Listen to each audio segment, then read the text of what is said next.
This guy died in his previous life, but now his eggplant is absolutely massive, if you know what I mean.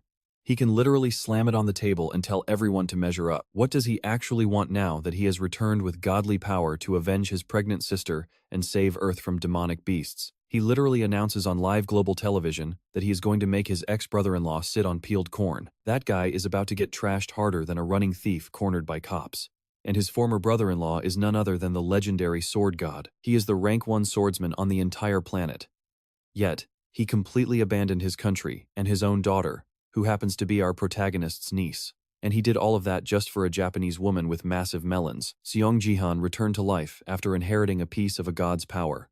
Now, he knows exactly how to abuse the system and claim first place in every single trial. He absolutely crushes the first trial, taking first place by a total landslide. With a record-breaking kill count, every woman nearby starts getting sweaty-faced. And no, I am definitely not talking about their faces. Even the former top ranker of the trial tries to slide into his contacts and get his phone number. Too bad this handlebar-headed blockhead does not even remember his own digits. He is not even lying, so she gets rejected effortlessly. This is not a one-time thing either, as he eventually dismisses a gorgeous blonde the exact same way, telling her he forgot his digits. I should warn you right now, this global mana is absolutely wild. Suddenly, people all over the earth are gaining insane abilities, and we even have a literal god of football here. With mana around, Messi is out here scoring 300 goals every single game, which is completely unfair. But watching our satellite dish-headed hero try to thrash his ex-brother-in-law is where things get truly interesting. To see how that plays out, we need to take it back to the very beginning. I will show you exactly how he obtained every single broken power he pulled out of thin air. We open in Manhattan, New York, where humanity is suddenly notified that a brutal demotion match has officially begun. The rules are simple. Stand your ground and survive. Then, space itself begins to tear open. Glowing eyes and a massive claw emerge from the tear. The apocalypse behemoth is breaking through. As its titanic paw stomps down, the surrounding buildings crumble, and absolute panic erupts in the crowd. Terrified screams echo as players realize this nightmare has actually arrived. The beast looks absolutely terrifying. Suddenly, the system orders them to slay the behemoth before it wipes humanity off the face of the earth. The monster unleashes a deafening roar. A human vanguard yells at everyone to hold the line, knowing failure means extinction. Towering over them, the beast raises its massive claw, ready to paint the streets red. As players charge, we learn that BattleNet started back in 2010 as a simple global competition. But by 2022, the Space League arrived, transforming it into a brutal interstellar survival war. Earth's forces suffered defeat after defeat, and by 2023, only 10 nations remained, standing on the absolute brink of total extinction. The behemoth unleashes a colossal energy blast, leaving the vanguard with no choice but to brace and take the terrifying blow head-on. Suddenly, a lone figure soars high above, drawing the giant beast's gaze. Moving like an absolute demon, he plunges straight through the middle of the energy blast and winds up a massive punch right to the monster's face. The colossal punch lands, shattering the earth and slamming the titan down. A terrified warrior stares in absolute disbelief, unable to comprehend that a single human just brought down the legendary behemoth all by himself. The system declares the United States defensive mission a success. Shaken survivors whisper among themselves, asking if this is the legendary strength of the martial saint. They cheer for the young hero, Seong Jihan, the world's 7th-ranked player and a star of the America First Guild. From high above, a powerful voice praises the victory as another grand triumph that history will never forget. The speaker is Baron Williams, the arrogant leader of the America First Guild and the absolute #1 ranked player on the planet. A young woman leaps down from a nearby building, prompting a guard to warn Jihan that the area is still highly toxic. Baron waves them off, confidently claiming she can easily withstand the behemoth's residual energy. Even the residual fallout is strong enough to knock out ordinary players. Several are already collapsed on the ground from the toxic miasma. Baron knows the pressure must have been far worse while the beast lived, making her resilience highly impressive. She rushes over to check on Seong Jihan, but panics the second she sees his arm is completely shattered. Sophia immediately casts a regeneration spell, warning him to brace himself against the beast's corrupting energy. As Jihan silently endures the excruciating agony, his eyes catch onto something highly unusual. He alerts Baron to look down, revealing that the legendary boss chest has materialized right at Jihan's feet. Baron immediately tells the others to back off, claiming he will open the rewards himself. Yet greedy scavengers instantly swarm the chest, completely ignoring the fact that Jihan secured this victory entirely by himself. They crowd around the chest as if they own it, using the excuse that humanity's survival depends on their growth. In moments, a massive crowd blocks the prize. Baron addresses the greedy crowd, declaring that America comes first and he alone will distribute the loot. He claims the legendary treasure for his inner circle, leaving Jihan as a mere afterthought at number 4. Sophia steps in, demanding to know why the actual slayer of the beast is getting practically nothing. Baron scoffs and delivers a harsh reality check, stating it is simply because Jihan is not a true American. To Baron, Jihan may have naturalized citizenship, but he will only ever be a useful tool, a loyal dog.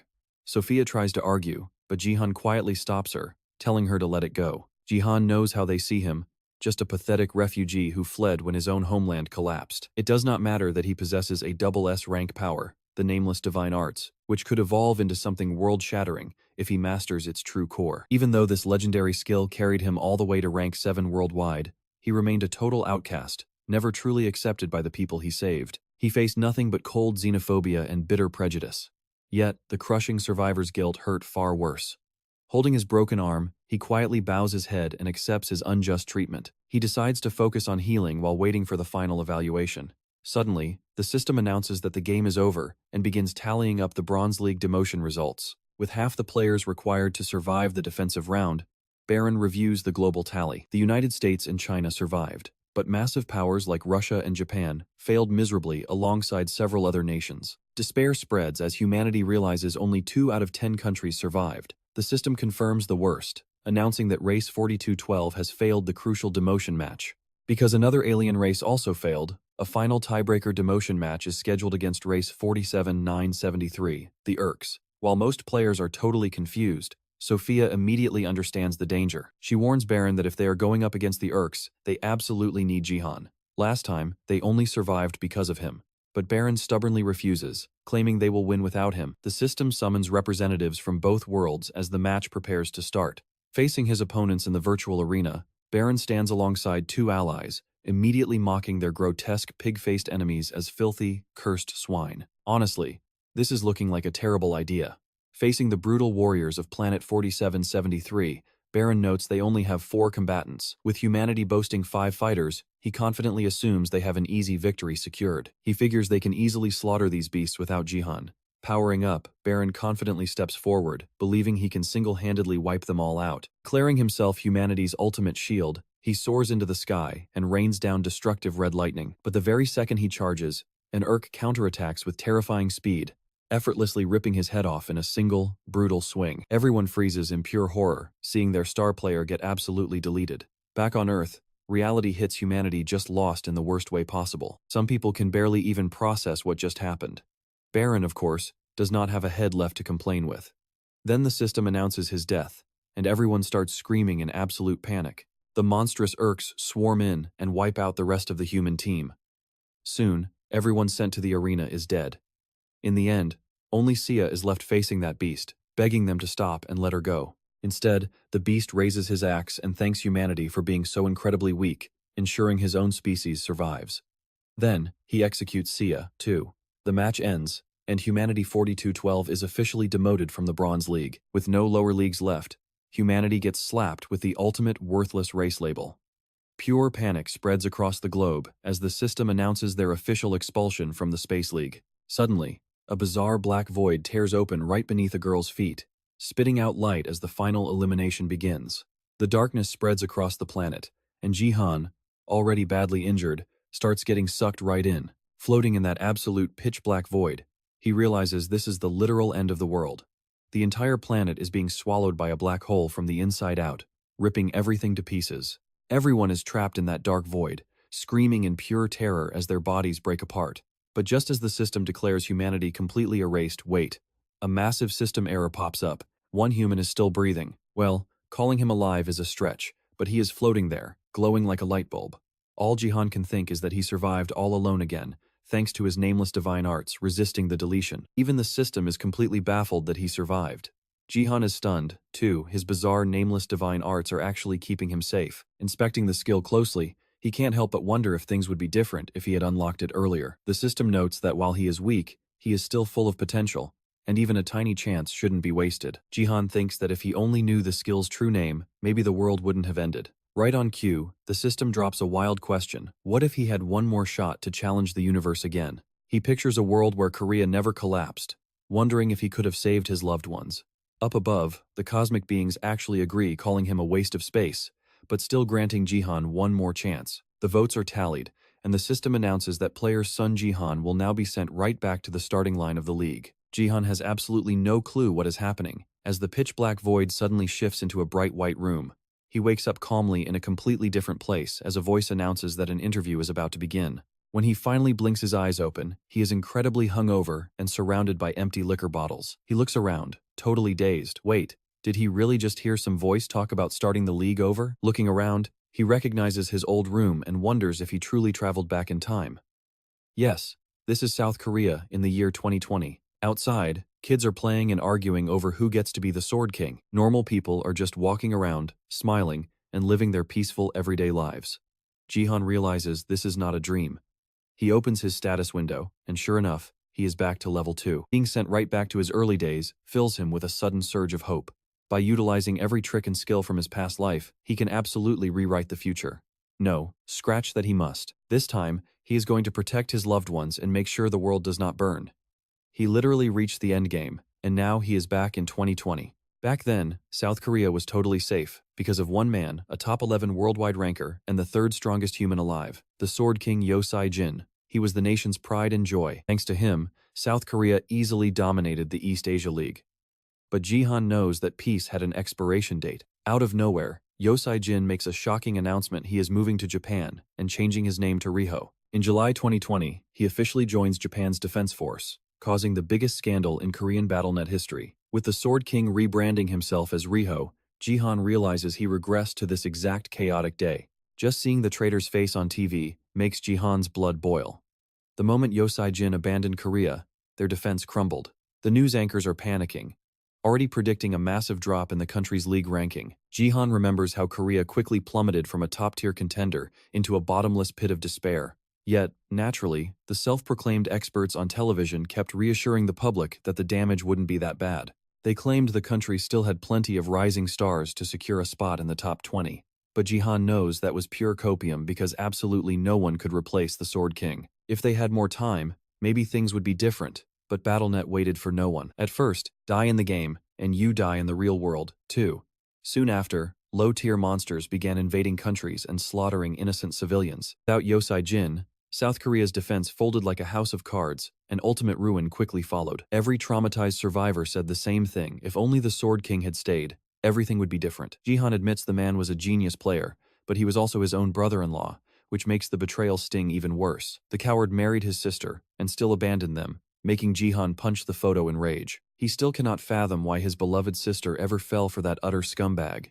Looking back, he can't help but wonder if things would have ended differently if she was still alive today. Calming down, Jihan is glad to be back, but his current stats are absolute garbage. Then again, it makes perfect sense back in 2020. All he did was drink beer and play video games all day. He was totally useless back then, and never realized how incredible his F-rank skill actually was. It is called the Wanderer's Eye, allowing him to analyze other players. Everyone awakens at 18, but few get special gifts. Since his was the absolute lowest F-rank gift, he only used it to gamble on match outcomes. What his younger self never realized was that its true, game-breaking power only unlocks after it awakens. Either way, crying over the past won't help him level up. With trash stats like these, he should logically be level 1, so how is he level 2?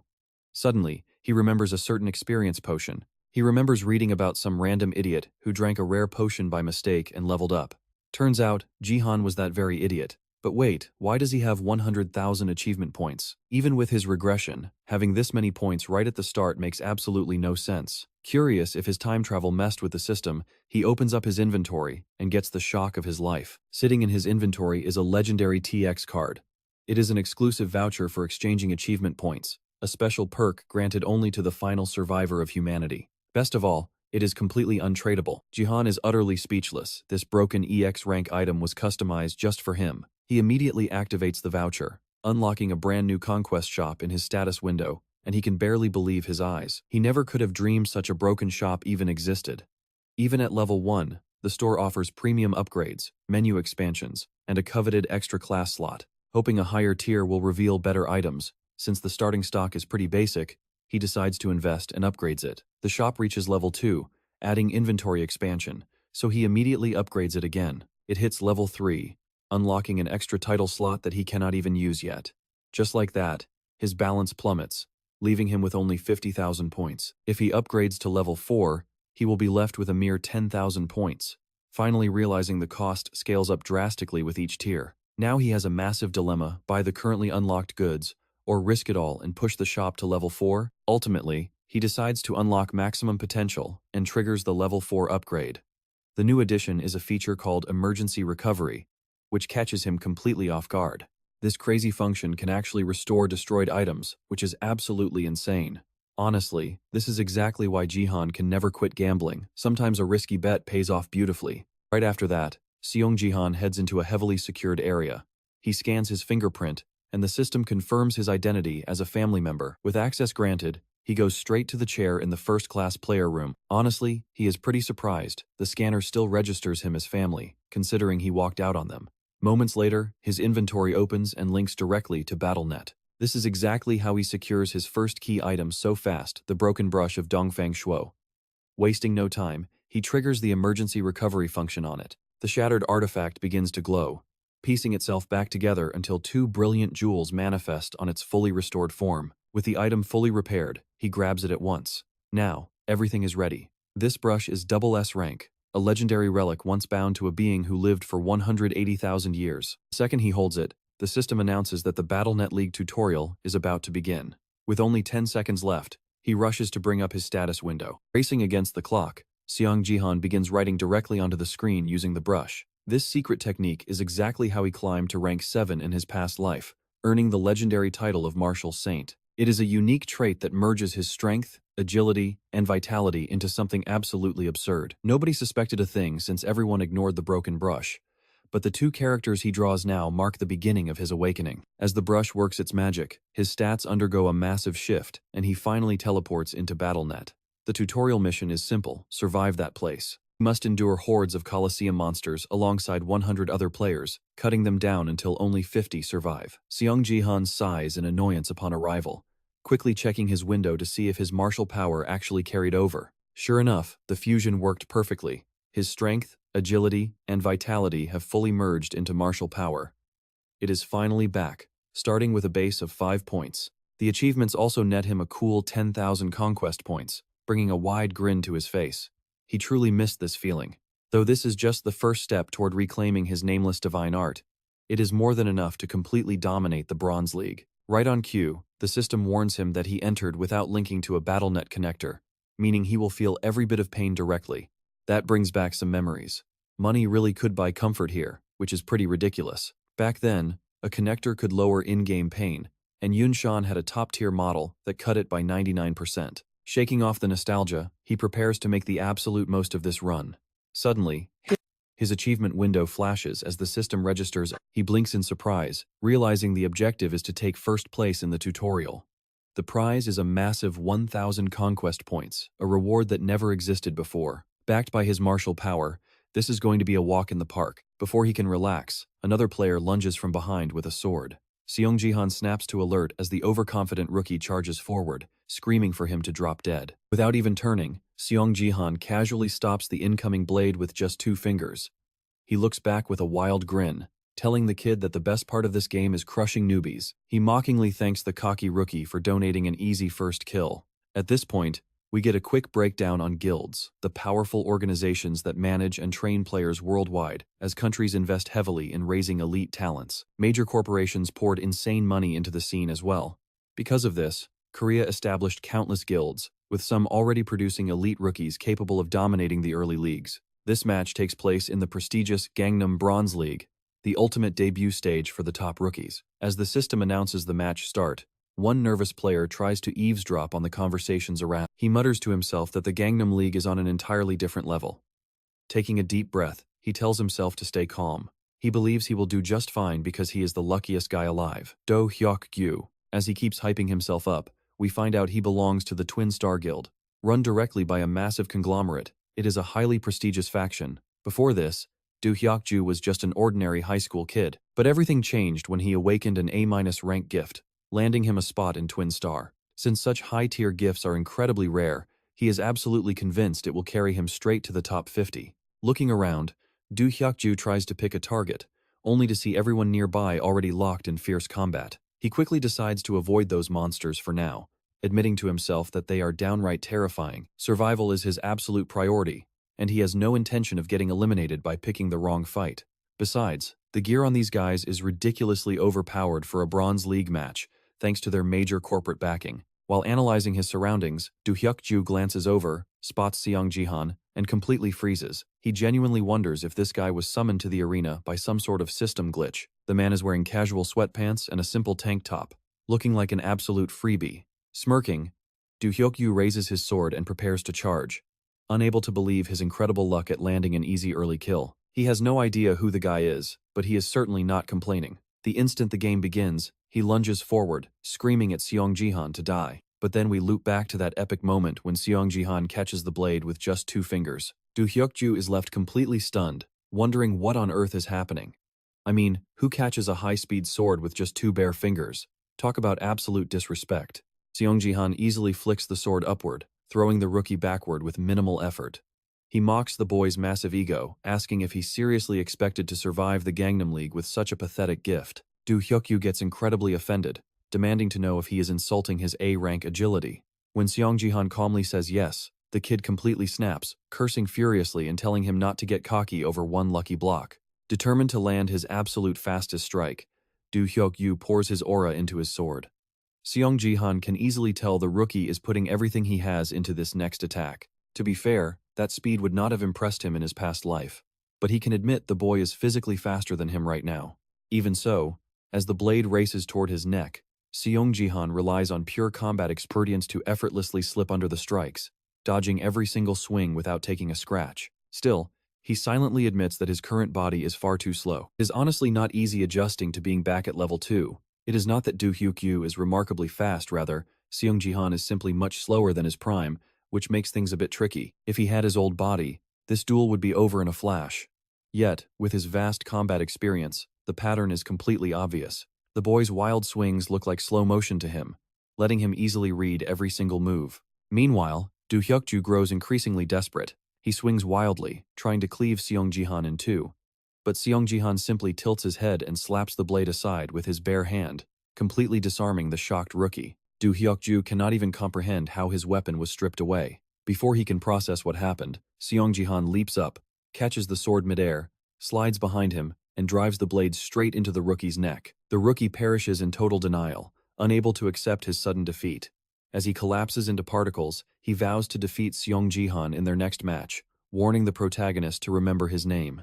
Even in death, Do Hyukju realizes that having a second chance in this virtual world is actually pretty great. Just like that, Seong Jihan claims the tutorial's first kill, earning himself 100 conquest points. Seong Jihan notes that once a player is eliminated, their gear vanishes with them. Now that he is properly warmed up, it is time to pick up the pace. To secure first place, he needs at least 5 kills. He glances behind him and realizes that, as expected, none of these players are tracking the monsters. Everyone is still locked in chaotic, crowded brawls. The system rules state that while this map features both players and beasts, each monster is only worth 0.1 kills. Needing 10 of them just to equal 1 player elimination, most combatants naturally choose to hunt each other instead. This is especially true since those vicious orcs roam in highly coordinated packs. Seong Jihan mutters that only an idiot would pick a fight with them, but then a new quest pops up, wipe out all 30 of them. He has to annihilate the strongest monster squad in the entire Colosseum. The reward is a massive 500 achievement points. Although farming beasts is normally a waste of time, this bonus is 5 times larger than a player kill, making it too good to pass up. To Jihan, these tutorial monsters are nothing compared to real orcs. He figures he can have some fun, charging straight into the pack. The orcs are completely baffled, seeing a basically naked human sprinting right at them. But as Jihan charges with pure confidence, they quickly realize he is a threat and hurl their axes to shut him down. Seeing the weapons flying his way, he casually catches them to use himself. He decides that if they are throwing weapons, he might as well return the favor, instantly wiping them out. The sudden slaughter leaves the remaining horde completely paralyzed with fear. Jihan suddenly appears right in the center of the pack, grabs another axe, and cleaves through several monsters with a single swing. As panic rises and death closes in, one terrified orc snaps and charges blindly, The rest of the pack swarms him, trying to overwhelm him while he has only one weapon. 5 of the 30 are already down, and as the giant monsters charge, Jihan turns and drops several more with one sweep. He piles up bodies without even stepping out of his spot.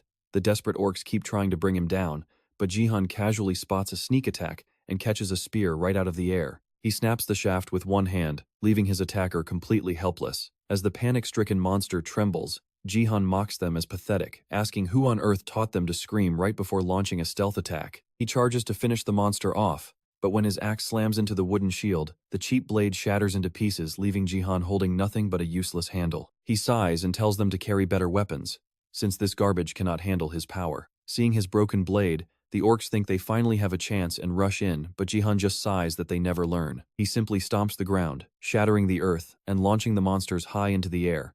His strength is absolutely ridiculous.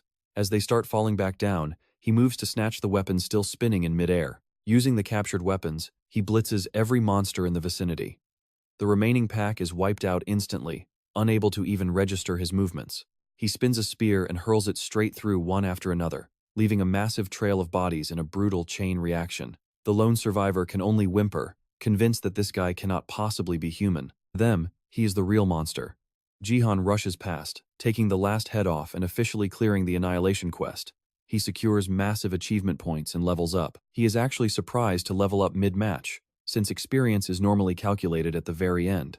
He figures it is because his level is still so low, but he'll gladly take the massive stat boost. Checking his options, he decides to dump his points into martial power. This unique stat perfectly balances his strength, agility, and vitality, giving him stat growth that is at least twice as strong as any regular build. But that is not even the biggest reason he wants it.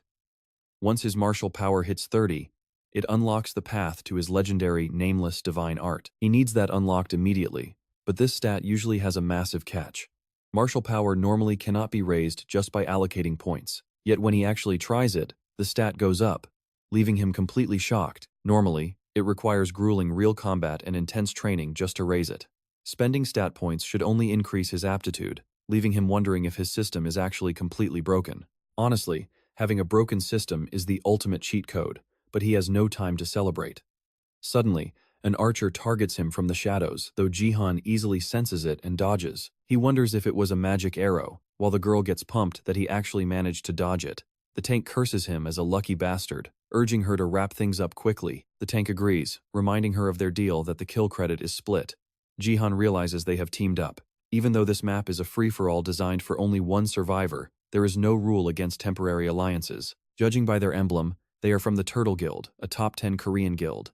Their combat setup is actually pretty solid, a warrior and an archer working in perfect tandem. It makes sense since they are guildmates. Suddenly, the system announces that only 60 survivors remain, meaning the tutorial is drawing to a close. Jihan is surprised by how fast the lobby cleared out, realizing anyone could pass now just by hiding. But since these two came after him, they clearly think he is an easy target. The warrior even has the nerve to turn his back on Jihan to flirt, offering to hand over the kill if she agrees to go on a date. She immediately shuts his stupid offer down. Meanwhile, Jihan opens the rankings to see his 4 kills keeping him in first place, while second has 3. He realizes this encounter is actually a great chance to widen the gap. While the archer is busy scolding the tank for flirting, Jihan suddenly closes the distance and finishes her off instantly, using the moment to test his newly upgraded martial power. That drops the survivor count down to 58. The tank completely panics, demanding to know how Jihan moved so incredibly fast, and has the absolute audacity to act offended that he would attack a woman first. But Jihan is already behind him, landing a brutal strike right to his back. The tank definitely feels the impact, though Jihan immediately notices something is a bit off. The tank boasts that this is the power of a B- rank armor set exclusive to the Turtle Guild, laughing that a beat-up weapon like Jihan's will not do a single thing. Jihan answers with a relentless barrage of attacks. The tank starts cursing in panic as he realizes Jihan is striking the exact same spot repeatedly, until he finally punches a hole straight through the defense. Jihan tells him he does not care about gender or B- rank armor. Asking if the guy came here to play games, he calls him absolute trash and swiftly finishes him off. Meanwhile, 2 women watch the battle unfold from a safe distance. Lee Haeyeon remarks that Jihan was incredibly impressive and also a huge relief, prompting Gaeyong to ask what she means. Haeyeon explains she is just incredibly relieved that monster was not spawned anywhere near her. She admits she could have been easily eliminated, completely losing her second-place spot, and warns her companion that they must avoid him at all costs. Gae-yong clearly hates hearing that, which Hae-yeon quickly notices. She sternly warns her not to forget it, because if they ever fight, she'll either lose or have to strike first. Gae-yong reluctantly nods, but Hae-yeon cuts her off. This is not a friendly suggestion, it is a direct order to fight him if necessary and gather information. So, she agrees once more. But staring at the boy, Gae-yong cannot shake the feeling that he looks incredibly familiar. Sometime later, Gae-yong unleashes her signature blade technique, scattering beautiful plum blossom petals everywhere. Known for her S-rank gift, she was aggressively recruited by the Twin Stars Guild. She easily crushed expectations, and should have locked down first place for a long time, but that was before Seong Jihan completely disrupted the leaderboards. Yet here he is, holding first place at level 2, with no guild and 0 decent gear. The Turtle Guild scouts cannot believe a barefoot, virtually unarmed guy in rags has 6 kills. They wonder how this is even possible at level 2, as Jihan calmly dominates the lobby. Later, back home, the system officially crowns him first place in the tutorial. As a reward, his experience gain increases by 50%, shooting him up 3 levels to level 6. For low levels, such rapid growth is completely normal. The system notes that game points are not rewarded, so Jihan immediately dumps all his new stat points to push his martial power to 9. Next, he checks his newly acquired tutorial title. It grants a massive 20% experience boost inside the league, which he thinks is still an incredibly sweet deal. The bronze title also boosts all of his stats by 1. With his martial power now sitting at 10, dominating the Bronze League is going to be a complete breeze for him. Suddenly, something catches Seong Jihan off guard. He realizes he still has not selected a class. Since basic classes unlock at level 5, the selection menu finally opens up. For classless players, this is a massive milestone. He can choose between warrior, archer, mage, or support. In his past life, he went with warrior. Stick with what you know, right? It would definitely make things easier. But regression changed the game by giving him access to the achievement shop. He can unlock the warrior class later for just 10,000 points. So why waste his starting choice on it now? With that logic, he picks the class he should have chosen from the very start. Shortly after, he is summoned to the Bronze League Gangnam stage, a literal sea of zombies where the mission is defense. They must protect the crystal behind them on the tower. From high above, they can see a massive undead wave swarming below.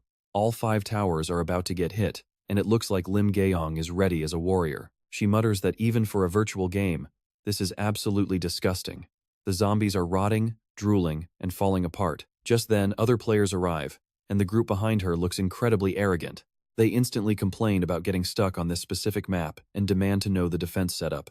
Meanwhile, Lim Gae-yong quietly sizes up her new teammates. There is an archer wearing B-rank gear from the LK Guild, and a guildless mage with top-tier equipment. Still, to her, the most critical role here is the support. Right on cue, their support lands with a massive crash. Defense battles are brutal wars of attrition, making supports absolutely vital.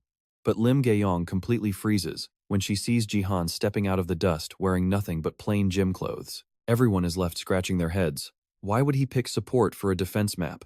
Just 20 minutes ago, the system warned him the class did not suit him at all. But Jihan had a very specific reason for his choice. Once the selection is confirmed, he officially locks in the support class. Choosing support unlocks the divine power stat, which is the exact key to awakening a powerful unique stat down the road.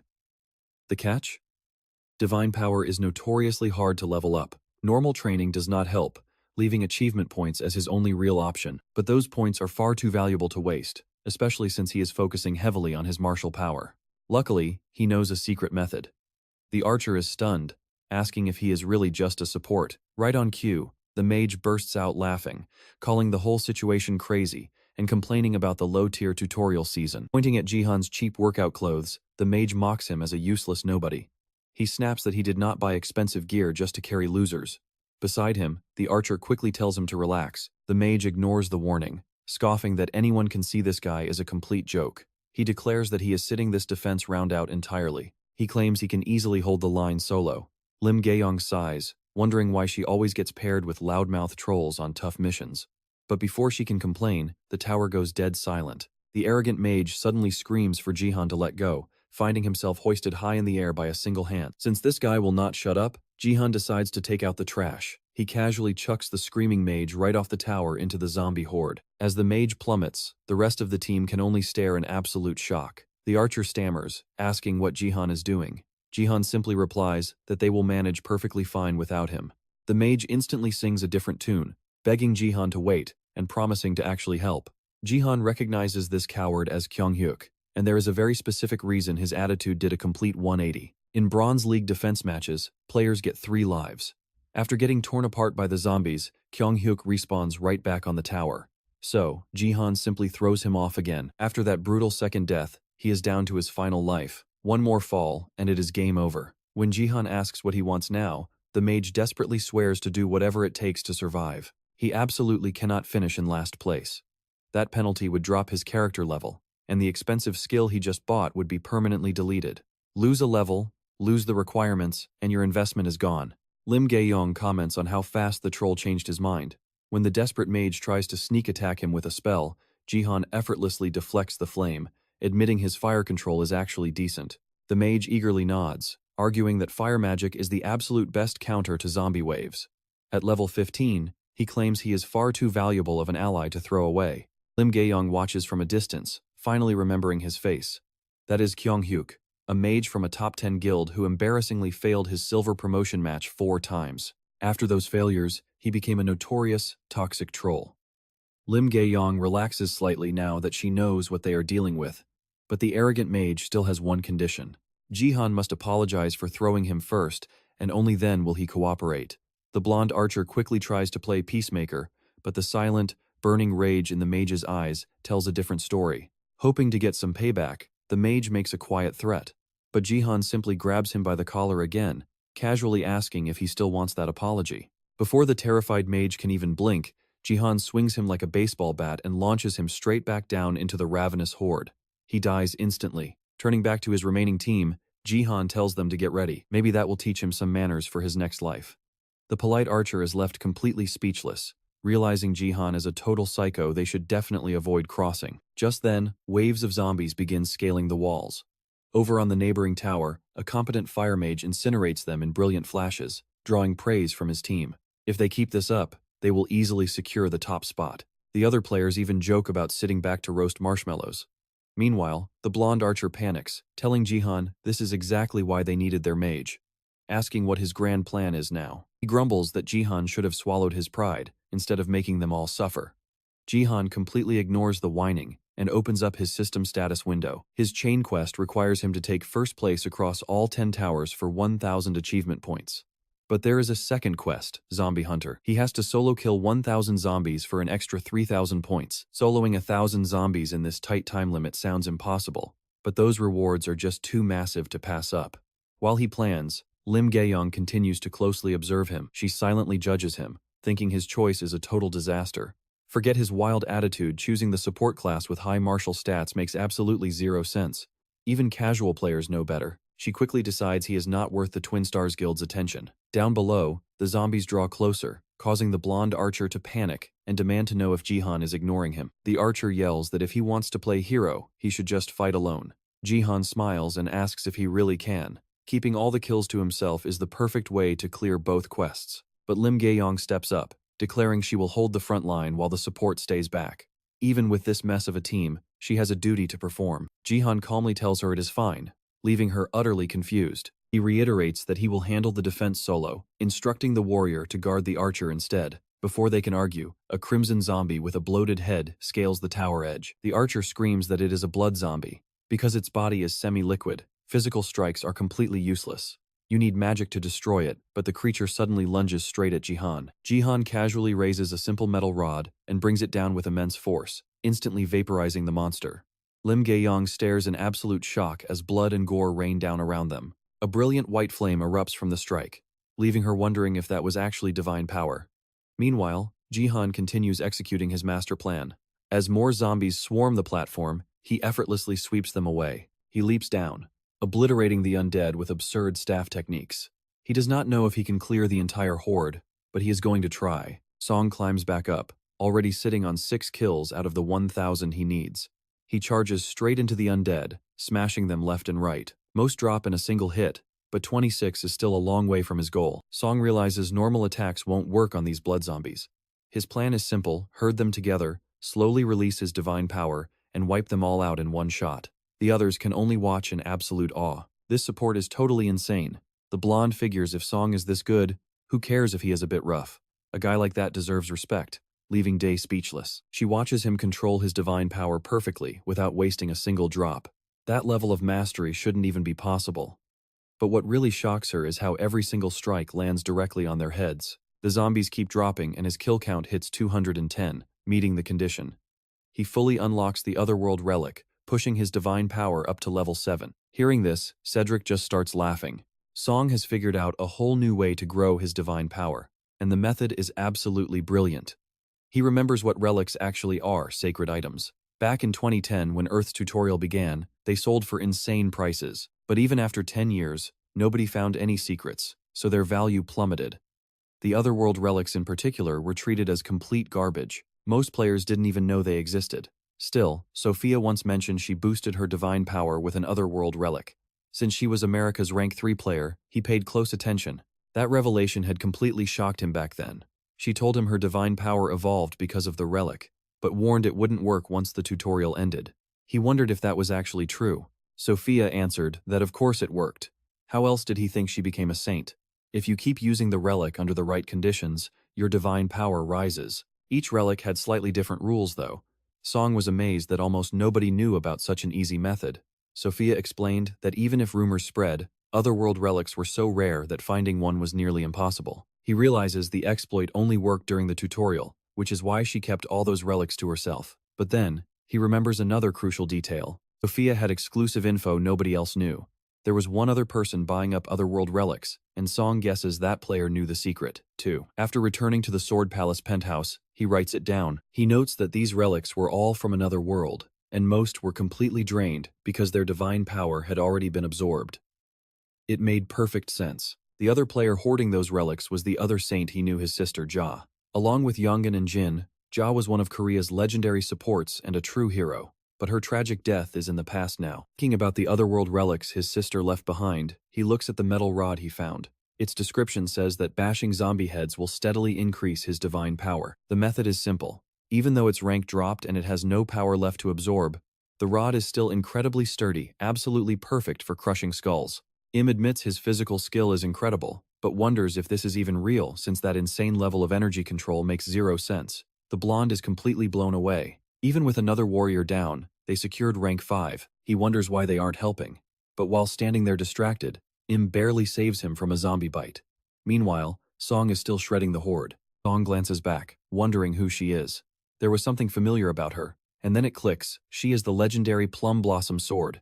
This is Im. She was once destined to become the Sword King, but her story ended in tragedy. She was killed by Se. Now, Seong thinks he might actually save her by chance. Im calls out to him, asking if she can jump into the fray. If they team up, they can push for an even higher rank. He opens his status window and sees 398 kills at rank 5. Time is running out fast. Still, if she really is the Plum Blossom Sword, she can do plenty on her own. He agrees, telling her to cover the high ground, and then leaps straight down, leaving both of them stunned. They watch with their mouths wide open as he plunges. Seong pours his sacred energy into the rod, forcing it to gather power before letting it detonate. The moment he lands, a massive shockwave erupts, launching hordes of undead into the air. The blonde is completely speechless at what she just witnessed. It is absolutely unreal. They secured first place, cleared the survival mission, and ranked first in all 10 towers. Seong is pleased with the reward, especially since he smashed 1,500 zombies when he only needed 1,000. With that, the game ends. The blonde runs over to praise him and say thanks. He casually mentions he will do it again once he is stronger, while she keeps thanking him for carrying them. Meanwhile, Seong wonders if that mission will ever return. The blonde asks to party up next time, looking down in complete disbelief that a low-level, unaligned support player just slaughtered that many enemies. She honestly wonders if the system is bugged.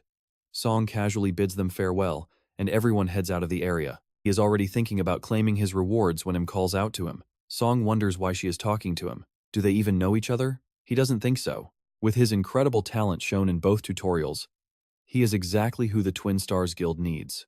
Acting as their representative, she straight up asks for his number. She meant it as a recruitment pitch, but forgot to mention that part, instantly becoming embarrassed by how it sounded. Seong asks what she is even talking about. Her face flushes red as she tries to correct her terrible explanation. In her mind, the plan was to introduce herself and then get his contact. but she skipped way too many steps. She quickly explains she is with twin stars and offering a spot, but Song flat out rejects her, claiming he doesn't remember his own phone number. Leaving her completely stunned, he promises to share it if they meet again and leaves. As he walks off, Im is left staring in disbelief, wondering what kind of excuse forgetting your own number is. Did she seriously just get rejected? Meanwhile, Song is completely chill. Honestly, he used an American number for so long that he genuinely forgot his Korean one, and it's not like he can just ask someone else what his number is. Still, getting a recruitment offer means he stood out a bit. He probably could have scored her number instead, but he has zero plans to join any guild right now. He opens his status window. What matters most is the reward. His level went up by 2, and he got 1,500 points plus a nice boost to his divine power. He checks the shop and realizes 1,500 points won't buy him any decent relic. Even back in 2020, prices were too high for his current wallet. He decides to head home and check his sister's storage. Back home, he heads straight to the storage room, but the second he steps inside, he senses something is off. Spotting a shoe by the entrance, he freezes. Everyone has regrets, and after living twice, he has more than most. His body begins to tremble, unable to believe his eyes. His absolute greatest regret was failing to protect someone precious. Inside, a girl smiles, surprised he is already awake. She mentions she was waiting outside and asks how his hangover is. Song thinks of everything he wanted to tell her if they ever met again. He has so much to say, but she just assures him everything will be fine. He answers that she is strong, and she proudly agrees that is why she will protect him. He thanks her, apologizing deeply for failing to protect his niece even after she told him to trust her. Losing her had completely broken him, and even if it feels shameless, he wanted to see her again. She smiles, calling him uncle and telling him to come in and wash up. This girl is Sen, Yamun Senij. She is 17, the daughter of his sister, Jia. Jihan asks if she is already back from Jeju, and she says she returned early. He remembers raising her himself back when his sister was always busy. With everyone gossiping about her father, Jihan recalls losing his entire family as a young boy. Now, it is just the two of them. To him, Seiya is his precious niece. He asks if her father called. She nods. But there is more. Her father claimed he fell in love. Jihan tells her that is all she needs to know. But Seiya is in total disbelief. Was he crazy? Then comes the real question. Was he really abandoning her? He calmly confirms it. That was the condition the woman set before accepting his feelings. Seiya is stunned, and once the call ends, Jihan is absolutely furious at that trash. Still, Jihan forces himself to calm down. The man has always been irresponsible garbage, the kind who would throw away his own country and daughter just for a woman. Thinking about how much Seiya suffered because of him makes his anger flare again. She then asks if he broke the picture frame, and he admits it, apologizing and saying he was just too angry. After all, that man is still her father, so maybe he went too far. But then Seiya asks why he got to do it first and throws a punch, smashing it more. She wanted to do the exact same thing. She tells her uncle not to apologize since she is truly fine. He realizes Seiya has always been like this. Even after her mother died and her father left, she kept smiling and worrying about him, but she does not need to hide her pain anymore. Hugging her, Jihan tells Seiya she has grown up so much. She even knows how to look out for her uncle now. He tells her it is okay, silently promising to protect her. He gently asks her not to push herself so hard, which finally makes her lower her guard a little. She thanks him, but she immediately complains that he reeks of alcohol, which he has to admit. Meanwhile, back at the Twin Star Guild, Haeyeon is cracking up at Gaeyong, who complains that her laughing is just embarrassing. Haeyeon apologizes, but Gaeyong tells her to just laugh properly if she is going to. So Haeyeon breaks down, giggling that this situation is serious, but also way too funny. Gaeyong stays annoyed while Haeyeon is shocked that Jihan refused to give her his number. Saying he did not remember is a terrible excuse, but Gaeyong insists there was nothing she could do. First impressions are all about looks, and unlike Haeyeon, she is not pretty. She even claims she looks like a man, which makes Haeyeon freeze. Now she realizes Gaeyong is dead serious. She asks if Gaeyong has any idea how popular she actually is. People whisper about the almond flower sword everywhere, and guys hesitate to ask for her number because they expect to get rejected. Haeyeon warns that if Gaeyong says that out loud, people will get mad. As they head inside, Haeyeon remarks that the room is just as comfortable as expected. Haeyeon asks if she plans to recruit Jihan, and Haeyeon says she must. The guild elders told her the method does not matter, and the sheer pressure is driving her crazy. Even so, Gaeyong agrees he is someone they absolutely need. That makes Haeyeon pause. She looks down at her phone and notices a live stream has just started. She wonders why he went live with no major match today, and Gaeyong asks if she is watching some gambling stream again. Haeyeon snaps back that it is strategy analysis. But Gaeong is not convinced. Then they spot the face on camera. It is Jihan. As he checks the stream, Seiya tells him it looks fine on her phone. Gaeong asks if this is the prediction stream Haeon watches, but she brushes it aside. What matters is Jihan introducing himself as the Sword King's brother-in-law, leaving everyone stunned. Filming right in the street, he tells Seiya to step back for a second. She steps back. Jihan raises his leg, calls on his holy power, and targets the spot where the Sword King's memorial statue stands, completely crushing the base. Everyone watching is left utterly speechless. He just destroyed the monument, and even that is not enough. He pulls back his fist and smashes the stone sword even more. The chat explodes, and the internet goes wild. Honestly, you have to love his absolute boldness. Feeling completely refreshed, achievement notices start pouring in as he prepares to share his final stance on the Sword King. He also explains BattleTube, a streaming service tied to BattleNet. It is a major video platform where players can earn achievements and rewards through views and subscribers. Jihan figures this is the perfect chance to cash in on rewards as the Sword King's brother-in-law. The stream instantly pulls in viewers and even 10,000 dislikes. While viewers keep asking if this crazy guy really broke the monument with his bare hands, Jihan glances aside, knowing he successfully made everyone furious. In the end, his idiot brother-in-law, Yosai Jin, might actually be useful. More achievements pop up, alongside a comment from someone using a black logo with twin swords. He recognizes them as members of the Sword King's fan club, the very fanatics who drove Seiya to her death. They supported Yosai Jin at first, but over time, their adoration turned to bitter rage, all aimed at his only blood relative. They claimed the Sword King left the country because of his daughter's sins, eventually arguing that Seiya had to die for the Sword King to ever return. And in the end, they truly did drive her to death.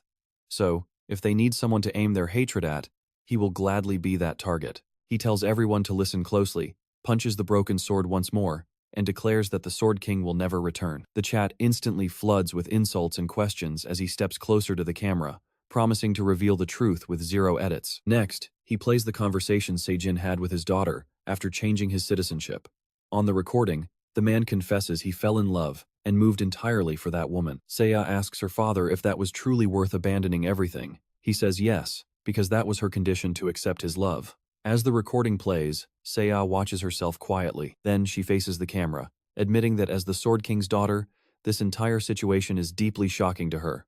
But she came forward because she has something to say. Her father wanted to leave the Sword Palace to her, but she refuses to accept a single thing from a man who abandoned both his family and his country. Instead, she will donate the massive Sword Palace building to the nation. She hopes this donation supports the growth of Korean players, and promises that full details will follow later. 30 minutes earlier, while planning, Jihan told her to donate the building. The request completely shocked her, especially since he seemed sober. Seiya admitted it hurt to hear, and asked why they should give away their entire fortune. She asked if he had lost his mind, but he answered that he was completely sober. He admitted he honestly did not know if he could convince her to agree to such a wild plan. Donating a building most people could never afford in a lifetime sounded insane. But to protect Seiya, he had to do it. After her father crushed Korea while fighting for Japan, public anger spiraled out of control. In the end, the government seized their entire fortune, leaving Seiya with absolutely nowhere to go. Hounded by the public and terrified of the fan club, she eventually took her own life. And yeah, it is as tragic as it sounds. Since the property would be seized anyway, Jihan used it first to keep her safe. Right now, Seiya only saw him as her jobless, drunk uncle, and he could not exactly explain that he returned from the future. But as she realized he was being serious, she agreed, and he asked if she was truly okay with it. She teasingly asked why he was acting so weird now that she agreed, and he joked that the idea was just ridiculous. Even so, she knew her uncle was not the type to suggest this without a very good reason. Besides, she noted it had been a long time since she saw her uncle look so confident, which completely stunned him. Jihan could only wonder who she took after. Back in the present, Jihan couldn't help but admire how tough Sia was. As messages flooded his phone, he knew this was the right call. The public needed to keep targeting him instead of her. If things kept going like this, those rabid fans would finally leave Sia alone. To make sure of it, Jihan spoke directly to the camera, addressing Yosai Jin, and saying this was honestly for the best. Yosai Jin claimed he left for a woman, but anyone with half a brain knew better. Hearing Jihan say this, Sia got nervous since this wasn't part of their plan. Then, Jihan brought up the old Sajin and called him out. Did Yosai Jin seriously think nobody knew why he ran off to Japan? It was simply because he lacked the confidence to keep living in Korea. That brutal truth shocked everyone watching. Jihan then warned Yosai Jin to watch his back in Japan because he would take him down the moment they met. Tearing off his sleeve, he threw down a bold challenge. and the internet absolutely exploded. Later at home, Sia asked if he really had to go that far, especially since both nations were in chaos. Jihan told her to ignore the mess, but she insisted something was definitely different about him. It was like Jihan had become a totally different person overnight. He just joked it off, asking how anyone could stay the same after dying once and regressing back to the past. Trying to play it off, he asked C if he really seemed like a washed-up drunk recently. She questioned why he was bringing that up now, but before they could finish, the doorbell rang. Both of them instantly tensed up. While C wondered who it could be, Jihan was surprised they had arrived even earlier than expected. She asked if they were here for him, but he told her to relax. In fact, it was finally time to make some serious money. Meanwhile, over in Tokyo, people gossiped that relations between Korea and Japan would worsen now that the Sword King had become a Japanese citizen. They agreed Korea had every right to be furious after losing their strongest player. The woman beside Sajun, Ito, asked if the news was bothering him, but he just asked if she had finally woken up. She said she'd slept enough, adding she was more worried about how hard this would be on him. Seijin told Ito she didn't need to call him by his Korean name anymore. He had chosen to become the Japanese king, but she refused, calling him wrong. To her, he was still Seijin, the top ranker in Korea and the true Sword King, a truth that would never change. With deep affection, she told him she loved him and kissed him gently. Meanwhile, back with Jihan, he opened his front door and greeted the official waiting outside. The visitor politely addressed Jihan, noting it seemed like he was already expecting them.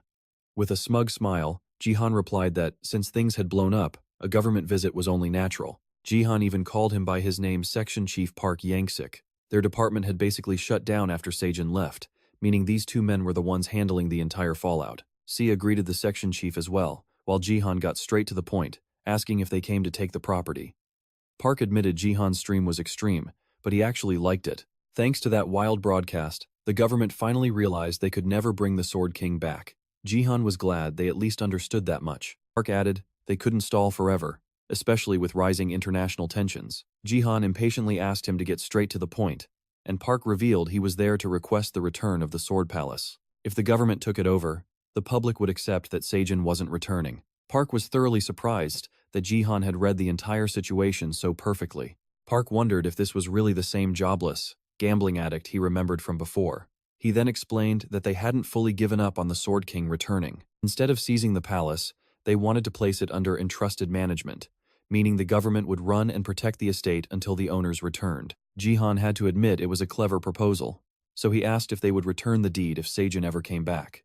Park confirmed that was exactly the plan. That was why the government wanted both Jihan and Sia to keep living there. Park noted the terms were highly beneficial and asked him to review the contract carefully before signing. Jihan saw they had put real effort into this deal. He had originally planned to just give the place up, so getting these perks was an absolute win. Jihan agreed, but requested one small favor before signing. While Park and Sia looked completely confused, Jihan made his demand.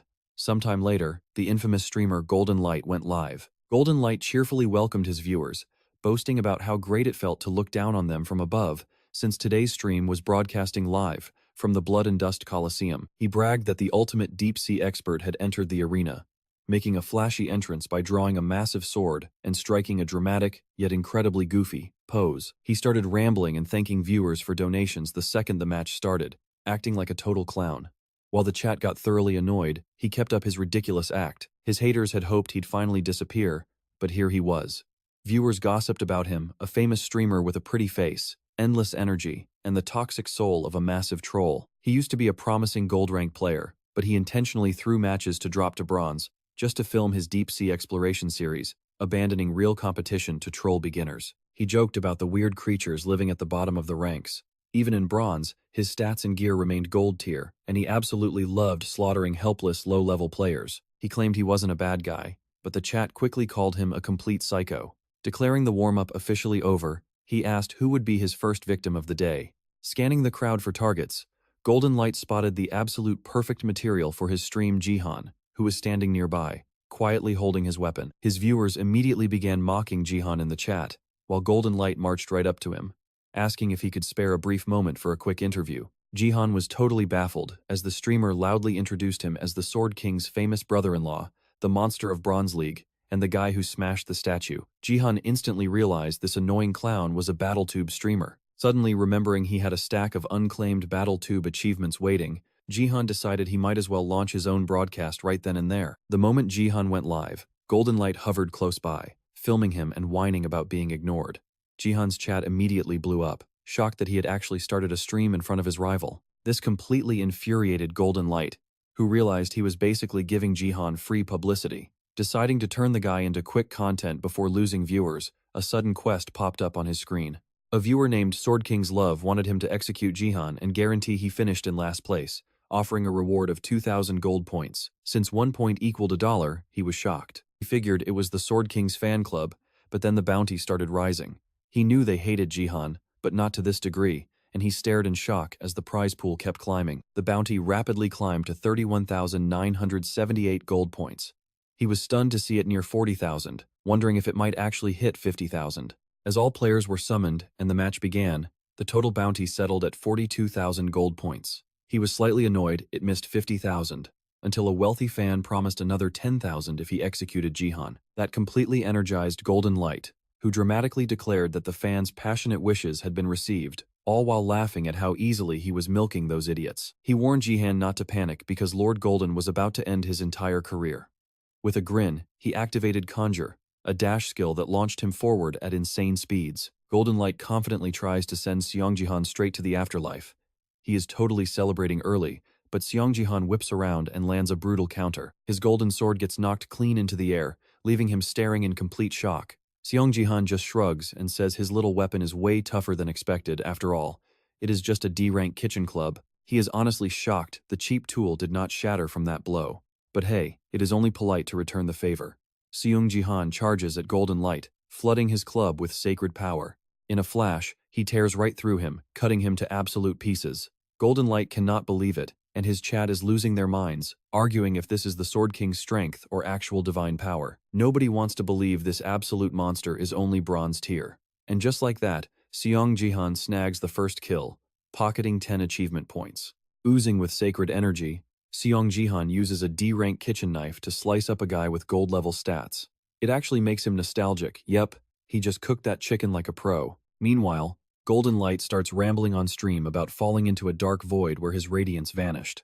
But hey, the darker the night, the brighter the light, and he is back for round 2, completely free of charge. It was a one-time use resurrection cross an item banned in national leagues, guild battles, and promo series. That is how he managed to cheat death and spawn right back. He tells his chat that he just let his guard down, promising they will see him chop off Seong Jihan's head next. Too bad the protagonist is already standing right behind him, instantly erasing that smug little grin. Seong Jihan drops him again for an easy double kill. He casually notes that he has not seen anyone waste that item in ages, especially since people in the future only use it to exploit the game, but there are bigger things to worry about. The arena feels way too loud right now, and he quickly realizes some incredibly powerful spectators are watching from above, specifically the elves. He calls them nasty little pests, remembering how they helped destroy humanity in his past life. Still, he can deal with them later. First, he has to clean up the mess right in front of him. He asks if everyone is trying to exclude him, because the second players spot him, they bolt. One of them screams that now is definitely not the time to be fighting amongst themselves. They just need to flee because Seong Jihan is out here murdering gold-level players. This makes hunting them pretty inefficient, so he decides to test his D-rank kitchen relic to see if it has a hidden trigger condition. Suddenly, a mission pop-up appears, making everyone wonder what is happening.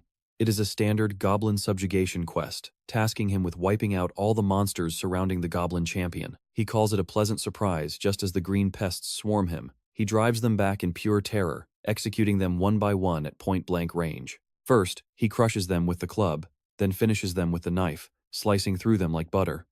The system confirms he is utilizing the relic correctly, causing the kitchen set to glow in response. Crush the head first, then stab the heart, a specific order for a kitchen gear set. He is glad he figured it out before the match ended, though he still grumbles that it took way too long. If he had unlocked the secret sooner, there would be more test dummies left. Luckily, the main event is not over yet. The goblin champion is standing right before him, looking like a massive 2-meter ogre. He tries to read the boss's description, but it is way too long, so he just skips it. He charges forward and drops the giant beast with a single hit, slamming its face into the dirt. He mutters that its massive size does not mean a thing, going straight for the heart. Seong Jihan clears the quest, scoring 500 achievement points and another point of divine power. Suddenly, the weapons react once more, changing from D rank to E rank. He figures that with their rank shifted, He can probably squeeze some more divine power out of them, but grinding on monsters with kitchen utensils is painfully slow, so he realizes he has to hunt down the players who fled. It is annoying, but hey, if the mountain won't come to him, he will go to the mountain. Honestly, he looks downright terrifying now. That sacred energy is giving off pure, unadulterated villain vibes. The chat finally lets out a collective breath, admitting they were too scared to even inhale. Everyone is spamming comments about how incredibly serious he looks. Meanwhile, back in his room, Golden Light is absolutely losing his mind, screaming and cursing Seong Jihan for jump-scaring him with that sudden attack. Did he not literally just praise him as a great content creator? He wonders if Seong Jihan is just some weakling, but deep down, he knows the guy is insanely overpowered. Seong Jihan's estimated stats are 33 strength, 37 agility, 36 vitality, and 34 magic. Golden Light points out that while his average is 35, the Bronze League cap is only 25. He starts yelling that the guy must be using hacks, but a bizarre squealing noise from his stream cuts him off. He looks back at the screen, wondering who is making that pathetic dying pig sound. When he zooms in, he practically jumps out of his chair. Seong Jihan is treating actual players exactly like those goblins, smashing their heads, piercing their hearts, and absolutely obliterating them. Golden Light watches in horror as Seong Jihan starts racking up double, triple, and quadra kills in a complete player massacre. The chat calls it pure art, bewildered by how he wiped out 4 people in a single breath. But he is not done. He secures a pentakill, making everyone realize fighting is pointless. Remaining players start begging each other to share buffs and equipment, realizing a massive team-up is their only hope.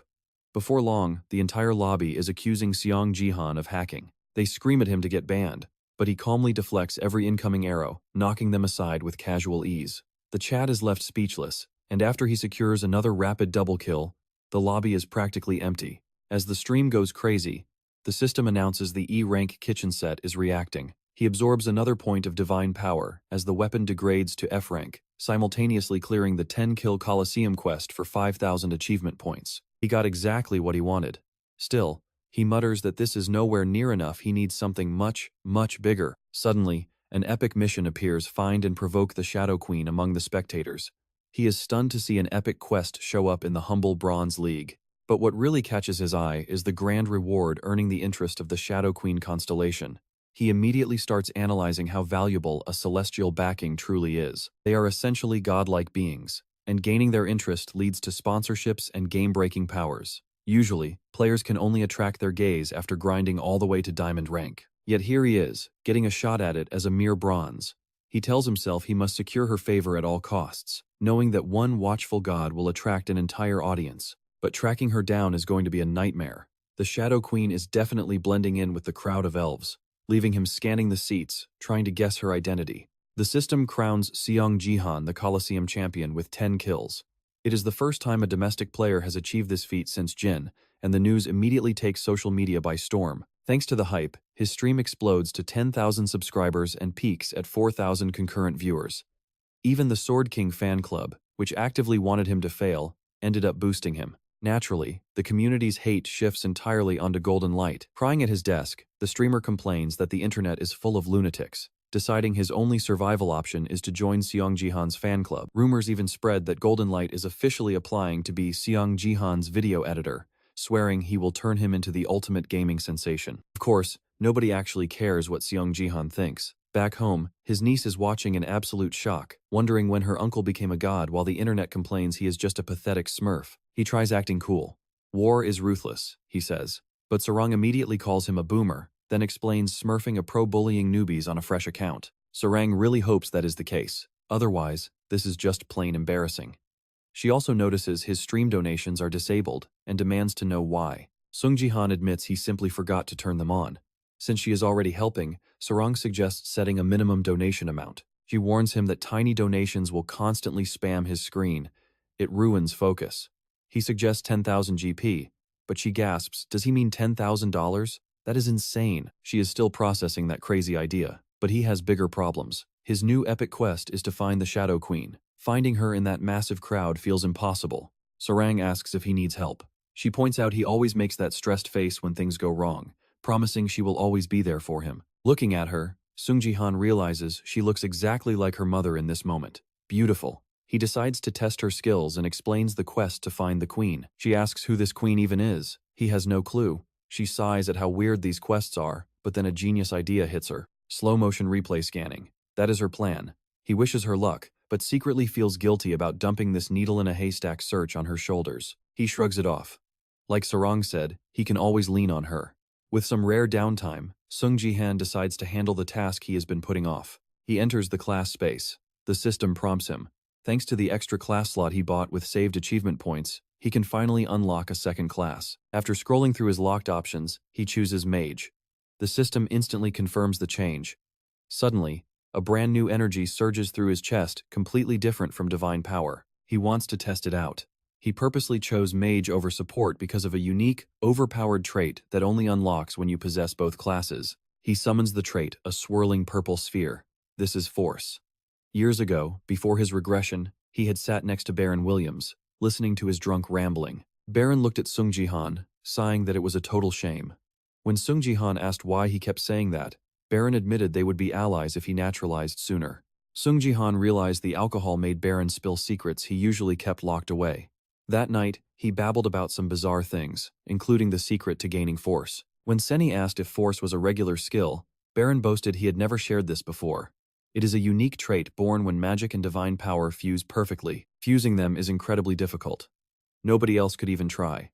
He claimed it was only possible because of his unique dual status windows. That was the double S-rank gift Baron Williams was so proud of. Seong Jihan asked if that was the only requirement, but Baron added one more condition. You must be level 10. Seong Jihan wondered if he should even be listening to this. Baron just shrugged it off, admitting he never planned on sharing it. But since he was the only one with dual classes, it did not matter if others knew. Despite his arrogance, Baron was not lying. That ultimate energy is indeed Force, and he was supposed to be the only one to ever hold it. But our boy is about to rewrite history. Pain. Absolute agony. As Force begins flowing through his body, an intense pain hits him. Still, now that he knows the secret, he finally has the means to try. For the massive challenges ahead, Seong Jihan knows he absolutely needs this power. He tells himself he has to master it right now. First, he channels all his divine power into his hands, then forces the magic from his heart to meet it. He must control this volatile, clashing energy. He almost has it. Suddenly, a massive explosion blasts him backward. He crashes hard against the door, his head throbbing in pain. It failed. He realizes brute force will not work here. He still does not understand the control mechanism. Worse, he is almost completely out of mana after just one attempt. He also wonders if forcing raw power into his hands makes sense. He cannot hold it there anyway. But then a thought strikes him, maybe releasing it is the mistake. What if he keeps the reaction inside his body?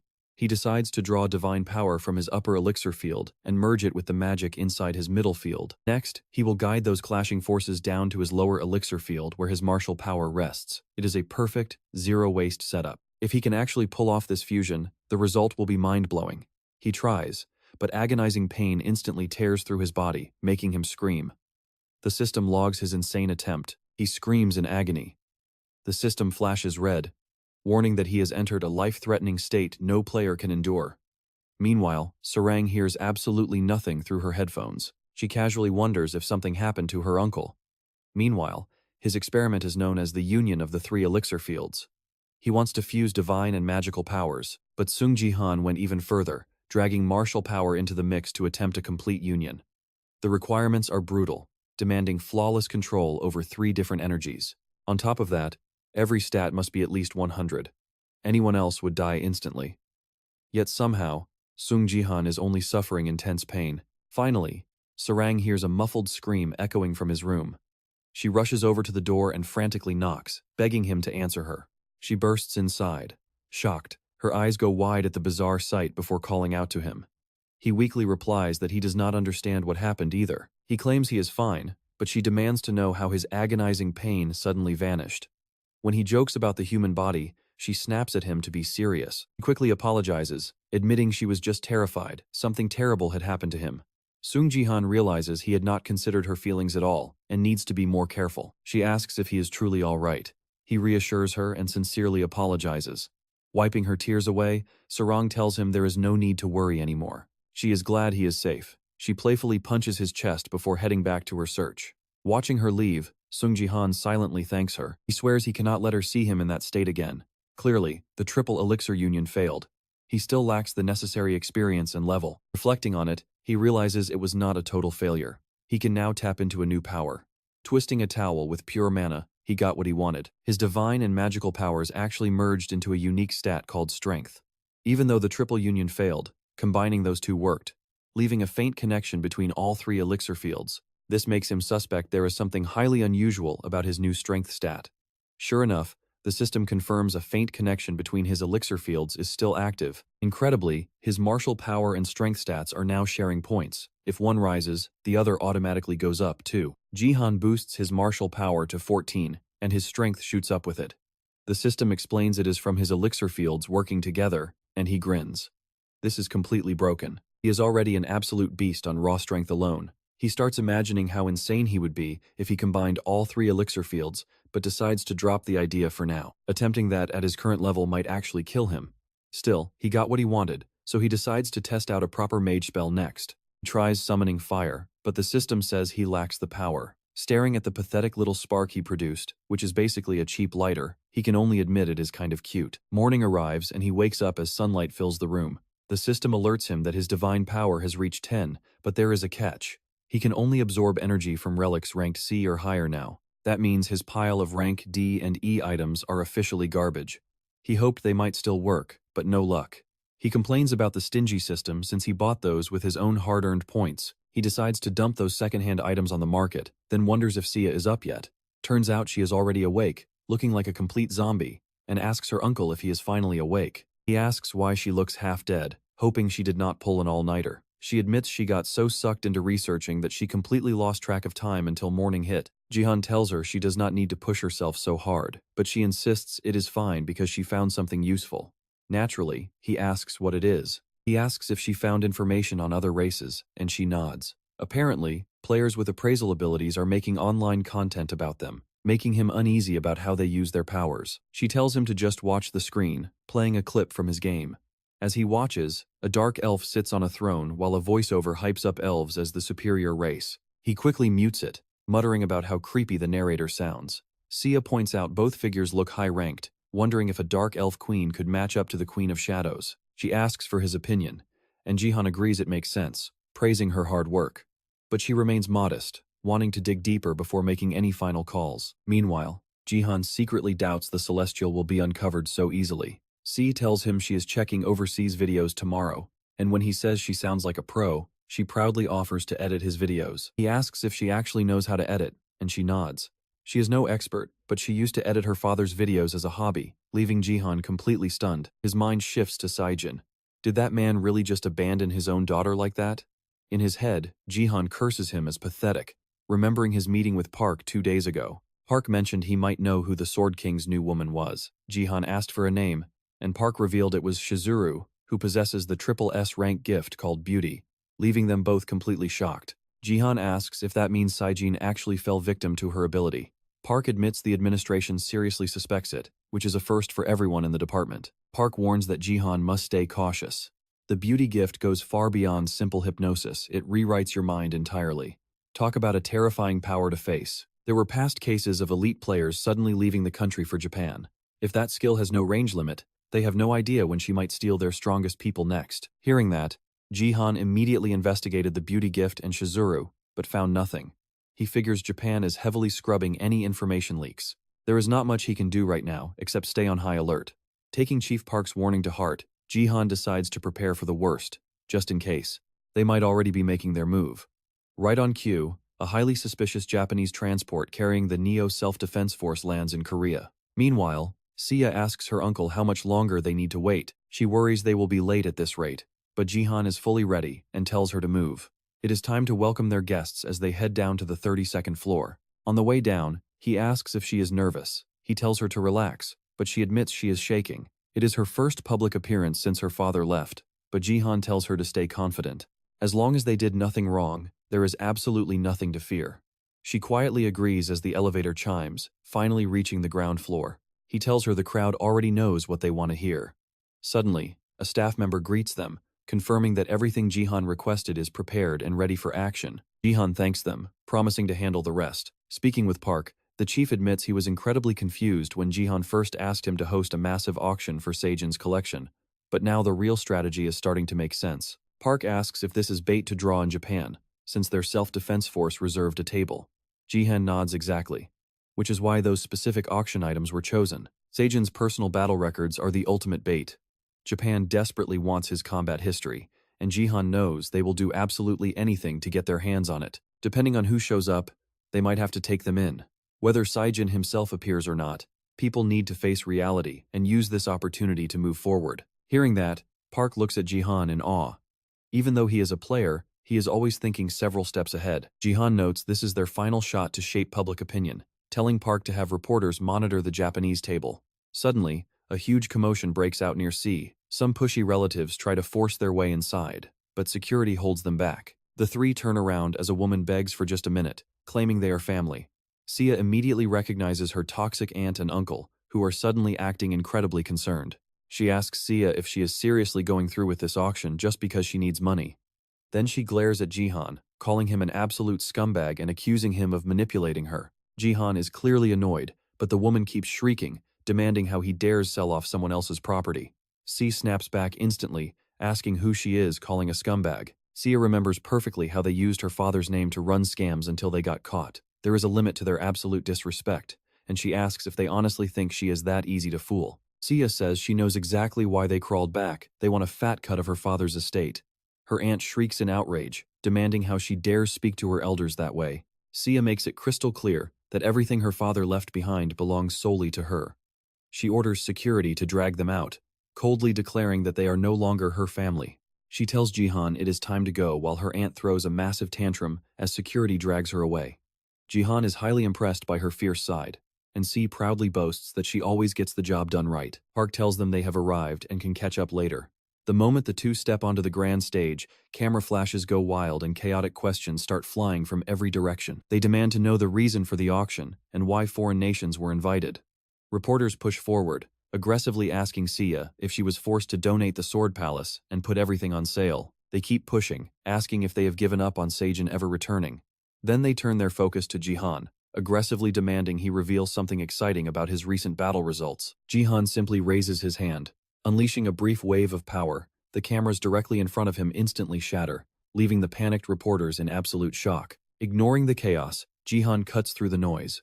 He coolly states this is an auction, not a press conference, demanding absolute silence. Talk about a power move, he just showed everyone who is in charge. He announces that 3 special items are ready for this auction. First up is Baron Williams Reducer 99, the exact connector Yosai Jin used, along with his entire battle record. It even includes the Sword King's self-analysis and top-tier data from East Asia. That gets the entire crowd buzzing. The Sword King's database is massive, and with Korea and Japan set to clash soon, info on other top players is priceless. Seong Jihan knows nobody wants to skip this. He notes that elite player analysis of this caliber is impossible to find anywhere else. But just then, someone raises their hand, making him pause in surprise. 2 uninvited guests are standing right there. The older man introduces them as representatives of Japan's Neo Self-Defense Force. He is their head recruitment manager, Takeda Kazuo. Since the auction has started, he asks if he can bid. Then he drops a massive bomb, 5 billion yen for absolutely everything. On top of that, he tells Jihan he wants a private meeting with Yoon Si. Jihan sees right through this, declining the offer immediately. If they have something to say, they can say it right here. A private meeting is completely off the table, and Japan of all places should understand why. Takeda tells him not to glare so fiercely. With a chilling smile, he claims he is just a guest who deserves better treatment. Then, his smug grin grows even wider. He warns that if the host keeps being rude, actions must be taken. Suddenly, a young female guard presses a sword to Jihan's chest. Takeda casually threats that his shadow bodyguard might interfere. She might not match the Sword King, but she is still a top-tier player. Even with a cold blade nearly touching his neck, Seong Jihan doesn't even blink. Takeda keeps talking in a mockingly polite voice. Jihan responds by lighting up divine power in his eyes, staring straight back at her. He casually mentions that she reminds him of Yosai Jin, fueled by anger on his brother-in-law's behalf. In the blink of an eye, the shadow leaps at Jihan and draws her weapon, but he moves faster, launching a brutal punch directly into her chin. Completely overpowered, she stumbles back, knowing she messed up. Jihan asks if she still wants to keep going. He raises a hand over her head. Real terror paralyzes her. He calmly tells her to stop. She already tried. She stands shaking as Jihan reminds the room that this auction is streaming live on Baron Williams' channel. The whole world is watching. Pulling a sword live? Bad idea. Takeda immediately plays the innocent card, claiming he would never allow such violence. He blames his bodyguard for overstepping and offers a quick apology before turning back to Jihan with one more critical point. For 50 million, that private meeting is a must. He shifts the heat onto Yoon Sia, asking for her answer. She is the heir, after all. Jihan admits that point is valid, but Takeda bypasses him entirely. He points directly at Yoon Si, stating she is the genuine beneficiary and this private meeting offer is for her. He asks if she's curious about how her father is doing.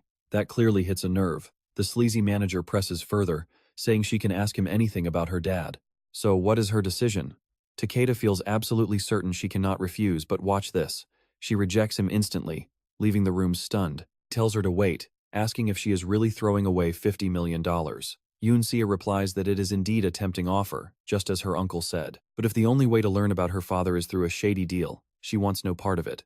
Since she is still a minor, she will follow her guardian uncle's decision, which eases the crowd's tension. People were worried she would be lured to Japan, but now they can breathe a sigh of relief. Still, some know it's not over.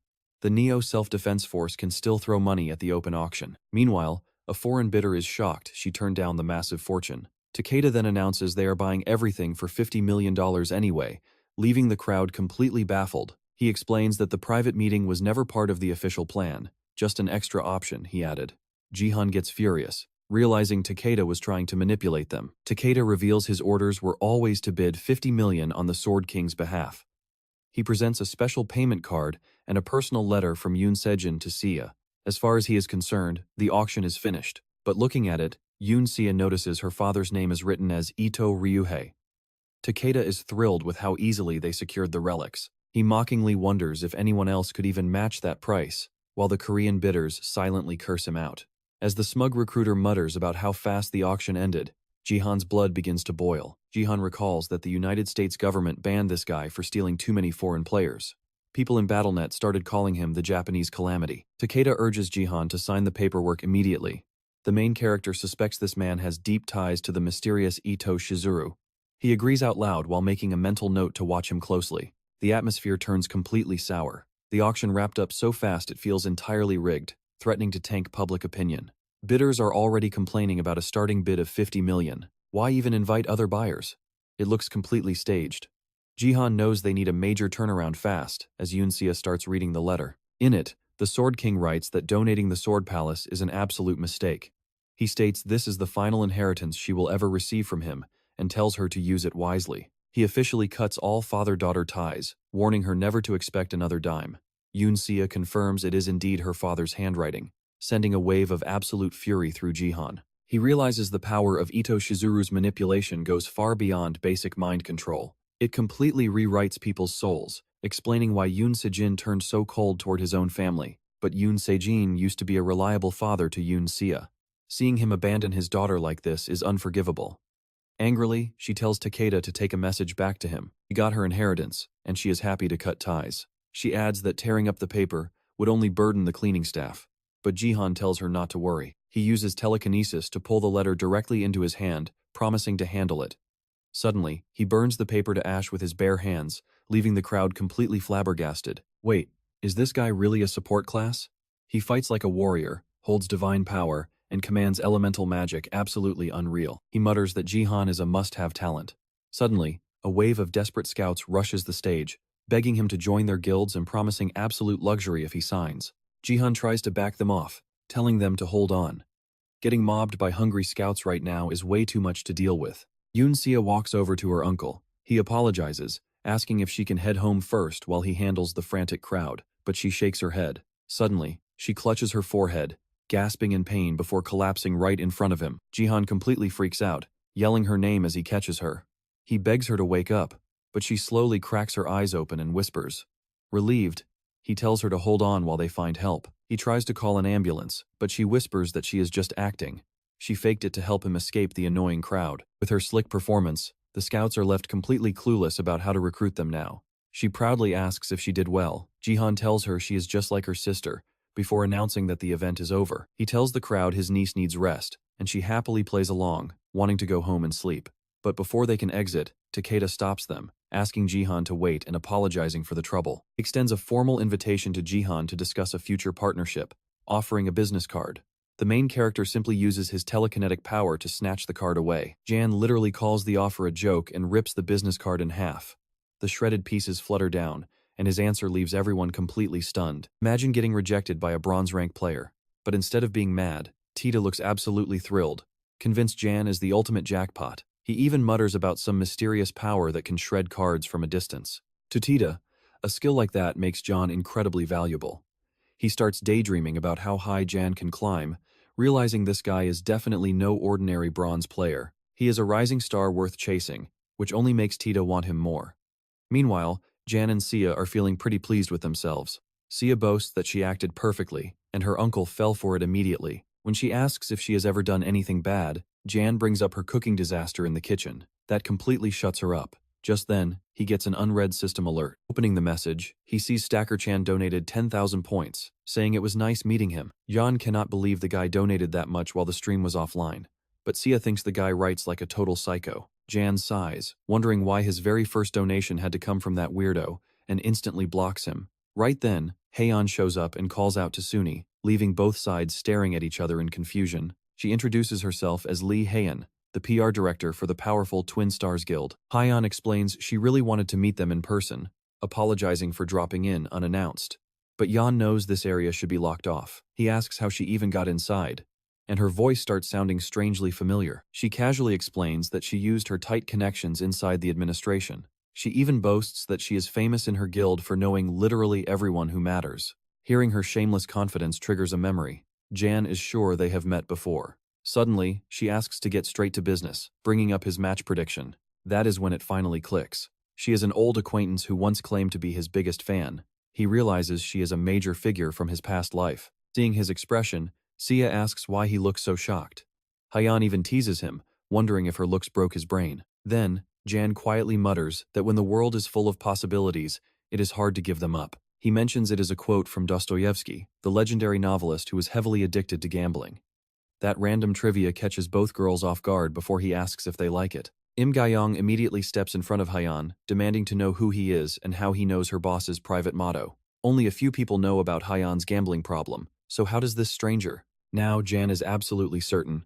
He calls her out as Zero, the first American manager, and the only other Korean who fell as hard into drinking and gambling as he did. Despite her vices, her unique nurture skill made her a legendary reserve guild master. Normally, it just boosts experience points, but after the tutorial, it could enhance stats and other skills as well. He explains that her career exploded once she started buffing a person's entire stat pool, and that elite booster is her, Zero. Then, he casually asks if she has been hitting the casinos lately. That hits a major nerve.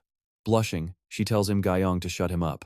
Jan observes her reaction, realizing that with top-tier members like her, the Twin Stars Guild is truly stacked. He tells her they met back during his early streaming days, and her message was the most memorable fan comment he ever received. He only brought it up to confirm her identity and apologizes for the scare. Im Ga-young asks if she was really spamming stream chats, making Haeyeon turn bright red and yell at her to shut up. Trying to recover, Haeyeon mumbles that being exposed as a gambling addict is pretty embarrassing. Jan points out she is not just known as one, she actually is one. Beside him, Sia is shocked to see her uncle smiling, immediately assuming he must have a crush on Haeyeon. Haeyeon laughs it off, saying a lighthearted start is fine, especially since she feels a strange sense of familiarity. Meanwhile, Sia gets giggly and grabs her phone, convinced Haeyeon is totally into her uncle. Haeyeon formally invites him to discuss joining the Twin Stars Guild over a meeting later. Once again, Sia gets incredibly excited, wondering if she is about to gain a brand new aunt. Meanwhile, Haeyeon is lost in her own ego, convinced she looked incredibly charming. She whispers to Im Ga-young to take notes on how to handle men, though her bodyguard could not care less. Haeyeon proudly tells herself this is what real experience looks like. But then Jan ruins the moment by admitting he does not know his own phone number, leaving both women completely stunned. He turns to Sia and asks her what his number is. She groans inwardly, thinking this is the worst pickup excuse ever. She wonders if he is trying to play hard to get, but he is completely serious. Assuming this must be part of his grand master plan, she decides to play along. She suddenly gasps that she is dizzy again, but their teamwork is so terrible that Jan thinks she actually needs bed rest. He decides to take her home, announcing his niece is still unwell. He asks Haeyeon to hand over her business card, promising he will reach out to her later. Too stunned to argue, Haeyeon simply hands it over. As they walk away, Sia happily celebrates that she won't have to worry about her uncle's love life anymore, while Jan remains utterly clueless. Once they leave, Haeyeon turns to Im Gyeong, who is visibly shaking, trying not to laugh. Haeyeon sighs and tells her she can go ahead, and her bodyguard immediately bursts out laughing. Im Gyeong keeps laughing and teasing her, while Haeyeon fumes. Later on, Sia asks Jan if he knows what style is, giggling that she never expected him to dress like her father used to. He grumbles that she is growing too fast and her old clothes are getting too short. He adds that they are still nice clothes, and she agrees as long as he looks good. But then she tells him his previous moves were just sad. Jan asks what she means, and she replies that his rejection line was completely outdated, asking who still plays hard to get like that. She replays the interaction in her head, telling him that, while playing hard to get was fine, pretending not to know his own phone number was an incredibly weak excuse. She boasts that she only saved him because of her quick thinking, but Jan insists he literally does not know his number. Sia blinks, asking if he is actually being serious, and he shrugs yes. The mood instantly turns incredibly awkward. She slowly lowers her hand and asks if he is showing early signs of dementia, while he sighs. After that bizarre exchange, he heads back to queue up for bronze matches in Gangnam. This time, the mission is a defense match, where he must protect a crystal while surviving a massive wave of zombies. Yeon is already exhausted, completely drained from trying to calm Sia down. Suddenly, Sia starts crying hysterically, sobbing that she ruined her uncle's love life and is a total idiot. Jan looks at her blankly, asking if she honestly thought he liked Haeyeon. Why on earth would he fall for a degenerate gambler like her?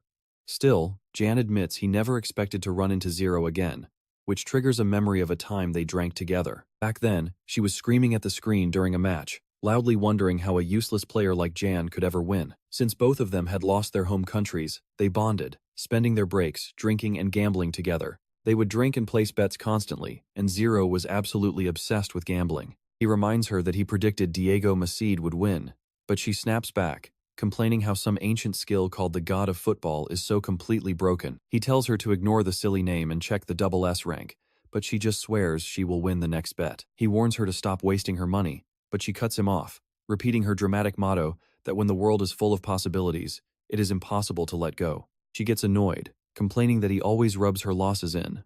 Jan asks if she is ever going to take off that mask of hers. She replies never, calling it her price for making a deal with the devil. He explains that getting naturalized wasn't their only shared bond.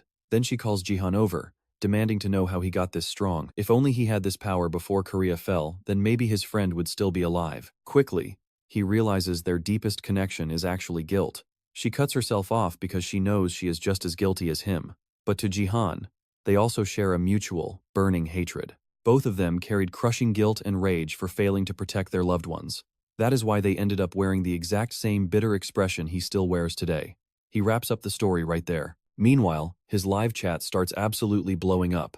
A massive greatsword materializes in his hand, prompting a viewer to joke that the giant weapon looks ready to pop right through their screens. It is the legendary execution greatsword of Priest Urk. He finally understands why this C-rank relic was so cheap. It is far too heavy and oversized for any normal human, but for him it is absolutely perfect. He starts effortlessly swinging the giant blade around. This guy does not look like a support or a mage at all. Seeing him handle the heavy weapon so easily, the shocked viewers claim he must be gold level. Soon, the chat starts begging for a status reveal. He wonders if he should actually show off his window, then suddenly slams the massive sword deep into the ground. 12,000 subscribers tuning in. He notes that more people are flooding the chat with demands. He thinks it is still too early to reveal his status, but ignoring them is getting harder. Clearing mission after mission, he contemplates heading straight in. He formally introduces himself as Seong Jihan and addresses the elephant in the room. He will reveal his status window, but only when the channel hits 200,000 subscribers. It is a solid promise, leaving the viewers totally disappointed since that milestone feels light years away. But wait, he has one more trick up his sleeve. If he loses a single match from now on, he will reveal his status instantly. Talk about an easy crowd to please. Right as he says this, the rest of his team drops in, and he grips his greatsword. He blinks in disbelief. What are the actual odds of these three specific people showing up here? He can barely believe his eyes seeing the very same mage he killed multiple times. Then there is his blonde fanboy and a random soccer player. Jihan honestly wonders what that athlete is even supposed to do here. Kick a ball at zombies? The fanboy is thrilled, claiming fate brought them together, while the terrified mage trembles at joining Jihan's squad. It is his first time seeing the final team member in person, who is literally juggling a soccer ball right now. Meet Diego Macedo. Jihan still cannot picture how this guy fights, even though Diego was Argentina's top player before the regression. To be fair, Jihan recalls that Diego did not have much going for him back then. Sure, the guy has a pretty solid build beneath that scruffy beard, but Jihan starts sensing that something is seriously off here. If Jihan is the support, the fanboy is the warrior, and Diego is the mage, then the classes are totally messed up. Diego was never a mage before the regression. Meanwhile, the terrified mage grumbles about seeing Jihan again. He actually lost a crucial skill because of Jihan, and he is still too furious to even look his way.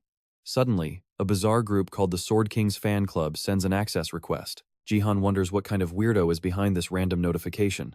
But his jaw drops when he reads the secret mission details: destroy the crystal and stop Sanjihan from taking first place at all costs. With a massive 50,000 gold point reward, someone really wants Jihan to fail. The match kicks off, and Diego boots the soccer ball straight into a zombie's face, nearly knocking the monster flat. The ball snaps right back to Diego, who traps it effortlessly on his chest. He looks over and casually asks Jihan for a power buff to boost his kicks. Diego claims teamwork means everyone playing their position. Jihan hesitates, remembering his weak stats previously prevented him from using any decent buff skills. But with his divine power and strength now boosted, he decides to cast Energize on the entire squad. The buff hits, and the fanboy absolutely beams, thrilled that his idol is actually supporting him. The rest of the team is completely dumbfounded. The mage cannot comprehend how this jerk just buffed him, but Jihan simply asks if he plans on fighting properly this time. Nodding quickly, the mage says yes. Naturally, the curious fanboy asks if they are secretly friends. Still absolutely terrified, the mage knows that if he does not cooperate, Jihan will just murder him again. Jihan tells them to handle the top path while he dives down below alone. The three are shocked, and Diego asks if he is crazy, while the mage remarks that it is pretty obvious. The mage mutters that he cannot stand Jihan, and refuses to act like his subordinate. However, he quickly changes his mind, figuring it is much safer to just let the guy do his own thing. He wants to see how long Jihan can keep playing hero, especially since that bounty reward just climbed to 51,800. Suddenly, Jihan leaps straight into the center of the zombie horde. Unleashing his fire mid-jump, he incinerates the crowd below.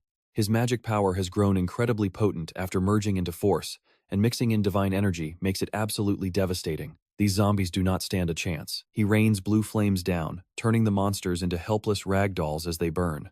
While still suspended in midair, he firmly grips his execution sword and comes crashing down like a meteor. The massive blade slams down, unleashing a shockwave that launches zombies in all directions. Diego watches in awe, realizing this bronze support player is absolute trouble. Shouting at the live stream, the fanboy asks if they are witnessing this madness live. With the viewers spamming chat in absolute shock, Jihan calmly analyzes the battlefield as more zombies rush his position. A ferocious red zombie charges him but suddenly freezes dead in its tracks. Completely bewildered, Jihan flashes a confident smile. Unlocking this hidden power was brutal, but totally worth the effort. Every single monster surrounding him completely freezes.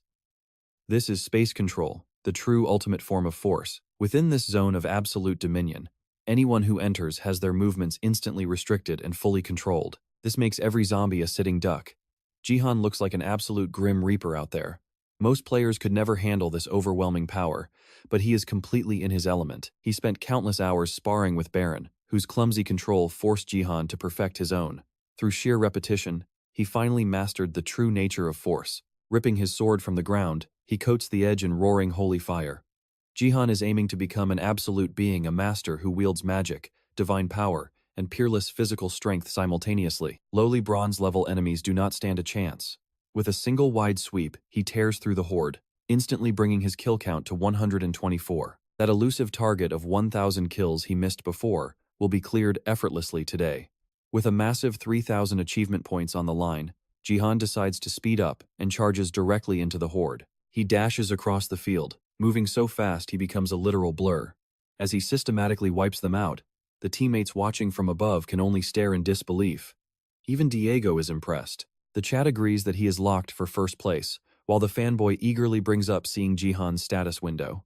Hearing this, a wicked grin spreads across the mage's face. He is fully prepared to cause some serious trouble. Loro glances back, warning the troll that everyone is watching, then turns to see the mage channeling fire right next to the crystal. The mage screams insults down to Jihan, and despite the distance, Jihan hears every single word. The salty mage shouts that the support is getting way too much attention. He even claims Jihan charmed his own niece, mockingly asking when he brainwashed her into becoming so deeply obsessed with him. Standing amid the zombies, Jihan suddenly stops moving as the mage keeps badgering him. Jihan remains silent, but a dangerous shift ripples through his entire aura. Hugh used to look calm, but not anymore. It turns out he pocketed 55,000 GP from Jihan's haters, and that massive payout gave the idiot way more courage than he should have. He keeps screaming insults at Jihan down below. Jihan immediately realizes there are only two options. Either this clown is getting a major kickback, or he is just terminally stupid. Either way, he is a massive pain. Hugh is probably trying to farm clout and run, hiding behind his online fame. But his insults about Jihan's niece keep echoing. Sure, normal trash talk is fine, but dragging family into it? Jihan is not having it. Ever since Jihan regressed and saw Sia again, those haunting memories of his previous life have been clawing their way back into his mind. The absolute worst part is the memory of holding her broken body, begging Si to wake up. After the Sword King fan club's brutal attack, she was terrified. Her face wrapped in bandages, her body grew cold, and he was totally helpless to save her. That memory flares into pure, unadulterated rage. He swore a solemn oath to himself. This time, he will protect Si no matter what, and absolutely nobody will ever lay a finger on her again. The entire room can feel the sudden drop in temperature. Jihan decides anyone targeting Sia is getting a one-way ticket to hell. Besides, while fusing his 3 elixirs, he noticed something huge. He can actually channel the Nameless Divine Art. Since his martial power is still below 30, he can only mimic the technique for a very brief window, but he knows he can pull it off. As the 3 elixirs merge into one, he feels that familiar power, and his eyes flash a brilliant gold. He slips into the divine state immediately, as zombies rush him from behind. Jihan channels pure lightning directly into his feet. A massive crack of thunder erupts, vaporizing the surrounding undead. Jihan realizes that if he turns himself into pure lightning, he can scale the tower in under a second, stepping right through the empty air. Up top, the idiot mage still thinks trash-talking was his best move, even as Loro desperately begs him to shut his mouth. Instead, the mage hurls a fireball at Loro, warning him not to interfere unless he wants to burn first. Loro tells the party to back him up to keep the crystal safe, but the mage is dead serious. He summons 3 magic circles to launch a massive fireball, bidding farewell to the crystal as he fires. But Diego steps up, shielding the crystal with his own defensive sphere and shutting the attack down completely. Diego's shield ends up completely scorched, leaving the mage utterly bewildered. But Diego just glares back at him with an icy, unforgiving stare. The mage demands to know why, and Diego calmly explains he always plays by the rules. He won't let some clown ruin the match. Plus, the idiot insulted the carry, who is literally dragging them to victory, even targeting his family. Diego refuses to let trash like him run wild. The mage goes ballistic, screaming curses at him. But right then, Jihan teleports directly behind the loudmouth. The mage is totally clueless, but Loro freezes in absolute terror as the loudmouth turns around. Jihan stands right there, casually suggesting that if he wants to talk so badly, they should chat. Let us have a little face-to-face chat with death. The mage begins to shake like a leaf. He cannot comprehend how Jihan moved so fast, still struggling to sputter out some words. He tries to scream Jihan's name, but Jihan instantly silences him with overwhelming force. Just like that, using only 2 fingers. The mage desperately struggles to speak, but Jihan tells him he was going to kill him right away, then decided against it. He is not letting him off that easily. Since the battle connector filters pain, killing him would only drop his level. Jihan decides it is time to teach this clown some painful rules of this new world. Placing a heavy hand on the man's shoulder, Jihan gently reminds him that a quick death is not on the menu. The terrified mage realizes his skills are completely locked down. Losing his rewards is bad, but at least he made Jihan mad, so maybe it was worth it. But then, Jihan's grip erupts with unspeakable blinding agony. What is this hell? It hurts like crazy. He collapses, groaning in absolute agony, while Jihan watches with an icy, merciless stare. Jihan asks if he is screaming already. They haven't even started. The mage howls, begging to be set free. He begs Jihan to stop, screaming for help so the entire stream can hear. In the chat, some viewers complain that Jihan is being way too cruel, and others quickly agree. But then, a sharp viewer notices something weird. BattleNet connectors are supposed to dull pain, so why is he screaming like that? Another comment calls Jihan a genius, telling everyone to look closer. Jihan is actually casting a healing spell with his other hand. The chat slowly starts to piece it together, realizing this is a horrific side effect. As the chat demands answers, someone explains the twisted logic. It is basically a system exploit. If you heal someone while they are taking constant damage from burn or poison, the pain multiplies. The connector overloads and lets the full force of the pain through, making him feel everything. The mage shrieks in mind-melting agony, Watching from the side, Loro is completely traumatized by how badly it must hurt. Loro has no idea what Jihan is actually doing. In reality, Jihan is using bone displacement, a brutal martial art that breaks bones and twists muscles, known only to a select few. By injecting energy directly into the enemy, you can shred them from the inside. The poor bastard is literally being torn apart and put back together in real time. Even with a high-grade connector blocking 95% of the pain, his brain cannot handle the overload. It literally feels like his internal organs are being ripped open while thousands of hot needles stab through his flesh. Instead of asking for mercy, the broken mage begs to be killed, cursing Jihan's entire existence. Jihan casually obliges, severing his head with a single, swift slash.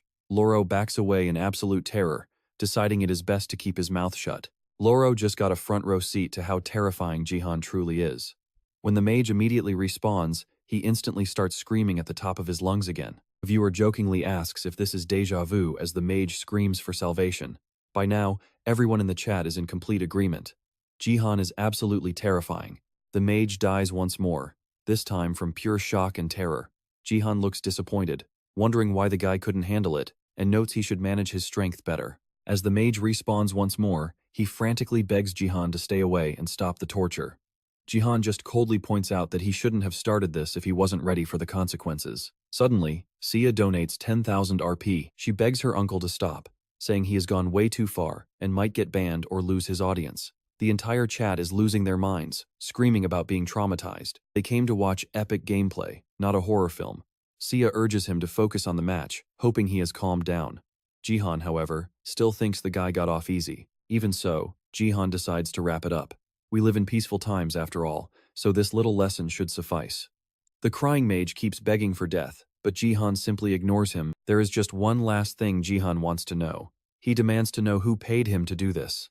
One cold glance from Jihan almost stops the mage's heart, and he spills everything. The Sword King fan club offered him 50,000 GP. Crying hysterically, the mage admits he completely lost his mind and repeatedly begs for forgiveness, explaining that the non-stop donations totally blinded him with greed. Jihan senses something is off. 50,000 GP is a massive sum, meaning there is probably a bigger conspiracy behind this. He makes a mental note of it. Grabbing the mage by his collar, Jihan tells him to thank Sia for saving his life.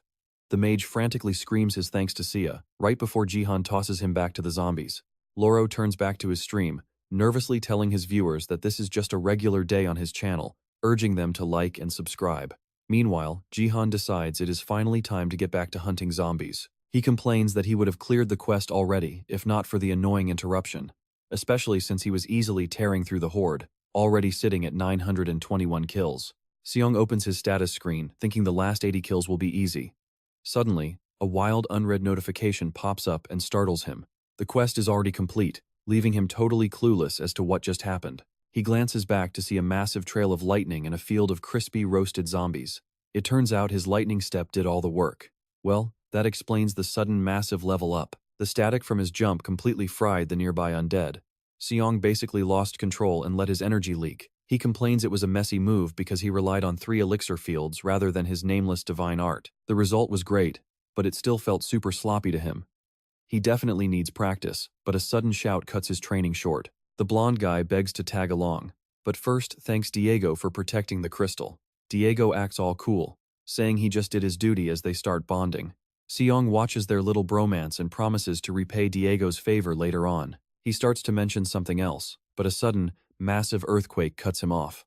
Everyone panics instantly because a shake this big has absolutely never happened in this zone before. Golden Light warns that something is about to burst, and Diego tells him to look straight ahead. Right on cue, a massive object tears through the dirt, and once the dust clears, they realize it is a giant finger. They freeze in horror. It is a giant hand with a literal mouth on it, screaming right at Seong. Everyone stares, wondering what this nightmare even is. They call it gross, and Golden Light complains about how massive it is up close. The creepy hand literally grins as zombies swarm below, and hearing it scream triggers a dark memory for Seong. Suddenly, the giant hand starts snacking on the nearby zombies. Seong watches in pure disgust as the thing slaughters and eats its own minions one after another. It gets way grosser when bits of chewed zombie stick to its tongue and teeth. After swallowing, a weird lump drops from its mouth, and a highly buffed zombie emerges from the slime. Golden Light is totally stunned, yelling about why a Gold League monster is showing up in a beginner bronze match. Seong is not looking very thrilled about this either. The giant hand basically recycled the zombies to build a massive flesh golem. Golden Light is still whining that these beasts never spawn in bronze, which makes absolutely zero sense. Seong wonders if his chain quest triggered this, then checks his system screen. It tells him to defeat the flesh golem without the crystal. That last part is annoying, and clearing defense map 102 makes things even stranger. A new notification pops up: bonus mission unlocked. Eliminate the flesh golem. Everyone loses their minds because bronze maps should not have bonus quests. Now the system demands they kill this monstrosity. They have to stop the flesh golem created by the Apostle of Destruction Black Hand while a wave of monsters charges them. Meanwhile, the giant hand slips back underground. Seong points out the crystal blessing could help bridge the power gap, but Golden Light is crying about whether they are actually supposed to survive this crazy quest. Even high-ranking players struggle against these things, and Seong completely agrees. This does not look like a normal, easy mission at all, but the insanely high rewards make it worth the risk. 10,000 achievement points and a crystal fragment are up for grabs. That fragment is definitely the main prize, giving this whole thing serious epic quest vibes. Seong glances down at his sword. Golden Light keeps babbling about giving it their all and begs Seong to take the crystal blessing first, but our main character just casually draws his plain gray sword and says he is completely fine without it. Static lightning starts dancing around him as he steps up to the golem. He mentions that because a flesh golem is purely undead, putting it down is extremely annoying. You must destroy the core hidden deep inside its body. But with all that squishy, mashed-up flesh, finding it is a real pain. Plus, this thing is treated as a mid-level boss even in the Gold League. So yeah, this fight is incredibly dangerous for beginners. As his energy surges, he tells his buddies to back off. They still have absolutely no clue what he is planning to do. He charges ahead wrapped in pure lightning.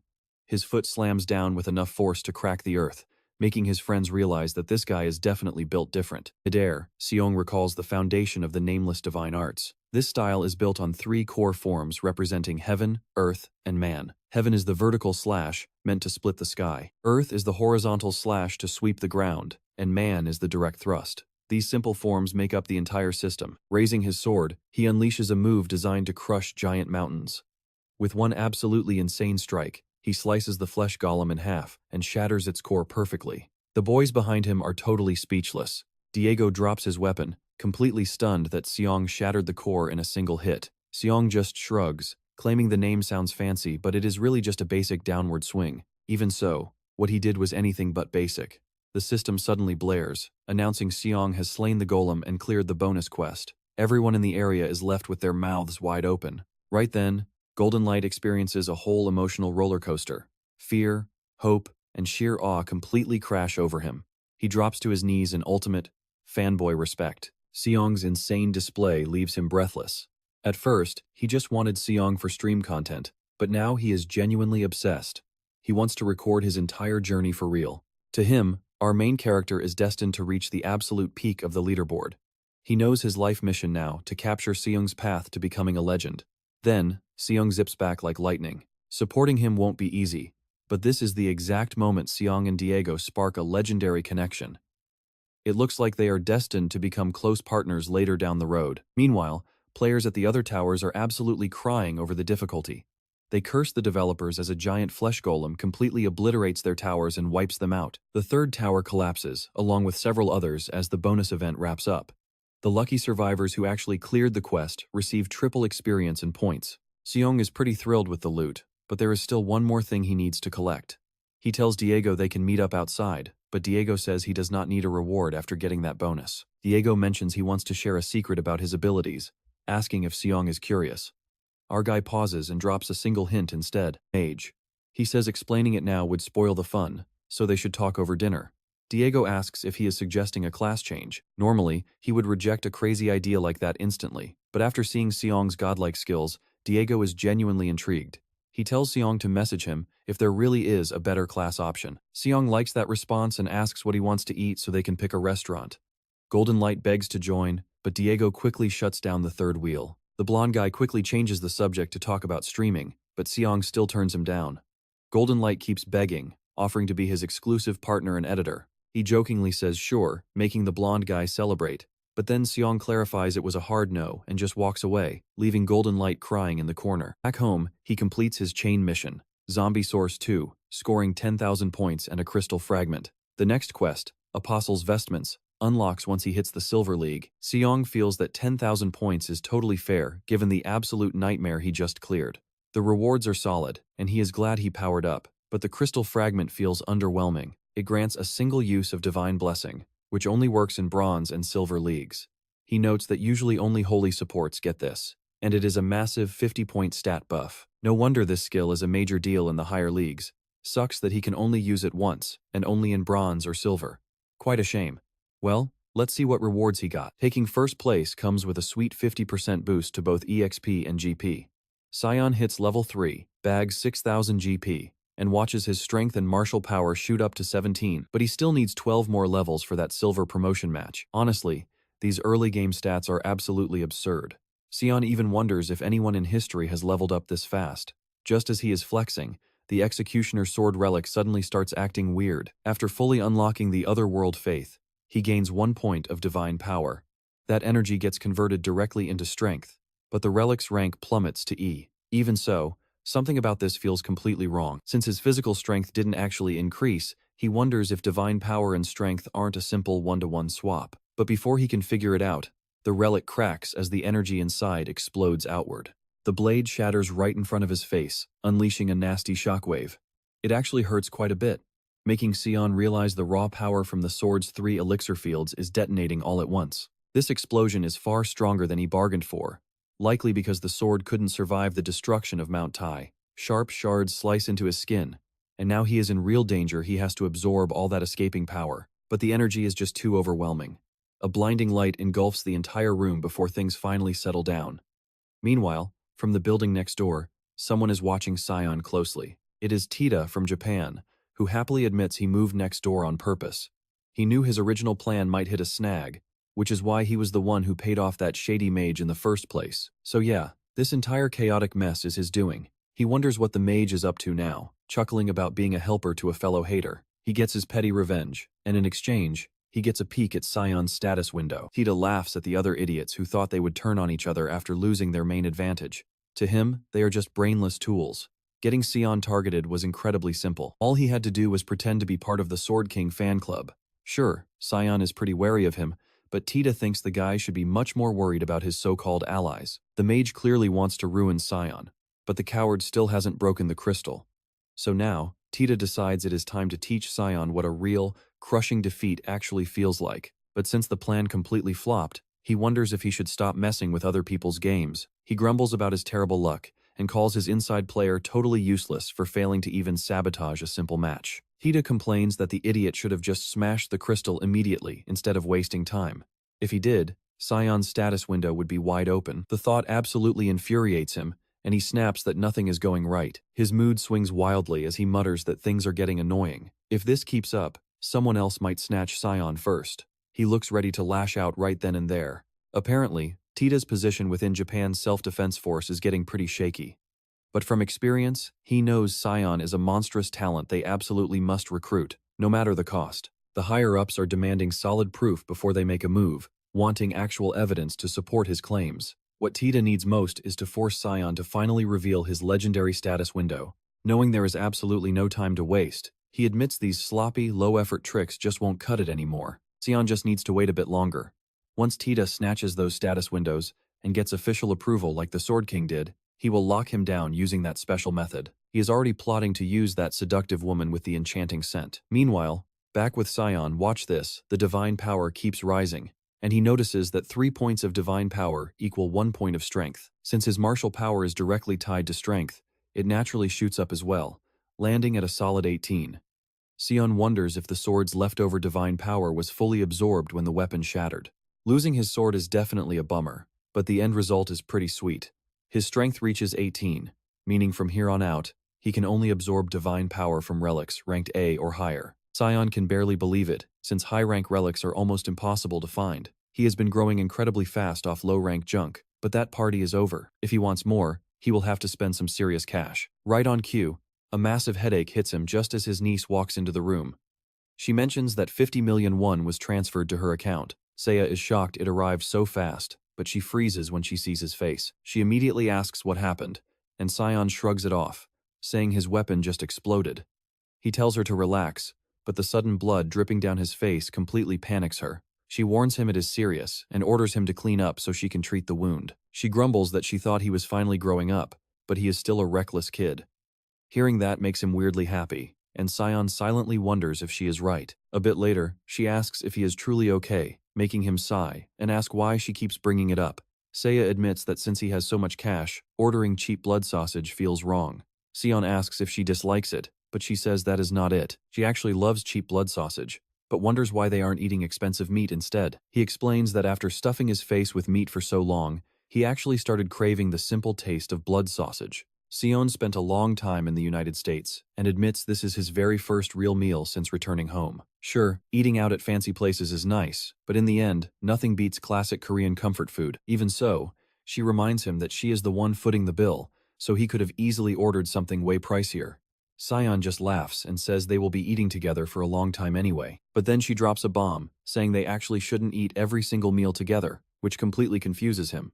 Seiya explains that she plans to head back to the academy. Even with all the chaos, she is still the student council president, and slacking off like this just feels wrong. Seon asks why she won't just listen to her teacher's advice and take a week off, but she quickly changes the subject. The day she will receive her blessing at the Hall of Gifts is fast approaching. And guys, this next part is a total heartbreaker. Seiya's birthday is just around the corner on August 22nd, and today is only the 8th. This will be her 18th birthday. Even in his past life, when things were absolutely miserable for her, Seiya had desperately looked forward to this day, waiting to receive her blessing at the Academy's Hall of Gifts. She had prayed that a powerful gift would turn her tragic life around, but those hopes were instantly crushed. The blessing Seiya received was a miserable rank F. It threw her into deep despair, and that was when her mind completely shattered. Remembering that tragic outcome leaves Seon deeply unsettled. He knows she would be completely crushed if he told her she is getting an F-rank gift. So, he needs to slowly lower her high hopes, bit by bit. He asks if she is heading back tomorrow, and she nods, saying Monday is the perfect time. When Seon offers to drive her there himself, she looks at him suspiciously, asking why he is suddenly acting so caring. She insists she is not a little kid anymore, so he can stop worrying. But Seon reminds her of the dangerous situation they are in, and his mind is made up. Still, she demands to know why he is suddenly being so protective. To her, this just doesn't sound like him at all. But then Seon notices that she's actually pretty happy about his concern. He chuckles, which only annoys her more, but he just tells her to drop it. Later, when they arrive at her house, Seon wonders what on earth happened. The place feels totally empty, and he wonders where the cars went. Seiya heard they were sold, but all of them? No wonder he couldn't find any car keys. Sighing, she tells her uncle she will just take the bus, but then Seon spots a single car sitting in the corner. They walk over to the incredibly beat-up vehicle, and Seiya quietly mentions that it used to belong to her mother. He figures her dad either couldn't bear to part with it, or more likely, simply couldn't find anyone willing to buy it. Seon wonders if it is even unlocked, only to find the key sitting inside. Seiya skeptically asks if they are really going to drive this junk pile. The engine coughs out a massive cloud of black smoke, looking completely on its last legs. Seon asks if she is just embarrassed to be seen in it, but she quickly denies it, admitting she is just worried. He asks her what there is to worry about, but right on cue, some arrogant jerk storms over and barks at him to move the car. Seiya groans that this is exactly what she was talking about as the guy keeps shouting. So Jihan and Sia arrive at Baron Williams' academy. He knew their cheap compact car would stand out, but he never expected someone to pick a literal fight over it. So Jihan calmly asks what the issue is, but this angry bodyguard immediately snaps at him for parking such a cheap piece of junk there. Jihan steps out to see what this guy's deal is. When the clown claims the spot is reserved, Jihan just tells him to watch his mouth. After all, Jihan has every right to park here as the legal guardian of an academy student. That is exactly when the onlookers recognize him. It is Jihan, the bronze killer. The crowd goes absolutely wild, pulling out their phones for photos to post online. Meanwhile, over at the Twin Stars Guild office, Haeyeon commands Gaeyong to move out immediately. Gaeyong asks what is happening. Haeyeon replies that they need to rush over to Baron Williams' academy because Jihan has finally shown up. Gaeyong wonders why they are in such a massive rush, while Haeyeon fumes that Jihan is ignoring her after she got all dolled up just for him.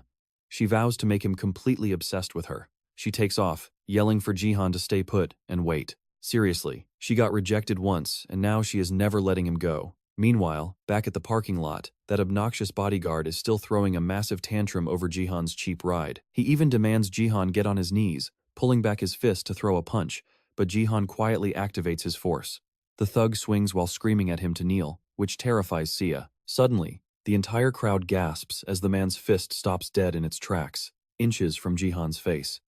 Jihan hasn't even flinched, leaving the attacker frozen and panicking in absolute terror. With just one hand raised, Jihan uses his invisible force to silence the idiot, slamming him hard onto the asphalt. Jihan calls him incredibly classless, pointing out that as a student's guardian, he shouldn't be acting like a common street thug. C notices everyone staring and begs her uncle to stop. Just as a girl calls her name from a nearby luxury car, Sia turns around in surprise, and Jihan realizes this must be one of her school friends. She happily greets Hisu after all this time, while the wealthy girl turns to glare at her bodyguard. The man Hisu apologizes for him, but then asks C what happened to all of their luxury cars, wondering why she is riding in a cheap compact. Sia explains that her father sold off their entire collection, prompting Hisu to insist that Sia should have told her. To her, this situation simply will not do, so she offers Sia a ride to school every single day. Sia asks if she is actually serious, but Hisu insists that maintaining status at this academy requires a proper car. Sia admits that is true, but mentions she really does not want to impose. Hisu brushes off the concern and promises to clear it with her father. Sia finally relents, though Jihan cannot help but wonder if Sia actually had a friend this close to her. Something feels off to him. Meanwhile, Hyeon arrives at the gate and frantically asks where Jihan is. She made it there in under 10 minutes, so she refuses to believe he already left.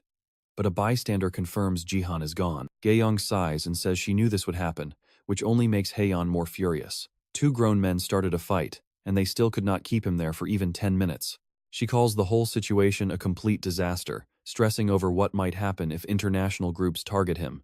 The anxiety gets so bad she even starts biting her nails. But Gaeyoung gently stops her, holding Haeyeon's hand and reminding her of her own rule that things always go bad when she bites her nails. Haeyeon blinks in confusion, wondering if she actually said that, while feeling a little bit embarrassed. Gaeyoung asks what their plan is now, prompting Haeyeon to pull up Jihan's BattleTube stream. Haeyeon declares she will hunt him down right in the middle of his live broadcast to see who wins, and they quickly log in. At that exact moment, Jihan is absolutely demolishing everyone in the game. He stomps a shielded player so hard that the heavy shield shatters, leaving the stream viewers completely stunned by his barehanded power. Two glowing pressure points ignite on his body as Jihan unleashes the Nameless Divine Arts, Brilliant Sky, and Thundersteps. He rips right through the crowd, electrocuting players and sending them flying into the air without a single hesitation. Jihan realizes this feels amazing, since focusing his senses helps him adapt so much faster. He decides he wants to keep going a little longer. The opposing players begin to panic, wondering if this monster is Jihan again, trembling in absolute fear. Jihan, the absolute legend who one-shot a Gold League flesh golem, has the bronze players shaking in their boots just by standing near them. With lightning coursing through him, he zaps across the battlefield like an angry Pikachu, deleting newbies before they can even register where the hit came from. To these poor players, Jihan is basically a walking natural disaster.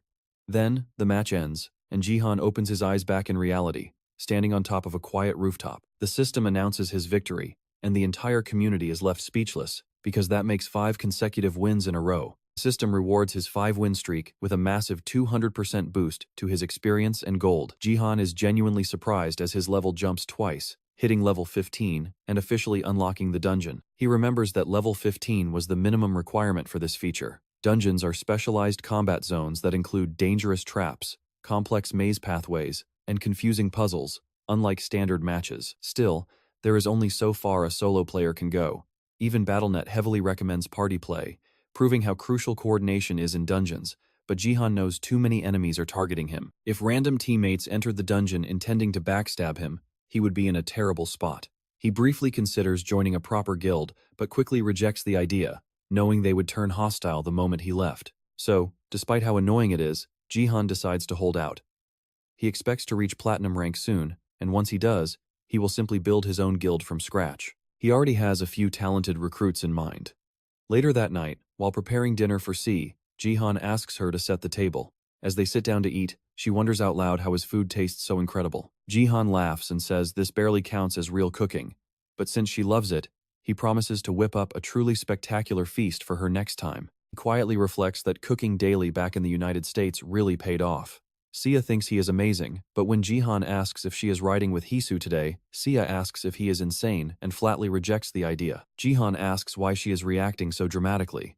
Sia groans that she does not even want to speak of it because the ride home was so intensely awkward and suffocating. She vividly remembers Hisu constantly prying, asking Sia what she was going to do now, telling her it must hurt, and dramatically questioning how a father could do something so awful to his daughter.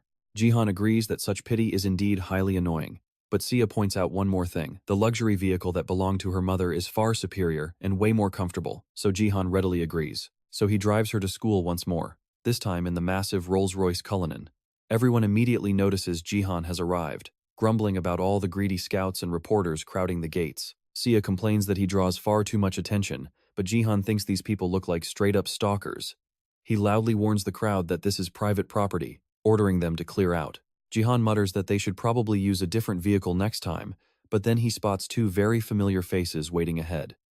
Haiyan and Gaiyang are there to see him. Jihan, completely oblivious, wonders why they look so incredibly serious. Jihan is visibly surprised by her presence. Haiyan explains she came early just to wait for him, while Gaiyang silently judges her boss for being so obsessed. Gaiyang points out that Haiyan even gave him her card, yet he never called. Jihan inwardly sweats as he realizes he completely forgot about that business card. Boldly, Haiyan steps right in front of Jihan, requesting just a few moments of his time. The surrounding crowd starts whispering, realizing Haiyan has made the first move yet again.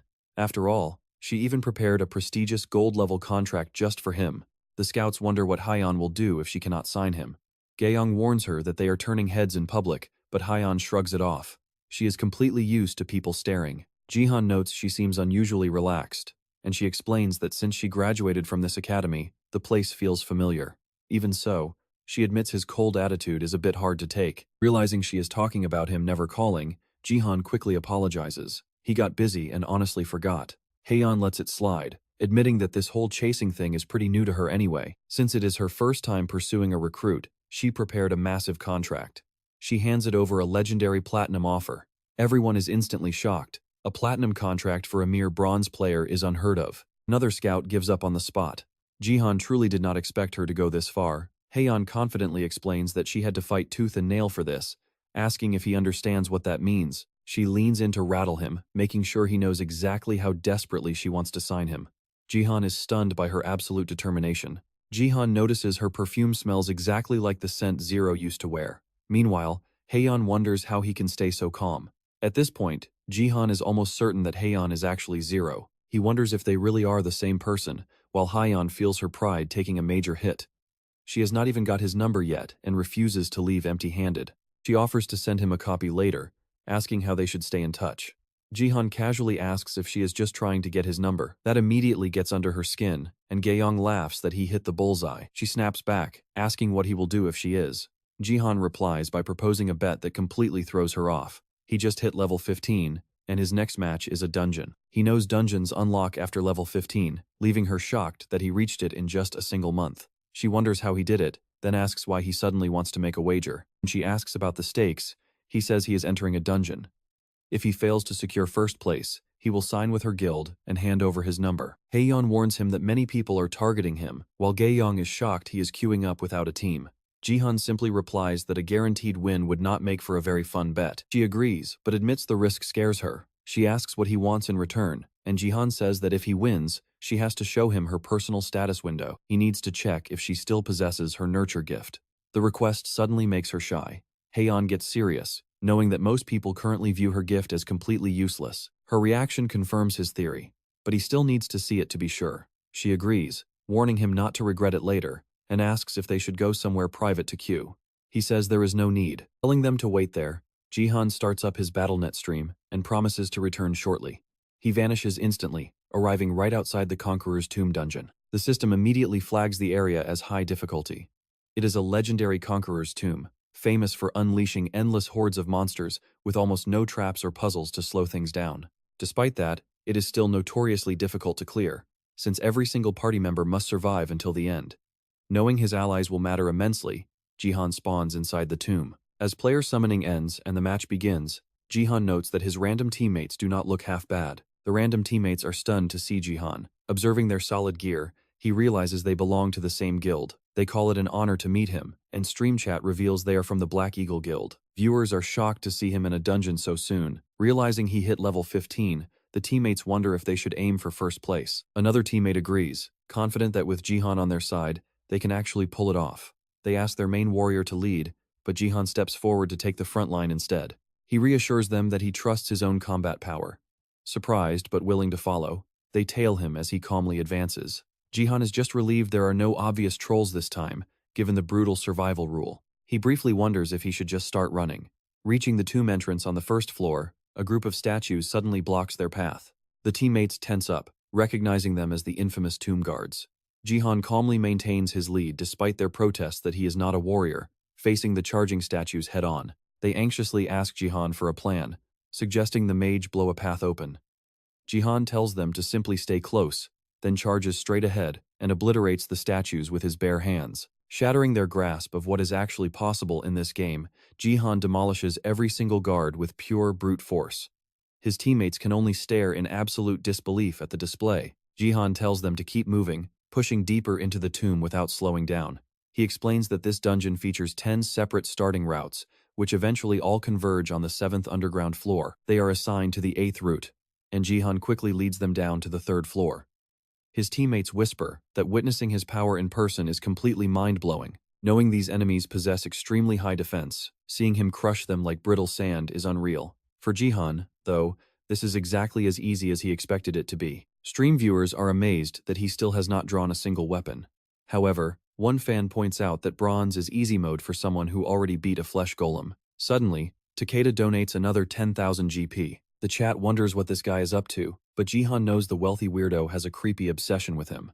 Ignoring the blatant spam, the martial artist continues tearing through the dungeon without breaking a sweat. Jihan reassures his chat that he will never move to Japan, immediately blocking the toxic donor to the cheers of his loyal viewers. They easily clear the 3rd floor in record time, a point where normal groups would still be struggling on the 1st.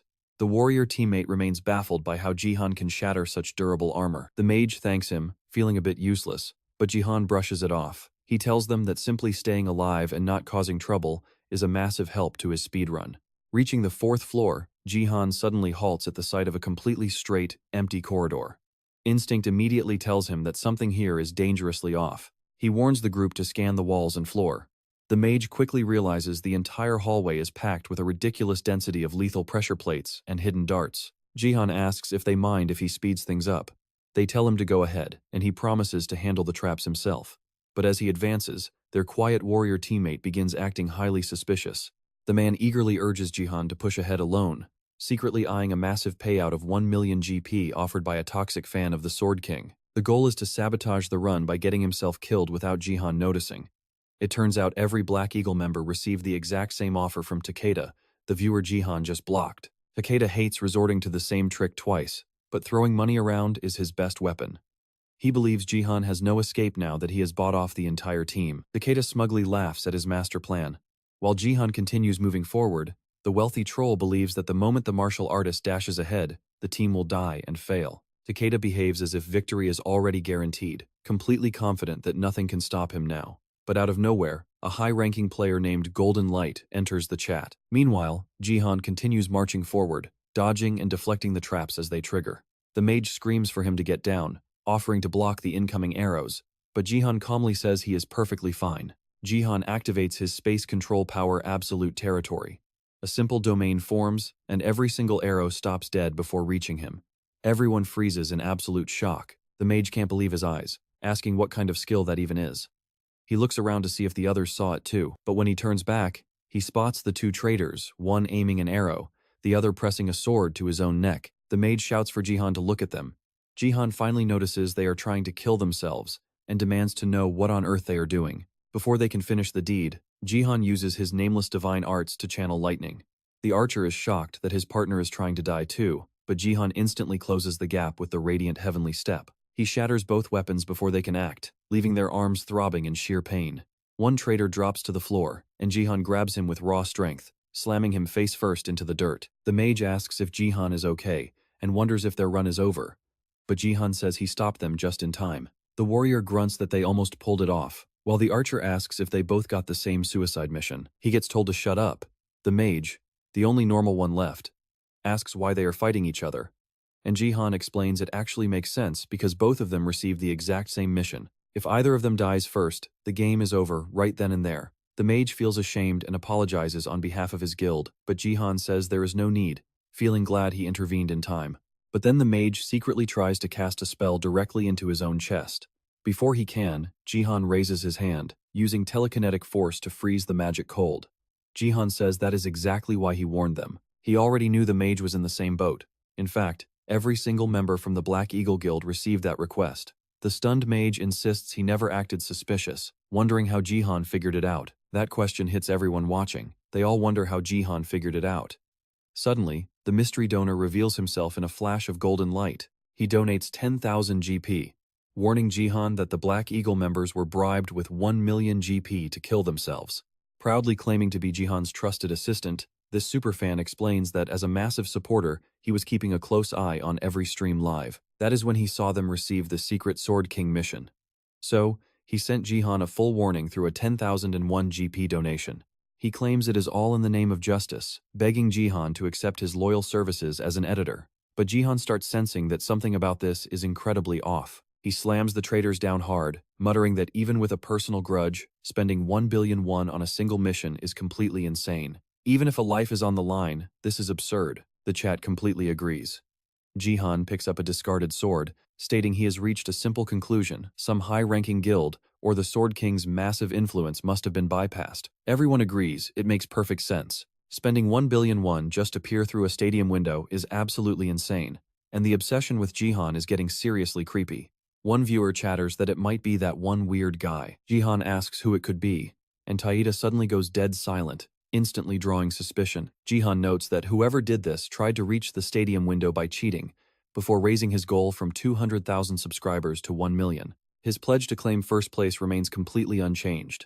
He admits he was worried 200,000 subscribers would come too quickly anyway, but this whole mess brought him more money and massive attention. Now, he is going to leverage all of this hype to reach 1 million subscribers. He grabs a heavy rope, striking a pose that makes the viewers joke about how crazy he looks just holding it. It is an F-rank binding rope designed to restrain defeated enemies. Jihan finds it perfect, tough, sturdy, and ideal for keeping them secure. He then casually proposes dragging all three of them along like noisy toys, banging them into every wall on the way. Eventually, they reach the final room, wondering what lies ahead. Suddenly, a booming voice warns them not to disturb his rest. The voice keeps chanting that the Emperor is eternal, repeating it constantly as they descend. Meanwhile, the three traitors are dragged along like stray dogs, completely lost in confusion. While the viewers laugh at how quiet the traitors have suddenly become, the warrior can't believe Jihan is supposedly a bronze rank just like him. He keeps wondering why this guy is so ridiculously strong. Flashback to 10 minutes earlier.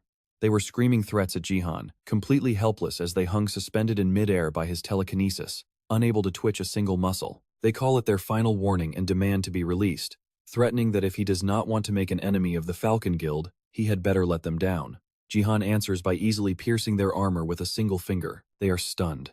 Jihan asks if they truly think their high and mighty guild would ever protect garbage like them. Suddenly, they feel all strength drain from their bodies. The warrior goes completely limp, hanging like overcooked noodles under Jihan's grasp. As Jihan does the same to the others, the warrior realizes he is striking their pressure points. Jihan remarks that it has been a while, but he clearly hasn't lost his touch. The warrior instantly recognizes this as a high-level technique only an advanced martial artist can pull off. He originally assumed Jihan was just a support player, but now he realizes they are about to get dragged like baggage. Desperate, he remembers the mage mentioning Jihan's niece, and knowing Jihan is sensitive, he tries to bring her up too. But Jihan instantly seals his mouth shut with pure physical force, silently wondering why this absolute idiot simply cannot hold his tongue. Now the warrior is completely ruined, dragged like a trash bag across the painful floor. Jihan keeps healing them anyway, causing the weird archer to whisper that it actually feels pretty good. The irritated mage tells him to shut up. In the chat, viewers laugh about how Jihan still heals them periodically, since he cannot let them die anyway. Meanwhile, Jihan announces they have reached the 6th floor. Clearing this floor means reaching the final stage. Still dragging his 3 captives behind him, Jihan steps into the next chamber, and the very second he crosses the threshold, he senses something is deeply off. It is too dark to see clearly, but clay soldiers are packed all around the room. Suddenly, he senses movement and realizes more soldiers have surrounded them from behind. The clay figures rush straight at the 3 helpless cowards on the ground. Jihan saves them at the absolute last second, catching a blade right in front of their eyes. He throws them back to safety, blocks another strike, shatters his attacker, and boldly charges into the horde. He clears the entire group with ease, leaving the chat amazed at his rare swordplay. But then, one fallen soldier slowly rises again, its eyes glowing with a dark energy that actually makes Jihan pause. The entire tomb begins to shake, leaving everyone stunned.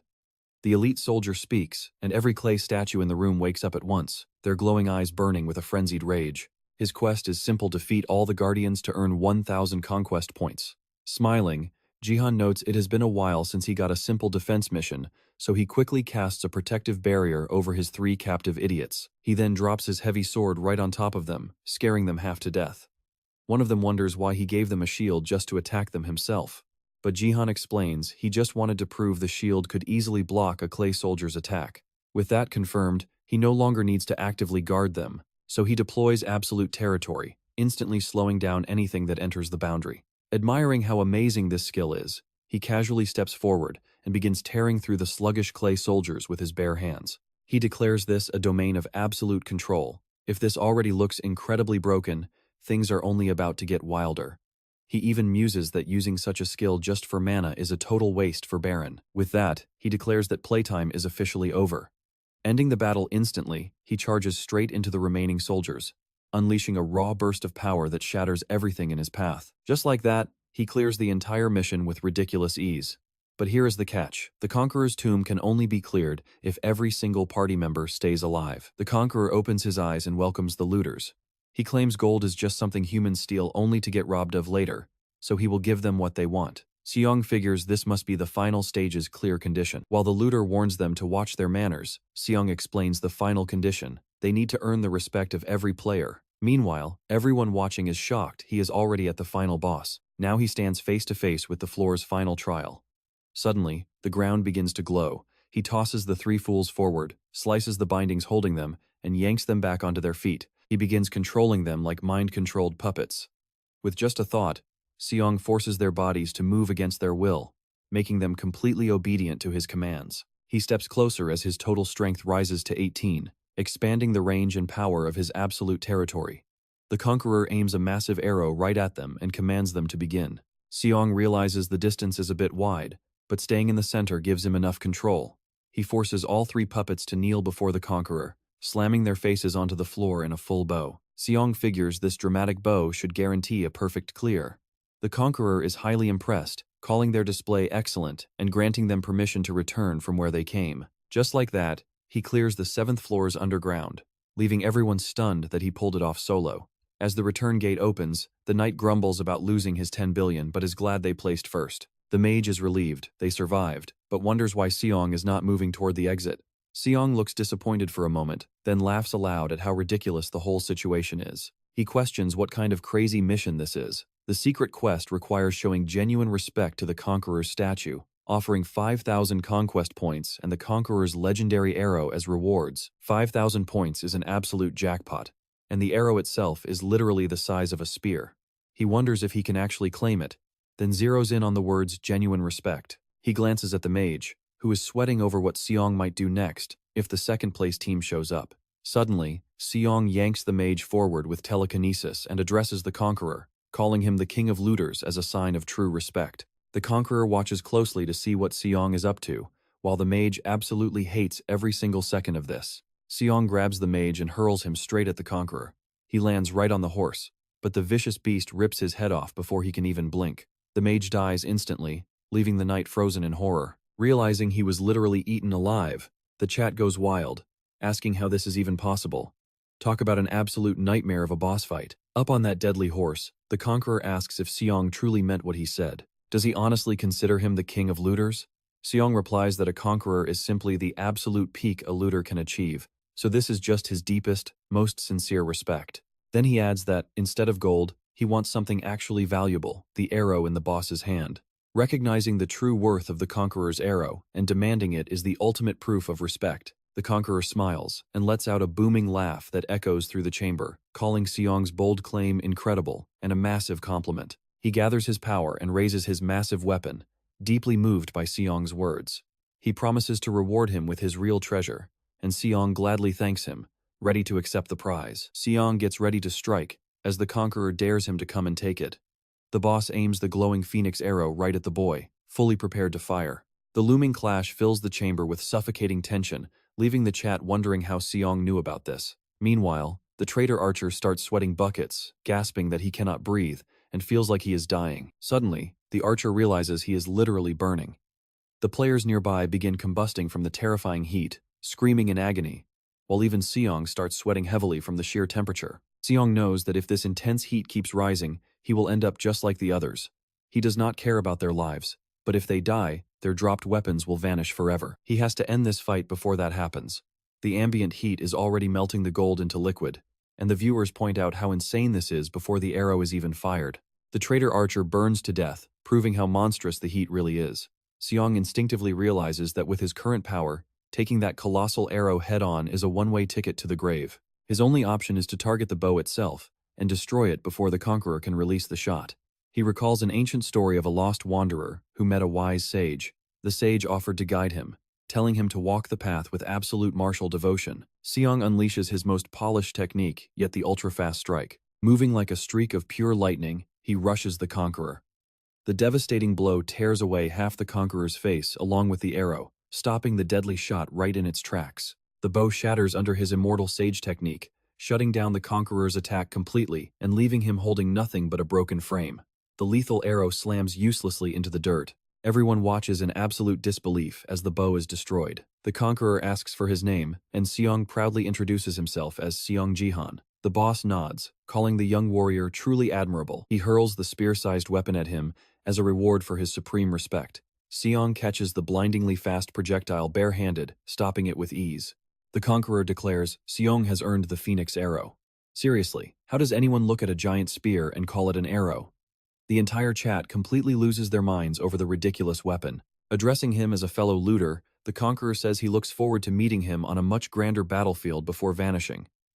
Seong agrees, excited for the chance to clash again. Knowing the tower has countless battlefields, their paths will surely cross. Seong begins twirling the massive weapon like a proper spear and declares it absolutely perfect. Viewers spam the chat asking what kind of skill Seong just used, because they could not follow his movements at all. Even at 0.25 speed, it remains a total blur. Seong laughs, noting that the path of the immortal sage focuses a razor-thin sword aura into a single point, allowing him to strike precisely from afar. Looking at his hand, Seong realizes his control over the unnamed divine arts is improving. His first attempt was highly unstable and drained a massive amount of his power, but the more he uses it, the cleaner and more stable it gets. He believes that if he keeps this up, he will soon master the core martial arts forms. Since the conqueror acknowledged him, he is exempt from the 7th floor's test. He smirks, wondering how shocked the viewers are that his entire party wiped while he took sole victory. Then he remembers one survivor. While the surviving warrior is still trying to figure out what happened, he asks when the archer died. Seong raises his new spear and decides to finish this properly. He is definitely not kind enough to let a backstabbing traitor secure first place. He casually executes the warrior mid-sentence, giving him exactly what he deserved after all the betrayal he pulled. The dungeon run finally ends, and the crowd waiting outside is stunned to see him emerge carrying a massive spear. They still cannot stop asking if that thing is really supposed to be an arrow. Securing first place, he is bombarded with questions about how he dominated a bronze dungeon. He asks if they even watched his stream, reminding everyone that he came out on top yet again. Ra-yong sighs, saying she can never get used to his insane feats, while Ra-yong calls him absolutely amazing. Holding her to her word, Seong asks her to deliver on her promise and not chicken out now. She agrees, but nervously asks him to put the spear away because it is genuinely terrifying. Ga-young admits the weapon's pressure is so overwhelming she almost wants to draw her sword, even if it means certain death. Haeyeon is not having any of it. She warns him he is going to regret this, but Jihan just laughs it off. He already knew she had an A-rank support gift called Class Stimulus, which helps players level up insanely fast. She immediately begs him to keep it a secret. Meanwhile, Ga-young asks if she is truly okay talking about this. Haeyeon admits she lost her temper because she spent everything on a gift she thought was completely useless. She is just jealous watching rookie players get amazing abilities while her own savings got wiped out, despite praying daily for a good support skill. She honestly regrets ever setting foot in this trash academy. Ga-young thinks the whole situation is wild, especially since Haeyeon always complained about the school and her gift, and yet, her entire future now depends on that exact gift. Life really has a funny way of working out. Getting suddenly shy, Haeyeon asks why Jihan is staying so quiet. His sudden laughter only makes her more anxious. She snaps that laughing in someone's face is incredibly rude, but he quickly clarifies he is not mocking her, he is just genuinely happy, which confuses her completely. Skipping the explanation, Jihan pulls out his phone and asks for her number. Since she lost their bet, She asks what the point even is. He finds her suspicion weird and repeats his request. Eon points out that her contact info was on the business card she handed him earlier. He casually admits he lost it, making her absolutely furious. She asks if he seriously rejected her, threw away her card, and is now begging for her number. She wonders if he is actually targeting her special ability, but that makes no sense. He must just be messing with her. She grumbles that her pride is on the line and she cannot just hand it over. But a second later, she totally folds, grabs his phone, and saves her name with a little heart. She hands it back, but when Jihan points out the heart, she goes totally quiet and quickly calls her ride. She wonders if he is actually going to delete it, totally caught off guard by the situation. Deciding not to tease her, Jihan just chuckles and promises to call later. This only annoys her more, leaving her wondering why he has to be so incredibly irritating. Then he just walks off. Meanwhile, back at school, Sia is glued to Jihan's livestream. She proudly declares that her uncle is amazing, and her classmates agree he gets stronger every day. They did not even know clearing the Conqueror's tomb was possible like that. While one jealous classmate quietly fumes with envy, another girl points out how different Jihan looks compared to when they last saw him. Back then, about a month ago at Sia's house, he basically looked like an unemployed drunk. A classmate begs Sia for an introduction. Her boyfriend Namak looks extremely annoyed. But Sia is just glad her uncle finally cleaned up. Meanwhile, Rasu reminds her that her 18th birthday is just around the corner. That is the day she officially awakens as a player and unlocks her status window. Rasu says this with a highly suspicious, snake-like smile. C quietly worries about her upcoming awakening, while her classmate happily notes they will get to enter BattleNet together. For students at this academy, that specific day dictates their entire future. They train and study non-stop for it. After all, the academy revolves entirely around awakening, and gifts are everything. Then Namak asks Sia if she expects to get something good. She confidently bets she will get at least an S rank, especially since both of her parents held incredible double S rank gifts, and her mother was even a legendary saintess. Plus, rumors say her uncle Jihan has an S rank gift as well. Sia argues that science proved long ago that genetics do not dictate gifts, but the others insist the family stats say otherwise. Sia can only hope for a miracle, while Rasu reminds her that their big match is on the 22nd. Since it is already the 13th, time is running out. Sia admits that is exactly why she is so incredibly anxious. Rasu smoothly reassures her, saying she should not worry and instead focus on the excitement of awakening. That quickly cheers her up, but Rasu keeps staring at her with those deceptive, snake-like eyes. She is deeply fake, telling Sia to just accept whatever fate delivers. Meanwhile, over in Tokyo, a warrior is brutally sliced down by Yosai Jin. Watching from the training hall sidelines, spectators are speechless at his dominance.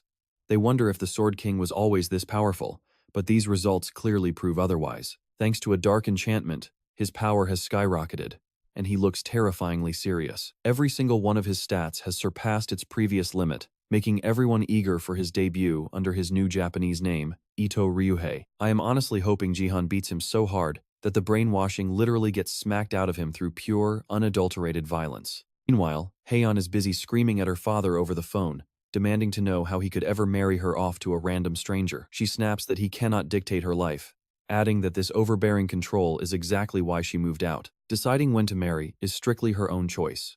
Ignoring his protests, she shouts that she has zero interest in marriage before slamming the phone down. A concerned Gaeyong asks if she is alright. Heian vents that she is not okay at all, asking if she even looks remotely calm. Gaeyong agrees, she seems incredibly stressed. Heian complains that she expected a chubby guy from the self-defense force. She was already furious about being forced into an arranged blind date, but finding out the guy was completely bald was the final straw. Gaeyong agrees that sounds terrible, noting wealth cannot buy peace of mind. Heian sighs in relief, calling her the only person who actually understands. Gaeyong asks why she does not just rest at home if she is exhausted, but Heian admits she feels much safer here. Gaeyong quietly peers out the window and apologizes to Heian, admitting that her demanding job leaves her almost no personal time. Heian replies that with Gaeyong's incredible S-rank gift and martial talent, she could easily thrive alone. But Gaeyong insists that being her bodyguard is her true purpose, swearing to protect her until she inherits the family empire. But Heian quickly rejects that future, explaining she wants to be completely independent, earn her own fortune, and live freely so her parents will finally stop trying to marry her off. Gaeyong supports her, though she jokes that gambling is a questionable career path. Heian defends herself, arguing that placing bets is a legitimate investment. Gaeyong dryly notes that investments usually require a positive return, earning herself a playful smack. Rubbing her head, she asks if Haeyeon is planning to bet on the upcoming Korea versus Japan match. Haeyeon asks what else it could possibly be. She calls it a guaranteed win, noting that even though it is depressing, almost every Korean is betting on a 3-0 sweep by Japan, since their defeat is basically guaranteed. An easy victory is still a victory, and Gaeong reluctantly agrees. Suddenly, Jihan calls her out of nowhere. Whatever he tells her over the phone makes her jump in sheer shock. Meanwhile, Diego is out having dinner with Jihan. He is happily tearing into a massive Korean barbecue feast, absolutely thrilled to taste premium Korean beef for the very first time. He asks if this high-end restaurant is too expensive, but Jihan reassures him and says to order whatever he likes. Grinning, Diego asks if he can get a drink, and Jihan easily agrees. Diego immediately grabs a giant beer. Jihan watches in awe, realizing this foreigner is actually better at mixing drinks than him. Meanwhile, Diego keeps stuffing his face, blown away by how delicious it is. Glad he likes it. Jihan tells him to speak casually so they can talk easily.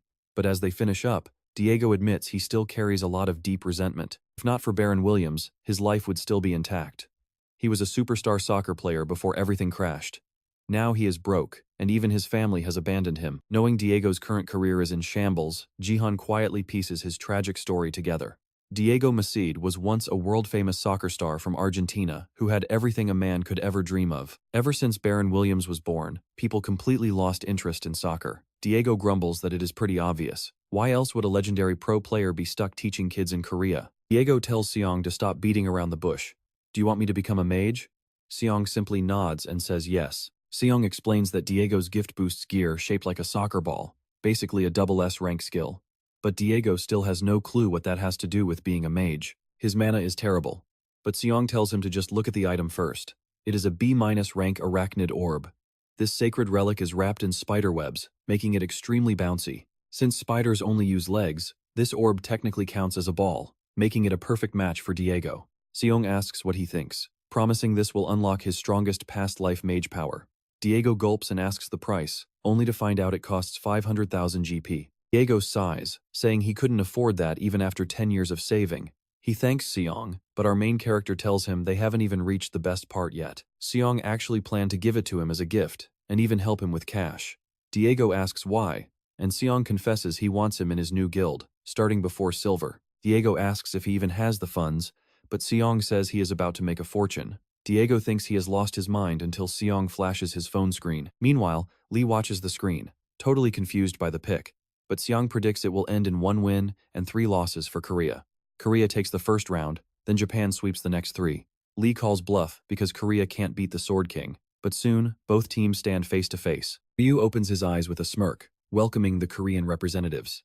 While the crowd goes absolutely wild and the host welcomes global fans, the massive match is finally ready to begin. Diego asks Seong if he has completely lost it, betting on Korea for round 1.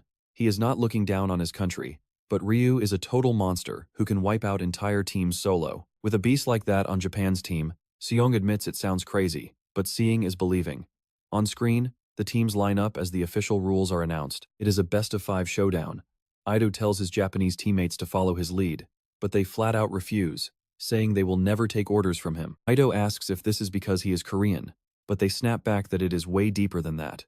He stole a spot that belonged to Sage, who was sacrificed just so Ido could play. They call him shameless and demand he apologize to Sage.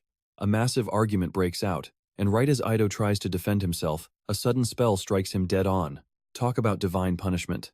The blast kills him instantly, leaving everyone shocked that the enemy was already close enough to strike. Another spell lands, proving Japan was too busy arguing to notice the threat. But as Ido resurrects, the Korean team charges, aiming to take down the Sword King first. Ryu finds them annoying and slashes the ground, blocking their path. While everyone hesitates, Ido does the unthinkable and drives his sword straight into his own chest. He refuses to play if they won't follow him. And just like that, South Korea gets a free kill talk about an absolute troll move, all because Ido took himself out. Commentators are in absolute disbelief that a top star fell so early. Since Lin Juk landed the last hit, he gets crowned the round MVP. Diego asks Seong how on earth he predicted this crazy turn of events. Seong just smiles, claiming it is just part of the job. Seong tells him to sit back and watch. Everything is playing out exactly as he remembers from his past life, and those sweet betting odds are about to make him rich. Before this, fans complained about the weird odds and suspected a fixed match. But Korea easily sweeps the rest of the round. securing victory with Lin Juk as the MVP. The announcers note how baffled everyone must be. Backstage, the furious Japanese team corners Ido, demanding to know how he dared throw the match like that. Did he think he could get away with it? Ido just calls them pathetic, sneering that he refuses to play with amateurs who have zero professionalism. No wonder they lost. Ido warns them that he is not here to play a cozy friendship game. If they do not respect his lead, he will keep throwing. They have a choice: win together, or keep losing embarrassingly. That leaves them completely cornered. As round 2 begins, the Japanese team is forced to swallow their pride, while the Koreans still wonder why Ido threw the game. Some joke that he might be a double agent, but others disagree. They wonder if he will pull that stunt again, but the heavy mood suggests he is done playing games. They warn each other to stay alert against the Sword King. If he wants, he can end this instantly, and he does, with a single slash that wipes them all out. The lone survivor realizes just how outmatched they are before getting finished off. Watching from the sidelines, even Seong is surprised, noticing that Ryu seems way stronger than before. In the next round, Ryu raises his blade, slaying 2 Koreans instantly. I mean, the guy is a total cheat code as he easily wipes the entire team in just 2 strikes. Tied at 1-1, the match heats up. Japan easily takes the 3rd round, putting them up 2-1 and pushing Korea right to the edge, but Ryu continues to dominate without breaking a sweat. A Korean player charges, determined not to give him breathing room, while their support manages to temporarily bind Ryu's hand. The vanguard yells to attack regardless of the damage, but as he lunges, Ryu simply releases his hilt and steps directly toward the oncoming blade. The Korean is completely baffled. Ryu uses a telekinetic power to make his sword block the attack on its own, shatters his bindings, and slashes him down in a flash. The support player is shocked that Ryu shattered the magic with raw strength, but Ryu doesn't care, closing the distance to claim his head. The last 2 survivors try desperately to keep him back, but the archer is snuffed out instantly. Meanwhile, the rest of the Japanese team boasts that they shouldn't be overlooked, but mid-boast, the player suddenly freezes. Ryu is already standing beside the final mage, hovering his blade right at his throat, calling them a bunch of useless fools. The mage smugly asks if that is his famous heavenly sword, joking that Ryu only trained to look stylish in Japan. Still, his technique is much easier to read now. Ryu calls him pathetic, saying if he fought half as well as he talked, he wouldn't be losing. The mage just smiles and begins channeling massive energy. A violent burst of lightning shoots straight at Ryu, who simply grips his hilt with a grin. Raising both blades, he decides this is the perfect chance to test his newest technique. He slams down a colossal blade of pure light, splitting the arena cleanly in half and leaving the audience completely speechless at the damage. The official announcement rings out: Japan wins 3-1. Even the commentators are in shock, never expecting such a utterly brutal shutdown on the big stage. Jihan claims it is a tough pill to swallow, but they must endure and grow stronger. A shocked Diego asks how this even happened. Jihan just laughs. He predicted it perfectly, like he saw it in a dream. Diego is losing his mind, begging to know how much cash they secured. Sarin claims it was only a little pocket change. But honestly, the money is secondary. Ryuhei's last move was terrifying, proving he is stronger than ever. If this keeps up, Jihan will not stand a chance against him. Even those unnamed divine arts might fall short. After all, Ryuhei wields an S-rank gift and stands at the absolute peak of twin sword mastery. But Jihan does not care how insanely strong Ryuhei gets, he will just climb even higher. Jihan sends a mental warning for Ryuhei to wait, because their ultimate showdown is right around the corner. Meanwhile, Rayon is literally shaking in pure ecstasy as her massive bet hits the jackpot. She realizes her $5,500 wager just exploded into almost $200,000. She never thought she would see this day, crying tears of gratitude toward Jihan. But after counting her $200,000 win, she realizes she is somehow still $20,000 in debt. Believing Jihan blindly, Rayon was utterly convinced South Korea would lose 3-0. She kept doubling down, throwing $200,000 on that exact score. Instead, she lost everything, crying that she did not just lose $20,000, but her entire future. Clearly, gambling is not her calling. While she weeps over this massive disaster, Jihan turns to Diego. It is time to get down to their real business. Will Diego sign a contract with him? Diego honestly cannot comprehend why a powerhouse would want a nobody like him, questioning his own worth. Jihan simply smirks and asks if he missed the match. He predicted the match perfectly, and he is just as certain about Diego. Confused, Diego asks what he means. Jihan looks deep into his eyes and promises to make him the strongest mage alive. This contract is a serious investment, and he wants Diego by his side. Diego hesitates, his heart fluttering as he tries to remember the last time anyone ever showed him this much faith. He deeply misses being a valued teammate. After BattleNet ruined everything, he thought he would never feel wanted again. But Jihan has given him brand new hope, leaving no room for refusal. Diego smiles and says they have a deal. He promises to repay this favor in full, and Song respects that raw determination. Later, during a match, Im Gaeong absolutely dominates the field, effortlessly slicing through opponents to take the lead. As the lobby teams up to rush her down, Im Gaeong just sneers, calls them pathetic, and wipes them out instantly with Sujigma. She easily secures first place. 5 kills is decent, but she admits she is far from satisfied with just this. Compared to the legendary Sword King or Jihan, who is practically ascending to godhood, she feels light years behind. Ever since joining the Twin Stars Guild, she feels like she has been slacking, and it is time to seriously level up. Meanwhile, Sia is shaking while watching a news report about her father. Hisu asks if she is okay, and though Sia says yes, her face completely betrays the lie. Dee says she will manage, since it has only been a couple of days. Hisu offers to stay over tonight to keep her company, but C gently declines, telling her friend not to worry. She thanks them both for the ride home, admitting she was worried since her uncle was busy. The driver tells her to speak up if she needs anything, apologizing for his past mistake. Sia appreciates the honesty. Hisu then brings up her previous suggestion, saying they can start preparing whenever she is ready, but Sia admits she is still completely unsure. Hisu points out there is no reason to say no, but suddenly the car screeches to a violent halt. Hisu faceplants hard and demands to know why the driver stopped so suddenly. The driver points out they have reached the Sword Palace, but some strange crowd is blocking the gates. Meanwhile, Jihan is leaping across rooftops, noting that his body feels significantly lighter and stronger. Looking out over the city, he decides high places really are the best.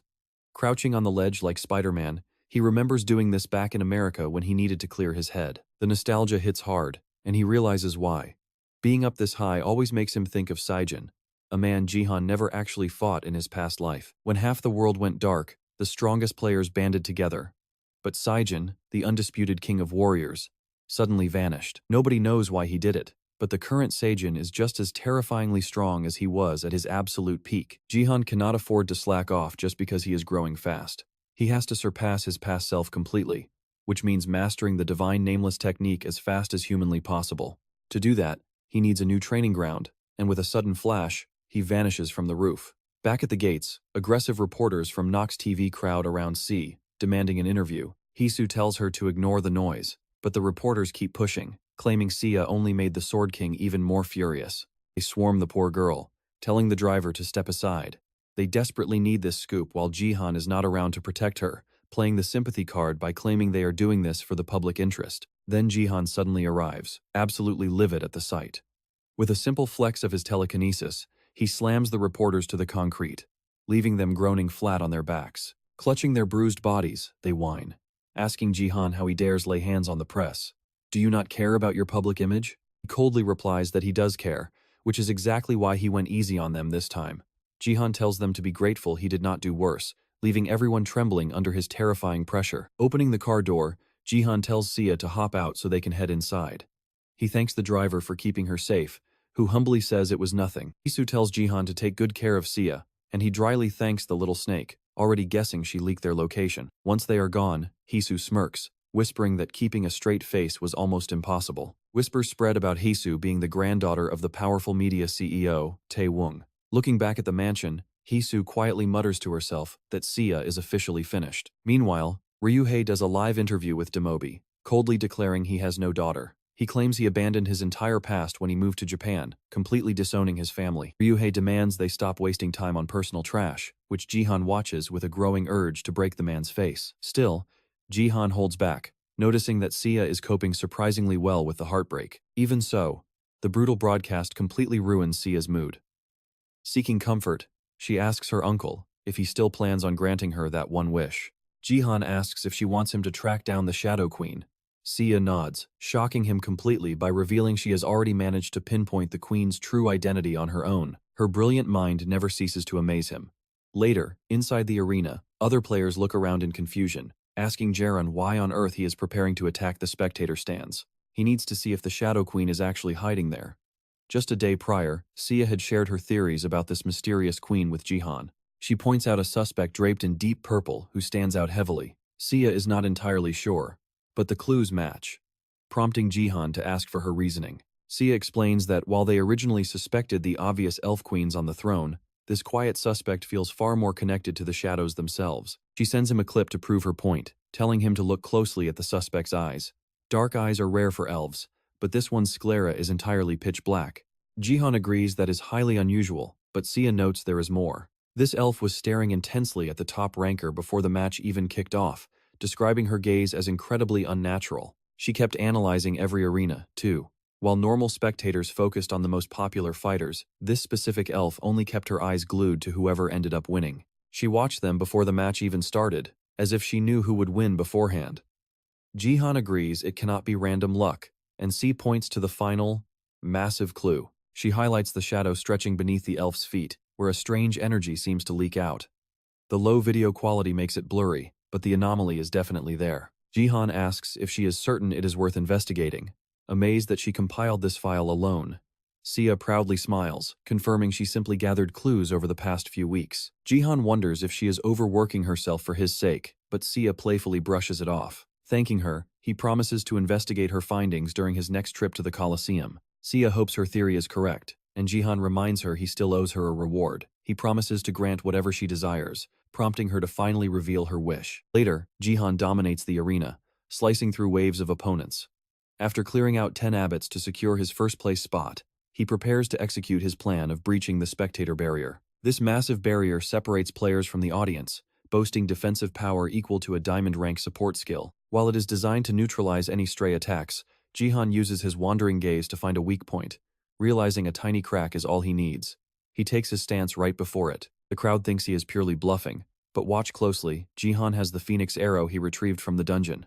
Unleashing its full power is too risky, but a single concentrated thrust should do the trick. Determined to unmask the Shadow Queen, Jihan unleashes his path to immortality martial technique, striking the barrier with absolute force. A tiny opening appears, and he rapidly strikes the same spot until the barrier tears open. As the shocked crowd gasps, Jihan quickly activates his wandering gaze before the rip can regenerate. The moment Jihan looks, he demands the queen show herself, demanding to know who she really is.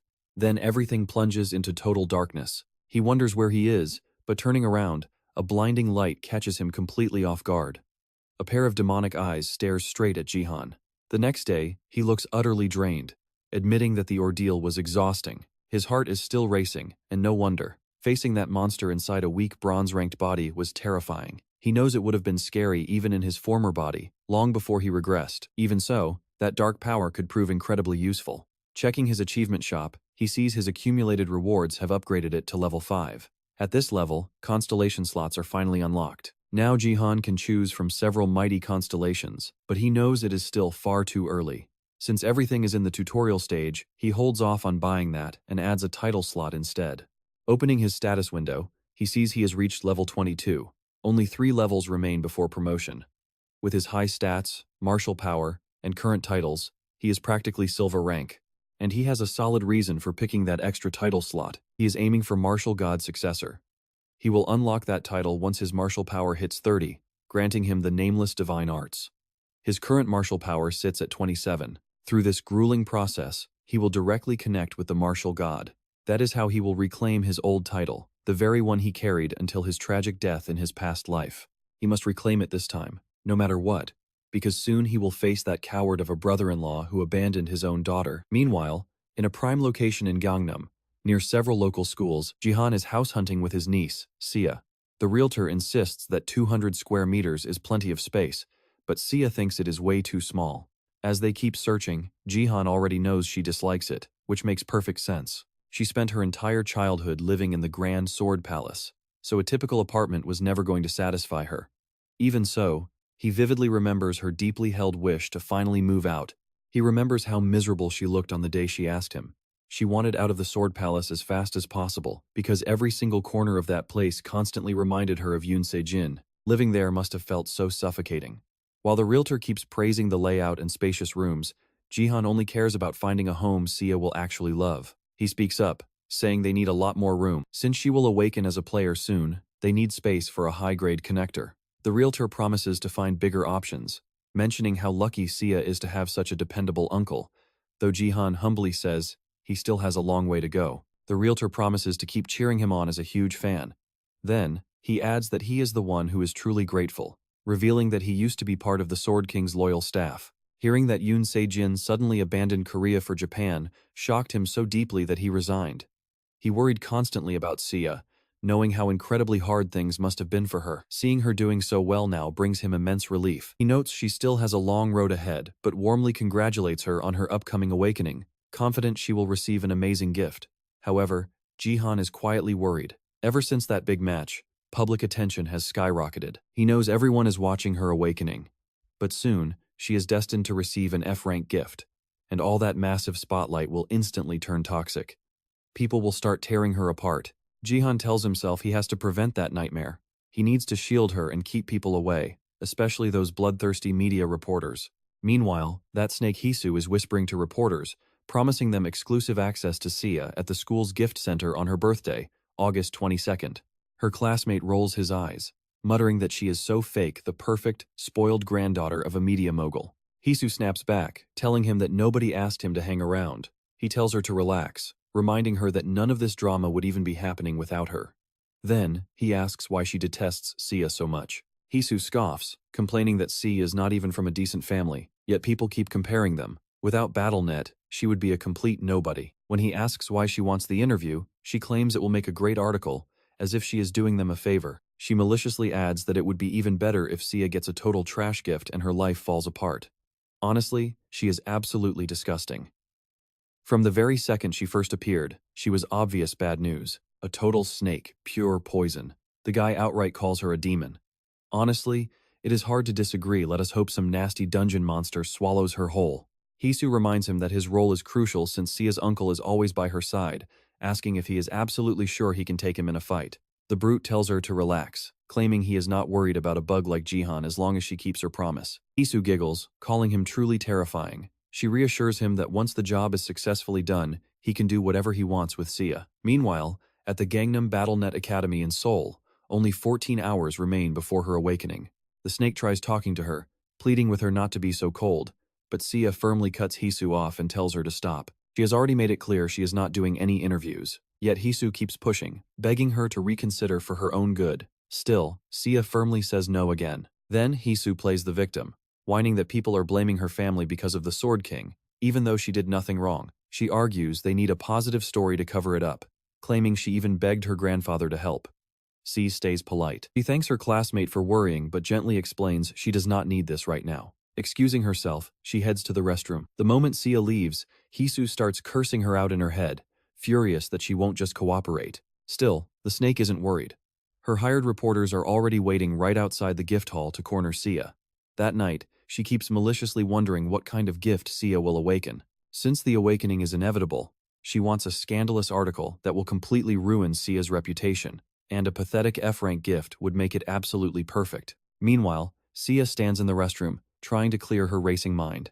It is so incredibly hard to keep her composure because, deep down, she already knows the truth. She knows exactly what Hisu thinks of her. She vividly remembers overhearing that toxic snake talking behind her back. Hisu had sneered to others, questioning why she even hangs out with Sia, mocking them for acting like best friends. When a classmate told her to stop being so cruel, Hisu snapped that she wouldn't cut Sia off until she drained her of every ounce of value. Another girl asked what she could possibly want from a girl whose father is a lost cause. Hisu just laughed and called them too soft, asking if they forgot her family owns a massive media empire. Then she declared that the best time to strip someone of everything is when they are already falling straight into hell. She openly wished Sia would receive a useless F-rank gift, break down completely, and provide plenty of desperate, tearful photos for her front pages. While the others called her crazy, they secretly found it entertaining as C listened to every horrible word. Hearing that pure filth, the painful shock of seeing Hisu's true face hit C hard, but only for a brief moment. Soon after, overwhelming fear took over as C realized she really might end up with an F-rank gift. She understands that Hisu isn't the only one hiding ugly intentions. Now, all Sia can think about is avoiding that dreaded F-rank. She silently begs the heavens, praying desperately to receive a decent gift. Then, the fateful moment arrives. Standing in the chamber, she suddenly feels an unsettling sensation. A brilliant light from the gift shines directly into her face, causing her to flinch. Rewinding slightly to 5 hours before her awakening, Jihan knows time is running thin. Shortly after, he is called over by security and immediately asks if Sia is completely safe inside the gift hall. They assure him she is under heavy guard. He thanks them but reiterates that absolutely no one must get near her, especially reporters. They reply that security is so tight, not even academy staff can approach her. Even the government is treating this with extreme caution. This reminds Jihan of a crucial call he received the day before from Manager Park regarding the controversial Sword Palace donation issue. During that call, Manager Park had brought up Sia's impending awakening. Jihan confirmed it and asked if Sia knew. When Park warned that the volatile situation might drive someone to breach the gift hall, Jihan realized Manager Park fully understood the danger. Manager Park requested the absolute tightest security possible, and Jihan reassured him that the government had already dispatched elite guards to keep Sia safe. Even after everything, the guard asks Seong Jihan for one last favor. Just then, they finally arrive at the Grand Hall. They point out the chairs set up inside and tell him to just relax. Jihan thanks them, promising to see them after midnight. The guard tells him to call out if he needs anything. Sitting right by the door, Seong Jihan lets out a heavy sigh. No use worrying. This time, he will stay right by her side to protect her. For now, he can only pray the gift he prepared brings Yoon Se-ah some comfort, a small mirror pendant on a silver chain. With just 5 minutes left before Yoon Se-ah awakens, an annoying voice echoes through the hall. It is Kim Hee-soo, and she has brought a cameraman. That total snake smugly remarks that they keep running into each other. Recognizing her as Yoon Se-ah's school friend, Seong Jihan stands up. He is furious. He demands to know if her tag-along is a reporter and how they bypassed security. She smugly asks if he is clueless about how much power major media outlets hold. She casually explains a friend helped her sneak in. Jihan realizes she is not even trying to hide her trespass. When he calls her out, she just shrugs it off. She claims she has school business and absolutely must get an interview with Yoon Se-ah. Jihan cuts her off cold. He tells her Se-ah is heading straight home, and this is her first and last warning to get out. The cameraman starts sweating, nervously muttering that this is bad news. But Kim Hee-soo snaps back, telling him that backing down makes things harder. She insists they must get that interview. Seong Jihan warns her that if she keeps pushing, he will react. Smirking, she asks what she is supposed to do, knowing she cannot beat him in a fight. Instead, she suggests a shocking headline. A level 27 support player, Seong Jihan, gets brutally attacked by an unknown level 50 warrior while protecting his niece. And right on cue, a massive fighter sneaks up behind Jihan, ready to crush him. Inside the hall, Yoon Se-ah is on her knees, devastated. The system coldly congratulates her on awakening as a player, granting her a trashy F-rank gift called Late Awakening. She desperately whispers that she prayed this would not happen, feeling like her life is over. Right at that moment, Jihan takes a heavy, ringing blow directly to the head. Outside, the hit only serves to make him absolutely furious. Seong Jihan glares at the attacker with pure, chilling murder in his eyes. Having landed the sneak attack, the smug blonde thug tells him to stay down, bragging that he will be the one taking care of Yoon Se-ah. Hearing that piece of trash utter her name makes Jihan boil with rage. Unbelievable. The blonde thug is actually shocked to see him still standing, noting he is tougher than expected. Jihan fires back with a lightning-fast punch, but his fist hits a surface hard as rock. The thug grins, boasting about his stone skin ability, but then asks why Jihan does not even look surprised. With immense confidence, the blonde drives a brutal blow into Jihan's side. Watching this, Kim Hee-soo cannot believe her eyes, excitedly wondering if her guy is actually going to win. The thug continues talking trash, mocking him as a fake rising star. "Answer me," he demands, throwing punch after punch while wondering how many hits it will take to break his silence. But Jihan answers with a single, devastating punch.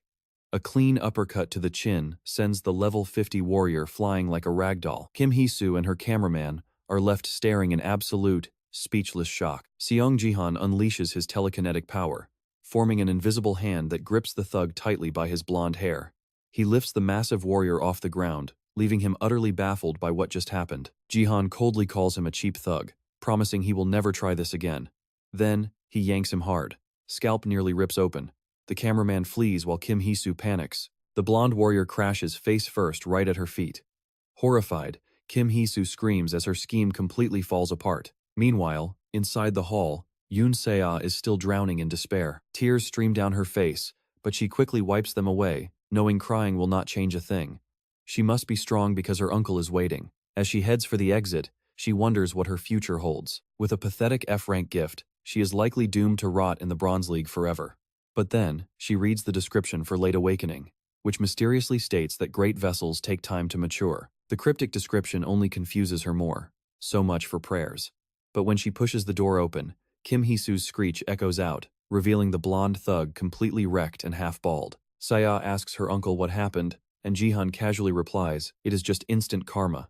Kim Hee-soo starts screaming, calling him an absolute lunatic. Both turn as Yoon Se-ah enters. Kim Hee-soo screams, demanding to know how Jihan dares do this, threatening him with her grandfather who runs Korea Daily. Jihan just shrugs, completely unimpressed. He casually tosses the bloody clumps of blonde hair right at her, making her flinch in terror.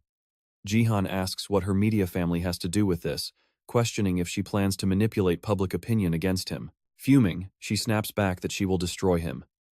She promises to fabricate rumors, ruin his entire family, and make the public despise them, claiming people only care about drama, not the truth. She adds that his terrible reputation with the Sword King makes this too easy. Jihan simply tells her to go right ahead, calmly pointing out that they can easily pack up and leave South Korea. That is when the gravity of her mistake finally hits her.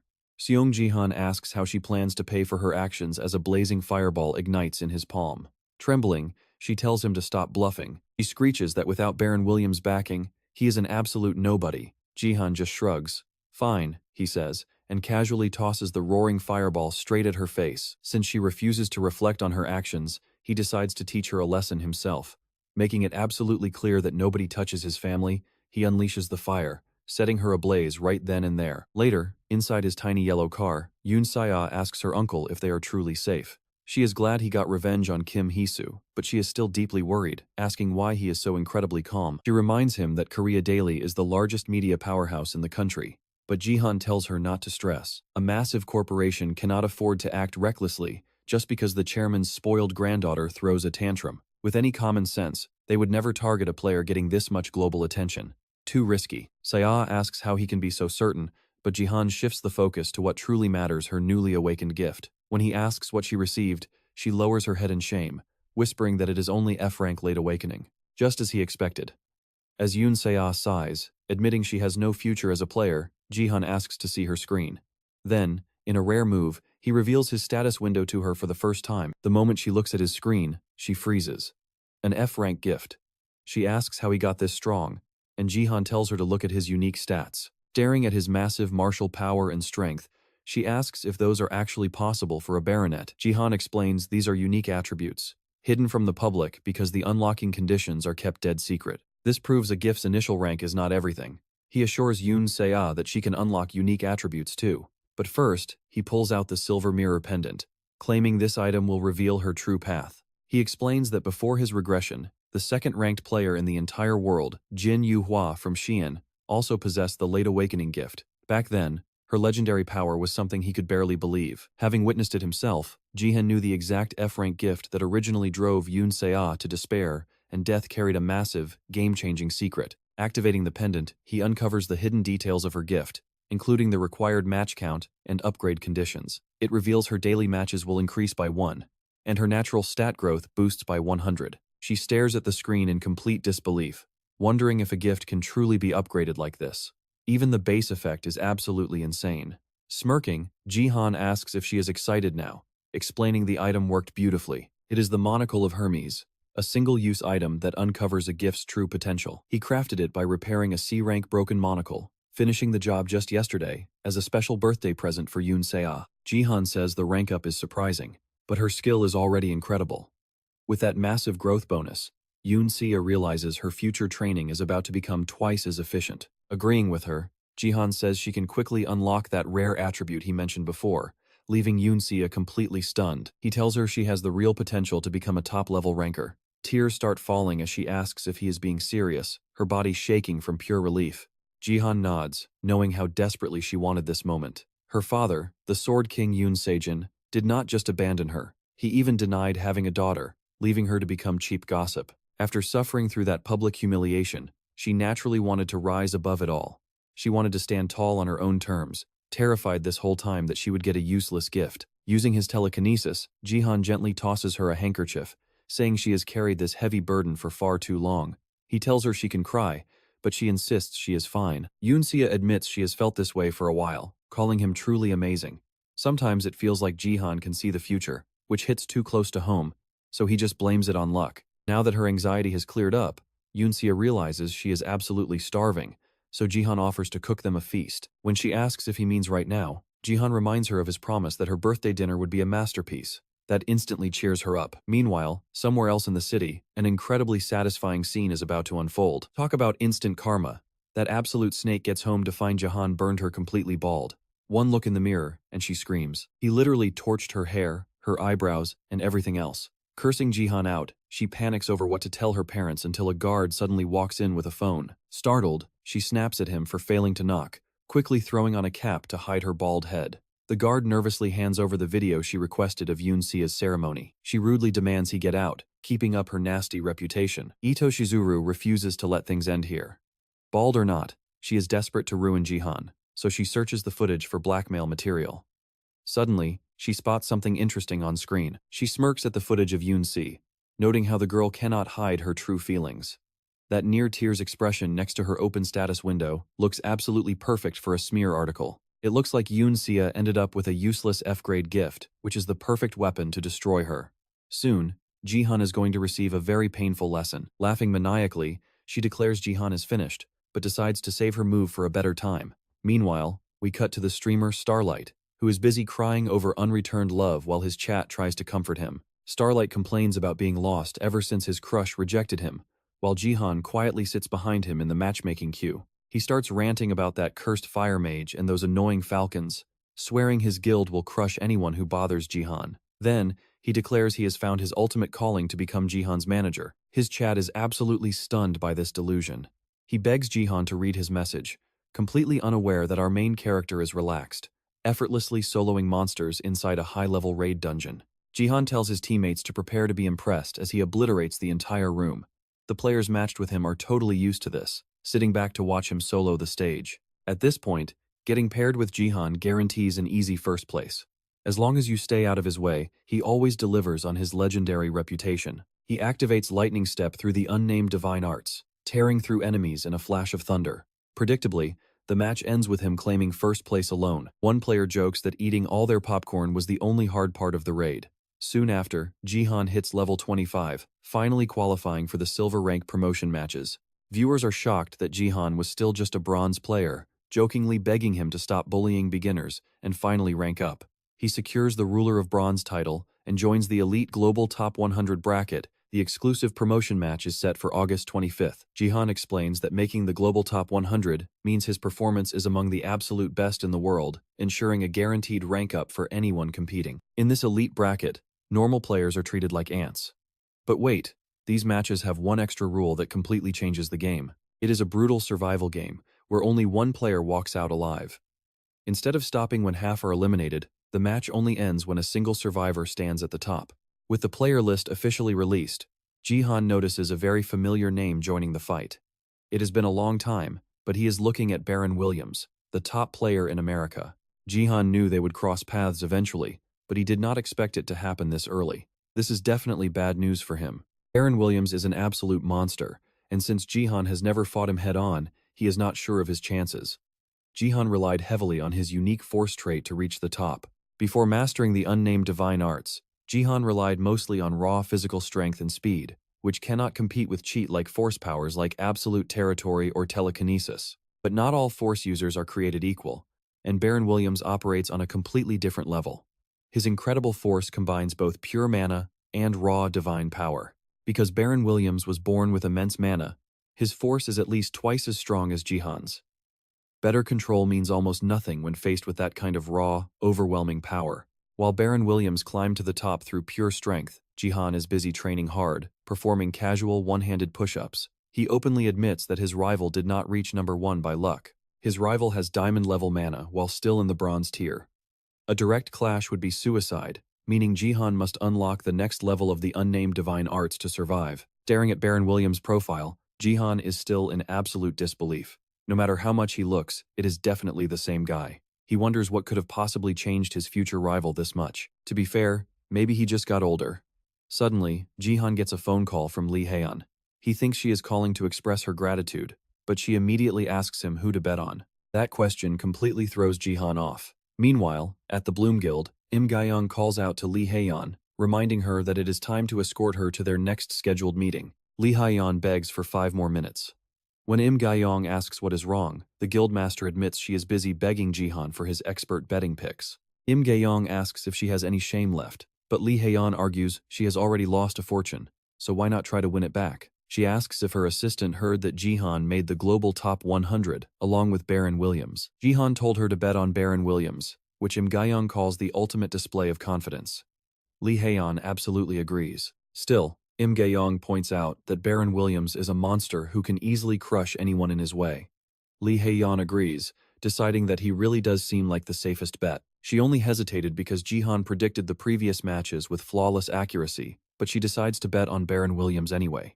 Even so, Im Gyeong feels like disagreeing before asking how she is doing. Lee Haeyeon brings up her rank score, praising Im Gyeong for working so hard. That makes Im Gyeong go quiet, realizing she has to tell the guildmaster the absolute truth. At the same time, Seong Jihan looks at his status window and realizes every single condition has been met.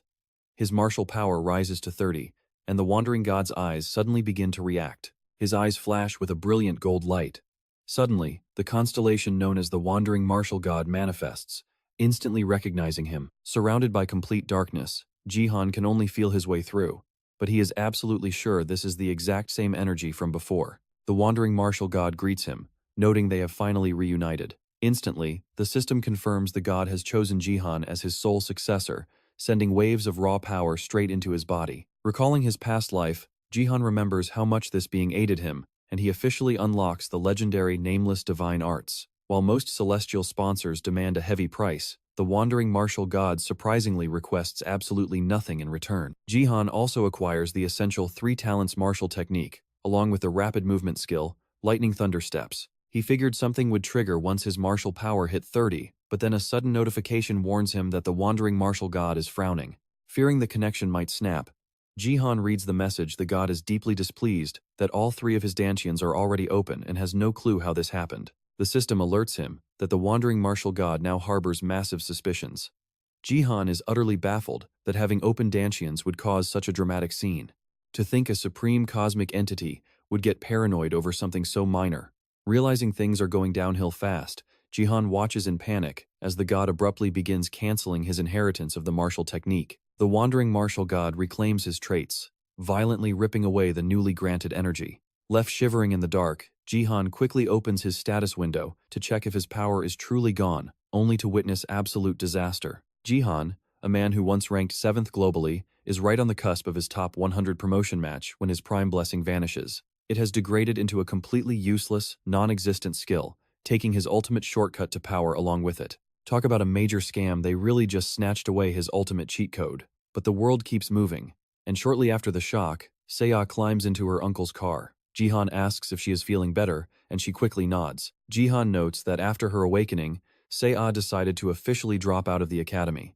Frankly, since most students only attend to chase a blessing, leaving right after awakening is a pretty common move. Online forums are filled with rumors that while some stay behind, others who left early are already signing massive contracts and moving forward with their careers. Since Jihan promised to train Seiya himself, there is simply no reason for her to waste time at school. She begins her regiment with simple physical training, and Jihan praises her rapid progress. However, the real headache right now is Jihan himself. With his critical top 100 match scheduled for tomorrow, he is stuck in a tight spot, having lost the Wanderer's Eye while his Nameless Divine Arts skill remains incomplete. To make matters worse, the skill is capped at a measly S rank instead of the glorious triple S rank. All he has left are the basic 3 talents and Lightning Thunder Steps. Sure, he can still execute them, but this whole situation is just ridiculous. Sensing his dark aura, Seiya asks if he is stressed about tomorrow's promotion match. Jihan admits he is, though his real concerns are about the long-term fallout. Seiya confidently asks if he will win anyway, reminding him that he always finds a loophole, which is why she remains completely relaxed. She is totally certain of his victory. Giggling, she asks if she should put some money down, pointing out that betting on him is basically free cash, but Jihan instantly shuts the idea down. Confused, she asks why he is being a hypocrite since he used betting streamers before. If it was fine for him, why can't she do it? Jihan simply tells her that gambling is strictly off limits for kids. Rolling her eyes, she reluctantly agrees, but right then, a sudden, powerful tremor shakes his body. He touches his face, wondering what that weird sensation was. Shortly after, Jihan heads to a quiet plaza to meditate and clear his head. He notes that the sensation felt foreign, radiating directly from his left eye. Having never experienced anything like this, he decides to purge the intrusive energy immediately. Gathering raw power into his left eye, he plans to lock onto the precise coordinate of the source and vaporize it. The force drives deep into the core of the hidden fragment, sending a white-hot agony ripping through his eye. He gasps in sheer pain, wondering if his eyeball just blew up, but he successfully incinerates the last traces of the wandering martial god's lingering grip. Finally, Jihan is completely freed from the constellation's grip. He blinks, trying to process the sudden silence in his mind. Is he truly free? And what does this actually change? A new system prompt declares that other constellations can now officially sponsor him. Jihan finds this deeply suspicious. Was that greedy martial god blocking him from receiving any other cosmic aid this entire time? Clearly, the status screen does not lie. Realizing the martial god had been playing him for a fool actually brings a smirk to his face. He bursts into a chuckle, amused by the sheer irony, since he originally believed the deity was just a selfless sponsor. In reality, the god was just a celestial tick. This realization makes the wandering martial god incredibly wary of Jihan, prompting the divine entity to instantly mask his presence and vanish into the cosmic background. Jihan honestly cannot comprehend this cosmic pettiness. Is a literal god actually terrified of a mere bronze-tier human? He starts to seriously question the true nature of this so-called wandering martial god. Even in his second life, this bizarre behavior makes zero sense. Yet, one truth remains absolute: he cannot depend on that deity. Seizing the opportunity, Jihan decides to scout for a far more reliable celestial sponsor. Right on cue, a golden opportunity manifests as an epic quest. He must locate the hidden Queen of Shadows in the Colosseum audience and deliberately provoke her, offering 50,000 achievement points and her celestial favor as a reward. Scanning the details, Jihan figures that the Queen of Shadows might actually make a fantastic new backer. However, he still needs a solid game plan for tomorrow to bridge the massive power gap left by the martial god. Thankfully, he recalls another hidden trump card at his disposal. The following morning, the arena is absolutely packed as the top 100 promotion match kicks off, with the system declaring Jihan as the sole survivor representing his district. He must assert total dominance to claim victory, and the stadium erupts with thunderous cheers for Jihan. Looking at his opponents, Jihan casually mutters that he has absolutely no intention of wasting time fighting these absolute randoms individually. Instead, he barks for the entire mob to charge him all at once to wrap this up quickly. Armed with only a basic staff, he begins tearing through the crowd. But as he parries a blow, a sphere of purple fire streaks toward his blind spot. Channeling force into his weapon, Jihan effortlessly deflects the magical projectile, simultaneously knocking out a nearby opponent. Without missing a beat, he charges straight toward the pyromancer who fired the shot. The mage is stunned to see Jihan rushing him completely barehanded, desperately firing a barrage of flame spheres at his face. Moving with blinding speed, Jihan slips the attack and delivers a devastating, skull-rattling punch right to his jaw. Looking around, he notes that Baron is the only opponent worth keeping an eye on. He reminds himself to preserve his stamina, but in that split second, a sudden blade nearly shears his face off, forcing him to block at the absolute last microsecond. The strike was aimed squarely at his neck. As the attacker slips past, Jihan is stunned to recognize her face. Looking closely at Myunggang, he can feel her cold, murderous intent. She is genuinely trying to end his life. Ever since the Space League launched, humanity had to accept the brutal reality that dying inside the simulation meant instant death in the real world. These tournaments quickly morphed into literal death matches, and everyone soon realized how grim their situation truly was. In the original timeline, Japan's representative for the Northeast Asia Finals was none other than the legendary Sword King, Ito Ryuhei. At the time, South Korea lacked anyone capable of matching his skill, and high rankers were too terrified of dying to step up. Ultimately, the only one who dared to challenge the Sword King was his designated successor, the brilliant flower sword of Seorabol, Myunggang. He finds it incredibly strange that she is even participating, since she was never part of the top 100 in his past life. Now, she is coming at him with wild, lethal strikes, making him realize the timeline is shifting. Naturally, messing with the past was bound to cause a butterfly effect. As she relentlessly presses her assault, Jihan utilizes the lightning thunderstep, striking the back of her wrist to disarm her before executing a brutal shoulder tackle that sends her flying back. The shockwave rattles the air. Gripping his weapon tightly, he quickly realizes that something is off. She is significantly more powerful than before. As he attempts a decisive counterattack, she agilely leaps backward to safety. Evading the strike, she immediately lunges forward again, making him wonder if she was always this ridiculously aggressive. Her relentless pressure keeps him entirely on the defensive, and he can clearly see that her combat prowess has evolved. She is on an entirely different level compared to her past self, having stripped away every single wasted movement. Her blows are heavy, her footwork is feather-light, and she continues to hammer away, forcing him to focus entirely on parrying. This leave him deeply curious about what she went through during his absence. Not long ago, Seo had actually asked about Myunggang's BattleNet ranking, noting that she had been climbing the charts at an alarming speed. Lim Ga-young looks pretty down despite making the bronze top 100. Lee Hae-yeon is totally shocked, asking if she is really already level 25. She nods, explaining she always took first place whenever Seong Jihan was not around. Lee Hae-yeon asks why she never mentioned it.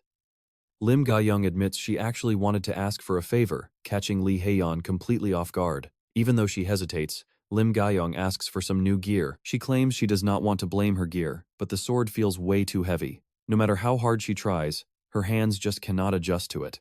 She knows it was a precious gift and apologizes, but Lee Hae-yeon asks if she is out of her mind. If the sword was holding her back, why stay quiet when her results were still amazing?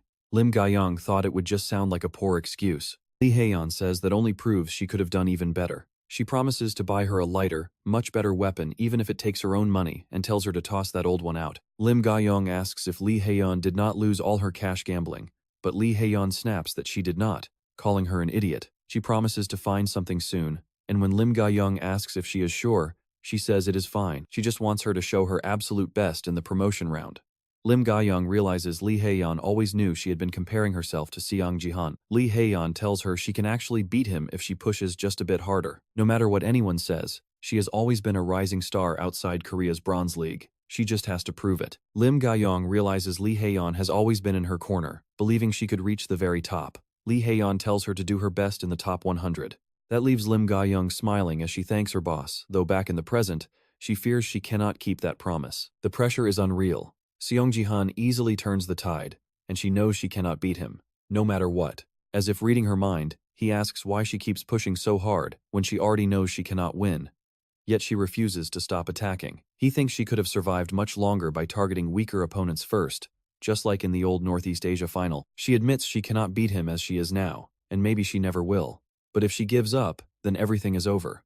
Seong Jihan is caught completely off guard by her resolve. She declares that if she cannot surpass him, she will do everything in her power just to reach him. With those words, she summons a massive Surajira tree right in front of him. Raising her blade, she unleashes her ultimate sword art straight at Seong Jihan. He realizes she has always been this kind of player, someone who keeps fighting to grow, even when facing an unbeatable rival. In his past life, the Sword King killed her with twin blades.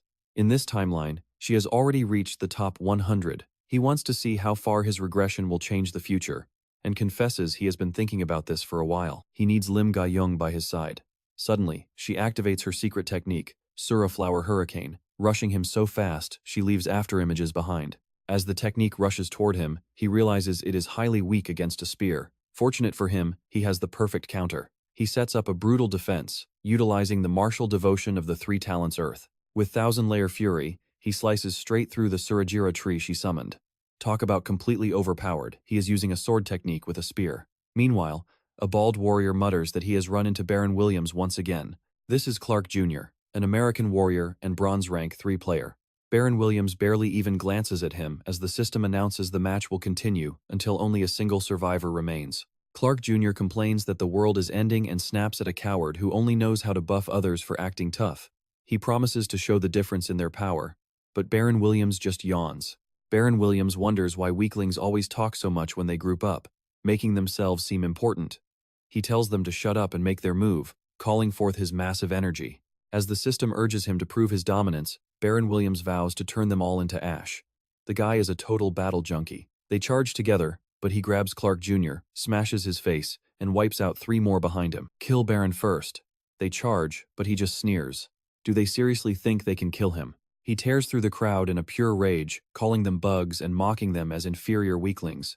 The strongest player on the field is overflowing with confidence, possessing absolutely zero humility. Yet even a monster like him gets shaken when Seong Jihan sweeps through the field, cutting down Lim Ga-young and several others in a single blow. As Baron Williams stares, he begins to realize something. If he slips up even once, the future could end exactly like before his regression. He heads over to Seong Jihan, asking if he is that famous, unbeatable player, completely butchering his name as Sun Jihan. Seong Jihan calmly corrects him, but Baron Williams chuckles, saying he does not speak the language of underdeveloped nations. He laughs off the blatant disrespect like he is having the time of his life. Baron Williams drops his smile, staring intensely at Seong Jihan. He gets his name wrong yet again, instantly unleashing an attack that burns right through Jihan's clothes, only to freeze in complete shock. With lightning step, Seong Jihan appears right beside him. Baron asks if that is all he has. Too late. Jihan counters with bright thunder step, vaporizing Baron mid-sentence. Baron Williams sneers, questioning if this is his opponent's true level, before leaping into the air to summon massive magic circles. A devastating firestorm rains down, but Seong Jihan dodges with pure speed. Baron Williams admits it would not be that simple. Dodging a counterpunch, he mocks Seong Jihan for daring to challenge the heavens, but the heavy blow still lands, slamming Jihan straight into the dirt. Baron Williams promises to give them a fitting end, summoning countless magic points across the sky. Believing this is the proper death for bugs, he prepares to wipe out the entire arena alone. He brings his hand down, calling for a rain of fire meteors to incinerate everyone. Players start dying left and right within the massive firestorm created by his overwhelming power. It is game over for bugs like them, but Seong Jihan just smiles and thanks him. Suddenly, a brilliant golden light erupts from below, slicing his massive firestorm clean in half with one strike. Using absolute annihilation, Seong Jihan thanks his opponent for handing him easy kills. He quickly racks up a double, triple, quad, and pentakill, instantly launching himself to first place. He is now leading, with Baron Williams floating in the sky and Seong Jihan standing firm below. Baron cannot comprehend how Jihan survived when his flames were packed with raw spatial force. He notices the blazing flames are not even touching him. Seong Jihan has a protective shield dome surrounding his body, leaving Baron Williams stunned to realize Jihan is a force user as well. He calls it impossible, believing that having two stat windows made him the sole force user in existence. To him, this is a joke, but Seong Jihan fires back that the real joke is thinking he is unique. Up close, your skills are pretty trash.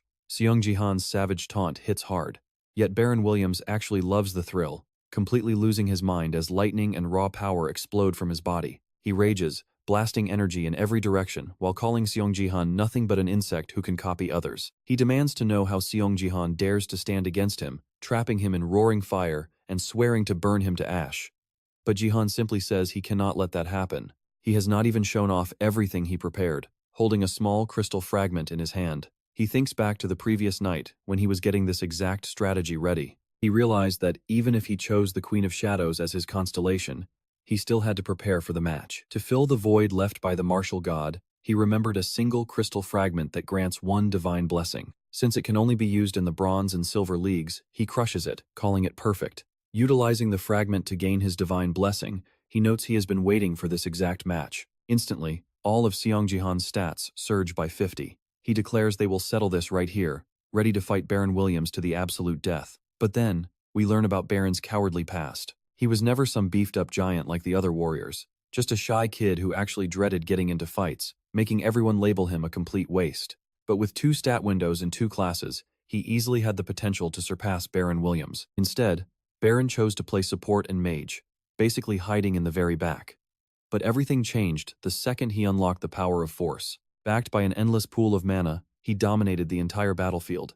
He crushed countless rising stars, earning a terrifying reputation for holding 2 distinct disasters right in the palm of his hand. First up is Flame Wave, a massive burst of fire that completely incinerates entire armies. Nobody has ever walked away from that attack. Naturally, he starts bragging that this is the absolute truth. He gets all hyped up, thinking the battle is already won.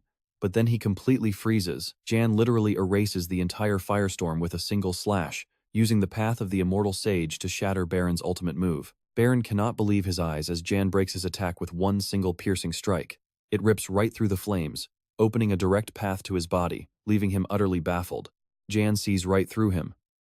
Baron acts tough on the outside, but inside he is completely hollow. Channeling electricity from the ground, Jan closes the distance instantly, calling Baron out for wasting time hiding his weakness instead of actually training. Calling Baron's movements totally sloppy, Jan delivers a brutal strike. The blow slams him straight down, pinning his back against the shattered stone floor. As Jan steps closer, Baron mutters that he talks like he knows everything. Jan simply replies that he once knew someone exactly like him. No matter how tough Baron pretends to be, he cannot hide his massive inferiority complex.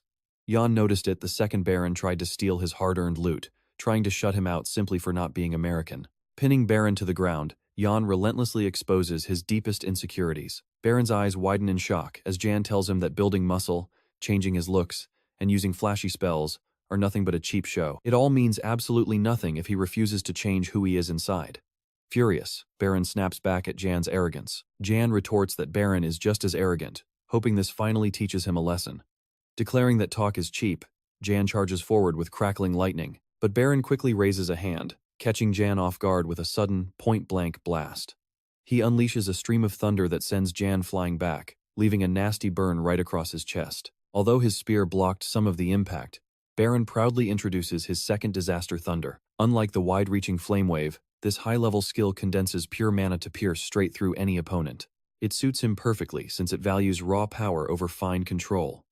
Levitating once more, Baron goes on the offensive. He is shocked that Jan survived taking that attack head-on. Realizing the boy used his spear at the very last second to deflect a fatal blow, Baron begrudgingly admits Jan has incredible reflexes. Standing tall, despite taking the hit, Jan faces Baron, who warns him that a second miracle won't happen. Baron begins gathering massive energy, determined to pour everything into his next strike. He blends force with thunder, charging a devastating final shot.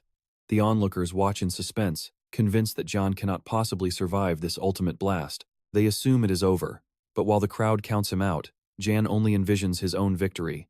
He glances behind him at the Queen of Shadows, who is watching him intently. Smiling, he adjusts his footing and readies the unique arrow he wields just like a spear. Annoyed by that confident smile, Baron unleashes his lightning. But Jan unleashes his phoenix arrow, punching a clean hole straight through Baron's torso. He did not hesitate for a second, knowing the projectile would break after 5 uses. But that smile had a deeper meaning. The phoenix arrow was never meant for Baron. It was heading straight for the Queen of Shadows, catching her completely off guard. And just like that, the legendary Colosseum barrier completely shatters for the first time in history. Talk about a major flex from our boy January. Up in the stands, Rayon is panicking over Jan's insane combat skills. Having foolishly ignored him to bet all her money on Baron, she is left desperately wondering how this could possibly be happening. It makes absolutely no sense. If Baron loses, her entire fortune is gone. She genuinely never saw Jan's victory coming. Surprised to see another girl nearby, Rayon admits she saw this coming, even if it hurts. She is told not to take it personally, since her bet was doomed from the very start. Rayon blushes, but she notices the other girl looks surprisingly relieved, as if a massive weight has been lifted. The girl happily admits that is exactly how she feels right now. She explains this battle proved her own potential, having managed to pressure Jan briefly during their clash.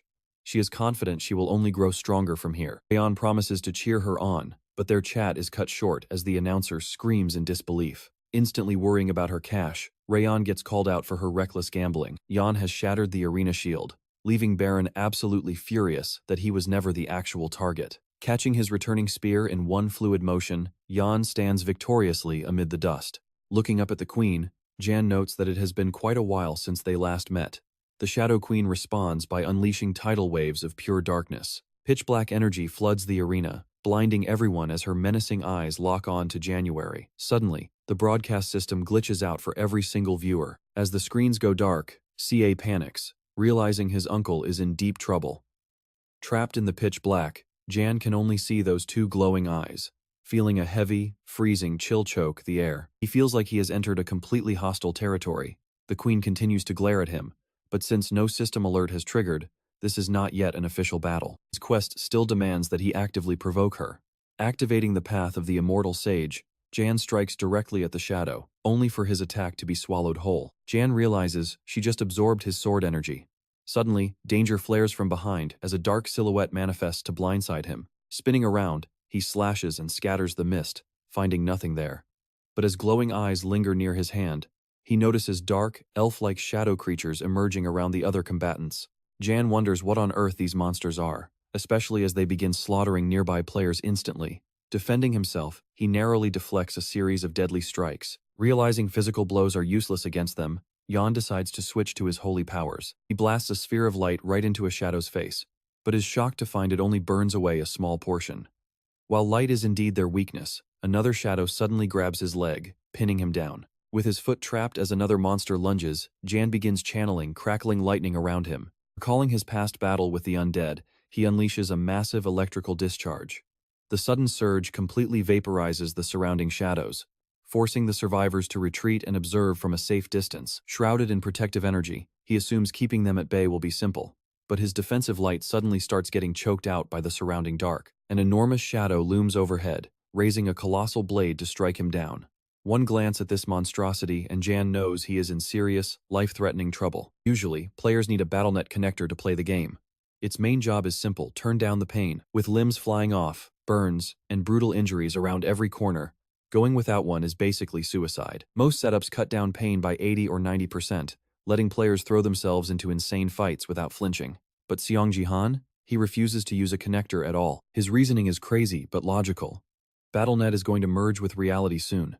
Any safety net from a simulator is just a lie. Once real life or death matches start, that fake high will mean absolutely nothing. With reality on the line, pain is unavoidable.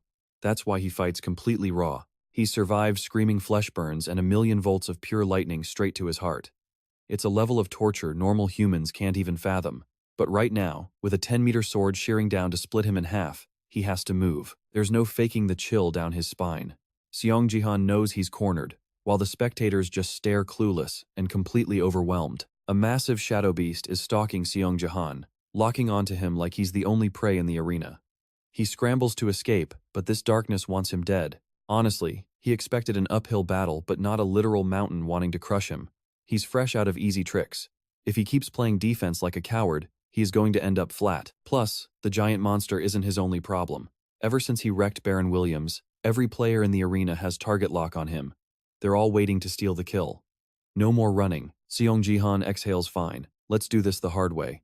He channels his unique force stat, ignites his mana, and prepares to fight the entire arena. He coats his spear in wild flames, lighting up the shadow. If this queen wants to drown him in dark energy, he'll answer with his unnamed divine arts, the devotion of 3 talents. A spectacular light ruptures across the entire Colosseum. He vows to burn the dark away with a blinding sun, detonating his mountain-crushing strike in a massive wave of fire. The shadows scatter, but the massive move leaves him completely gasping. He looks through the smoke to see if it worked. Hilariously, the other players are already turning tail. One of them even mutters some nonsense about tactical retreats being a victory. Seong Jihan can't help but chuckle as they flee. Now, only the Shadow Queen remains hidden in the dark. When more shadows circle him, Seong Jihan sighs. Seriously? Again? He's tired of this endless game. He knows this won't stop until he actually drags her out and hits her real body. He tightens his grip on the spear, refusing to drag this out. His 3 dantians begin to hum together. He tries to combine his high-level skills, forcing a breakthrough on the fly. His body glows with an intense aura. It's too unstable for his current level, but the power of the Phoenix Arrow is his ultimate trump card. He'll use the Phoenix's fire to bridge the gap in his physical strength. After all, since ancient times, lightning has been seen as a divine wrath designed to purge the deepest chaos. He summons raw thunder, condensing it right at the spear tip. A massive, blinding spark crackles, threatening to blow up the stadium. System warnings scream that he's exceeding his limits, risking permanent damage. But Jihan just yells through the agony, unleashing his unnamed divine art, the Divine Thunder technique, Thunder Shock. This is high-tier martial arts, far beyond his level. By using the Phoenix Arrow to force his way through, he successfully executes an impossible, borderline crazy technique, but he can only squeeze out 80% of its true power. Thundershock is supposed to focus all lightning into a single point, but the excess energy is leaking everywhere. The backlash burns him horribly, but the stray bolts still rocket forward, catching the Shadow Queen completely off guard in her hiding spot. The spark fizzles out right before it can hit her directly, only managing to blow away her veil. She's completely unharmed, but Seong Jihan smiles. He's got what he wanted. A tiny, bleeding scratch appears on her cheek, leaving her stunned. Meanwhile, Seong Jihan looks terrible. His right hand is practically charred to coal, but he accomplished the mission. Suddenly, his spear whips back toward him in a delayed double strike. Staring at her cut, he's actually shocked his messed up attack pulled off something so spectacular. He pants out hope that was enough to get your attention, Queen. She offers a chilling smile, and the system instantly pings with congratulations. Epic mission. Provoke the Shadow Queen. Complete. But that sinister smile makes his gut twist. Seong Jihan starts wondering if he just signed his own death warrant. Right on cue, the shadows erupt again, swarming him from all sides. He struggles to defend himself with a mangled hand, barely holding his spear. Yeah, he definitely poked the bear too hard. Both hands are ruined, and his stamina is draining fast. The shadows are moving twice as fast now. Honestly, what did he expect? You don't set a cosmic queen on fire and walk away clean. He takes a direct hit, but the fleeing cowards behind him are having an even worse time, getting snapped up instantly. The shadows are torturing them, but Seong Jihan realizes they aren't dying. She's taking prisoners. Before he can guess her master plan, Dark tendrils wrap around his own ankles. The black ooze starts pulling him under. A sudden pang of worry hits him. Is she trying to disqualify him from the top spot? A massive shadow blade aligns over his head. He tries to summon a quick lightning dash, but his body refuses to move. The edge inches closer, but the execution is weirdly slow. He wonders if she's just playing with her food, teasing him with that cute smile. She whispers something, but he can't make out her language. Jihan grumbles that he'll lose first place if he dies now. He looks over at the captured players, who are actually smirking, convinced they'll outlast him and win the match. He scoffs. Do these idiots really think he's just going to roll over and lose? Even pinned down, as long as he can twitch a finger, he's dangerous. The rival players start cheering, celebrating their easy win once the top dog is gone. But suddenly, one player's health bar drops to 0. He screams in absolute panic, having no clue what hit him. Within seconds, all 3 competitors drop dead, leaving Jihan as the sole survivor. Even the Shadow Queen is stunned. He smirks too slow, Your Highness. First place is mine, and the match is officially over. That clearly ruins her day. Furious, she slams the giant sword down anyway. Jihan winces. Yep, this is going to hurt like hell. She looks down at his shattered remains, but Jihan's voice echoes out of thin air, throwing her off completely. His severed arm begins to dissolve.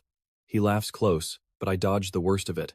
He explains that once the lobby closes, her shadow domain crumbles. It's a shame about losing the arm, but hey, one arm is plenty for a victory lap. The logout timer hits 0. Before his avatar fully fades away, he throws her a cheeky wave, promising to hang out again soon. She looks absolutely murderous. Well, that is one fiery relationship dynamic. He wakes up in his real-world capsule, completely drained, with a weird shadow mark left on his arm. Dealing with Baron and a needy Dark Queen is exhausting. Surviving that gauntlet was a total nightmare, and his body is still tingling from the feedback. 1 second slower, and he wouldn't have made it back in one piece. Seong Jihan channels all his remaining strength into his fingers to sever the heart arteries of the other 3. He was terrified she might notice, but luckily, she did not. It is an absolute miracle she only tore the flesh from his left arm. He knows that direct hit would have crushed him completely. He vows never to take a crazy gamble like that again, at least until he can check his status window. And the rewards are absolutely massive. He gets 1 million GP, massive bonus experience, and 5 level ups. As expected, the rewards for the top 100 are on a whole different level. He even gains a new title, King of Kings of Bronze, which completely surprises him. It is the ultimate reward for winning the top 100 promotion match. In silver rank, all his stats increase by 5, and his earned experience jumps by 50%. This title upgrade is perfect for speeding up his growth in silver. Next, he looks at the special achievements, finding 10,000 points for winning the top 100 and another 50,000 points for taking first place without using any blessing. He is completely shocked to see 60,000 points in total. Losing the martial god blessing actually worked out in his favor, but as he looks down at his side, he spots something incredibly strange. His left sleeve is torn completely off, and part of his arm is covered in something dark. He raises his hand to get a closer look, wondering why his sleeve was slashed like this. But there is an even bigger mystery here. Could this be the effect of Baron's power, even though they are still in the tutorial phase? He begins to suspect it has to do with her status as a constellation from another dimension. Strangely, there is not a single wound on his bare skin. So what on earth is happening? Just then, he realizes he has finally returned, and he immediately tells Yoon-sia not to worry. She explains she was terrified because the broadcast suddenly went dead. This catches him off guard, but she reveals the stream ended the exact second he shattered the barrier, sending the media into absolute chaos. Seong Jihan realizes everyone must be in shock, especially as a flood of messages hits his system. His coach asks if that was truly the Shadow Elf Queen. When Jihan confirms it, his coach happily says all their hard work was completely worth it. But then, Yoon-sia asks what is wrong with his arm. He claims everything is fine, but she tells him to look closer. Sure enough, his arm is rapidly turning pitch black. The Shadow Queen's dark magic is actively spreading up his arm. He panics, wondering what is happening, right before the system alerts him of a powerful curse. It seems their strange encounter ended with her leaving him a parting gift. Meanwhile, over at Divergent Guild headquarters, the executives are busy discussing Seong Jihan's latest moves. Lee Hae-yeon watches the footage in awe, knowing that defeating Baron was impressive, but what followed was even more insane. He completely destroyed the barrier. For a bronze player to shatter something that strong has everyone incredibly hyped for his future. Lee Hae-yeon notes that the entire world is talking about how he beat Baron, won the match, and broke the barrier. They realize he is getting stronger by the day, meaning they must recruit him at all costs. Following that legendary match, his name is on everyone's lips. Now, rival agencies worldwide are scrambling to secure him because his market value has gone through the roof. Orders go out to recruit him immediately. From Manhattan all the way to Tokyo, people are admitting that Takeda was right about his potential. They are desperate to bring Seong Jihan in, but there is a major problem. He already made it clear that he will not join them, no matter how much money they throw his way. But they claim to have their own methods. A voice points out it won't be easy, because of the Sword King. Without her, who can possibly keep him under control? Yet, another executive tells them not to worry. A solid plan is already in place to keep the Sword King fully distracted while they make their move on Seong Jihan. When the others ask if this is for real, he confirms she is already on her way. Meanwhile, Ito Shizuru chuckles as the Sword King watches her helicopter lift off. He begs her to tell him where she is heading, demanding to know her destination. But she simply tells him not to be so impatient. She promises it won't take long, telling him to be a good boy, wait for her, and keep loving her just like always. For a split second, a flash of pure rage rises inside him, but he quickly falls back under her spell. He softly tells Ito Shizuru to stay safe. She bids him farewell, fully embracing her status as she is surrounded by guards who worship her like a goddess. Looking up, she smiles at the beautiful sky, calling it a perfect day to visit someone. She silently wonders if Seong Jihan would agree. Meanwhile, his condition is worsening as the dark shadows consume his entire arm. In the center of that pitch-black darkness, a mysterious black sun suddenly begins to form. Sometime later, angry officials are screaming at Seong Jihan, telling him he should be grateful for even getting a chance to apologize. They demand to know why he has such a terrible attitude. They warn him that he will regret his actions, but he simply uses telekinetic force to lift a cup and splash the orange drink right into the old man's face. As the dripping man curses in shock, Seong Jihan remains completely serious. Rewinding to 10 minutes earlier, Kim Seong-tae arrives at the scene. They thank him for stepping in to help, but he brushes it off, claiming it is only right that he handles this after what Seong Jihan did. To repay their support, Kim promises to deliver a harsh message to the two troublemakers who offended the Taiwan daily newspaper. Just then, Seong Jihan and Yoon Sia arrive, surprised that the department head came to see them personally. Kim apologizes for the delay and asks how they are holding up.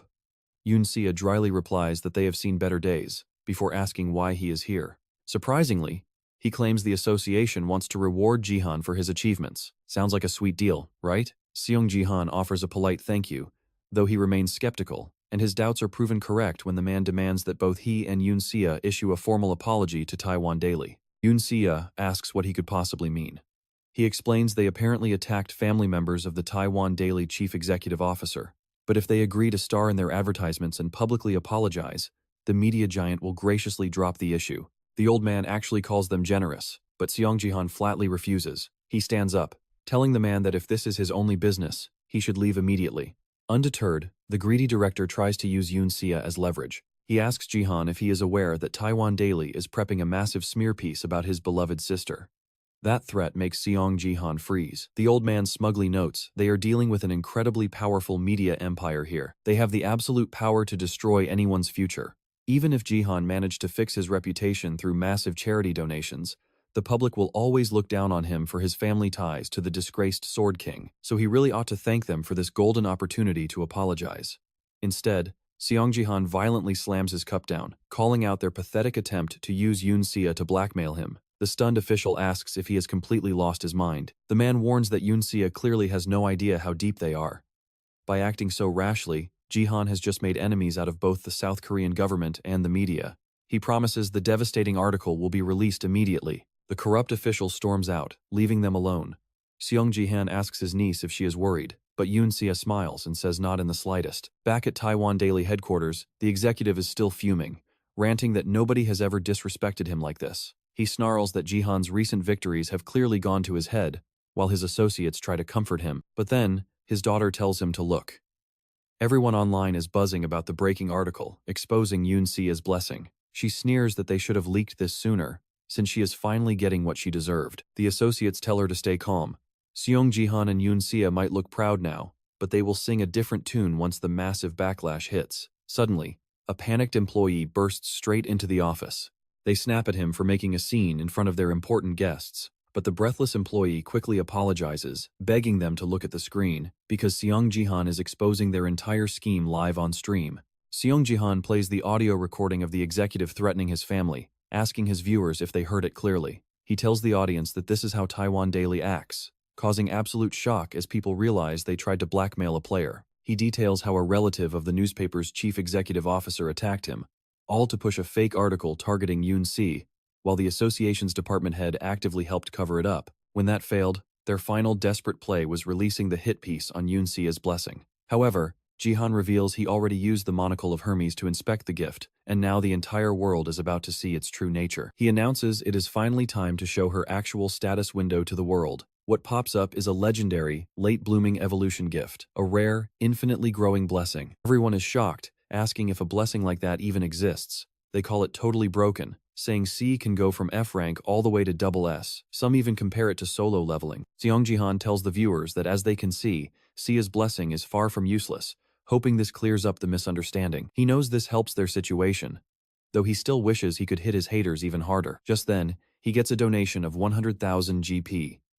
Along with it, a message from American First Guild recruiter Robert Gates pops up, telling him to think about America first. Robert says he was deeply impressed by Seong Jihan's stream fights and wants to offer a massive contract. He tells him to check his direct messages, and Seong Jihan quickly realizes this is the perfect chance to hit his enemies where it hurts. He accepts the offer on screen, then asks if he can share the contract details with his viewers. Robert instantly sends another 100,000 and says of course, leading Seong Jihan to reveal a massive $300 million signing bonus. Viewers are stunned by all those zeros, and the chat explodes saying it is way too much to turn down.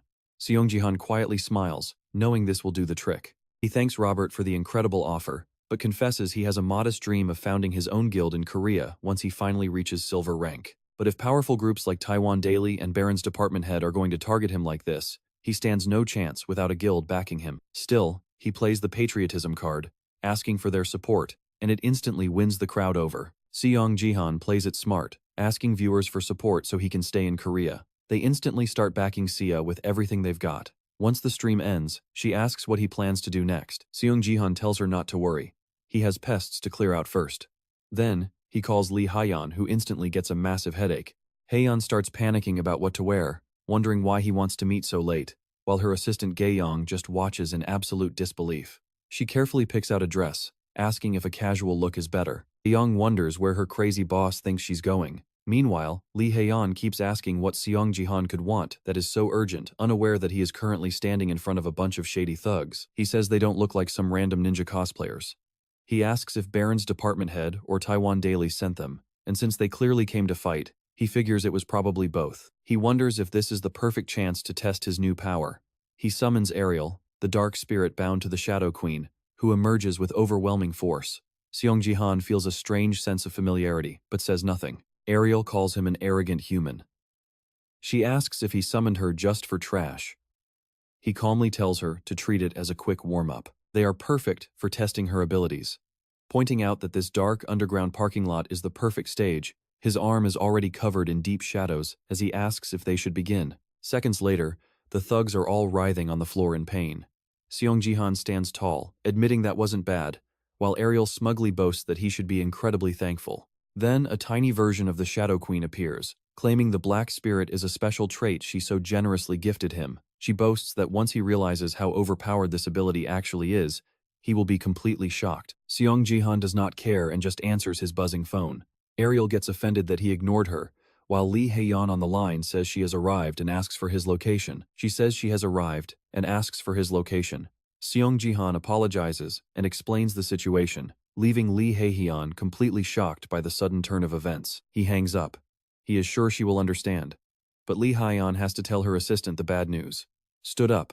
All that effort dressing up, completely wasted. Meanwhile, the bald girl's father is getting a brutal beating from his own dad, desperately begging for a single chance to explain himself. Terrified, the bald girl begs her grandfather to stop, claiming those bastards started the whole thing, but he silences her with a harsh slap. Honestly, she totally deserved it. He yells that he spoiled her as his only granddaughter, only for her to disgrace him like this. Chairman Lee asks if she understands how pathetic her actions were, warning that if they cannot fix this mess, he will disown them both. Trembling with rage, she realizes he is not bluffing. She still believes her plan was flawless, pinning all the blame on Seong Jihan, which is completely delusional. But she keeps cursing him anyway, even though he had absolutely nothing to do with her failure. Elsewhere, in her first match, Sia wonders what to do. Should she loot or wait? She still doesn't understand the rules. Just then, a hunter notices Seong Jihan's niece standing around looking completely lost. He thinks she looks like a confused, guildless rookie. This arrogant guy is none other than Duryong. He is a member of the Divergent Guild, blessed with high agility that holds massive potential.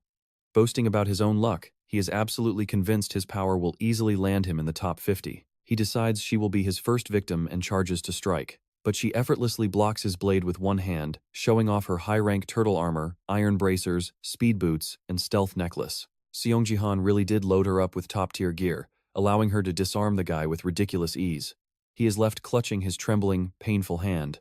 She picks up the sword and thanks him for being her first kill, before effortlessly cutting him down with a bright smile. Watching the stream, Seong Jihan notes she is pretty good for a beginner, but the Shadow Queen scoffs at his praise. Seong Jihan fires back that she is currently serving an inferior species herself. Ariel sniffs, claiming she is only here to complete the grand mission her main body assigned her, so he should be incredibly grateful. She asks if he even understands the sheer glory of this shadow power. Seong Jihan looks down at his hand, remembering the dark moment when his entire arm suddenly turned pitch black. Back then, a system notification warned him of a nameless, unranked curse called Terminal. It constantly drained his GP and experience points, until he could find a way to remove it. While she asks if he thinks that is a bad thing, Seong Jihan realizes the warning is formatted like an item description. He wonders if his emergency restoration skill can fix it. He summons the hammer and begins restoring the cursed shadow. The system warns him that his shadow is in critical condition, allowing only a partial restore, but Seong Jihan ignores the warning and spams the skill repeatedly. The warning keeps flashing, but he refuses to stop.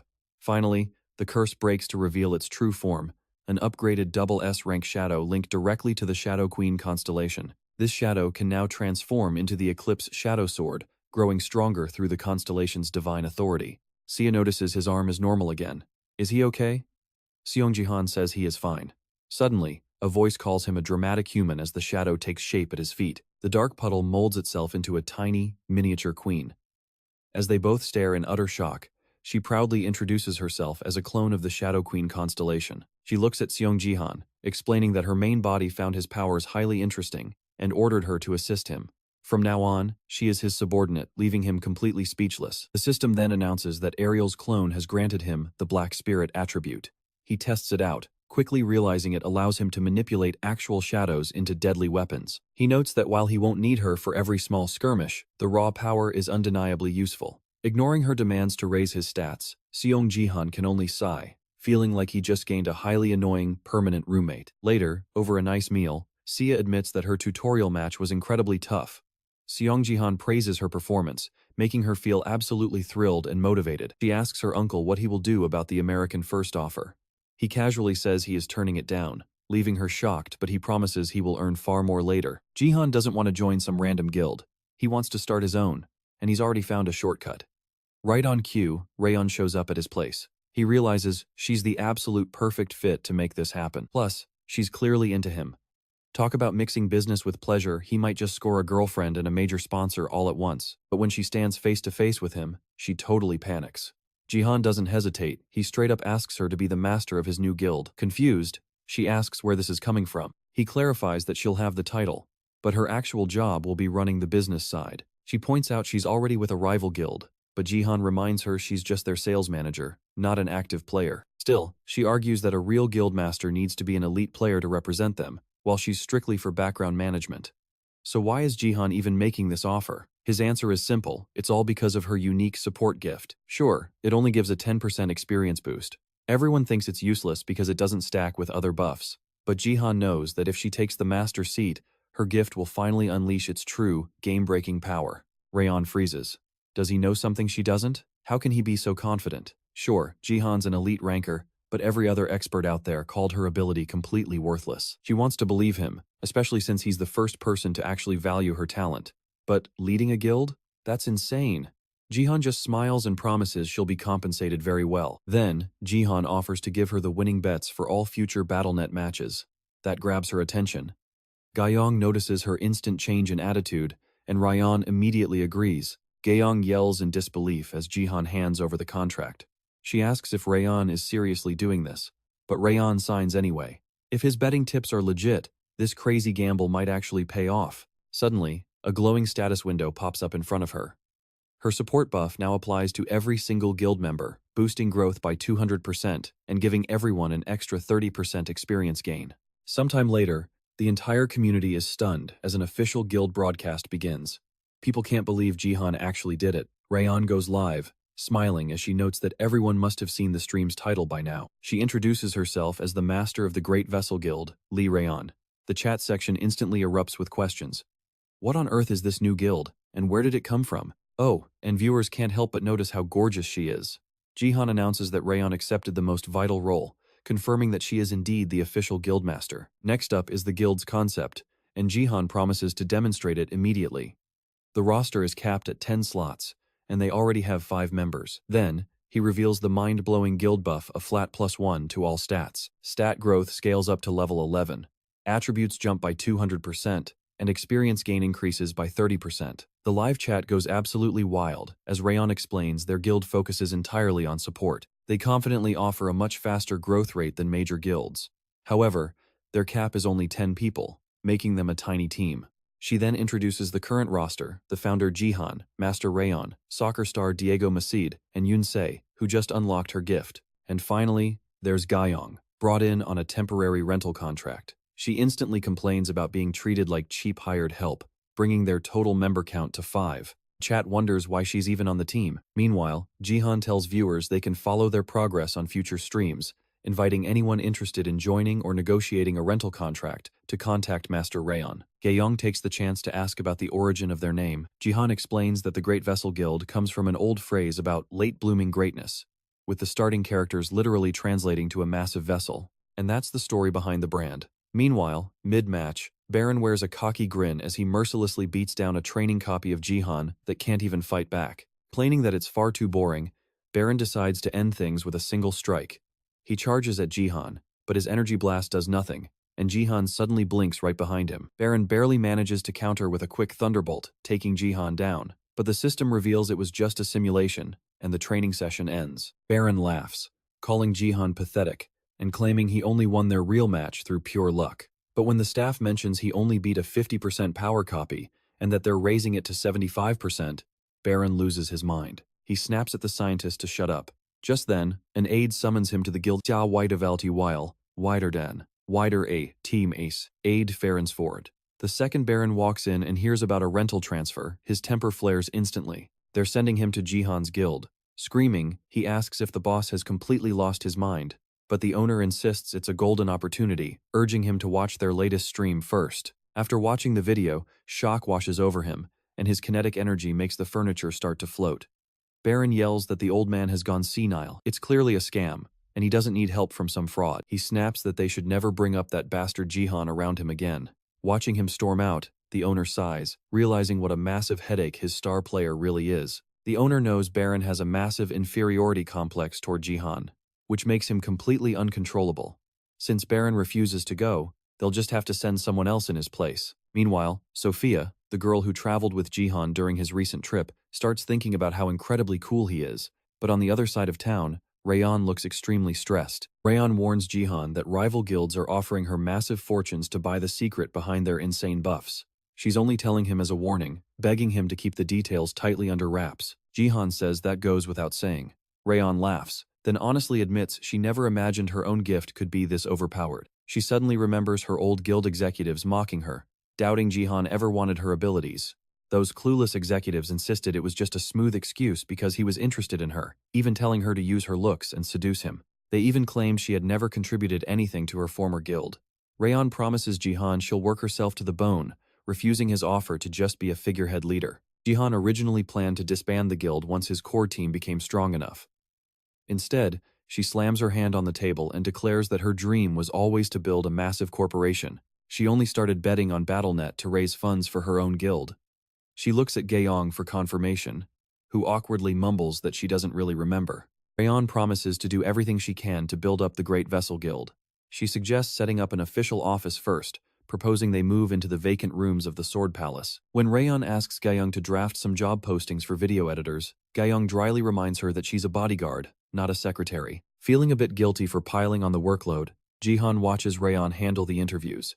Facing the eager candidates, she asks them to introduce themselves.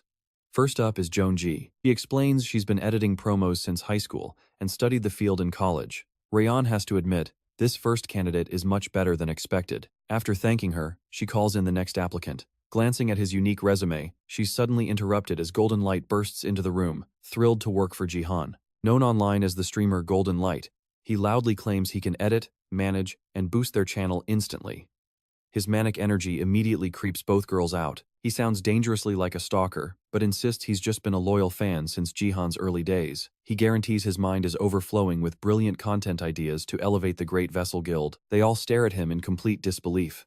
Rayon tells him to sit down, muttering that she only invited him because of his high subscriber count, not expecting a total psycho. The next applicant introduces himself, boasting 4 years of experience as a professional guild editor. Rayon leans in, listening closely to see if he's the real deal. She notes their guild is pretty famous now and asks why he applied. He admits that while the Vessel Guild is new, its owner Jihan is a total superstar. He says it's the perfect gig to level up his own skills. Meanwhile, Golden Light panics, realizing his rival is actually a pro. Haeyeon praises the guy for a solid interview. When she asks if he has questions, he immediately wonders why Jihan isn't conducting the interviews. Haeyeon explains she runs the business side, teasing that he must be a fan, but his face instantly goes dark. He creeps everyone out by asking what floor Jihan lives on. As Haeyeon freezes, Golden Light steps up, calling the guy out for being a total weirdo this whole time. He grabs the creep, declaring he's happy to teach anyone a lesson who tries to mess with Jihan's private life. Stalkers are officially a big problem, but as he shakes him, a massive knife clatters to the floor.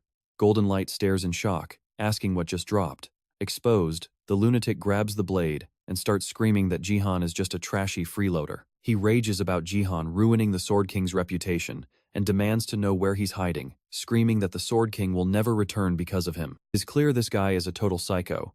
He threatens to slaughter them both as a message to Jihan, but this is where Golden Light finally proves his worth. He grabs the psycho by the collar and hurls him across the room. The attacker loses his mind and charges back, swinging the knife and asking if Golden Light wants to die first. The blade slices Golden Light's tie clean off, but he answers with a brutal punch straight to the face, knocking the maniac out cold in a single hit. Gaeyong checks the attacker and realizes he's a former Gold League player who intentionally demoted himself just to troll and harass others online. His combat skills are the real deal, even if his mind is totally warped. Golden Light immediately regrets not filming the fight, whining that protecting Jihan from a Sword King fanatic would have gone viral. He even tries starting a live stream right there, shaking the unconscious guy to wake up. Haeyeon tells Gaeyong to call the police, since both of these guys are completely nuts. But then, the real problem sinks in the killer was targeting Jihan, not the company. Jihan is furious, but Haeyeon reassures him the threat was taken care of. She apologizes for the security lapse, but when Jihan mentions finding a new editor, she tells him not to worry. She says one candidate was simply too talented to pass up and has already been hired. Meanwhile, Golden Light is pacing around, desperately waiting for results even though the interview just ended. He begins to worry he got rejected. In his mind, he absolutely crushed the interview and even took down that psycho Sword King fan. He wonders if he should have made his heroic punch look even cooler on camera. Suddenly, a notification pops up, making him freeze. At that exact moment, the girl with glasses receives her own message. She passed. Takeda swoons, saying that is exactly what he expected from a total goddess like her. Still, he wonders if sneaking into Jihan's guild as a lowly video editor is actually a good plan. He warns her that video editing is no joke, but she tells him to relax, manipulation is her specialty. Because yes, this seemingly innocent girl is actually the deadly assassin from the Ito family. Ito Shizuru, the mastermind planning to seduce and ruin our main character. Who would have guessed such a neat girl was a literal snake? Meanwhile, Golden Light is live streaming and looking absolutely miserable. He rants to his viewers about his unfair rejection. He literally proved his loyalty to Jihan, caught a psycho spy, and knocked him out. In his mind, it was the perfect application. Then a donor asks why he didn't just apply to be Jihan's personal bodyguard instead, since that would make epic content anyway. He realizes they are totally right, assuming Jihan must be living in constant fear. With more assassins likely on the way, he makes up his mind. He is going to be Jihan's bodyguard. His chat, obviously, thinks he is completely insane. Viewers tell him to know his place, but a $10,000 donation warns everyone that Jihan's stream just went live. Golden Light begs his chat not to abandon him as they all immediately bail to watch the star player. Meanwhile, Jihan arrives at a new zone with 2 massive armies waiting at the gate. The other players admit they have never seen this map.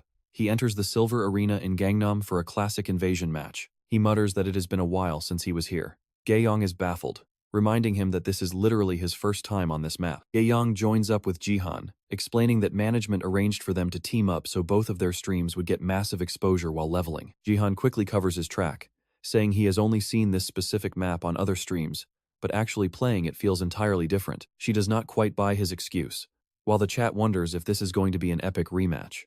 Jihan tells her he is excited to team up with her again. She gets slightly flustered but shakes his hand, laughing about the irony of being recruited by the very guy her old guild was desperate to sign. He points out that the rest of their team has arrived, and she promises to use this match for serious training. But when the others notice Gaeyong, they realize this is actually the elite promotion team from her former guild. Recognizing her instantly, the team is completely shocked. A matchup like this is incredibly rare, and Jihan realizes their squad is entirely made up of elite members from her former guild. They admit they were stunned to hear she was loaned out to Jihan's guild. Once they notice Jihan standing there, whispers start. Meanwhile, a nerdy mage on the team cannot stop staring at Gaeyong with love in his eyes. He thinks she looks absolutely gorgeous. To him, it has only been a few days, but he has been suffering intensely ever since she departed. He gets lost in his own delusions, imagining how he will tutor her now that she is in silver. Gaeyong suddenly gets a bad feeling, shivering with unease, while the nerd assumes she left their guild because of some deep grudge. Another girl cuts in, mentioning it is her first invasion mission and asking if they need a rundown. Gaeyong agrees that a quick briefing would help. She explains that the mode splits 10 players into 2 opposing factions, the Angels and the Demons.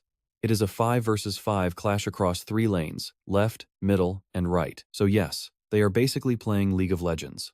The first team to obliterate the enemy base wins. She warns them that the area outside the lanes is the jungle, and that place is bad news. Gaeyong notes they are playing on the demon side, and asks if anyone is going to cover the jungle. They explain that the jungle beasts are at least level 65.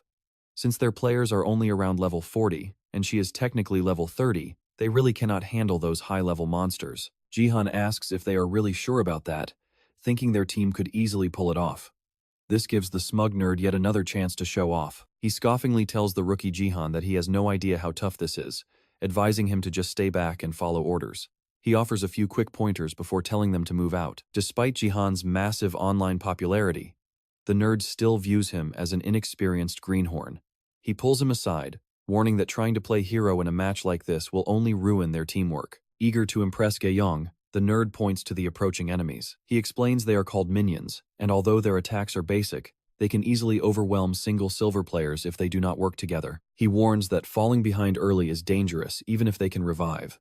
But Jihan simply shrugs, saying it sounds incredibly easy, just fight and do not die. The nerd can only stare in utter confusion. With a smirk, Jihan raises his blackened hand. He has never tested his dark spirit power in a promotion match before, and he wants to see what it can do. As the minions head right for him, Jihan knows this is barely a fraction of the Shadow Queen's true power. Still, he is about to unleash something completely ridiculous on these low-level mobs. Black shadows wash over them, summoning a cluster of dark swords overhead. With a simple wave of his hand, he obliterates the entire wave in one strike. Jihan and the nerdy teammate are left speechless. Gaeyong tells him he is good to go, and he nods. After wiping out 50 minions, the demonic god of the opposing camp actually praises his skill, granting him a special blessing. With all his stats boosted by 20 until the match ends, Jihan realizes this buff is perfect for clearing the jungle completely solo. He turns to Gaeyong, telling her he will be back in about 10 minutes. When she asks where he is off to, he casually replies that he is doing some solo leveling. Before she can stop him, he vanishes, leaving her screaming in frustration. Just as she's about to be blindsided, the weird nerdy mage behind her suddenly leaps into action. While Jihan calmly walks away, the mage raises his hand, aiming right toward Jihan. She flinches and honestly, so did I. But instead of an attack, the mage casts a protective shield to block 2 incoming enemies. Realizing what just happened, Jihan quickly spins around to spot the ambushers. 5 minutes earlier, Jihan was secretly cursing Jihan, calling him incredibly arrogant for ruining his big plans to show off in front of Gaeyong. He kept his mouth shut, though, knowing that starting a fight with Jihan would end terribly. Honestly, I wouldn't want that smoke either. That is when Jihan gets an idea. Why stay mid? He and Gaeyong can just hold the top lane, leaving Jihan completely on his own. He thinks his plan is pure genius. Since Jihan refuses to listen, leaving him behind is the obvious choice. Thrilled, he rushes back and tells Gaeyong to wait up. But on his way, he spots 2 enemy players moving to ambush her while she's distracted. He realizes she is in serious danger. Yep, in his head, she's already his girl. So, He quickly casts a defensive shield to protect her. Gaeyong is stunned by the sudden enemy ambush. Then she pauses, wondering if Jihan actually predicted this. He tells her not to worry because protecting her is all that matters right before he dramatically coughs up blood. The enemies effortlessly shatter the shield and take him down. As he collapses, Gaeyong rushes over to check on him. He weakly apologizes, whispering that he only wanted to keep her safe. Going into full main character drama mode, he tells her it's too late, but confesses his feelings with a final tragic smile as he fades away. She looks genuinely touched, until she realizes he will just respawn in 1 minute. So, all that dramatic acting was completely useless. The enemy warrior snaps that if their pathetic romance scene is over, they can get back to the fight. However, his mage teammate warns him not to drop his guard despite the 2-on-1 advantage. After all, this is Gaeyong, their guild's top prodigy. She glares at them, but inwardly, she's absolutely furious at Jihan for abandoning them. Suddenly, she senses something strange. Pure dark energy begins swirling right above her, signaling that things are about to get weird. Meanwhile, our protagonist is already deep inside the monster-infested jungle. Jihan runs directly into a massive wolf boasting 2 heads and 6 eyes. The beast lunges, but he catches its jaws with his bare hands, stopping the deadly bite instantly. This creature is a common jungle threat, standing nearly 3 meters tall with jaws capable of crushing a human skull. Despite that terrifying power, Jihan tosses the giant beast aside like a ragdoll. Considering this is a low-tier beast that normally requires 3 silver-ranked players to defeat, he is handling it far too easily. As the wolf prepares to pounce again, he jokes that its leap almost had him. The wolf leaps forward, snapping with its twin jaws, but Jihan evades the attack effortlessly. Raising his hand, he gathers that dark shadow energy once more. He unleashes a devastating slash, hitting so hard the entire panel briefly loses its color. After completely shredding the beast, Jihan admits his new shadow blade is quite impressive. This is Eclipse, a double S-rank weapon. It is a shadow blade only dark spirit users can manifest. If his concentration wavers, the shape turns unstable, making it tough to control, but its destructive power is undeniable. As he admires the blade forged from the Queen's energy, the system grants him a Silver League achievement, along with 1,000 points. Naturally, Jihan expected nothing less. He is confident that clearing out every single monster here will yield even more rewards.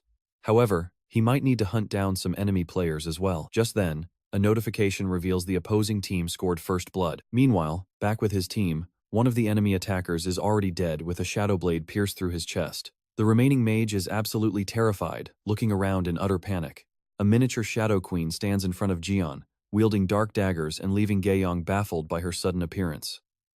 The little fairy snaps at Gaeyong to stop staring and finish off the remaining enemy. Snapping out of it, Gaeyong quickly agrees and charges. The enemy mage desperately retaliates with a massive fire spell meant to incinerate her, but she bursts straight through the explosion, leaps forward, and cuts him down in one clean strike. Talk about badass. Gaeyong tries to thank the queen, but the proud summon snaps that she has no use for gratitude from lower lifeforms anyway. It turns out Jihan ordered her to protect Gaeyong while he was gone. Gaeyong realizes he planned ahead, but still takes the opportunity to call him incredibly arrogant. Gaeyong wonders if this is some kind of advanced summon. Still, she is relieved Jihan actually left them a backup plan. The little queen notes how annoyed she looks about being left behind. Gaeyong asks when he will return, but the queen has no idea and admits her summon time is running out. Meanwhile, Jihan finishes off several more wolves when a sudden wave of dizziness hits him. Struggling to clear his head, he spots a massive poisonous frog creeping up behind him. The system immediately warns that a severe status abnormality has been detected. While the creepy creature looms, its massive tongue shoots directly at Jihan. He barely dodges in time as the acidic tongue grazes past, forcing him to leap backward to avoid the sizzling burns. He grunts, noting it has been a while since he faced one of these frogs. These toxic frogs are high-tier jungle monsters that specialize in deadly poison attacks. Normally, they never spawn in low-tier brackets like the Silver League. For these matches, only low-risk creatures are supposed to spawn. This high-level monster definitely does not belong here. Suddenly, the system alerts him that his body is succumbing to the toxin. The venom completely cuts his overall stats by 50%. Even the online viewers tuning into his stream are losing their minds over such a dangerous monster appearing in silver. The frog prepares another assault, unleashing a deadly shower of concentrated acid. Jihan scrambles to evade, but the droplets scatter everywhere, making even a tiny graze highly lethal. Once the acidic rain clears, the beast strikes with its tongue again. Jihan quickly channels shadow magic into his arm, summoning his sword to parry the incoming attack with raw physical force. Its long-range strikes are incredibly swift, and with the acid dripping everywhere, he cannot afford to get touched. But as he formulates a plan, the frog suddenly wraps its tongue around Jihan's arm, trapping him. The beast pulls him directly toward its gaping, toxic jaws. Realizing he is running out of options, Jihan raises his free hand, manifests a shadow blade, and slices the tongue clean off. The clean cut sends the monster screaming in agony. Jihan looks down only to find his hand heavily corroded from the intense poison. Retreating in pain, the frog grows highly cautious, which Jihan registers immediately. But the beast is also absolutely enraged, gathering a massive sphere of toxic slime before launching the venom blast straight at him. With almost no room to escape, the massive blast engulfs him completely.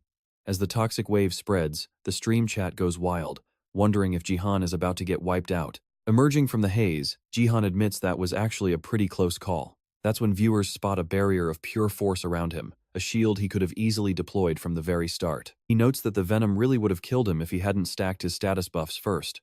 As his earlier jungle kills boost his stats by 30, he summons massive shadow blades right above the monster. Before the beast can even react, Jihan drives his weapon straight through its entire body. The massive frog collapses, but he is stunned to see it still breathing. That defense is absolutely insane. It survived a direct mortal blow, meaning he has to end this quickly. But instead of dying, the monster starts swelling up like a balloon, leaving everyone completely baffled. Jihan instantly realizes what is going on. The frog's eyes glow with a deadly light before it detonates in a massive explosion, showering the entire area with toxic poison. Viewers lose their minds, wondering if Jihan survived that blast. Even wrapped in a thick, toxic green mist, he manages to stay standing, though he is barely holding on. He mutters about not expecting a self-destruct move as the system warns him of deadly poison. With all stats down by 90 for 5 minutes, he regrets not killing it faster. He staggers up, telling himself he just needs to survive 5 minutes until the debuff fades. But wait, why did no achievement pop up? He thought slaying a boss-level jungle beast always triggered one. As he stands there confused, a massive blue-webbed foot quietly materializes right behind him. He spins around and freezes. The frog is back, and somehow it is even uglier now, with extra horns sprouting from its head. How on earth is there a second phase? Looking at his current state, Jihan knows fighting under this toxic debuff is pure suicide. If he dies here, all his carefully stacked buffs are going straight to the grave. He cannot bear to throw away those sweet achievements, unless he can gather some easy buffs elsewhere first. Suddenly, a strange sound makes him pause. What is that noise? And where exactly is he? Checking his status window, his eyes widen before a sly smile creeps onto his face. It is time to head back to lane. Now he can see both teams on the map, while the archer is busy doing her job. A teammate warns her to watch out for unexpected enemy skills, but the warrior still takes an arrow straight to the face. Thrilled by her success, the archer sneers that maybe this famous guild is not a big deal after all. The mage warns her not to get cocky and to keep the pressure high. Top lane is already won, and mid is dead even, so they need to quickly wrap things up down here. Suddenly, the ground rumbles, and everyone freezes in confusion. Jihan is dragging that giant two-toned frog straight toward his opponents, dropping right in front of them and bringing an absolute natural disaster along for the ride. The girls can only stare in horror. Jihan casually explains he found some extra buffs and a massive problem for everyone. Just 5 minutes earlier, he realized his only choice was to lure this beast straight to them. He figured a player kill buff would let him execute the beast in one blow. But strangely, the giant frog just stands there doing absolutely nothing. Dream viewers start trolling, joking that the frog probably has terrible eyes and thinks he is a potential mate. Turns out, they are actually right. Jihan cannot believe his luck, so he smacks the shameless beast and books it. He did not want to provoke it, but he had no choice. Back in the present, his enemies scream, asking why a jungle boss is even here. The beast starts vomiting toxic sludge everywhere. Opponents collapse left and right as they lose 50 stat points to the poison. With everyone on their deathbeds, clearing the field is going to be incredibly easy for Jihan. As players drop like flies, they scream, asking if he has completely lost his mind for bringing that toxic nightmare into their lane. Jihan draws his black blade, offers a quick apology, and starts slicing them all down. The frog looks completely confused as Jihan slaughters his teammates. And once the poison debuff finally expires, he grins now that is much better. He politely thanks the frog for the free buffs, secures a double kill, and watches his stats skyrocket. Furious, the beast sprays more acid, but Jihan effortlessly dodges using his 3 calamities martial devotion technique. He uses his great plateau technique to slice the frog clean in half, leaving the remains looking completely bewildered by what just happened. The poisonous frog is dead, sending his stats through the roof. Having completed the secret jungle clearing mission, he nets 10,000 achievement points, proving all this insane effort was totally worth it. But then, a weird notification pops up. A new quest called Traces of the Disciple appears. Turning to his archer teammate, Jihan admits he is completely out of the loop since he was busy jungling. He asks for a quick battlefield report. They tell him top lane is pushed, mid is dead even, and they were getting destroyed down in bot until he saved the day. Now they just need to clear the minion wave. Jihan agrees, telling them to clear it fast to turn the tide. Meanwhile, over in mid lane, that nerdy mage is getting absolutely pulverized, blown up and tossed around like a ragdoll. The nerd screams at his opponent to stop hiding under the defensive tower like a massive coward and face him like a real man. Standing right outside the Angel team's tower, the defender scoffs, calling him a crazy lunatic. He tells him to go hide under his own tower if he is so jealous, but the nerd is convinced he just needs to demolish this structure. Stuck in a stalemate, the nerd suddenly points and yells that he sees Jihan. The defender actually falls for the cheap trick, and the nerd immediately lunges in, almost landing a fatal hit. But the tower automatically activates to protect its player, nearly vaporizing the lying nerd. He barely escapes with his life. The defender sneers at the dirty tricks, confident the nerd cannot possibly win this fight alone. Raising his sword, the defender commends him for surviving this long before declaring it is time to die. Suddenly, the tower behind him starts glowing intensely, leaving the nerd completely clueless. The nerd points and shouts that Gaeyong is by the light. Preparing to strike, the warrior scoffs, asking if he really thinks the same stupid distraction will work twice. But to his horror, Gaeyong actually destroys the tower behind him. He stands completely frozen as the tower collapses. Gaeyong casually tells the nerd the floor is all his, signaling it is time to put on a real show. Seizing the moment, the nerd unleashes point-blank fire magic, vaporizing the guy instantly. Gaeyong walks over as he flops onto the ground, asking if he is okay, and he mumbles that they should easily win now that bot lane is cleared. The nerd grins like an idiot, convinced Gaeyong ran all this way just to save him. Jihan meets up with her, but the nerd gets incredibly annoyed when the rest of their team ruins his romantic moment with her. Jihan apologizes for being away so long and promises he owes her, but Gaeyong dismisses it, thanking the summoned spirit he left behind for doing all the heavy lifting. The Spirit Queen immediately snaps that she is not some mere summon. Jihan notes that the enemy team has completely given up, refusing to even leave their fountain, meaning they just need to destroy the final tower to win. As Jihan starts putting the pieces together, he asks her to go ahead and finish off the match. Gaeyong asks what he is planning, pointing out that he is heading straight for the enemy spawn fountain to spawn camp them. The enemy warrior screams in frustration at this toxic playstyle, while his teammate tells him to just give up. They tell her to just accept the defeat, but she gets highly confused, wondering why Jihan is still standing directly outside their barrier. An enemy snaps that there is nothing for him to gain here and orders him to leave, but everyone frees them. It looks like a clueless rookie trying to show off. They laugh, confident the fountain barrier will easily deflect his strike, but Jihan's attack is far stronger than anyone anticipated. The protective barrier starts to violently crack, leaving everyone staring in utter shock. Jihan pauses for a second, wondering if he is breaking the game rules, but deciding he does not really care. After all, he is a rookie, and this entire match has already been filled with buggy, cheap tricks anyway. Suddenly, a new system notification flashes before his eyes. This chain quest demands he steal the Archangel Sword from the Angel team's Nexus, and the Encoder Scythe from the Demons. The reward is a whopping 20,000 achievement points along with a warning. To get those divine item fragments, they have to belong to the enemy base first. Right now, his progress is sitting at a big fat 0. But looking at the quest name and rewards, Jihan already figured this was linked to that corpse golem mission he cleared back on the defense map. The real headache here is the absurd difficulty. One divine item is tucked away inside the angel spawn, and the other is buried deep in the demon spawn. Normally, players can't touch them since both spawn zones are heavily protected by barriers. That would stop anyone else. But right now, Jihan is hacking away at the barrier like it's nothing, and everyone watching can tell he's actually about to shatter it. People are screaming for someone to stop him, but honestly, how do you even fight a player who can break a literal spawn barrier? Just then, one of the warriors spins around and spots something creeping up behind him. At that exact moment, Jihan freezes too. A massive archangel suddenly appears right above him, glaring down with a look of pure, unadulterated murder. His eyes widen as a system alert pops up. The archangel is furious because some crazy player dared to attack the spawn area. Now he's in deep trouble as massive bolts of lightning start raining down on him. The nerd teammate just stares in awe, wondering what that monster even is. Meanwhile, the others agree they should focus on destroying the main camp first, while she quietly wonders what Jihan just did. That's when the five-eyed archangel lifts its massive hand right over the boy. It buffs the blessing, protecting the spawn area, making the warrior glow. He's thrilled the barrier got patched so easily and calls it solid. But the girl snaps at him and warns everyone to get back. Jihan is honestly way too dangerous.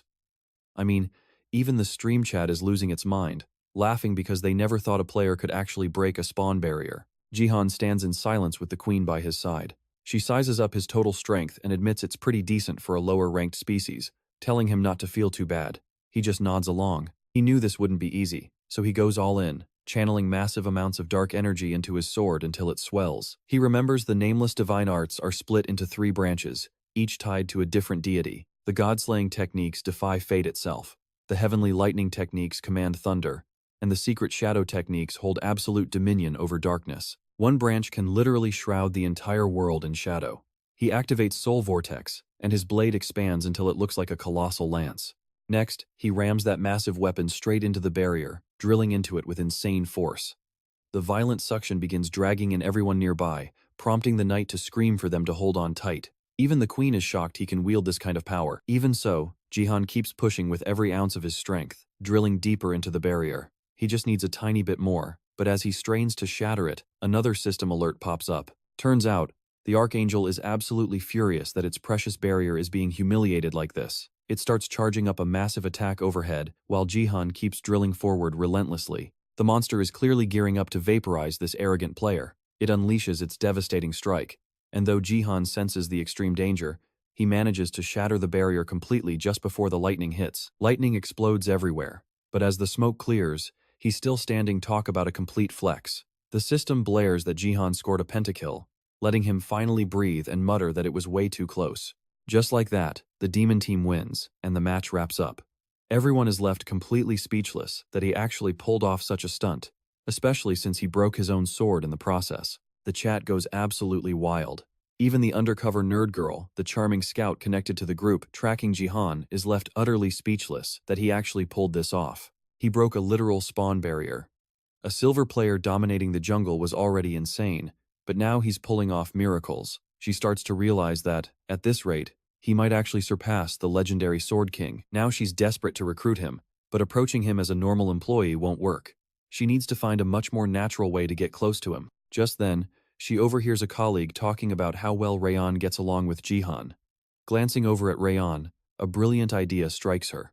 Later on, Jihan watches a massive stack of reward notifications flood his screen, and grins this payout is way better than expected. Now, the only thing remaining on his checklist is tracking down and destroying the demon team's divine object. Suddenly, the queen speaks up. Jihan thanks her, admitting she was a massive help and that he'll definitely need her support going forward. But she cuts him off, demanding to know who he really is because that barrier-breaking power was incredibly suspicious. That immediately puts him on guard. He can't just blabber about a technique he mastered before regressing, so he plays it cool and tells her he can't share the exact details. He simply claims it was linked to his gift. She goes silent, and when he asks why she cares so much, she suddenly conjures a storm of black swords right above his head. With dozens of blades pointed directly at him, he asks what her deal is. She demands a full explanation of where he got that power, making it crystal clear she's not playing around. Jihan tells her he has no idea why she's suddenly turning hostile, asking if she wants his secret technique badly enough to threaten his life. She coldly responds that the power actually belongs to her main body. That technique he just whipped out actually belongs to the Queen of Shadows. Jihan is stunned as she explains that it is a dark magic refined from demonic shadow energy, and the wavelength is a perfect match to her true self. In her mind, the only way to replicate another constellation's power is by murdering them. She doesn't utter those words aloud, but the suspicious look on her face says it all. That's why she demands to know how he got his hands on it. Jihan explains that the secret shadow technique is just one branch of the Nameless Divine Arts he mastered. If the Wandering Martial God style is identical to the Queen of Shadows, those two heavy hitters must be connected somehow. Still, Jihan tells her that even if he wanted to give a full explanation, his hands are tied. She continues to pressure him, but he quickly claims his gift is already gone.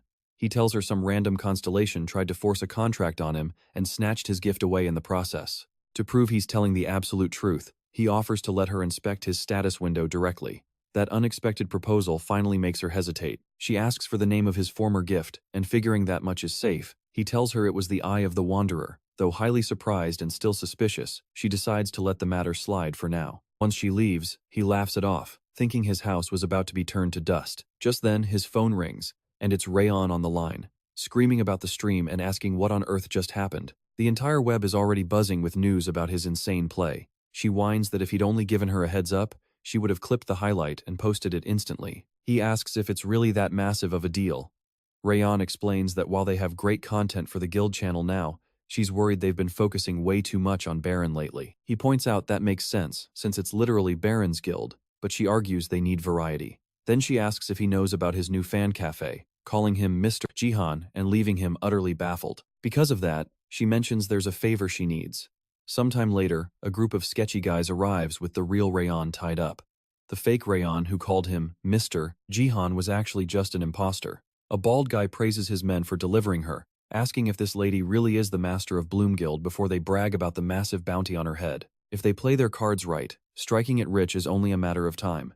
Still, she glares at them, asking if they seriously believe they'll be safe after pulling off a stunt like this. Rayon flat out refuses to cooperate, spitting that she didn't become a guild leader to take orders from complete trash. He snarls at her to keep talking while she still has teeth, but she just keeps cursing him. She laughs at his fake tough guy routine and mocks him for wearing sunglasses at night, calling him a bald freak. She adds that he's so hideous it hurts her eyes, sending him running off crying while his goons scream at her to shut up. He basically shaves his head, yeah right, like that was his choice. Then he snaps at her, saying she is absolutely delusional to think anyone is coming to rescue her. He warns her that this abandoned wreck is completely off the grid with no GPS signal, so she better stay dead quiet if she wants to live.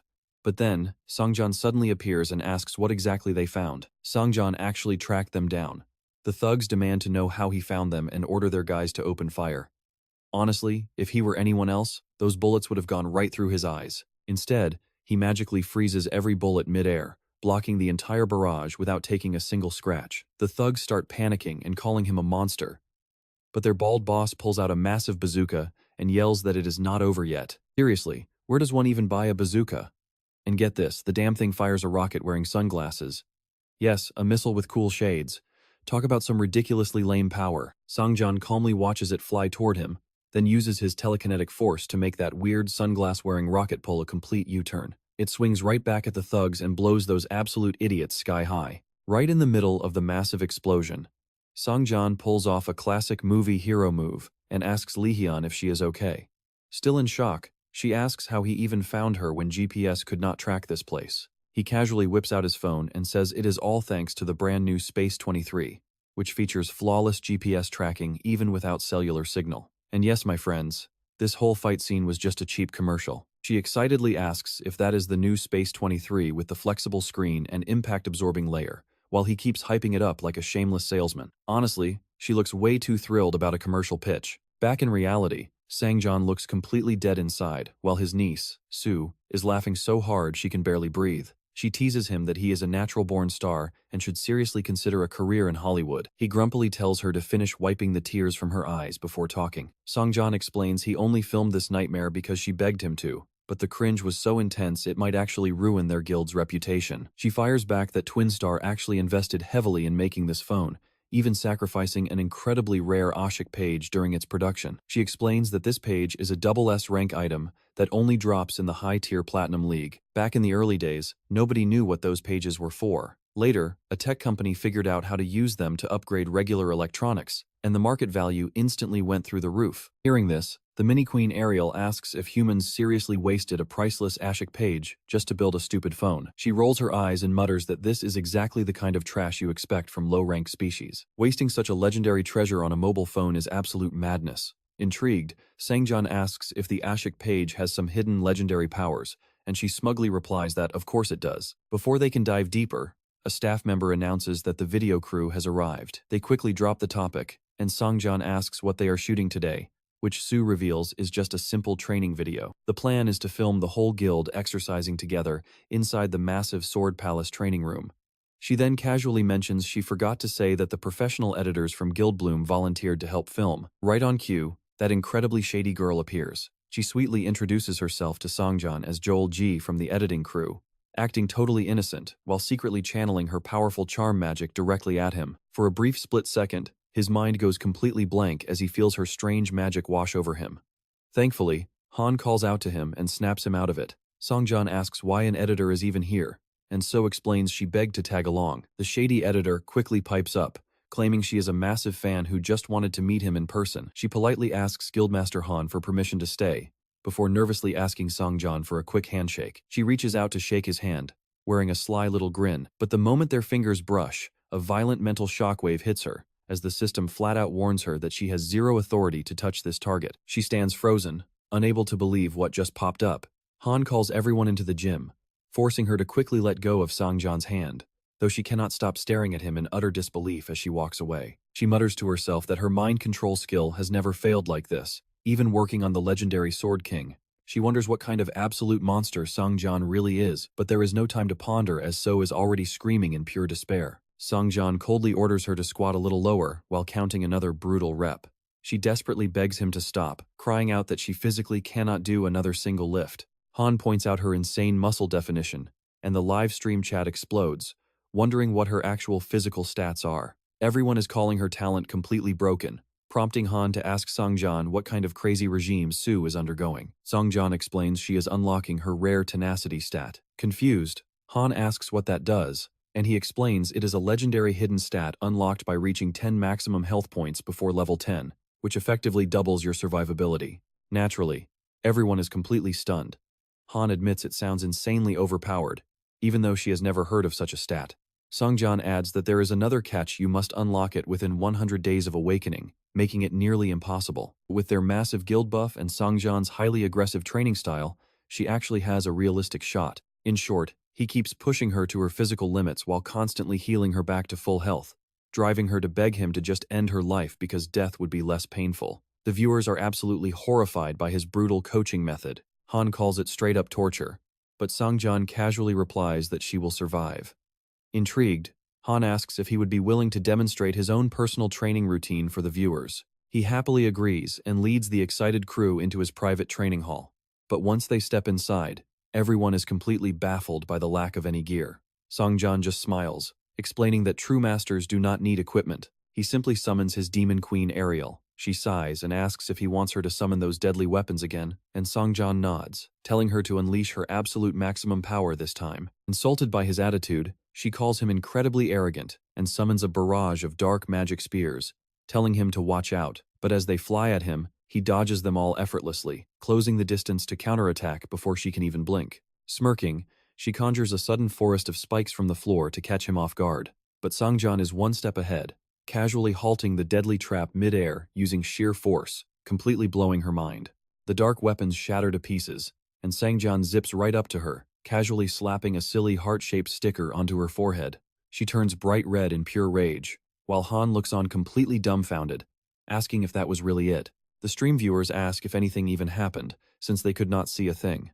Han asks if he does any other workouts, as that exchange was way too fast to follow. Ariel scoffs that it is only natural for a low-ranked species, since humans have pathetic kinetic vision, which highly annoys Han. Meanwhile, that shady editor girl watches in total disbelief. The spear came from his complete blind spot, yet he reacted at the absolute last microsecond to block it. Realizing he is a monster, she secretly reaches into her bag to activate the powerful Pasna Nakasuka potion she brought along just in case. She calls Seong Jihan over under the pretext of fixing his microphone clip. He says it is fine, allowing her to step closer and secretly lace the microphone with her hypnotic magic once more. This time, she activates her legendary charm gift, the exact same mind control skill used by that dangerously beautiful woman, Shizuru. It is classified as a god-tier support ability, and it previously worked flawlessly with Lihian. Combined with her rare Pasna Nakasuka item, the range and raw power of her hypnotic support skill are multiplied tenfold. Yet, she is utterly horrified to find that Seong Jihan does not react at all. Even with the Pasna Nakasuka boost, her spell completely fails. Not even the Sword King was this resilient, leaving her completely baffled. Suddenly, Seong Jihan speaks up, startling her. She forces a sweet smile, but then he gently asks for her name as her cheeks turn bright red. Wait a minute, after all this time, please do not tell me our cold main character is starting to simp for this witch. Seeing him act all soft is making me highly uncomfortable. Sue watches them from across the room, completely dumbstruck. He is actually asking for her number, and the atmosphere between them suddenly feels way too romantic. Sue is totally thrown off because she has never seen him make that gentle face before. He never acts this soft, not even around close friends like Han, completely shattering her long-held belief that he was entirely immune to romance. Takeda Kazuo is thinking the exact same thing nearby. Seong Jihan says he does not even know his own phone number, yet he clearly has an eye for ladies. Takeda is already grinning, knowing this recording will be absolute gold, especially with Shizuru acting so jealous. Then Shizuru hands Seong Jihan her number. He thanks her with a grin, admitting he almost regrets asking, but he is still glad she shared it. She smiles and says of course.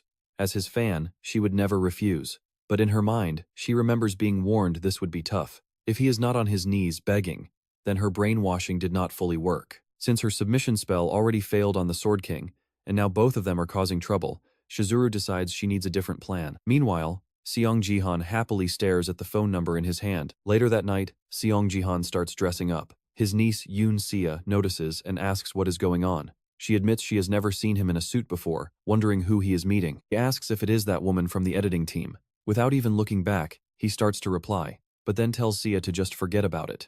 He warns her not to wait up tonight. That leaves Sia standing there completely alone and downcast, wondering why he sounded like he is never coming back. Meanwhile, Shizuru texts Seong Jihan, saying she is already waiting with Takeda. Takeda tries to talk to her, questioning if they should really rush this and show their faces. An elite player like Seong Jihan could break free any time, and Shizuru knows she must keep the Sword King under constant control. Takeda agrees, but points out she even had to use a rare support item, doubting if Seong Jihan is actually worth all this effort. Shizuru just ignores him. Instead, she tells Takeda to stop worrying. Just follow the plan.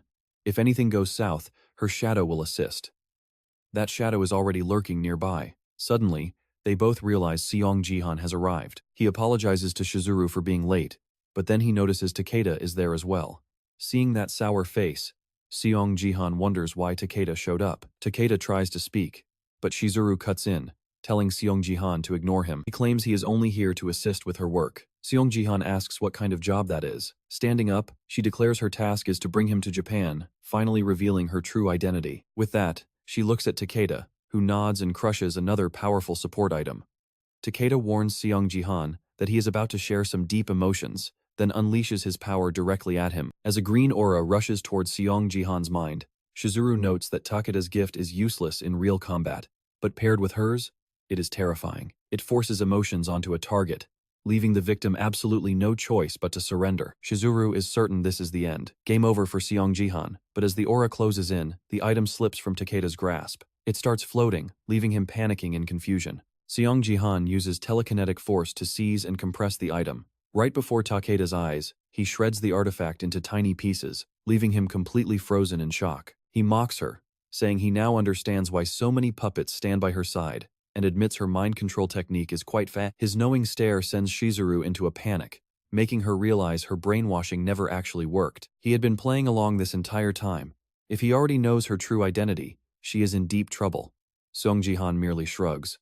Who knows? Is he really obligated to satisfy her curiosity? Then he gets straight to the point, confirming her magic did not work on him at all. He warns her to keep quiet since he does not want trouble, silencing her, but she quickly snaps back, claiming this is his fault. She regrets not studying him longer before striking, but then she reveals her backup plan.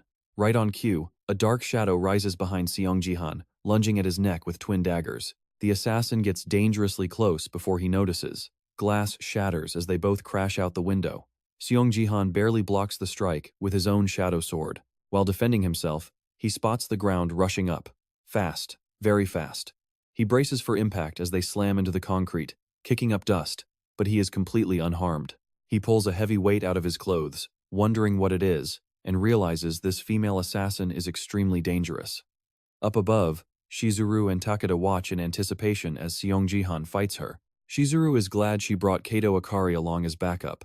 Akari is a master of stealth and silent takedowns, performing at her absolute best when keeping things completely under wraps. Seong Jihan realizes this fight is going to be incredibly tough. Judging by her swift movements, she is at least a gold or diamond rank player, and Shizuru is proving to be far more prepared than he expected. Takeda suddenly notices something and freezes in absolute shock.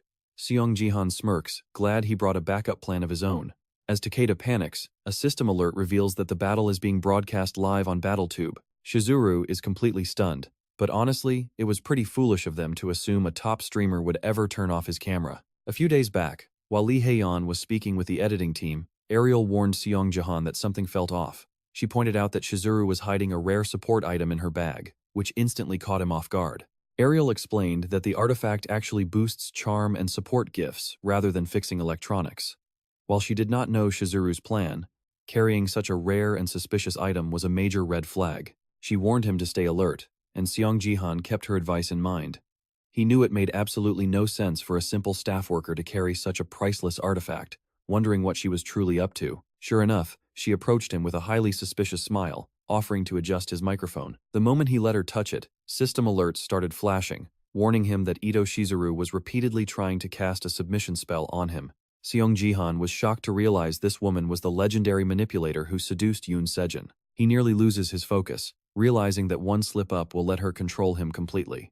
Forcing himself to calm down, he quickly activates a powerful mental technique from the Nameless Divine Arts. Using pure willpower, he breaks free from her charm, but it leaves him wondering about Shizuru's true moves. How did she manage to infiltrate Korea when the Sword King is not even by her side? He wants to expose her right then and there, but since she took the trouble to disguise herself, proving her identity would be difficult. So, he decides to play along, pretending he got caught as he asks for her name. Though it looked like he was blushing earlier, it was all a clever act. He resolved to trap her the moment she showed her true face, ensuring she could not escape, and quietly booted up a live stream on BattleTube. Seong Jihan admits he was honestly worried she had seen through his deception, but his performance turned out to be flawless. Meanwhile, millions of viewers watching the live stream are losing their minds as they watch him get ambushed in real time. The chat explodes with viewers asking what sort of mind control Takeda just tried to use. News spreads like wildfire that Japanese agents tried to kidnap and brainwash Seong Jihan, only to fail miserably. He taunts Shizuru, asking if the Sword King was not enough to satisfy her greed and if she truly believed her cheap tricks would work on him. Ariel cuts in, proudly stating it would have worked if she had not intervened. The viewers are absolutely horrified to learn the Sword King is being controlled. Takeda frantically tries to talk to Shizuru, but she ignores him, turning to Akari and ordering her to carry out the original plan. Akari nods. Akari tells Seong Jihan that by her lady's orders, she will bring him back even if she has to break every bone in his body. Hearing her speak in Japanese, Seong Jihan jokes that it does not sound like a very warm welcome. Ariel cannot believe he is joking at a time like this. He tries to pull up his translation system, but as he fumbles, Akari strikes again, forcing him to quickly raise his sword and block a decapitating blow. Seong Jihan goes on the offensive, delivering a clean slash that splits her body in half. However, it is only a shadow clone, and the fake form melts harmlessly into the dark ground below. Suddenly, Seong Jihan gets pulled into a strange dimensional barrier, realizing he has been transported to another realm. Akari admits his strength is legendary, but reminds him that he is dealing with a professional assassin. In a night this dark with the shadows favoring her, she claims he has absolutely no hope of winning before charging once more. He barely holds his ground, blocking fierce attacks coming from every single angle. Akari thinks she's finally about to wrap this up, since he can barely block her, but out of nowhere her shadows begin to crumble. She has no clue why they're getting dragged away. It turns out Jihan's sword is literally eating them. He smugly asks if those shadows were ever actually hers. With a quick upward slash, she barely blocks the blow. He laughs, saying they have more in common than she thinks. He slams his sword forward, forcing her to stagger back. "What's wrong?" he asks. "Are you really that shocked?" After all, he came into this fight fully prepared. Let's wind back the clock 2 hours to when he was planning things out. The system alerts him of a rare upgrade. His achievement storage hits level 6, unlocking a brand new gift slot and his monthly random chest. He wanted to organize his rewards before meeting her near the treasure, but nothing looked useful. Scratching his head, he wonders what's actually inside this mystery box. As soon as he cracks it open, his inner gamer rejoices. He absolutely loves gacha. Ariel asks what he's doing, and he playfully brags about his past life as a professional gambler. Hyped for a potential jackpot, he pulls a ranked gift called Dexterity. Too bad it's useless to him. All it does is remind him of those two absolute clowns who also have it. Suddenly, the system announces that the Shadow Queen is paying a massive price to change the loot. He freezes in shock as Dexterity gets replaced by Moonshadow. While he tries to understand, Ariel loses her mind. She screams that the Shadow Queen must have gone insane to hand such a broken ability to a low-level mortal like him. He realizes this is an double S-rank gift, meaning the goddess really wants to recruit him. Ariel mutters that this exact skill is what allowed her to ascend as a constellation. That gets his attention. Jihan presses her for details since he always assumed constellations were just born divine. Ariel hesitates, clearly regretting saying anything at all. If mortals can ascend, can he become a god too if he levels up enough? She brushes it off, still baffled by the queen's generosity. But Jihan just smiles and shrugs it off. Thoughts of his niece, Sia, flood Jihan's mind. Is it finally time to tell her the truth? The person who killed her father has arrived in Korea. If things go sideways and he ends up brainwashed too, C will be left entirely alone. He decides to keep quiet for now, but the guilt of abandoning her in his past life still eats at him. He's absolutely furious that Shizuru is targeting him next. She knows he's Sia's only remaining family, yet she still tries to tear them apart. It makes his blood boil. There's no way Jihan will let her win. Back in the present, he unleashes his new Shadow Queen powers. The live chat loses its mind seeing a top-tier diamond player struggle against a silver. Viewers are spamming the chat, asking where the authorities are. Jihan admits he didn't think he'd need this move, throwing a massive Gatsuga-style slash. Akari barely dodges, almost losing a shoulder in the process. Akari pulls out some ninja stars, the classic kind that somehow never hit anyone in anime. She smirks, daring him to try absorbing these. The weapons fly right at him, but true to anime logic, they completely miss. Jihan deflects them and charges forward so fast she has to leap backward in panic. Jihan lunges for another strike but misses. Akari is completely humiliated. How is a high-ranking diamond losing to a mere silver? Suddenly, a massive blast blocks Shizuru's viewing screen. Shizuru realizes every calculation she made was totally wrong. He shook off her mind control, and now Akari is getting trashed. The villainess fumes, utterly enraged that he dared to ruin her perfect plans. Blinded by rage, she completely obsesses over securing his power. Shizuru barks a command to Akari, announcing she's removing the girl's system limits to end this once and for all. Instantly, a massive wave of dark energy erupts from Akari. Even Jihan feels the suffocating pressure. He frowns, instantly realizing something is seriously wrong with her power. See, the restriction is a system safety rule designed to nerf high-level players during tutorials. It stops them from going wild in reality. But Shizuru just used a cheat skill that temporarily breaks that seal. Surrounded by a terrifying new aura, Akari warns him that the real battle begins now. Ariel senses the change too urgently, shouting at Jihan to watch his back. Her limits are completely gone. Jihan wonders how that's even possible, realizing Shizuru's manipulation skills are far more dangerous than simple brainwashing. Suddenly, Akari begins to glow in brilliant gold. As the stream realizes she's unrestricted, absolute chaos erupts. This seal was made by the system. Honestly, no one should be able to break it. An unrestricted diamond running wild in the real world is a literal disaster.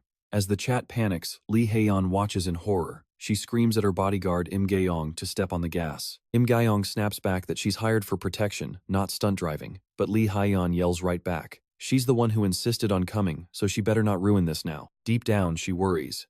Even if Jihan has insane abilities, his base stats are still way below a true diamond level. If her seal is broken, things are going to get ugly fast. Suddenly, a giant kunai hovers right above him, trapping him completely. Akari smirks, telling him he can't block this.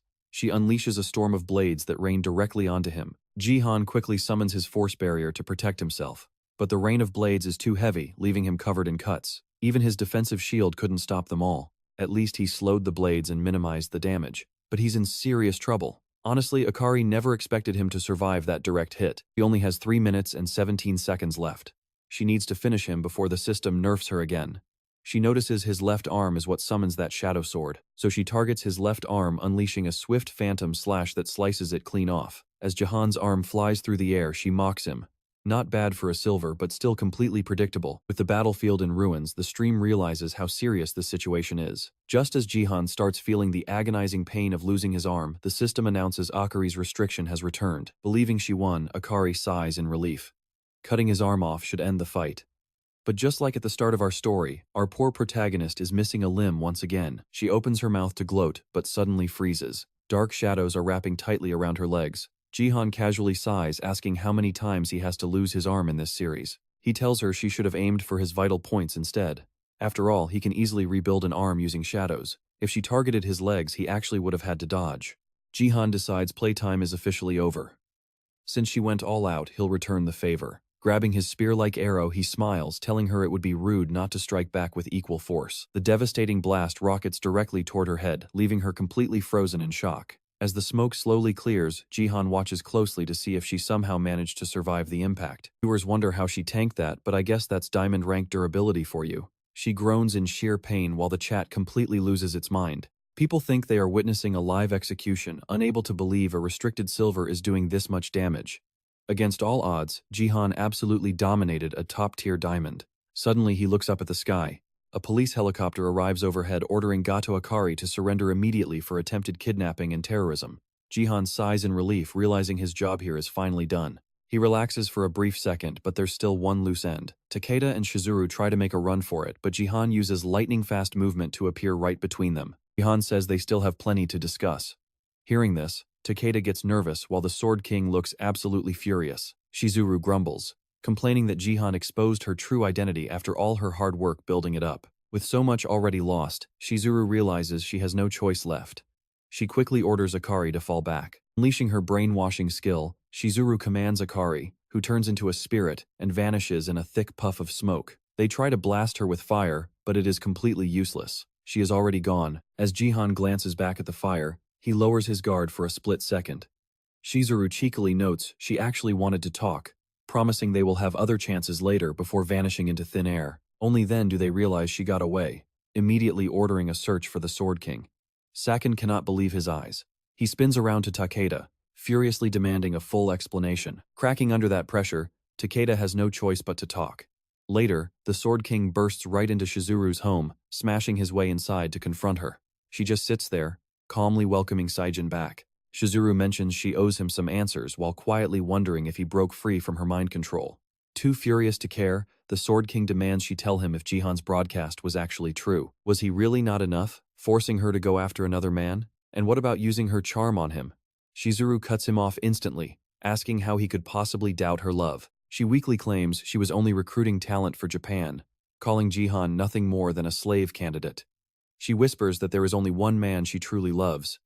Even so, he still hesitates. Once again, despite knowing something is deeply wrong, the Sword King cannot bring himself to disobey when he looks at her face.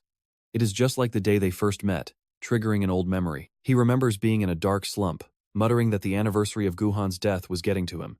He desperately needed to stop drinking. He recalls his wife telling him never to drink at home since she hated the smell and was always sensitive to it. Giving a weak smile, he remembers the moment Shizuru first appeared, pointing out his worried face. She sat right next to him with a sweet smile, touching his hand while asking why he was drinking all alone.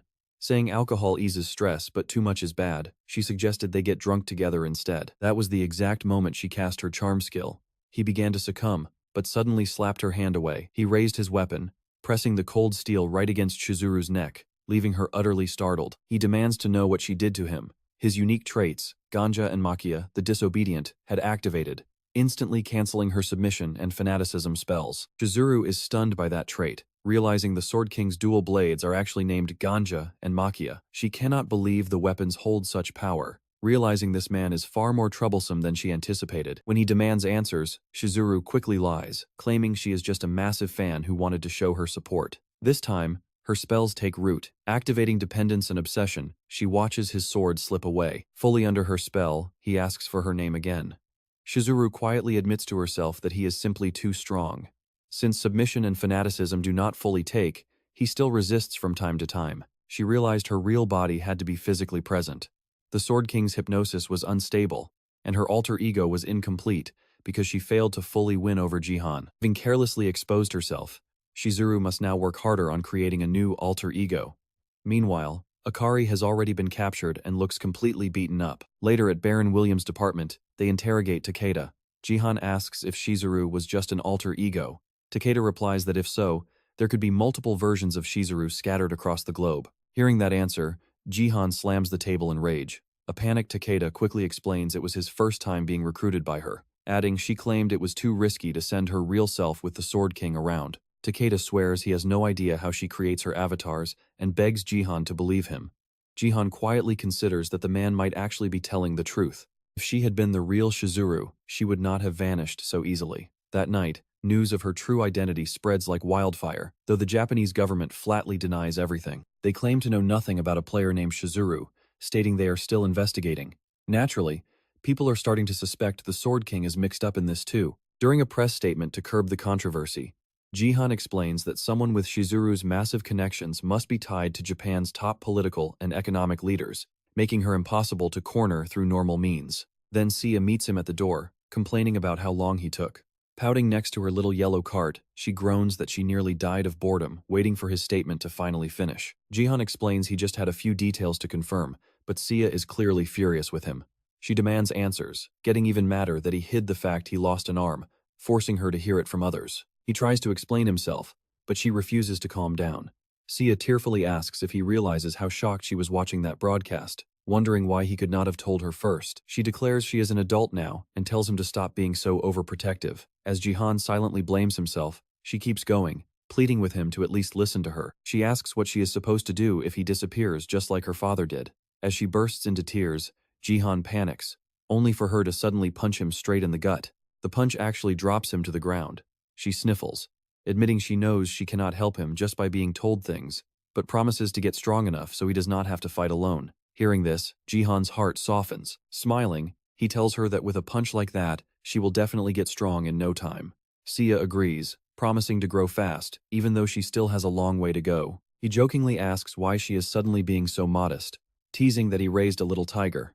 But Sia turns serious, looking at her uncle and asking if her father was truly brainwashed by the woman on the stream. She desperately asks if there is any way to break the curse. Jihan hesitates. No matter how much the world hates Seijin, he knows the man is still Sia's father. Just as he is about to say he does not know, suddenly, Ariel appears and claims there is a way. Both of them turn in shock, demanding she repeat herself. Ariel calmly reiterates that the brainwashing can indeed be removed by the supreme god of the cleverest tribe. Jihan has absolutely no idea what she means, while Sia asks who this arrogant race is supposed to be. Ariel answers like it is completely obvious, naming the elves, which shocks both of them. Sia questions if elves are truly that arrogant. While Jihan recalls his past encounters with them, Sia then asks Ariel if she is not an elf herself, but Ariel explains she is a dark elf, which is entirely different. She explains that the Elf Alliance centers around the Great World Tree, and they will do anything to preserve their species. In her past life, they even swept all 5 top ranks in the Space League. Sia admits that is highly unexpected, since movies always portray elves as kind. Ariel scoffs, clarifying they are only kind to each other. When dealing with other races, they are utterly ruthless. They are actually cruel and incredibly unfair. When Sia asks about their god, Ariel explains that the Great World Tree is the source of all life. To the elves, it is their entire world and sole deity. That sacred tree can instantly cleanse any abnormal status effect. To break the brainwashing, her father simply needs to consume one of its leaves or touch one of its holy branches. Sia asks if her father can truly return to normal once they reach that tree. Ariel confirms it, though warning it will not be easy. This makes Jihan wonder why Seijin acted so strangely before his regression, recalling the elf he fought in his past life. Sia sighs in relief, glad there is at least some hope left. She then turns her eyes toward Jihan. Later, Jihan's stream partner goes live, addressing the massive online audience. She reassures everyone that, despite the shocking broadcast earlier, Jihan is completely safe, so there is no need to panic. The Hunter department promised tighter security for the players, but the chat is firing back that they should have done that from the start. If Seong had been captured too, Korea would be completely finished. Rayon adds that she wanted to update everyone about him while keeping their promise from the earlier broadcast. Chad asks what promise she means, and she reminds everyone they vowed to reveal his status window at 1 million subscribers. Since he's queuing for a match right now, they will show his status during the game. Chad is shocked. They already hit 1 million. It happened so fast and the timing is perfect. Seong just entered the lobby for a match on the Invasion Dungeon map, spawning right on the Angel side. Everyone wants to see how he handles this, but when the chat asks why his status screen is not up yet, Rayon snaps at Seong, asking if she did not tell him to wait for more viewers. Seong says if they show it too early, people might leave, but then he reveals it anyway. He is level 46 with crazy martial power and dark spirit stats. His classes include 3rd class martial artist, archer, mage, and support. He also has Moonshadow. His title is King of Kings.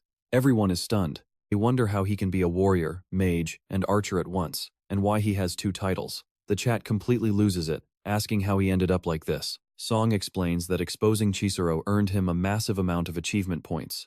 With rewards popping up everywhere, he realized he already had the mage and support classes unlocked. So what if he picked archer and warrior to collect every class?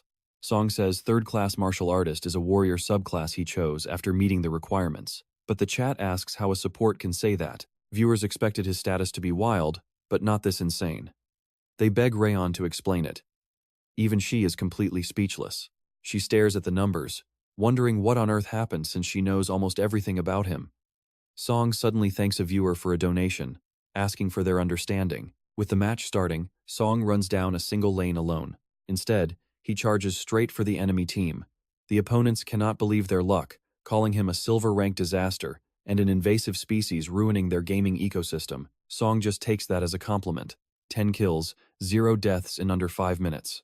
But the enemy swordsman refuses to give up. Drawing his blade, the swordsman claims he has heard a lot about Song, bragging that this beautiful style makes the black dragon inside him stir. He challenges Song to a duel to prove who the superior swordsman is. Song tells him he talks too much and decapitates him with one quick slash. Immediately, a message pops up saying the Reaper has sensed an aura threatening the demon shelter. As the Reaper manifests to strengthen the barrier, Xiang says it is time to finish this mission. Ariel warns him to be careful, since the demon uses darkness. Fighting with spirit and shadow power will not work well here. Song asks if that is true, saying the answer is obvious. Ariel is confused until a blinding light hits. Song notes that darkness is weak to light, unleashing hellfire and the divine technique of the thunder god, letting massive lightning crash down on the Shinigami. The attack hits, breaking the barrier apart. With that burst of lightning, Song destroys another divine relic and claims a fragment of the Reaper power. Song clears the chain mission. Phase 2 begins. Everyone is left stunned while Sophia arrives in Korea, thrilled that she finally tracked him down. Sophia starts panicking, stammering with pure excitement. As the top representative of America, she wants to make a perfect first impression now that she is finally about to meet him. Suddenly, a powerful force wraps around her plane, forcing it to descend. Meanwhile, that other absolute psycho shows up, muttering for Song to just wait. Baron vows to show him what real power looks like. Now both Sophia and Baron have arrived in Korea. Back on stream, Song asks Rayon if she believes him now. Rayon realizes his status is real, but wonders how anyone could manipulate an attribute window anyway. Then she notices his third-class warrior job and asks why he chose it. Song explains it does not give bonus stats, but it boosts growth speed. Combined with a guild buff, he can level up incredibly fast. She is left speechless. But Song knows there is a hidden effect only he can use. Unlocking support, mage, archer, and warrior at once opened up 2 paths. He could choose Master of All to grow every class evenly, or Master of Yoma to focus on just one. Since support and mage were stepping stones, his choice was obvious. Master of Yoma shuts down 3 classes to strengthen one. He keeps the stats and skills of the disabled classes, but cannot earn their unique class skills anymore. In return, the boosted class gets a bonus and 4 times the stat growth. Seriously, the system needs an anti-cheat check on this guy. His third-class warrior job got a 4 times boost, ensuring a fast climb to gold. But first, he must handle the chain mission. Seeing him think, Lee asks if something is wrong. Song asks if the only bronze members in their guild are Sia and Diego. Lee confirms most players are in silver, wondering why he wants Sia and Diego to try a specific task. Lee does not like the sound of this but agrees anyway. Song decides to go greet their foreign visitors. Meanwhile, Baron is already throwing a massive fit. Baron slams his cup down, demanding to know what is wrong with the coffee. Sophia looks completely done with him as he complains about the terrible hospitality. Sophia points out that he does not even drink coffee, asking why he is causing trouble. He insisted on coming here, and now he is just acting up. Baron turns red, claiming he only came because Gates pushed him. Diego steps in and says the coffee tastes perfectly fine, mocking the rookie for complaining. Demanding to know who Diego is, Baron gets reminded that insulting a host is rude, just as Sia arrives with them. Baron asks if Diego is defending them just because he joined the guild, but Sophia tells him to stop.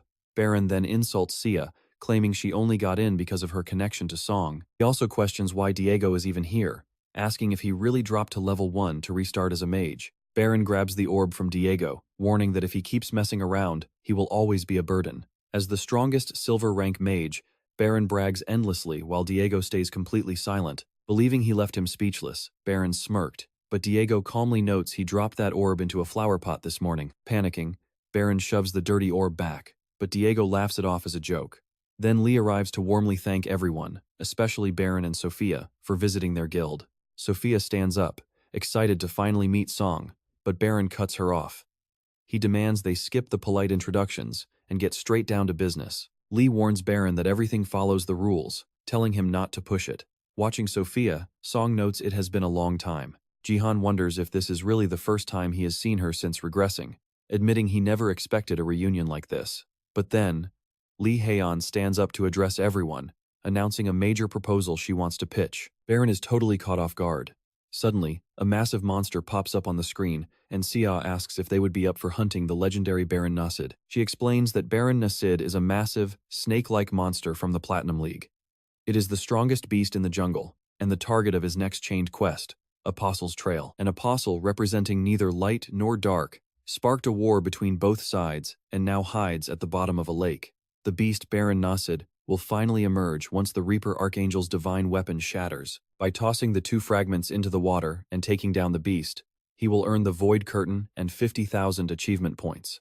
Plus, this quest stays active even when he enters the Silver League. And right on cue, Baron Williams loses his temper yet again. He snaps at the kid to say something that actually makes sense, asking if he is seriously trying to catch a massive dinosaur with a mere chicken. Besides, Baron Nasid is not even supposed to spawn in the Silver League. But Jihan tells everyone not to worry. He has recently figured out how to force its spawn, and to help Diego and Sade level up faster, he wants to bring them along too. Since those two are among the absolute best in silver, Jihan believes they actually stand a chance. Meanwhile, both of them just stare at him in utter disbelief. Sophia then asks if she can tag along as well, but they hit a roadblock. Players from different nations and leagues cannot normally party up. Since they are only hired guests and not Korean, Jihan tells them not to worry. There is a perfect loophole through their guild perk. Guild members can party up regardless of nationality or league, as long as the gap between their ranks is no more than one single tier. Baron confirms that is indeed how the guild perk functions. She admits there are limits, but this setup is completely doable. Sophia suddenly remembers the special item Jihan gifted her a couple of days ago. After using it, her rank data shot up, granting her a strange new skill that Jihan apparently obtained from Takeda. At first, she wanted to sell it for a massive fortune, but having nothing better to do, she consumed it instead. Baron reluctantly admits the challenge might actually work, but immediately starts whining about carrying 2 bronze-rank players. Even top-tier players are not guaranteed to survive this, but Jihan coldly cuts him off, telling Baron he can stay behind if he is scared. This makes Baron freeze, as Jihan calmly mentions having plenty of other options. He can easily call Wayne from China, Mikhail from Russia, or Scarlet from Israel. Every single one of them begged for an invite if a slot opened up. Facing this threat, Baron quickly backpedals, stammering that he never actually refused to go. Now he proudly insists that since they are bringing 2 bronze-tier players, his elite presence is absolutely required to balance the team out. Claiming they do not even need to thank him, he seriously needs to drop the tsundere act because it really does not suit him. Even Sophia has to agree. With that settled, Jihan announces they are moving out, leaving a highly irritated Baron fuming. Baron mutters that for someone who only won his promotion match thanks to a single cheap item, Jihan is way too cocky. Baron swears he will teach the kid a lesson. Soon, 15 minutes into the match, Jihan's team confronts their opponents. Their opponents notice that every tower has already fallen, and cannot believe they got cornered so fast. They wonder how such a stacked team was even legally allowed. They are basically facing the Korean Avengers, featuring a flying monster, a top-tier swordsman, a legendary healer, and broken support items. Floating in the sky, Baron scoffs, declaring that Silver League players are not even enough to warm him up. He mocks them for surviving longer than expected, declaring that playtime is officially over and he is wrapping this up. But right at that moment, Jihan suddenly shouts out that they surrender. Baron is cut off mid-monologue, leaving both teams completely dumbfounded by what they just heard. Even Jihan's own allies have absolutely no clue what he is doing, as he casually raises his hand to forfeit the match. Just 5 minutes earlier in the top lane, Diego was happily dribbling his flaming soccer ball after destroying the second tower. The opponents whine that Diego must have dropped back to level 1 just to troll. Diego then blasts the ball directly at the enemy tank who steps up to block it. But the shot curves mid-air at an impossible angle, hitting the defender right on the side of his head. With that devastating strike, Diego and Sophia clear the entire lane with ease. The spectators are completely stunned, asking what kind of heat-seeking missile that ball was, and if Sophia boosted him. Sophia is equally clueless. She did provide a buff, but no bronze-rank player should possess that level of insane ball control. While she stands there amazed, a loud commotion draws her attention down to the bottom lane. Down there, Jihan is unleashing his massive black hand technique, casually commenting on how much easier this is than before. Teaming up with Sia, they easily obliterate their opponents. Jihan advises her that a single focus strike is all it takes to secure the kill, and she nods in agreement. Spectators are left speechless by her auto-hunt ability, joking that her overpowered uncle is doing all the heavy lifting. While assisting her with farming, Jihan hears Baron roaring in the distance about executing everyone out of sheer boredom, figuring that side is doing just fine. Then Sia warns her uncle that they are running out of time. She urges him that they must hunt Baron Nasid immediately, or the game will end too quickly. But Jihan tells her not to stress. Jihan has a plan, and back in the present, this sudden surrender is exactly it. Sophia demands answers, while Sia frantically asks Jihan if he has completely lost his mind. Baron snaps that victory was already in the bag, and demands to know what Jihan is playing at, while Sia quietly wonders if this is really the strategy. Jihan tells them to relax. offering a deal to surrender on one condition. What if they all hunt Baron Nasid together? This leaves both teams utterly bewildered. As they struggle to understand, Baron grabs Jihan by the collar, demanding to know what kind of absolute nonsense this is, pointing out that Jihan claimed they could handle the raid alone, and now he suddenly wants help from those low-ranked players. While Baron continues ranting, the opponents standing behind him look completely demoralized by being called trash, and someone whispers that was incredibly harsh. But Jihan points out that simply spawning Baron Nasid is not the main issue. If they wipe out the enemy team, they will just respawn in a minute, meaning they could easily steal the objectives while Jihan's team is busy fighting the giant boss. Hearing this, Baron finally realizes Jihan has a valid point. Sophia agrees, noting that they probably cannot burst down Baron Nasid as quickly as high-level platinum players. Sia speaks up, saying that if Jihan claims this will work, she trusts him.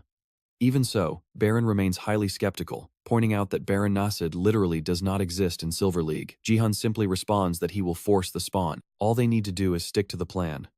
Jihan then offers the opposing team a deal if they help subdue Baron Nasid. He will hand them an easy victory. He asks if they are in, and they eagerly ask how they can assist. Shortly after, they arrive at the coordinates where the monster is supposed to manifest. Sophia marvels at how massive the arena is, and Jihan explains that the lake in front of them is where Baron Nasid will arise. As Jihan prepares to summon the beast, Sophia quickly tells him to wait for her support buffs first. Jihan thanks her, and Sia notes that Sophia's enhancement skills are insanely powerful. Sophia's double S-rank ability is called Trinity, allowing her to stack 3 buffs simultaneously. Turning to Sia, Jihan warns her to stay at a safe distance, promising to call her in once the boss is near death. She quickly agrees. Jihan then declares it is time to begin, pulling out 2 mysterious crystals.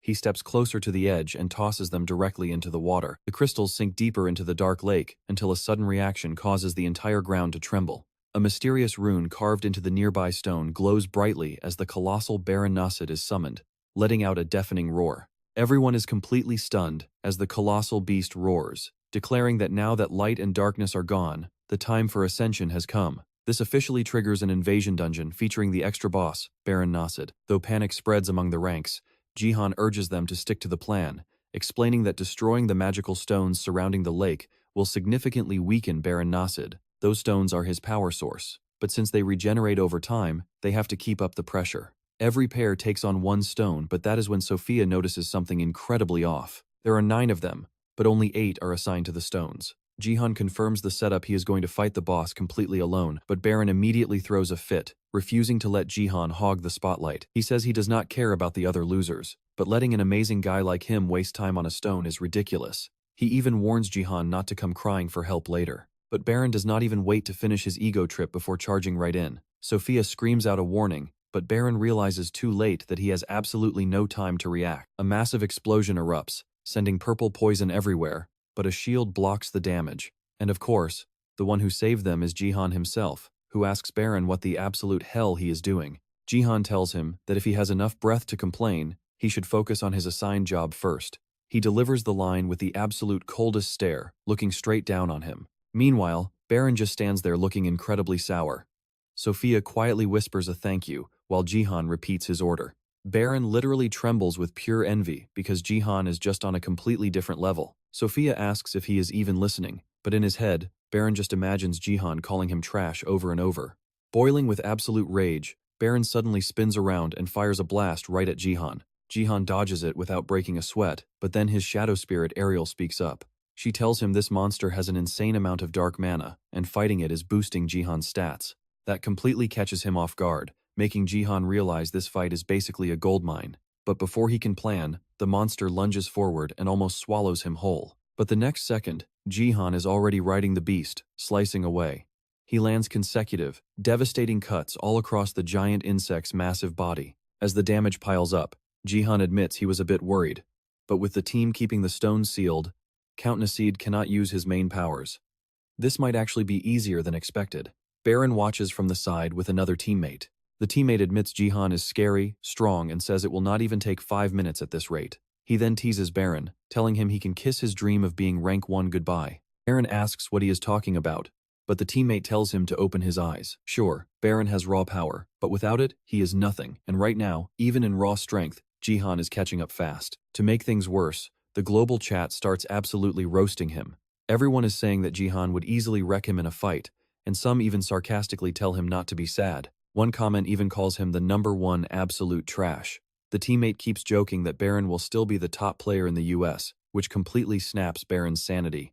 In a blind rage, he grabs the girl. With a single, brutal strike, he blows her head completely apart. The entire team is frozen in sheer horror. Baron just tells her to shut up, while Sophia and Diego scream in absolute disbelief. The girl's teammate demands to know what he is doing, but Baron instantly vaporizes him too with a flash of lightning.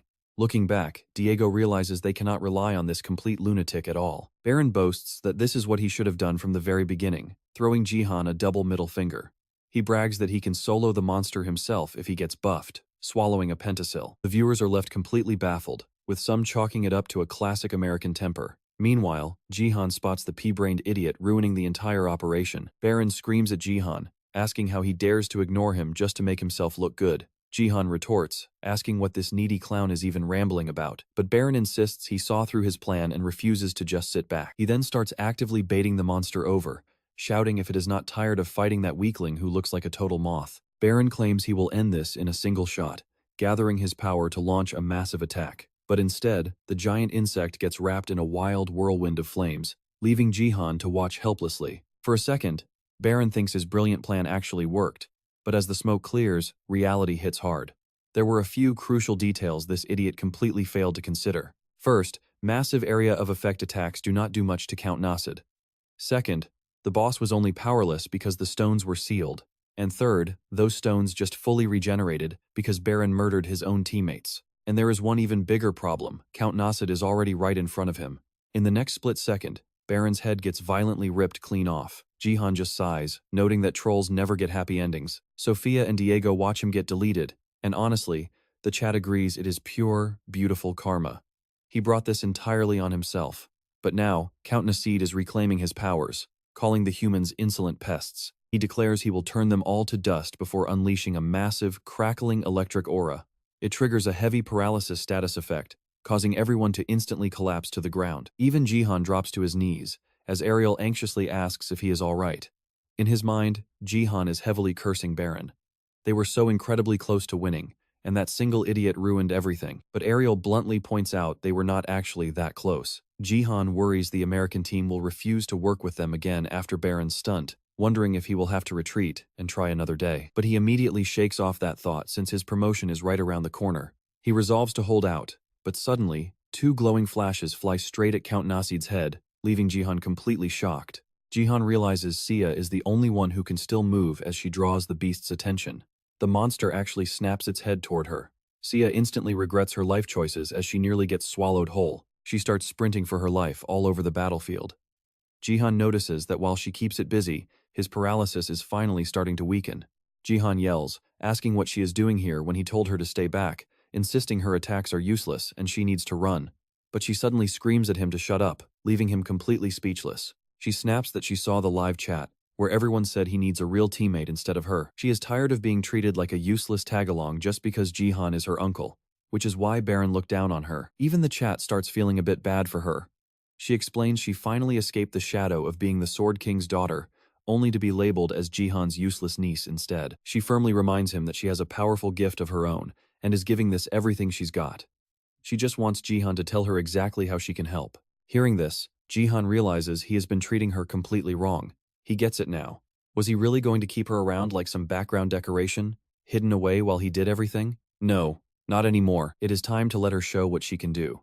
Jihan is genuinely moved, but right then, she narrowly dodges another attack. He notes that Sophia and Diego are still completely out of commission. Luckily, Sophia's active buff means he can keep the boss paralyzed for at least a minute.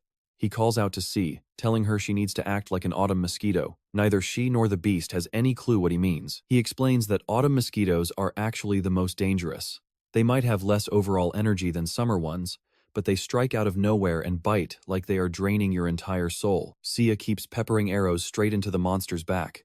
The beast whips around in annoyance, demanding to know what she is doing and calling her a pathetic little insect. Jihan smirks, noting that is exactly how she will drive the beast mad. The monster starts unleashing wild attacks, which she barely evades. Sophia comments on her impressive running, but Diego notices something else. Didn't that beast sound exactly like Baron?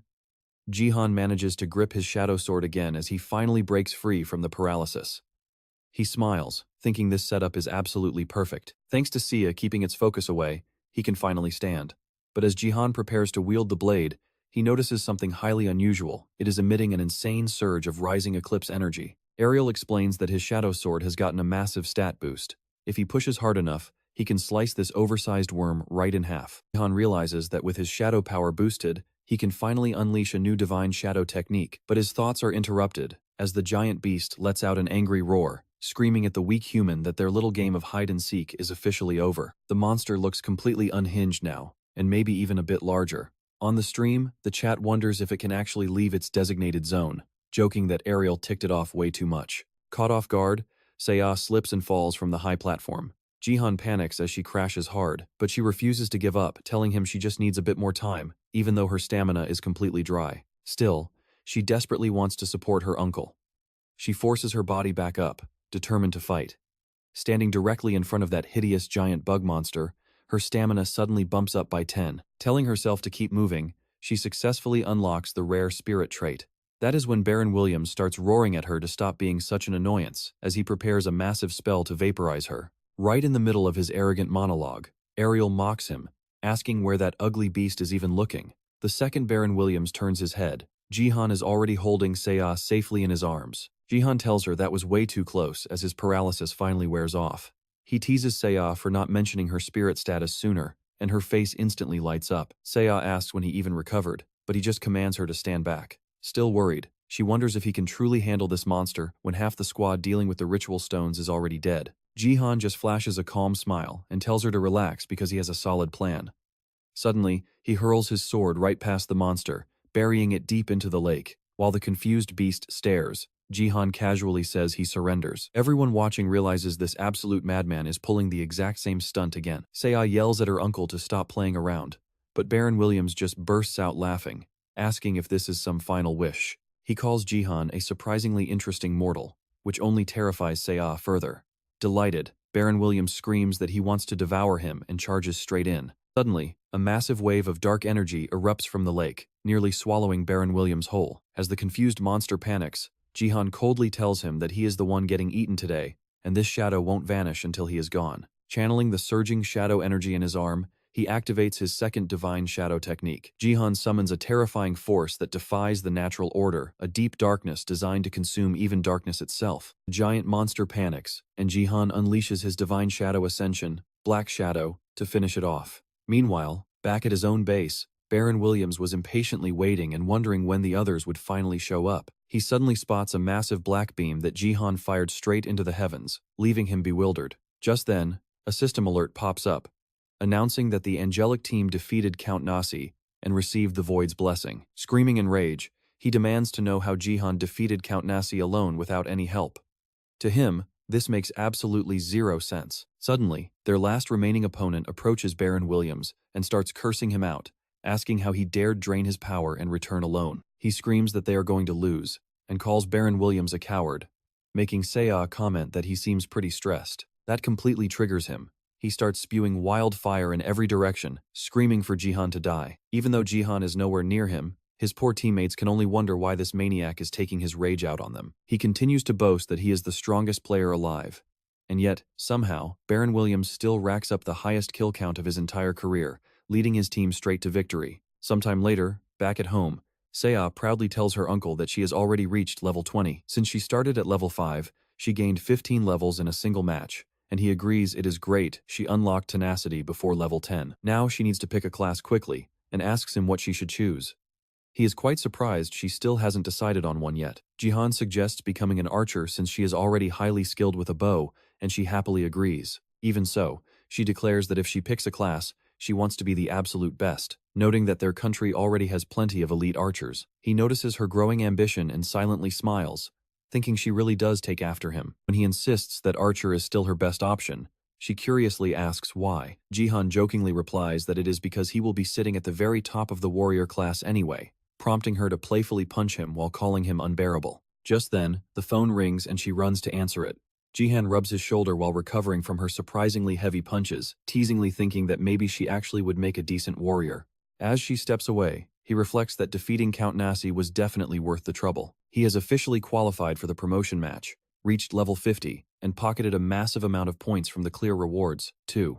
Next, he inspects his new loot, the Void Cloak, an S-rank item awarded to Disciples of the Void. It grants perfect stealth, isolates the wearer from the outside world, and can completely negate attacks below double S-rank. However, if the user's movements are detected, the stealth breaks, and wearing it for too long might cause them to get lost in the void forever. While he is thrilled to score an S-rank reward, this total isolation effect and that creepy downside are pretty worrying. He is still trying to wrap his head around the item when Seo returns. Looking unusually downcast, he asks what's wrong and why she seems so gloomy, and she admits that the skill he used to defeat that giant worm has been deeply bothering her. Jihan asks if she is talking about his divine shadow ascension, Black Shadow. When she nods, he asks what the issue is, and she explains that no matter how she looks at it, that power perfectly mirrors the original form of the final authority. That shocks him, and he silently wonders what possible connection exists between this Shadow God technique and the mysterious Shadow Queen. Realizing she is digging into this again, he tells her he already said he knows absolutely nothing,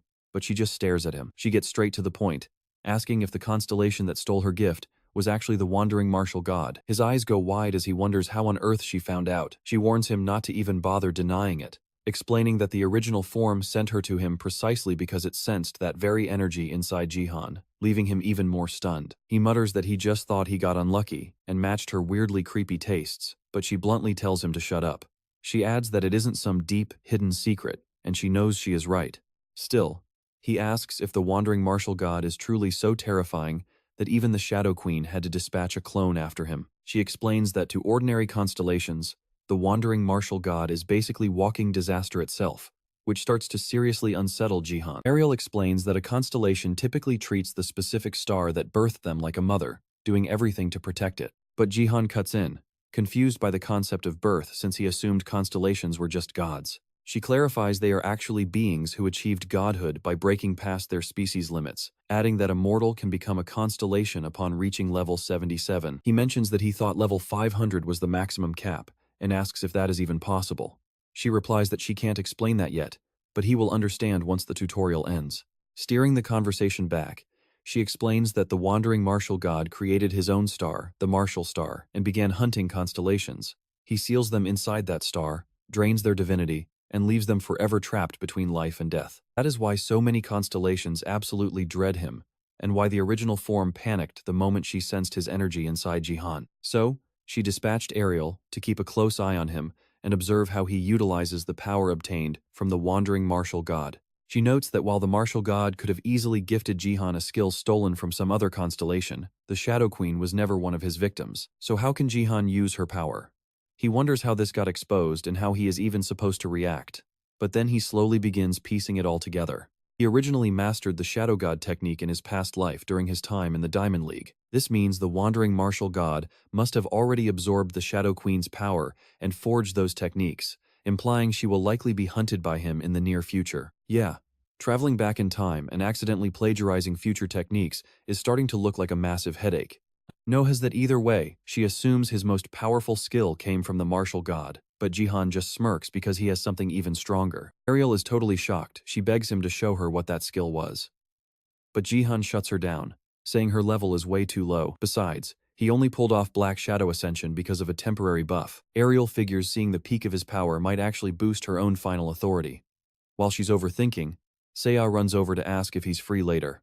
Jihan says he's only free around dinner, wondering why she looks so hyped. She claims some fans are dying to meet him. Both of them are practically glowing with excitement though. Seo keeps asking what's really going on and who these mysterious fans even are. Hey, no love triangles here. Honestly, I like both girls, so why not both? He is on his way to becoming the supreme martial god anyway. Meanwhile, Sophia is already at the cafe waiting, desperately wondering if she came on way too strong. Sophia fidgets while trying to order a drink, suddenly worrying that she sprayed on way too much perfume, before realizing she completely forgot her lipstick.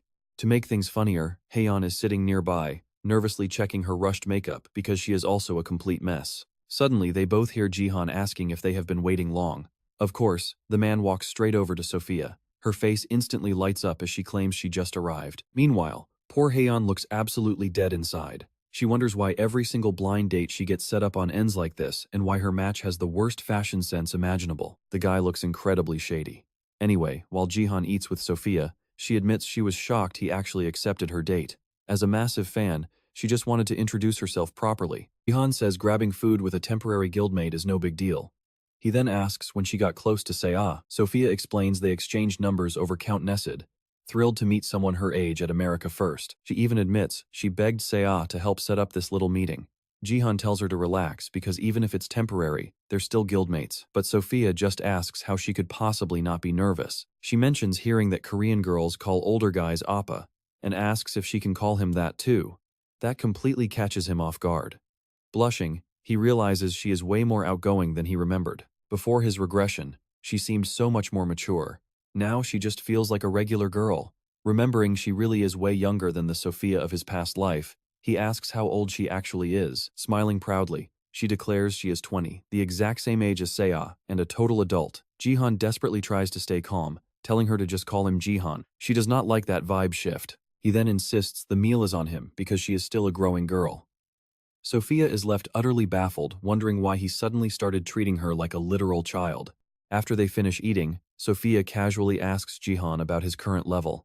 He instantly gets suspicious. She pouts, explaining that with the Silver League promotion matches coming up and her making the top 100, she hoped they might team up. That triggers a memory. Jihan realizes he completely ignored a system notification and quickly opens it. Sure enough, he grabbed first place in the Silver League, won the Ruler of Silver title, and qualified for the top 100 promotion matches. Then another window pops up.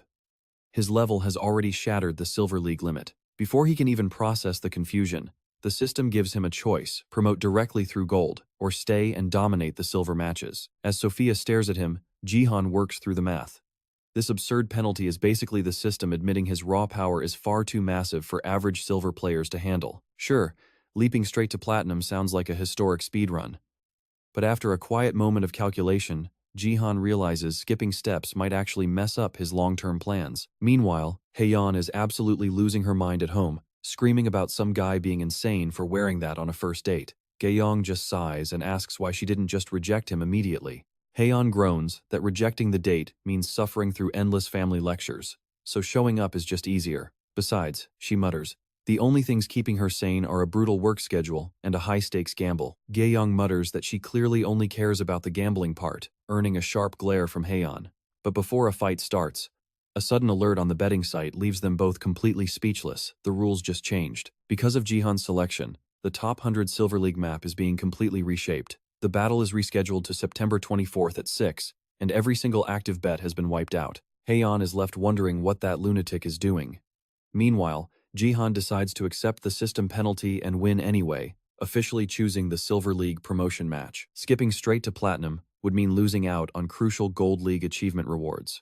Besides, Jihan needs to carefully pace his growth, since his entire progression curve is already completely off the charts. The promotion matches land at the end of September. Exactly 3 months after that, the tutorial phase wraps up, and Earth will be thrown directly into the brutal Space League. To prevent the apocalypse waiting for humanity, his plan must start now.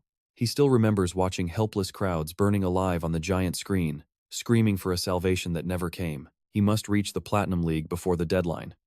Back in reality, the system balance penalties hit hard, changing the map to the defense of the Tomb of the Trapped Conqueror. Forget a fair 50-50 split team, balance is now a ridiculous 10 versus 90. Jihan is grouped with the lowest ranked players, and all participants are instantly notified of these brutal changes. Baron Williams is absolutely fuming, complaining that he never gets special adjustments. It is pure jealousy. Meanwhile, other elite global players start paying close attention. Even Haeyeon gets fired up, convinced that this massive system handicap means she should bet against Jihan. Clearly, she still hasn't learned her lesson about trying to bet against this absolute monster of a player. The player community is completely stunned by this unprecedented rule rewrite. While some still bet on Jihan, others argue this handicap is far too brutal, even for a diamond tier player. But supporters argue he already crushed a diamond player before, so this might be easy. Opinions fracture, turning this match into a massive global betting sensation. When the big day finally arrives, Jihan stands completely alone on a massive fortress wall. He senses a strange shift in the air, just as the system announces the match is officially beginning. Swarms of skeleton warriors march forward, chanting to bring down the king. Jihan frowns, wondering why they are spawning so quickly, before the system identifies them as the Undead Association, a faction fighting for creature equality. Their sole objective is regicide. Amidst the chaos, a sinister gaze locks onto Jihan, muttering that he has first found his target. The system confirms this unique defense map is exclusive to the top 100 promotion match. Normally, players are tasked with invading the tomb, but things are different today. Now, they must defend it. Thanks to Jihan's severe penalties, his northern gate is guarded by only 10 players, leaving the remaining 90 to hold down the southern gate. At the southern gate, Baron Williams scoffs at the overly complicated setup. Individual rankings depend on defense contributions, but if a team lets the enemy breach their gate, everyone on that side gets instantly eliminated. With Jihan stuck with only 10 defenders, Baron bragged that the South team would easily dominate the contributions. But a voice suddenly cuts in, asking if he actually believes that nonsense. Wang Xichong appears behind him, casually noting that the betting sites actually favor Jihan for first place. Baron whirls around, snapping that those gambling idiots have absolutely no idea what they are talking about. Wang chuckles, maybe they do, especially since Baron is only projected for second place after throwing his last team match. As Baron fumes, Wang casually tells him to relax. Wang jokes that the BattleNet translation system must be lagging if that sounded like an insult. Then, his face turns serious as he tells Baron to listen up. He warns that if America's rising star keeps acting sloppy, Beijing will easily claim the world's top spot. Infuriated, Baron lunges at Wang, but the system timer saves them both as the match begins. The official announcement blares. The Undead Association is hunting the Conqueror's soul. The players must hold the line and block the invasion until the sleeping Conqueror finally awakens. As the skeletal legions swarm forward, Jihan locks his eyes on them.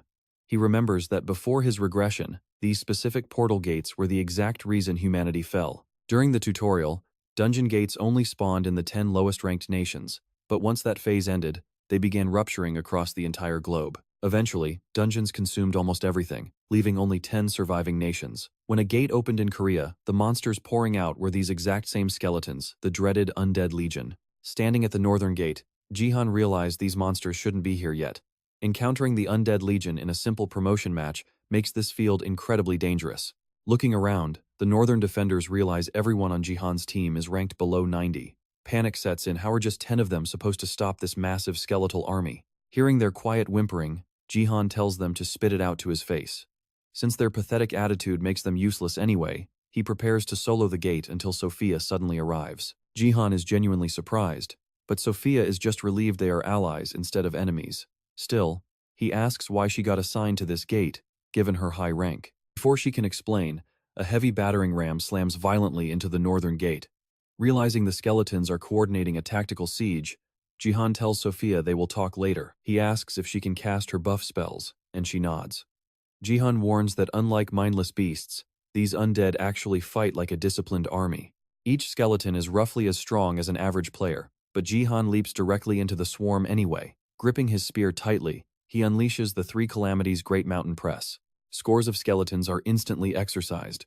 When his attack power surges by 20%, Jihan realizes Sophia's buffs are absolutely top tier. With the Phoenix Arrow element acting as the ultimate counter to the undead, this looks easy. But the moment the monsters spot him, they stop, whispering in terror, "It's the king." They point and chant that he is the destined king who must die. Jihan is completely baffled, but a giant skeletal hand suddenly erupts from the ground, reaching for him. The defending players begin panicking, completely terrified of the colossal monstrosity. Jihan, however, instantly recognizes it as a defensive beast, right as a disturbing, twisted smile splits across the giant palm. It lunges right at Jihan, and this thing literally has a giant mouth on its palm.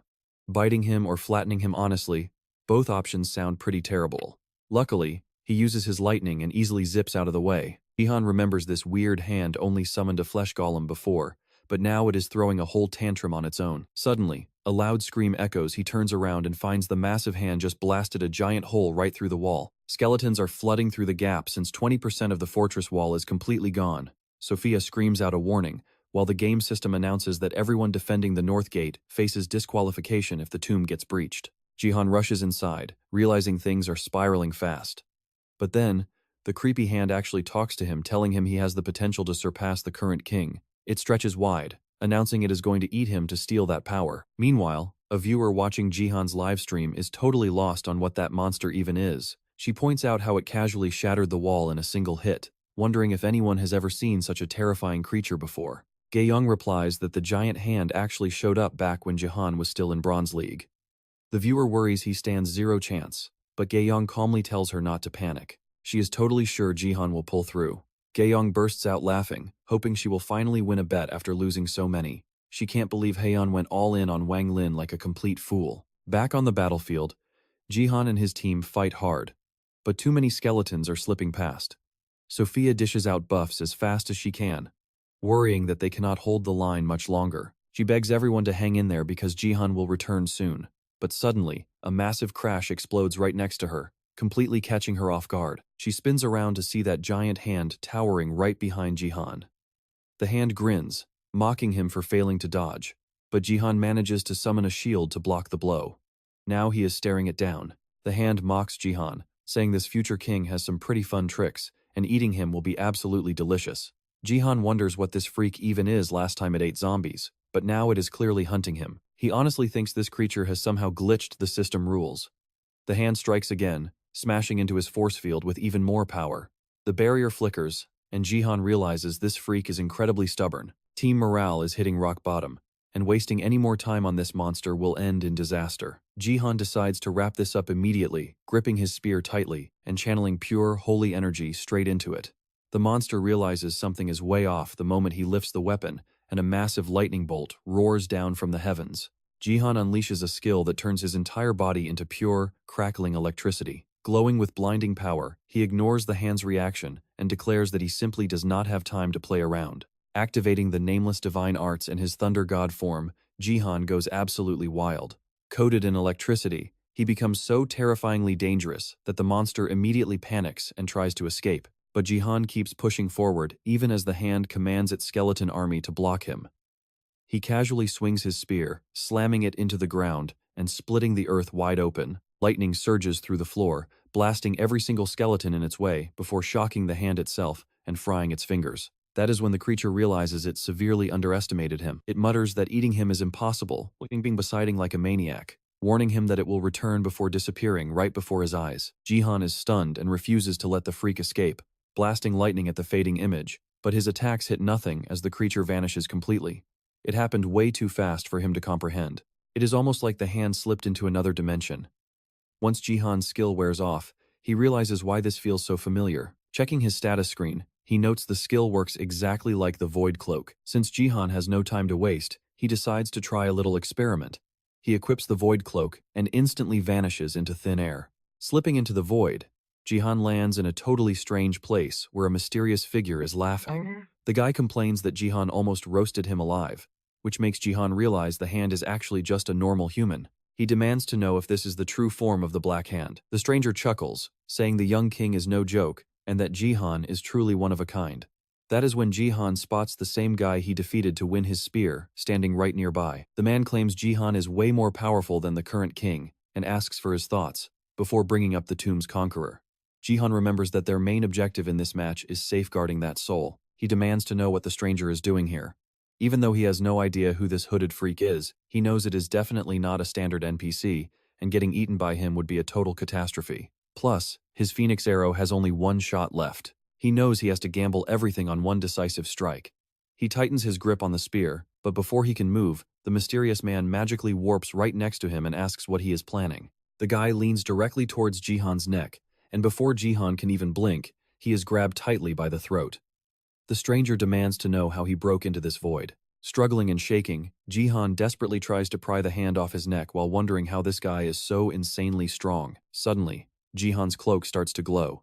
In the blink of an eye, he slips free from the tight grip, leaving behind nothing but a fading afterimage of the cloak, leaving the stranger completely baffled. Back in the real match, Jihan crashes heavily onto the ground.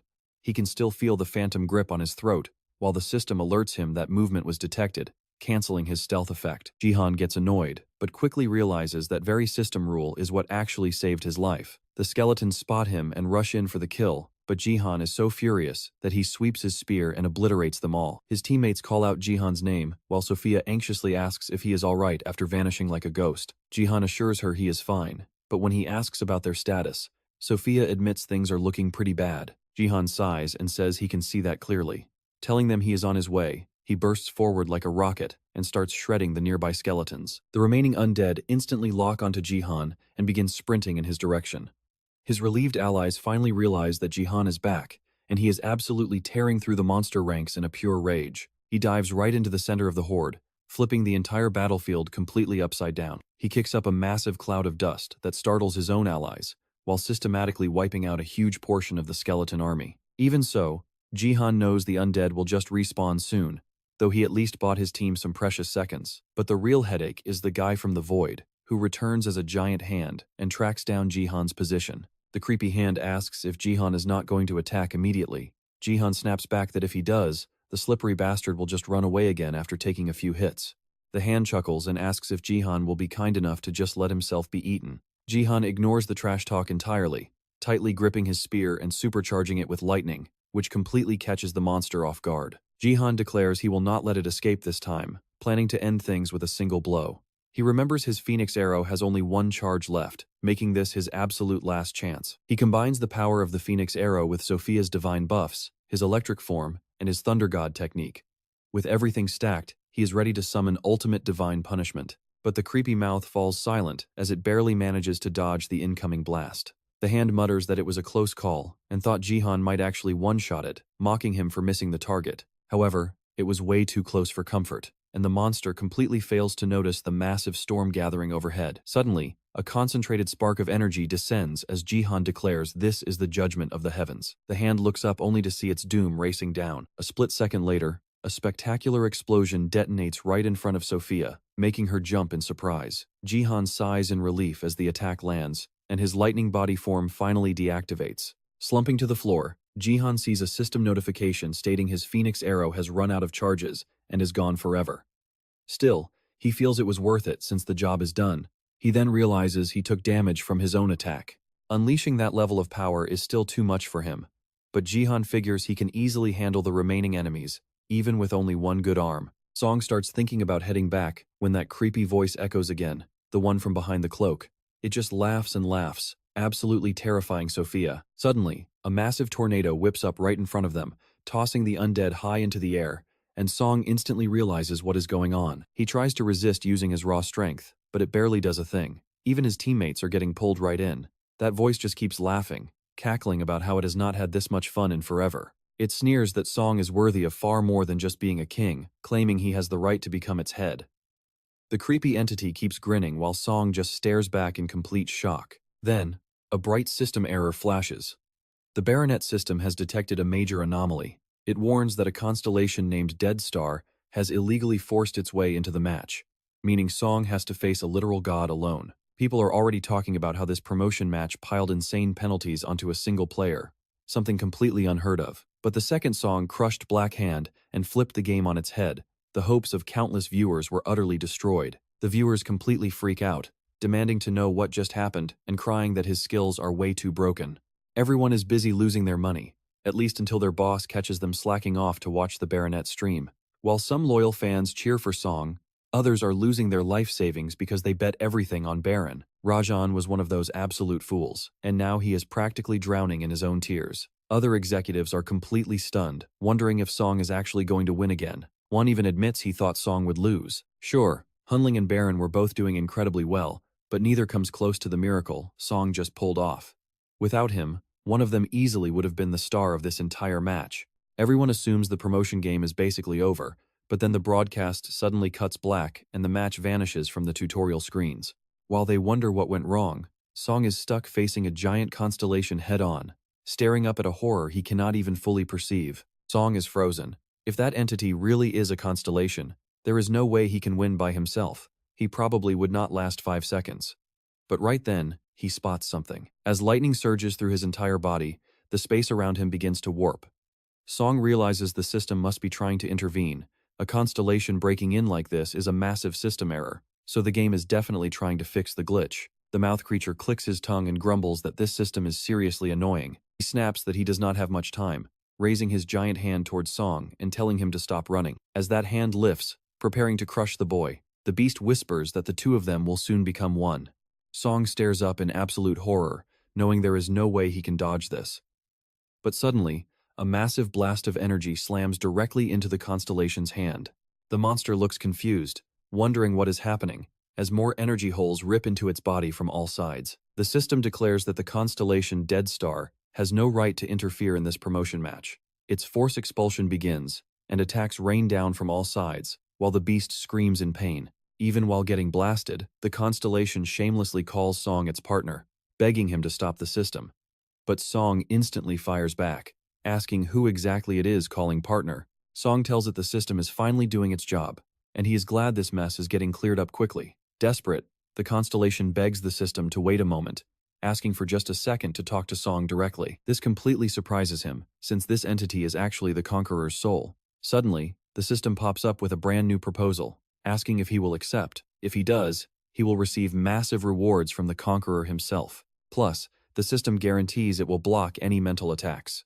Song figures the game must really want him to accept this deal, meaning freeing this ancient conqueror is a massive event. So Song agrees. The second he accepts, the constellation is absolutely thrilled, praising him for not even hesitating. But Song quickly cuts it off, telling it to get straight to the point because he is busy. The entity just calls him arrogant. Still, the beast does not mind. Its point is actually very simple. It wants Song to become its new head, twisting its words into a bizarre, creepy joke that sounds almost like a marriage proposal. Song instantly rejects the offer. When the constellation asks why, Song snaps right back, demanding to know why he would ever want to become the head of a disgusting creature like that. The beast tells him to think carefully since he would become a literal god, asking if he even understands how amazing that is. Song does consider it for a split second, but as he looks closer, he realizes the entire monster is made of stolen souls. Song decides that absolutely nothing good will come from dealing with this monster. There is no telling what horrible things would happen if he became its head, so he just tells it to get lost. The system gets aggressive again, too. The constellation complains that Song is being rude, demanding to know if he even realizes who he is speaking to, bragging that it is one of the strongest beings in the universe. Song replies that he has never heard of any constellation that looks like a giant mouth. He asks for its actual name, and the beast claims that back on Earth, guys like Karl Marx and Lenin had very similar ideas to its own. It happily tells him to just call it Carlin for short, acting like they are already best friends. Stunned, Song immediately realizes this crazy constellation is basically a giant communist. Annoyed, Song asks the system why he even has to listen to this absolute garbage. Meanwhile, the constellation looks deeply offended, asking if their little chat is already over, just as the system unleashes another devastating strike on it. The beast keeps insisting it was a great offer, but Song just gives it a cheeky wave goodbye. Refusing to yield, the monster screams that it will come back for him no matter what, telling Song to wait. Right before it is completely blown to pieces. After all that insane chaos, Song realizes he is finally back in the arena. The entire enemy army was wiped out by that crazy constellation, so there is really nothing left for him to do. He starts to catch his breath, but suddenly, the Conqueror's massive soul towers behind him. The warrior stands imposing with his spear planted, while Song is totally exhausted. For a second, it looks like the Phantom is about to attack, but instead, he plants a massive banner right next to the boy, anchoring it deep into the ground. The Conqueror thanks him, calling Song his foreign savior for finally setting him free. He rewards him with the legendary Phoenix banner of the Empire, meaning Song might have lost one weapon, but he just gained an even better one. Checking the flag's details, Song sees it is a double S-rank item. When planted on a battlefield, it boosts all ally stats by 25%. Even better, if the user leads a guild, the guild level options go up by 4. Song is completely shocked by this. This was the massive reward the system promised, and it is far better than he ever expected. Song deeply thanks the spirit for the valuable item, promising to put it to great use. But the Conqueror looks confused, asking if they have met before. Song explains that he actually got the Phoenix arrow from him back in the tomb, which completely catches the ancient warrior off guard. The Phantom realizes that must have been a mere copy of himself, guarding the tomb while his true soul was trapped by the dead star. He explains that the tomb was just a fake reality, making it the perfect spot for a replica. Still, he shrugs it off. Turning back to Song, he admits that without his brave help, he would have remained a slave to that terrifying constellation for all of eternity. He warns Song never to get involved with that monster again. As his spectral body begins to fade away, he adds that no matter what the beast promises or how it tries to tempt him, Song must always refuse. Song mutters that he had absolutely no intention of accepting anyway, so there is no need to worry. Gripping the flag, he pulls it from the earth, and the system loudly announces that Song has defeated the special boss, Black Hand. It declares that the top 100 game finally has a champion. The system officially crowns Song as the winner, and the match is over. Later that night, Song collapses onto his bed, completely drained but relieved it is finally over. Suddenly, a flood of system notifications pops up.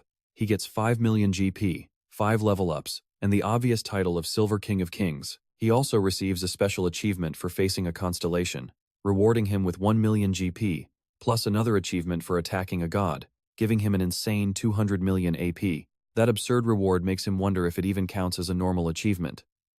He also hopes the crazy battle was not broadcasted, since the system cut the stream early. Jihan goes to ask Seiya if she watched his stream, but her room is empty. Turns out, she is in the middle of her bronze promotion match. In this high-stakes battle, only 3 players are left standing. A mage tries to blast her, but she weaves through the attacks and closes the gap instantly. She pulls back her bow and lets an arrow fly. It eliminates the mage, setting up a final duel. But just as she thinks she is safe, her last opponent spawns right behind her. He swings, but Seiya ducks under the attack and slips past him. She counters with a solid punch that launches him into the sky. While he is helplessly airborne, she readies one final arrow, takes the shot, and waves goodbye. Victory is hers as the match wraps up. The system officially announces Seiya as the winner, and her face lights up with joy. She is officially in the Silver League. On top of that, she hits the requirements to upgrade her gift. She wonders if it finally reached E rank, but then she jumps back in pure shock at the screen. To upgrade further, she must either become the sole owner of the late blooming gift or beat the other owner to Gold League. If she fails, her gift gets automatically deleted, leaving her completely speechless. She has to race to Gold League and be the absolute first to get there. Meanwhile, in another country, a mysterious woman watches Seiya's match as 2 beaten men are dragged to her feet, begging for mercy. She sneers, asking how they dare beg after betraying her, and casually orders her guards to silence them. A guard raises his gun and executes both men on the spot. Next, she asks her guards about the Korean girl with the late blooming gift named Seiya. Once they confirm her identity, the ruthless Hong Kong League player, Jin Yuhua, decides they might need to eliminate a target in Korea. Honestly, she would be way safer staying in Silver League forever. But going after Jihan's niece is a massive mistake. Crossing our overpowered main character never ends well for the bad guys. Back in Korea, Hyeon is brought in to examine Seiya's screen, asking if this is the actual upgrade condition. Jihan confirms it, explaining that the requirements changed once her gift hit E rank. Hyeon points out how brutal the condition is since it forces both owners into a direct survival match. Seiya sighs, admitting she did not even know someone else had the same late blooming gift. Hyeon agrees, noting that if another owner existed, they should have become famous by now. Seiya admits she has no idea who it is, but hopes they are weaker than her. Jihan silently suspects the other owner is Jin Yuhua, the second-ranked player from his past life. He warns them she likely has the same upgrade condition, meaning they must stay on guard. Almost everything about Jin Yuhua was shrouded in mystery, except for her raw strength. Since Seiya is in the spotlight now, he doubts she will act rashly, but caution is still their best bet. So, Jihan advises Seiya to stay indoors for now, and focus entirely on her upcoming promotion match in October. He reluctantly agrees, though she is bummed about canceling her plans with Sophia for next week. Jihan cheers her up, suggesting they celebrate her victory along with his own recent wins instead. She congratulates him and asks if Jung won his match too. But Jihan is watching Hyeon with suspicion, muttering that something about her happy mood is bothering him because she probably bet on that match. If she bet, she definitely lost her entire fortune on the other side. So, why is she smiling? When Jihan calls her out, Hyeon acts offended, claiming she does not make silly bets anymore. But Gaeyoung instantly exposes her, revealing that Hyeon lost but got a full refund. The embarrassed guildmaster glares at her assistant as she explains the administration returned everyone's money due to errors. Jihan nods, realizing that explains her sudden wealth. Since they are on the topic, Hyeon asks him what actually caused the system to declare a broadcast error. He notes that his stream cut out right in the middle of the match, leaving viewers with nothing but a sudden victory announcement. She asks if he has a secret skill that breaks live broadcasts. Jihan brushes it off as no big deal, though he privately recalls the absurd ordeal. He explains that a system glitch summoned a ridiculous boss, but he managed to beat it and claim the rewards. He tells her not to worry, revealing he gained 5 points in every stat and 10 extra levels. When she asks if that boosted the guild rank, he confirms it, adding that the legendary Phoenix flag was a gift from the Emperor. However, he secretly remembers the other, far more powerful reward he obtained. He was also awarded a mysterious crown. Deciding it is time to go, he bids them farewell. Before he can leave, Hyeon asks if he is free next week. When he asks why, she explains that the Divergent Guild received an official award for improving Korea's global image, and they want him to accept it as their representative. He groans, asking if it really has to be him, but she reminds him that he is the official guild owner with a long list of achievements. Gaeyoung chimes in, pointing out his skyrocketing popularity and how this event is the perfect PR stunt for the guild. They keep pressuring Jihan until he finally gives in, sighing that he will clear his schedule. Ayan promises to text him the details, though Jihan wonders who is actually presenting the award. Sometime later, at the BattleNet administration office, he comes face to face with the handsome Director O. Director O warmly welcomes Jihan, saying he looks even more impressive in person. He thanks him for taking time out of his busy schedule. Jihan politely replies there was no need for a personal greeting, but Director O insists it was necessary. Jihan is not a fan of this meeting because the new director is way too charming. Haeon whispers that he is the new director appointed after the previous one got fired over a major scandal. With their reputation ruined, the administration office is desperate for a positive PR boost. Jihan jokingly thinks they would probably build a gold statue of him in Gangnam if he asked. Seo is completely starstruck by the director's presence, whispering that he is incredibly cool. Nearby, Diego Macide warns Jihan not to look down on others just because he is famous. Jihan is confused, pointing out that he was already a world-class star. He tells the group to stop gossiping and head inside. But as they walk in, a suspicious figure dressed entirely in black watches them from a dark car, hiding under a hood and a cap. The shady figure sneaks into the venue, clearly planning something malicious. Meanwhile, the award ceremony officially begins, and Jihan walks up to the stage as the entire crowd erupts in applause. Seo whispers that her uncle actually looks quite handsome today, and Haeyeon jokes that he should dress up more often. Seo points out how much his fashion sense has improved since his first match. Haeyeon laughs, saying if he still dressed like that, she would have burned his wardrobe. Seo defends him, but their chat is cut short when a clumsy server spills tea all over her outfit. Haeyeon asks if she is all right. Seeing the dress is completely ruined, the server panics and apologizes repeatedly, catching Jihan's attention from across the room. Seo gets up to head to the restroom to clean the stain. Haeyeon offers to accompany her, but Seo declines, pointing out it is right down the hall. Haeyeon just tells her to be quick. As Seo leaves with the helpful server, the suspicious man in black watches them. Diego Macide spots him tailing them and immediately gets a bad feeling about the situation. While cleaning her outfit, Seo sighs over her ruined brand new clothes. The server keeps apologizing, but Seo kindly tells her not to worry about the accident. The server hands her a tissue, but Seo suddenly notices a strange spot of coffee on her neck. She grumbles, wondering how on earth stain got all the way up there. The server reaches into her bag, telling Seo to wait a moment, but instead of a tissue, she pulls out a deadly syringe and lunges to stab her neck. Out in the hallway, Gaeyoung begins to suspect something is seriously wrong. She remembers Diego's warning about the shady man following Seo. Even if it was a coincidence, it looked like the assassin was waiting for the perfect moment to strike. Gaeyoung tells herself there is no way things happened so fast. But running after Seo, she finds her slumped in that strange woman's arms. Gaeyoung instantly knows it is bad, and the woman bolts. Gaeyoung tries to give chase, but a man suddenly materializes behind her and brutally slams her head into the floor. Groggy and shocked, she looks up as the attacker begins speaking Chinese. He complains that the area was supposed to be clear. Realizing he is a powerful accomplice, Gaeyoung tenses. He tells her to stay still if she wants to live, declaring she cannot move until he leaves. His bizarre mind control magic actually works.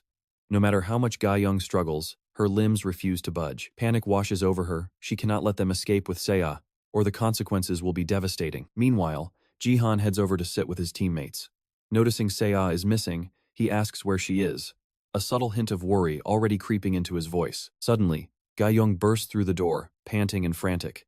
She tearfully apologizes to Jihan, blurting out that Seo was kidnapped. He stands there, completely paralyzed. Hours later, Seo wakes up in a cold, unfamiliar dark room. Struggling to remember when she even lost consciousness, Seo realizes she is tied up on the cold floor. Terrified, she screams out. Two figures step forward, and their leader smiles, noticing her captive is finally awake. Whirling a sharp knife, the woman creepy welcomes Seo. Seo snaps back that kidnapping is not a normal introduction, demanding to know exactly who they are. The woman giggles, assuming Seo has not heard of her yet. She introduces herself as Shizuru, a fellow holder of a gift. Right then, the pieces finally click for Seo. This is the rival she has to defeat to protect her own power. Shizuru cuts straight to the chase, demanding Seo surrender her gift. After all, she received the exact same system notification. The last person to rank up loses their gift, and Shizuru has no intention of being the loser. She orders Seo to stay out of BattleNet until she reaches gold rank, and if she refuses, things will get ugly. These psychopaths act like kidnapping someone in broad daylight is just another Tuesday. Seriously, you can tell they are seasoned criminals, making her briefly consider lying about giving up her power just to survive. But she knows they are not that naive. If they were easy to fool, they would not have taken such an extreme risk. Wondering what Jihan would do, Saya speaks up, noting they probably will not release her anyway. If murder was their goal, she would already be a corpse. By resorting to a kidnapping instead, they are clearly trying to avoid a highly messy homicide investigation. Shizuru chuckles, impressed by the girl's sharp wit. She admits that back in Japan, things might be different, but murdering a famous figure like Seiya in Korea would bring too much heat. Seiya notes her cold calculation. Seiya eyes the room, desperately hunting for an escape route. Shizuru reads her defiant expression easily, sighing that they will have to do this the hard way. A brute steps up behind Seiya, and Shizuru casually commands him to finish her. He yanks her hair back, as Shizuru explains that her henchman's gift is suggestion. While useless in fast-paced combat, this hypnosis can force Seiya to draft a fake suicide note and end her own life. Shizuru promises to handle the cleanup. Terror spikes as she bids Seiya a cold farewell. The dark hypnosis takes hold, leaving Seiya utterly vulnerable. Yet, some part of her rejects this entire absurd trick. Shizuru asks if they can finish her off now, but the lackey refuses, wanting to move Seiya closer to her home to avoid suspicion. He commands her to walk, but Seiya suddenly snaps out of it, unleashing a brilliant blast of lightning magic. He cannot believe she actually wavered, even for a split second. This gift was her ultimate second chance at life. Clenching her fists, she proudly declares she will never surrender it. She is truly starting to sound like her stubborn uncle. Meanwhile, Ga-young and Jihan slide to a halt outside the hideout. As Jihan asks the mini-queen if this is the location, Ariel confirms she can clearly feel Seiya's energy and signs of a struggle inside. Jihan notes she seems safe for now, but realizing they are out of time, he tells Ariel to lead them in. Ga-young urges Jihan to wait, pleading that they should call the police first. He flatly refuses, knowing that every single second they waste puts Seiya in even greater danger. Before they can move, a group of hired thugs steps out of the shadows, blocking the entrance to ensure the secrets inside stay hidden. As Ga-young demands to know if they are the kidnappers, Jihan apologizes, telling her he is leaving these thugs to them while he charges straight into the heart of the facility. Inside, the hypnosis thug is groaning on the floor from Seiya's shocking counterattack. Shizuru barks a demand in Chinese to know what kind of power that was, but her assistant stands clueless. Seiya realizes the special seal her uncle gave her is what shielded her mind. She recalls asking him about it, remembering how he unlocked a unique trait called Lightning Seal after his promotion. He explained that as his stats climbed, he could bestow these lightning seals on others. Unimpressed back then, she had teased him, asking if such a basic-sounding skill was actually useful, but he explained that the seal would grant her control over raw electricity. Learning she could wield actual lightning left her absolutely thrilled and stunned by his incredible gift. He also mentioned it granted high resistance to mental manipulation, adding that while it was a lifesaver, he hoped she would never need it. But right now, it is her only shield. She was mere seconds away from total brainwashing. The groggy mind controller stumbles back up, his face twisted in absolute rage. Seiya realizes these are not normal goons, they are actual BattleNet players. Taking him on alone is a losing battle, so Seiya decides to run. But before she can bolt, Shizuru slips a concealed dagger from her sleeve, slicing right into Seiya's leg. Seiya collapses with a sharp cry of pain. Seizing his chance, the furious hypnotist lunges forward, grabbing her head and brutally throwing her backward into the concrete wall. Seiya coughs up blood, collapsing onto the cold floor as her vision starts fading. Honestly, seeing her like this is brutal. If her uncle Jihan shows up right now, those three are absolutely finished. Shizuru walks over, surprised the suggestion trick actually held. She wonders if they should execute Seiya, while her partner suggests dumping the body in the mountains to mimic a random disappearance. Suddenly, crackling blue sparks announce Jihan's arrival. Panicking, the kidnappers move to execute Seiya, but the moment Jihan bursts in, every single exit is instantly sealed tight. His blinding lightning illuminates the dark room, forcing everyone to turn. Spotting Seiya bleeding on the ground, Jihan goes dead silent.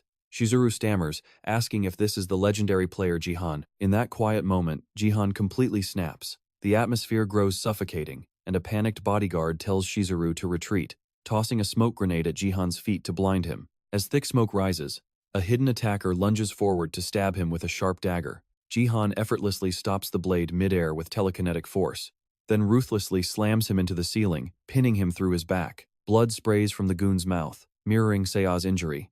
Jihan releases his grip, letting him drop face first onto the concrete. Yet, the foolish hypnosis thug still tries to act tough, charging forward. The thug reaches for Jihan's head to smash him into the wall and force his suggestion. But Jihan intercepts his wrist with terrifying power, nearly crushing the bones. Pulling the brute close, Jihan delivers a devastating headbutt that shatters the man's nose in an explosion of blood. Watching this, Shizuru panics, realizing her intimidation only works on the weak. While Seiya whimpers on the floor, Jihan's body vibrates with absolute, untamed fury. The hypnotist collapses, and Jihan locks eyes with Shizuru, declaring she is next. For the first time, Shizuru feels true terror. Jihan glares at Shizuru, demanding to know if she orchestrated this entire plot. There is zero mercy left, only absolute retribution. Blinking through the pain, Seiya watches her terrifyingly furious uncle. Then the other attacker tries to strike him from behind, but Jihan easily dodges and slams him in the face, leaving him wrecked on the floor. He steps forward, ready to deliver another devastating blow. Before he can, Yua screams for him to stop and grabs Seiya as a hostage. She warns that if he even flinches, she will tear Seiya apart. Shaking with terror, Yua desperately tells herself she must survive. She plans to run after killing Seiya, but she clearly has no clue who she is dealing with as she presses that sharp blade against Seiya's neck. Then, we learn the dark origin of how she became so twisted. 15 years earlier in Hong Kong, a young child cries for his mother, sobbing in pain while onlookers beg Yuhua to stop beating him. Suddenly, her father arrives calling for her, making her jump in surprise. He asks what all the racket is, and she bratty replies she just wanted that doll, but her brother refused to share. A woman nearby quickly apologizes to her boss, explaining her son simply liked the toy, but her father only smiles warmly at his daughter's cruel streak, which Yua notices. He tells her that if she wants something, she should just grab it. That is exactly how his daughter should act. From that day on, she learns that her father will excuse any atrocity, and she loves it. Yua was the youngest daughter of the family ruling Hong Kong's underworld, meaning she got whatever she wanted since birth. Years later, she hears rumors of BattleNet. People say every nation will soon start training specialized players, immediately sparking her interest. She asks if S-rank is the absolute highest gift a player can get, confident she is destined for greatness. But when her status screen finally appears, she gets a useless F-rank, only to hear her friends bragging about their own S-rank gifts days later. Blinding jealousy eats her alive as everyone praises that other girl's top-tier talent. In a fit of pure, unbridled rage, Yua ends up murdering her. Soon, the news reports that a student was found dead near the river, the same prodigy who earned that S-rank gift. In a way, Yua doomed their previous timeline by slaughtering a savior of humanity. She actually felt proud, sneering that the girl should have stayed quiet, but the sudden appearance of the puppet completely shatters her reality. But then, she discovers that gifts can actually evolve, sparking a new hope. Realizing her power is a growth type, she believes she will one day become the strongest, desperately clinging to this to rebuild her shattered ego. Now, standing before Jihan, she believes she holds all the cards and could easily slit Seiya's throat in under 5 seconds. Yet, our protagonist just keeps stepping closer like she is completely irrelevant. Panicking, she screams at him to halt, asking if he wants his niece dead and warning that another step ends her life. But as she locks eyes with him, she completely freezes. The sheer bloodlust radiating from him is absolute suffocating. Paralyzed with pure dread, she feels like Jihan towers over her like a colossal giant. Her knees buckle, and the weapon slips from her trembling fingers. Her body refuses to move, as Jihan summons the Shadow Queen's dark power into his palm. Seeing this, Seiya screams to her uncle, begging him to stop. But Jihan's shadowy blade is already poised to strike. Seiya insists she is fine, asking him to calm down so they can just go home. Honestly, letting a monster like Yua go free only guarantees she will prey on someone weaker next time. Seiya continues pleading anyway, telling her uncle he does not need to dirty his hands on absolute trash. Hearing those words, Yua grows desperate, humiliated at being spoken of like a pathetic nobody. Enraged, she screams, asking how Seiya dares speak to her that way. She pulls a hidden gun, pointing it straight at Jihan, but the second she fires, he deflects it. She still refuses to accept her weakness. Losing is not an option in her delusional mind.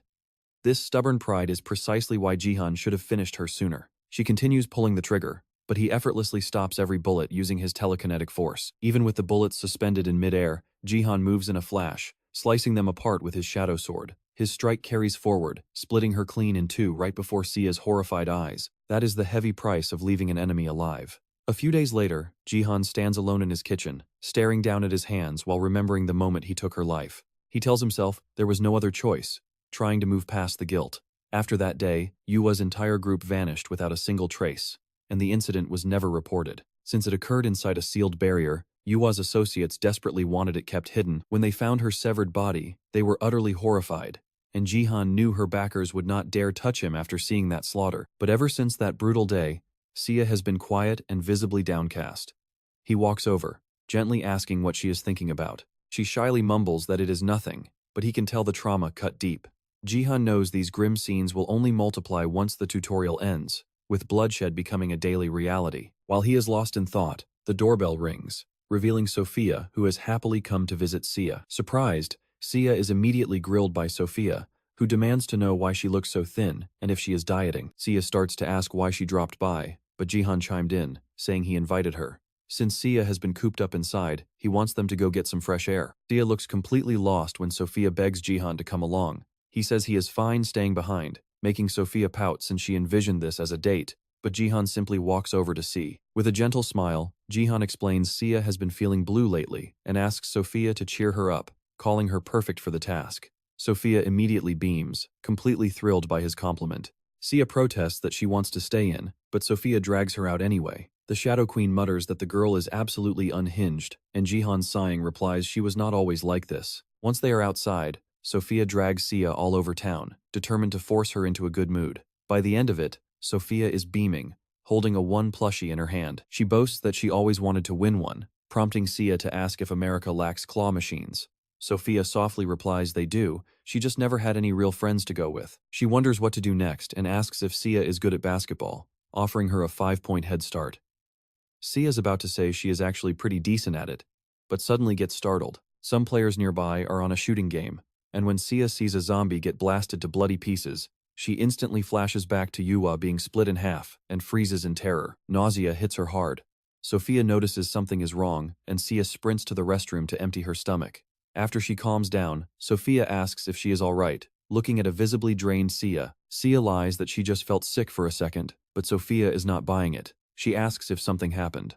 Sia hesitates, tempting to open up before claiming it is nothing, but Sophia points out her pale expression. Sophia gently tells her she can talk, promising she is here to help.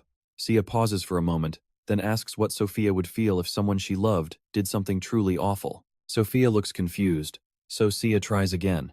What if someone you look up to and care about killed someone, but only to protect you? She confesses he is precious to her, and now she feels awful, like she made him turn into a monster. She admits she has no idea how to face him anymore. Instantly, Sophia's eyes light up with excitement. To her, that just means he dirtied his hands solely for Sia, asking what is so bad about that. She swoons that it sounds incredibly romantic. Sia has to admit that is not completely wrong, even if it feels weird. Sophia asks if she still cares about him, urging her to confess exactly how she feels. By nightfall, they head back home. Jihan asks if she had fun, and Sia nods. But then he tells her to sit down, saying they need to talk, which makes her a little nervous. Instead of sitting next to him, she takes the opposite couch and asks what is on his mind, wondering if he is upset since he has never created such a tense atmosphere. Jihan gets straight to the point, asking how she would feel about quitting as a player. Sia is completely shocked, asking what he is talking about. Jihan explains that once the tutorial ends, these games will become a brutal reality. If dying in the game means losing all your GP, and running out of it means dying in real life, then anyone Sia kills there is dead for real. No wonder she's completely horrified. She demands to know how he's so sure. Jihan claims Ariel spilled the beans, keeping his real secret safe. He asks if Ariel could be wrong, but Jihan quietly admits the spirit is spot on. Once the Space League starts, things are going to get way more brutal than she can ever imagine. Jihan tells her now is her chance to back out, watching her fall completely silent. But Sia refuses to quit. If something that terrifying is on the horizon, she has even more reason to stand her ground. Her stubborn determination completely catches him off guard. Jihan asks what she means by that. Sia explains that her past still haunts her like a never-ending nightmare. If the tutorial ends and the games get real, those nightmares will only grow more terrifying. She's still trembling as the words leave her mouth, but then Sophia's advice flashes in her mind. If it were her, she'd protect that special person so they never have to suffer alone. She can't let someone she loves carry all that heavy pain alone. Sia looks him in the eye and declares she won't leave her uncle behind. She's going to protect him. That statement hits Jihan deep, proving her true strength. Sia reassures him. No need to worry. She admits to being a bit shaken up, but she just needs a little time to clear her head. Then Ariel brings up the time Jihan flipped the entire dinner table just because Sia wouldn't eat properly, joking that his temper has gotten even worse. Jihan is totally stunned. He quickly changes the subject, telling her to take this special item for her own safety. He hands her the Veil of the Void. It looks a bit shady, but it will keep her safe in a pinch. He tells her to throw it on if danger ever finds her again, though she wonders if she'll actually need it. Jihan tells her that her only other option is letting him chaperone her everywhere. Sia giggles, calling him a total stalker, and jokingly asks if he actually followed her during her last outing. Jihan goes dead silent. That instantly spooks her. She asks if he is actually serious, and he admits he just wanted to make sure she was having fun. Sia complains that if he was going to stalk them, he should have just tagged along. But Jihan admits he didn't want to ruin their youth-filled fun. Later, the squad gathers on the Gold League defense map as the game loads the one-bridge scenario. Since it's their first run on this tough bridge map, a few players try to offer some quick strategy tips. But before they can even start, an angry voice begins screaming and cursing out the entire lobby. A screaming man dressed in heavy Imperial armor demands to know why they're standing around gossiping right before a deadly battle. Meet Bijang, the legendary allied NPC and proud guardian of the Cloud Empire gates. He bellows at them, questioning how these supposed Cloud Empire warriors can be so incredibly lazy. The players are already annoyed, desperately wishing there was a mute button for this loud-mouthed NPC. Hearing a noise, he spins around only to see a massive wave of undead charging across the bridge. He orders everyone to draw their weapons, roaring for the monsters to bring it on. Brandishing a lightning-charged spear, he shreds through the skeleton horde with ease while the players clean up any stragglers. Together, they successfully hold the front lines, but soon enough, Bijang starts losing steam. Suddenly, a booming voice echoes from across the chasm. It's Hojo, the enemy general NPC and commander of the Phoenix troops. He sneers that it's not too late for Bijang to switch sides and join the Wind Empire. Bijang fiercely snaps back, telling him to save his breath. The Cloud Empire will never bow down to cowards, and he'll gladly defend this gateway with his very life. Hojo mocks his resolve, pointing at the pathetic pile of player corpses littering the battlefield. Moments later, a system notification pops up, warning that over 50% of the party has perished, leaving the desperate commander with only one choice. This is your grave. He shatters the bridge. Hojo watches in triumph as everyone plummets into the dark abyss, ending the game right then and there. The live chat explodes with complaints because the map ended in Phase 1 yet again. They wonder if Gold League players will ever witness Phase 2, though some point out that even reaching this point is quite an achievement. If over half the party dies, progress becomes impossible, and no amount of raw skill can save a failing team. With that, they assemble a brand new group as the game resets once more. Hojo starts delivering the exact same speech, telling Bijang to join the Wind Empire. The players groan, realizing they have to listen to this unskippable dialogue all over again. But watch this, right before Hojo can insult their squad, Jihan cuts him off by blasting a bolt of lightning straight into the enemy's mustache. He asks the idiot if he's blind, since more than half the lobby is still standing. Bijang is utterly stunned. They've finally unlocked Phase 2. Jihan asks Hojo who exactly he is calling useless, smugly standing at the head of a ridiculously overpowered squad. Suddenly, a hidden system mission triggers keep the commander alive. The secret was buried in his info page all along. The lore reveals that the Wind and Cloud Empires once jointly ruled the entire continent. But when the Emperor of Winds mysteriously resurrected, he declared war to seize the sacred divine beasts that represented the Cloud Empire's ultimate power. During that massive clash, Bijang, the Cloud Empire's commander and the Emperor's sworn brother, managed to stop the enemy's advance 3 times, using only 10 loyal soldiers. Back on the bridge, the intense battle continues. This special defense mode requires serious high-level play, open only to Gold League rankers and above. The general rules mirror standard defense missions, but if over half the lobby perishes, Bijang will blow up the bridge and force a game over. Keeping his mental state stable is absolutely crucial. Sia complains that the endless waves are overwhelming and begs Sophia for another buff, but the support is completely out of mana. Sensing his niece is starting to struggle, Jihan decides it's showtime. He slams his staff, summoning a majestic golden phoenix. The divine beast blesses the entire battlefield, boosting the stats of all allies by a whopping 25%. Our protagonist looks incredibly smug about his massive power play. The players look up in awe, realizing it's the legendary phoenix itself. Suddenly, the lazy team starts actually putting in effort. They praise Jihan's insane buff, while others wonder why someone this overpowered is playing as a support. The streaming chat goes absolutely ballistic. No one expected Jihan to hold on to such a ridiculous trump card in the Gold League. To them, he is a literal monster. Sia is left speechless as her uncle asks how she likes the boost. She admits it's incredible, but says she needs to leave his party. She feels like her levels are rising too fast without her earning them. Jihan tells her she can just practice later, but she stubbornly refuses. She asks if he knows the harsh conditions for her next upgrade. She either has to win the top 100 promotion match or maintain a 60% win rate. To grow stronger quickly, She has to conquer that solo promotion match completely on her own. Knowing she wants to stand by his side as an equal, Jihan reluctantly agrees, though he secretly wishes they could keep playing together. He really wanted to dungeon crawl with both beautiful girls a few more times. Hearing this, Sophia clings to C, begging her to stay and promising to save all her buffs just for her. As Jihan watches, amused, Bijang slowly walks over. The general asks if that was truly the legendary phoenix. Noting that only the captain of the Imperial Guard possesses such majestic power, he demands to know if Jihan is from that elite force, leaving our protagonist completely clueless. Jihan tries to brush it off as mere luck, but Bijang's suspicion only intensifies. Suddenly, a new hidden mission pops up on his screen: protect the general and earn his ultimate respect. Jihan realizes this is his golden opportunity to gain some legendary recognition, and he's not about to let it slide. Playing along, he salutes the general as an undercover Imperial Guard officer. Naturally, his loudmouth squadmate ruins the vibe by asking what the heck he's doing. Bijang presses him, demanding confirmation of his elite guard status. Jihan confidently tells the old soldier to sit back and rest while he handles the battlefield.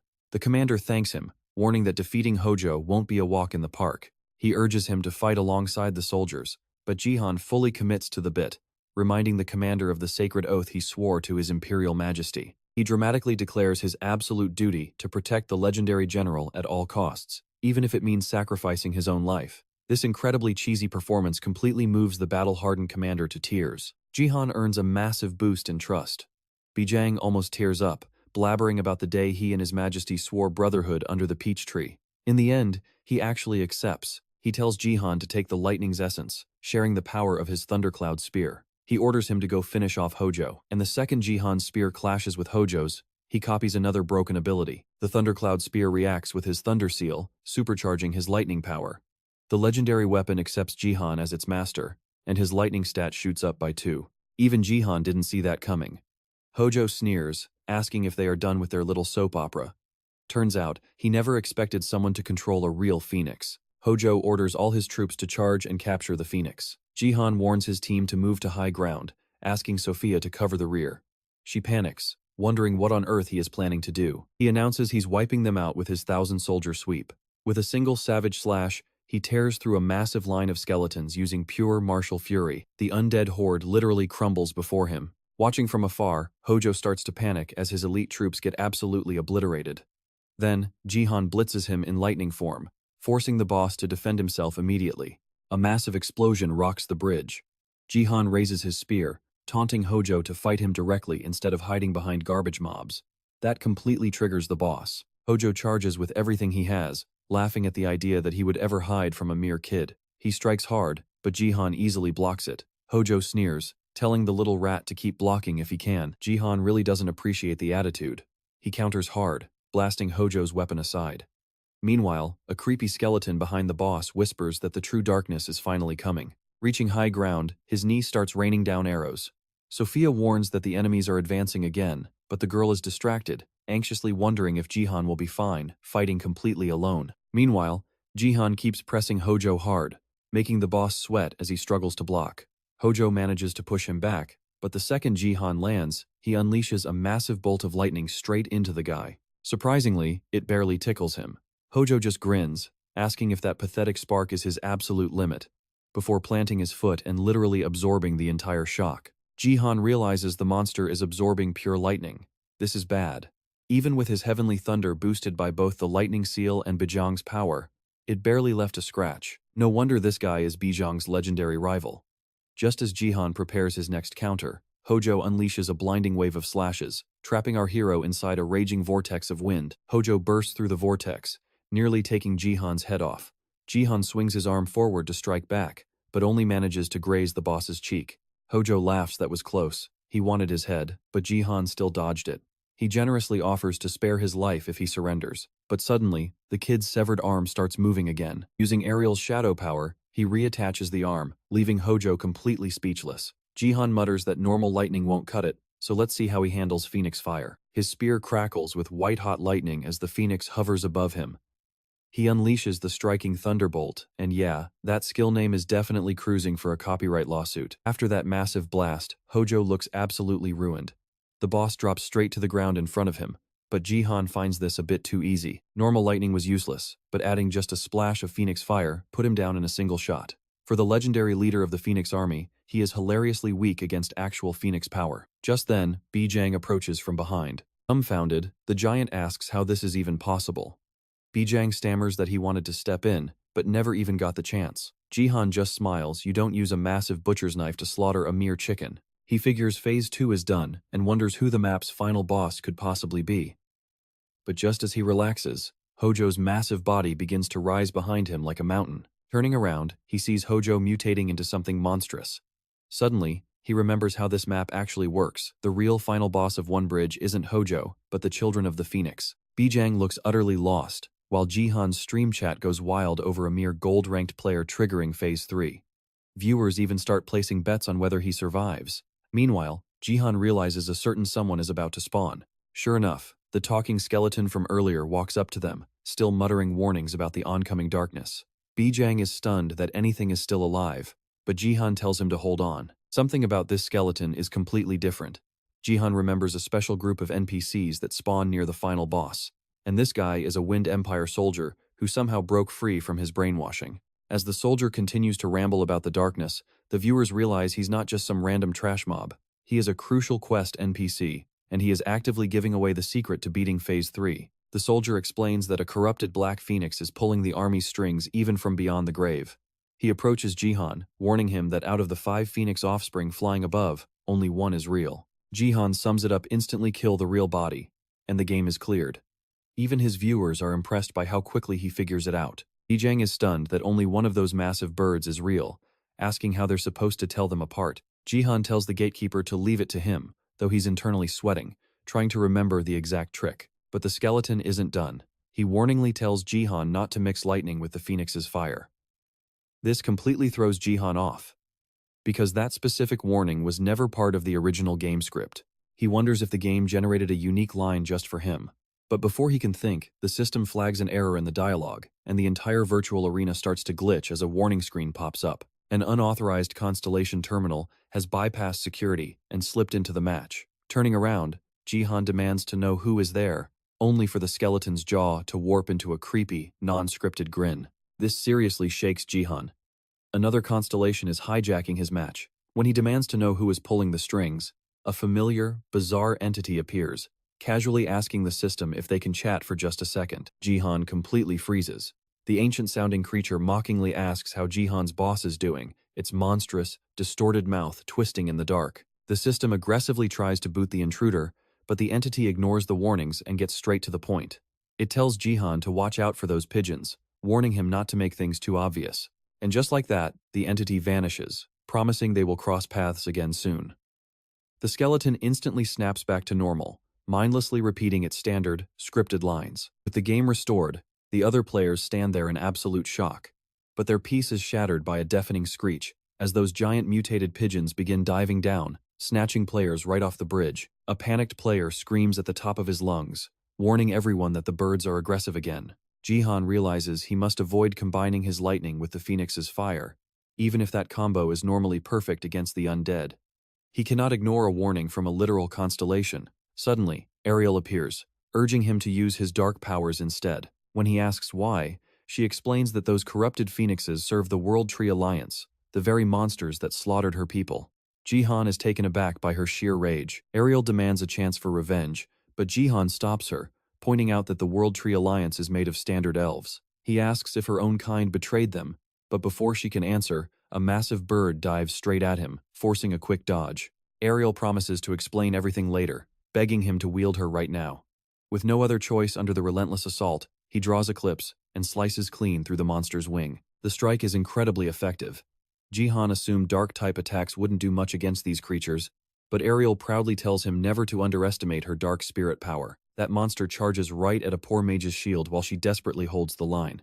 She doesn't even notice her barrier cracking and screams at everyone to back her up. Sophia shouts back that she is already on it. Suddenly, Lee leaps in to save the day, blasting that giant bird with lightning while yelling at it to stay away. But when a wing snaps off, it literally grows right back. Jihan instantly figures out the catch: that bird is just a clone.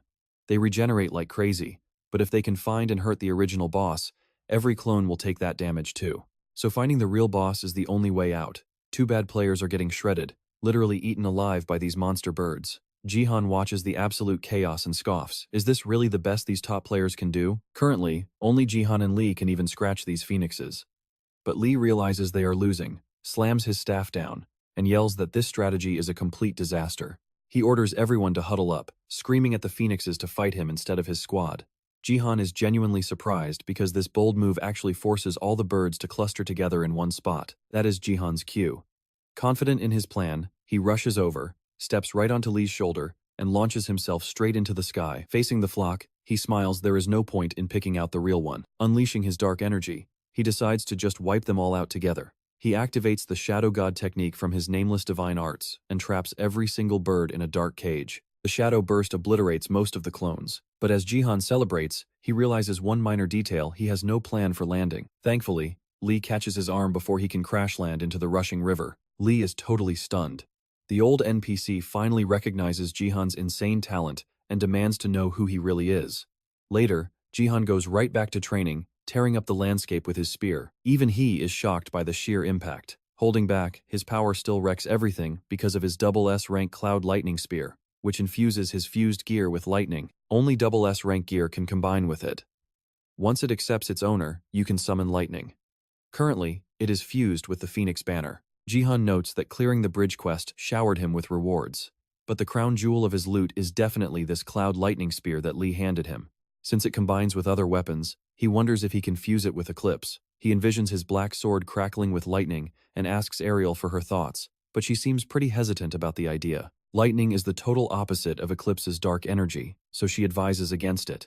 The elemental clash would probably just erase Eclipse's power, and Jihan quickly gets her point. She adds that Eclipse is already deadly and will grow stronger with its original form. But Jihan has a much more urgent question. He asks why she suddenly had a massive growth spurt. She acts confused, asking what is wrong with this look. Jihan reminds her she used to be tiny, but now she looks like a grown woman. Ariel shrugs, saying this is her true form. She explains she couldn't maintain this form because his black spirit used to be way too weak. Jihan nods as it clicks. She is overflowing with energy now, thanks to all those phoenixes he absorbed earlier. She boasts about how much more she can do now, which honestly just creeps him out a little. He appreciates the stat boost, but looking at her makes him uneasy since she looks exactly like that perverted Shadow Queen. Like she might slice him in half any second. Ariel snaps, demanding to know what he is whispering about. She teases that he's getting cocky just because her main body took an interest in him. Jihan mutters that he never asked for that attention, prompting her to shrink back to normal. He then suggests they change the subject. She asks which subject, and he mentions their chat back on the bridge. Why exactly were they fighting those elf buddies of hers? Ariel quietens down, asking why on earth he thinks those hypocrites are her friends. Jihan is confused, so she realizes he is completely in the dark. She explains that all elves sprout from the world tree, but only 1 out of 10 actually looks like the gorgeous creatures humans imagine. Ariel was just one of the millions of defective rejects tossed aside for being ugly. But her savior was her original self, the magnificent Queen of Shadows. Ariel explains that the Queen gathered bitter, discarded souls and reborn them as Shadow Elves. Together, they launched a massive coup on a World Tree planet, renaming it the home of the Shadow Elves. Since the World Tree faction rules the cosmos, she has been quietly gathering forces for a final showdown. Her ultimate goal is to wipe them off the face of the universe. Jihan is stunned. This blood feud is way deeper than he imagined. Before his regression, those elves were notoriously sadistic, and Earth's downfall accelerated because humanity kept losing to them. Suddenly, a loud shout breaks his train of thought as Sia asks what is going on. She gestures for her uncle to watch the screen. Korea's national team just choked again. Sia groans, wondering how many losses this makes. She frets that if this downward spiral continues, high-level dungeons will spawn right on their doorstep. But Jihan smiles. This disaster might actually let him make his move ahead of schedule. Sia asks what her uncle is plotting, but before he can answer, Manager Park calls with a hasty apology.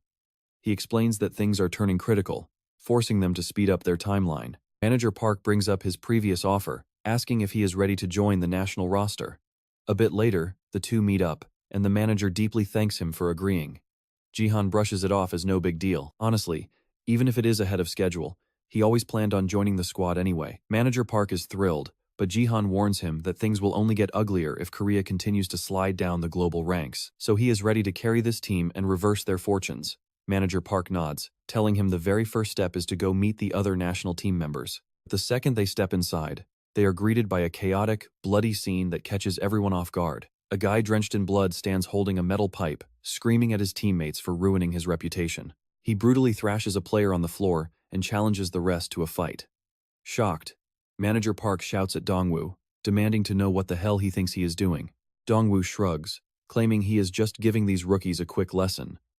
The manager snaps back, asking how this senseless beating is a lesson. Then Dongwoo spots Jihan and sneers, asking if this is their new recruit. He fake smiles and offers a handshake, saying it is nice to meet Jihan. He casually adds that even though a lowly gold rank stands zero chance of making the cut, they should still try. Jihan reaches out, thinking maybe they can find common ground. But Dongwoo laughs, pulls his hand back, and throws a sudden, cheap punch right at Jihan's face. The blow connects cleanly. Manager Park stands frozen as everything completely derails.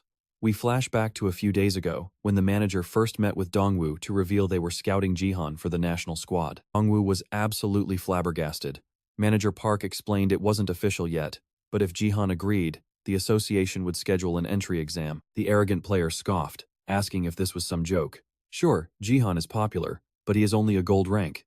He sneered that the national team is not a playground for internet celebrities. Manager Park drops a truth bomb, reminding him of the harsh public backlash since the legendary Sword King retired.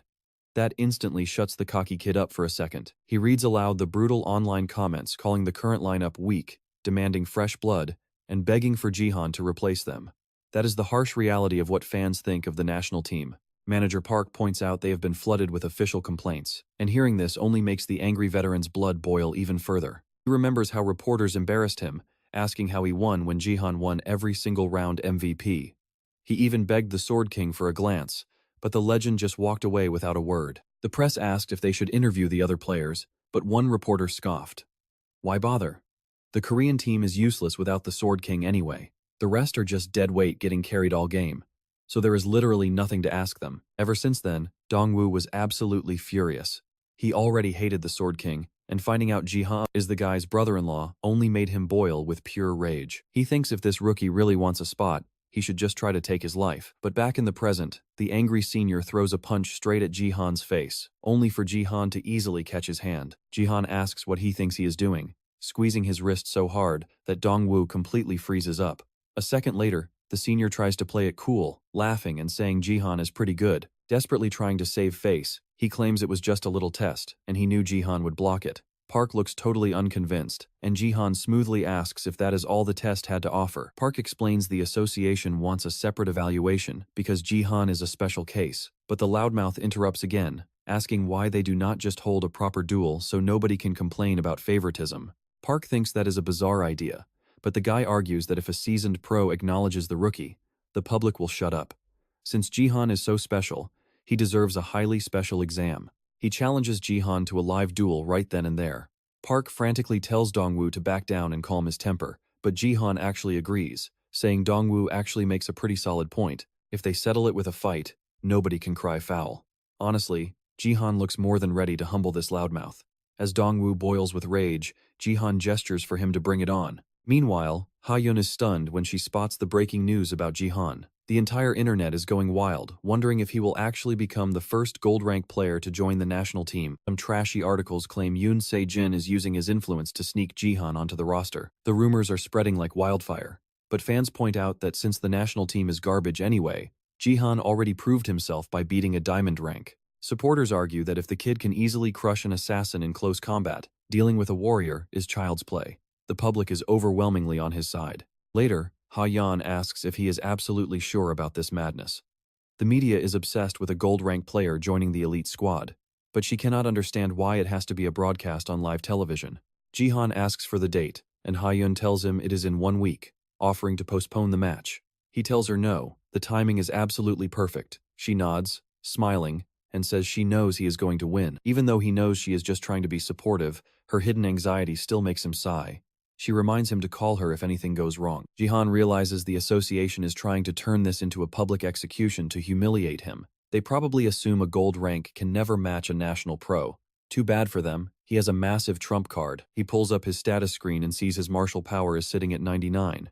The system asks if he wants to invest his final stat point. If his enemies think he will be the same guy in a week, they are in for a hilarious surprise. He dumps the point, raising his martial power and strength to 100. Instantly, an overwhelming surge of energy erupts. completely shocking him. He realizes this is his chance. By perfectly controlling the inner energy circulating through his veins, he plans to smash the walls separating his 3 elixir fields, merging them into one ultimate core. The pain is absolutely excruciating, like his soul is being shredded to pieces.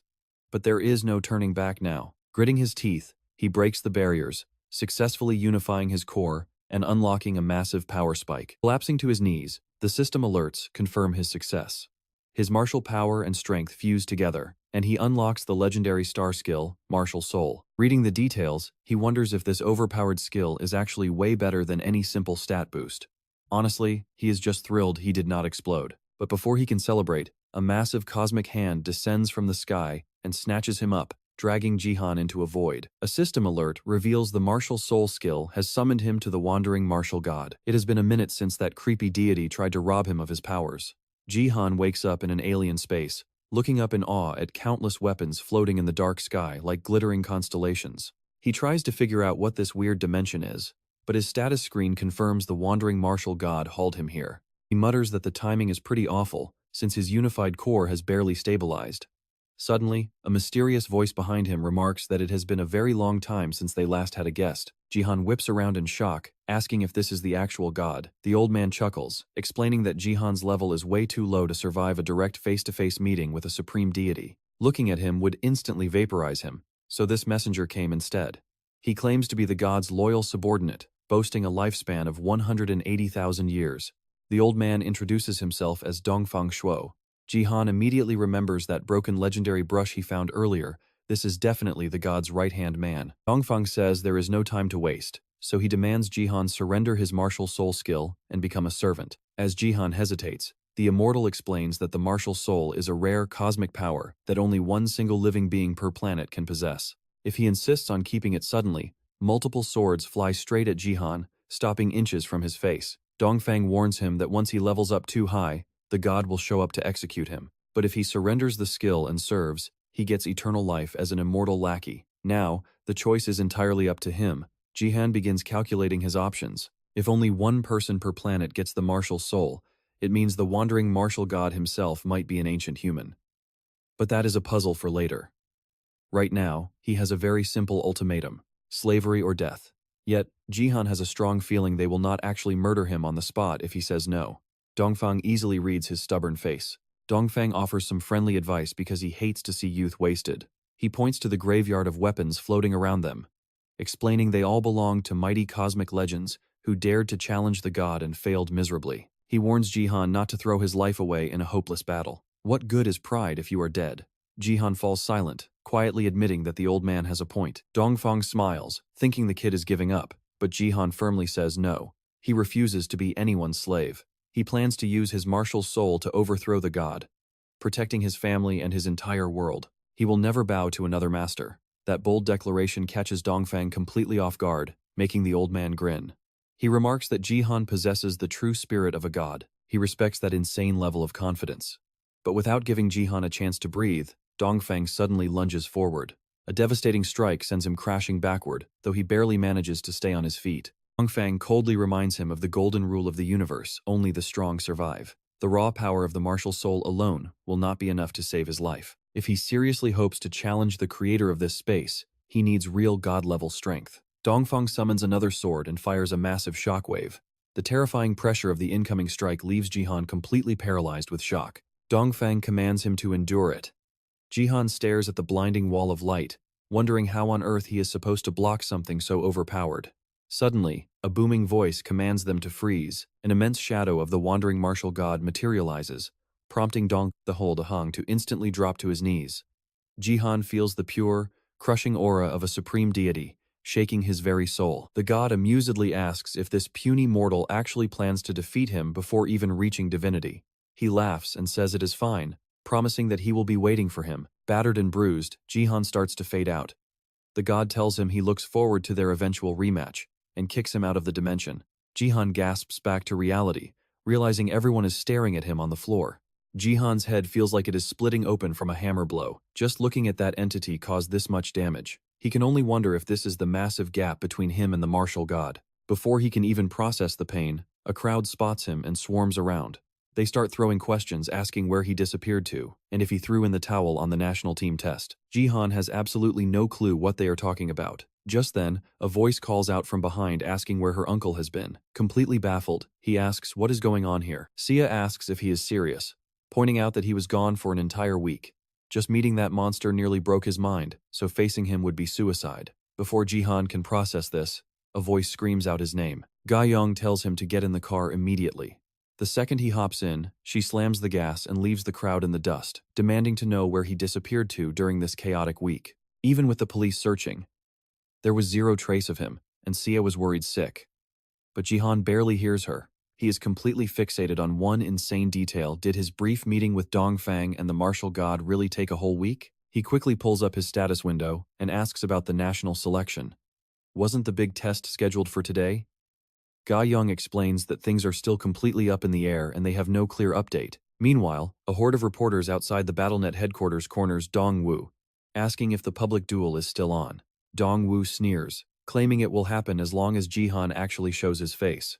When the press points out that Jihan has been missing for a week, raising rumors that he is hiding, Dong Wu scoffs. He reminds everyone of Jihan's loud mouth and promises to humiliate him publicly.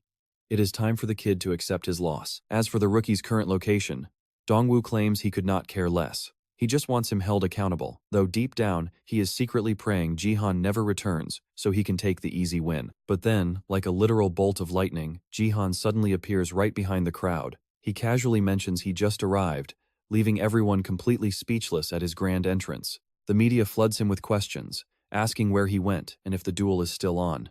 Meanwhile, Dongwoo stands there, shaking from a mix of rage and sudden dread. Pushing through the reporters, Jihan smiles and says he is glad he made it. Dongwoo tells him to get inside so they can prepare, ignoring the shouting reporters. As they walk down the hall, Dongwoo leads the way, mocking Jihan by asking why he bothered returning after running away like a coward. Looking closely, Dongwoo notices the kid looks absolutely awful, wondering if he was just hiding at home sick.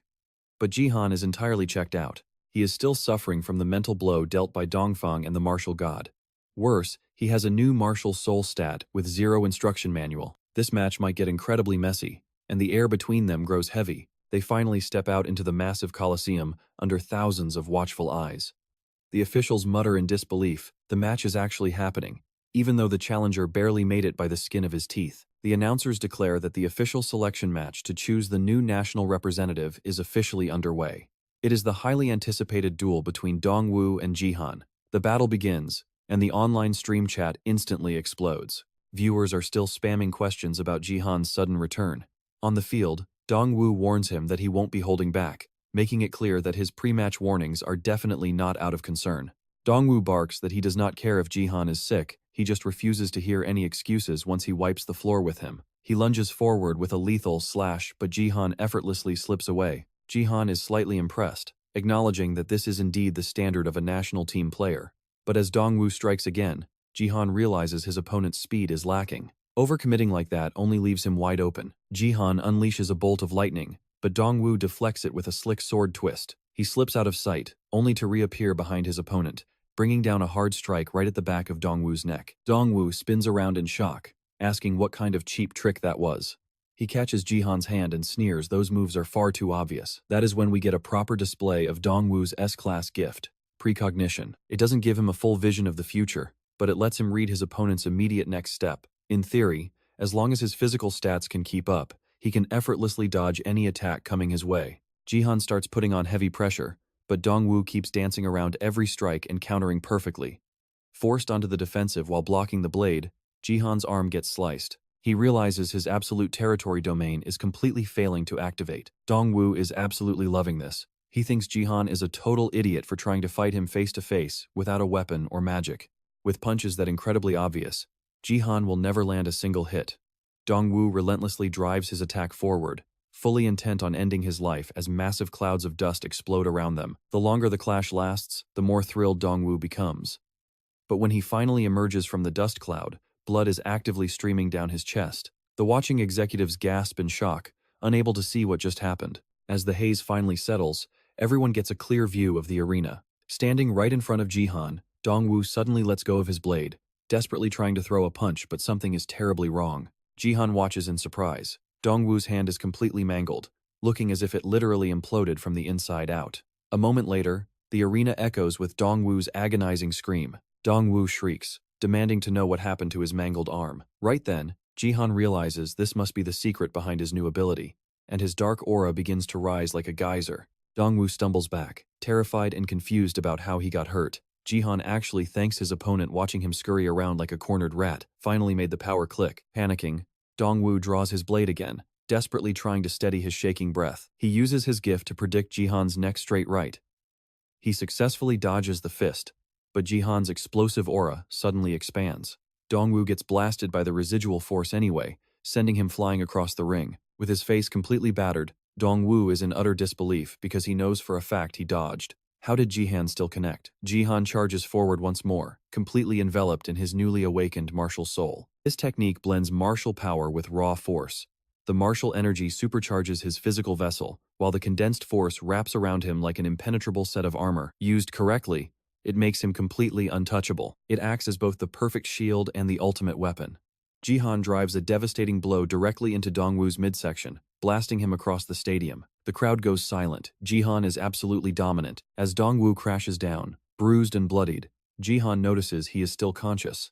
It seems the guy isn't a total fraud. He can actually take a hit. Suddenly, Dongwoo starts to laugh hysterically. He coughs out that Jihan is far stronger than he anticipated for a mere gold rank player. He claims to recognize that specialized ability, mocking Jihan for acting like he had this victory planned from the start. Dongwoo wheezes that he will graciously allow Jihan to join the national team. Jihan answers by delivering a brutal fist directly to his face, asking who gave him permission to approve anything. The match is officially over. With Dongwoo knocked cold and unable to fight, the victory goes to Jihan. The stream chat descends into absolute chaos, and even the mysterious Shizuru looks completely stunned by the outcome. Jihan actually took down a top national ranker, securing his spot in the upcoming games. When they ask the elite warrior Yosai Jin for his thoughts on this newcomer, he scowls, declaring it means absolutely nothing. Yosai Jin warns that if Jihan gets in his way on the battlefield, he will cut him down without hesitation. Hearing this, Shizuru realizes just how cold-hearted her puppet has become. Nearby, a servant nervously pours her some wine. The servant stammers an apology, promising to clean it up, but she answers with a violent slap across his face. Shizuru sighs at the waist, pointing down at the spilled puddle and telling him to lick it up. The servant quickly smiles, agreeing to do it like a loyal dog obeying its master. Wearing a cruel grin, Shizuru turns back to Yosai Jin, asking if he is confident he can defeat Jihan. He hesitates, admitting he can for now, but if the kid keeps growing this fast, catching up will be impossible. Shizuru is genuinely taken aback. Hearing Yosai Jin admit defeat like that is completely unprecedented. Still, she cannot deny it. Jihan has grown insanely powerful in such a short amount of time. Shortly after the match, a reporter crowds Jihan, asking him how it feels to officially join the national team. Jihan tells the press that joining the team was always his goal, just achieved way faster. The reporter completely disagrees, calling him too modest since he absolutely dominated the match. Next, the reporter requests a speech to show Jihan's fire as a national athlete.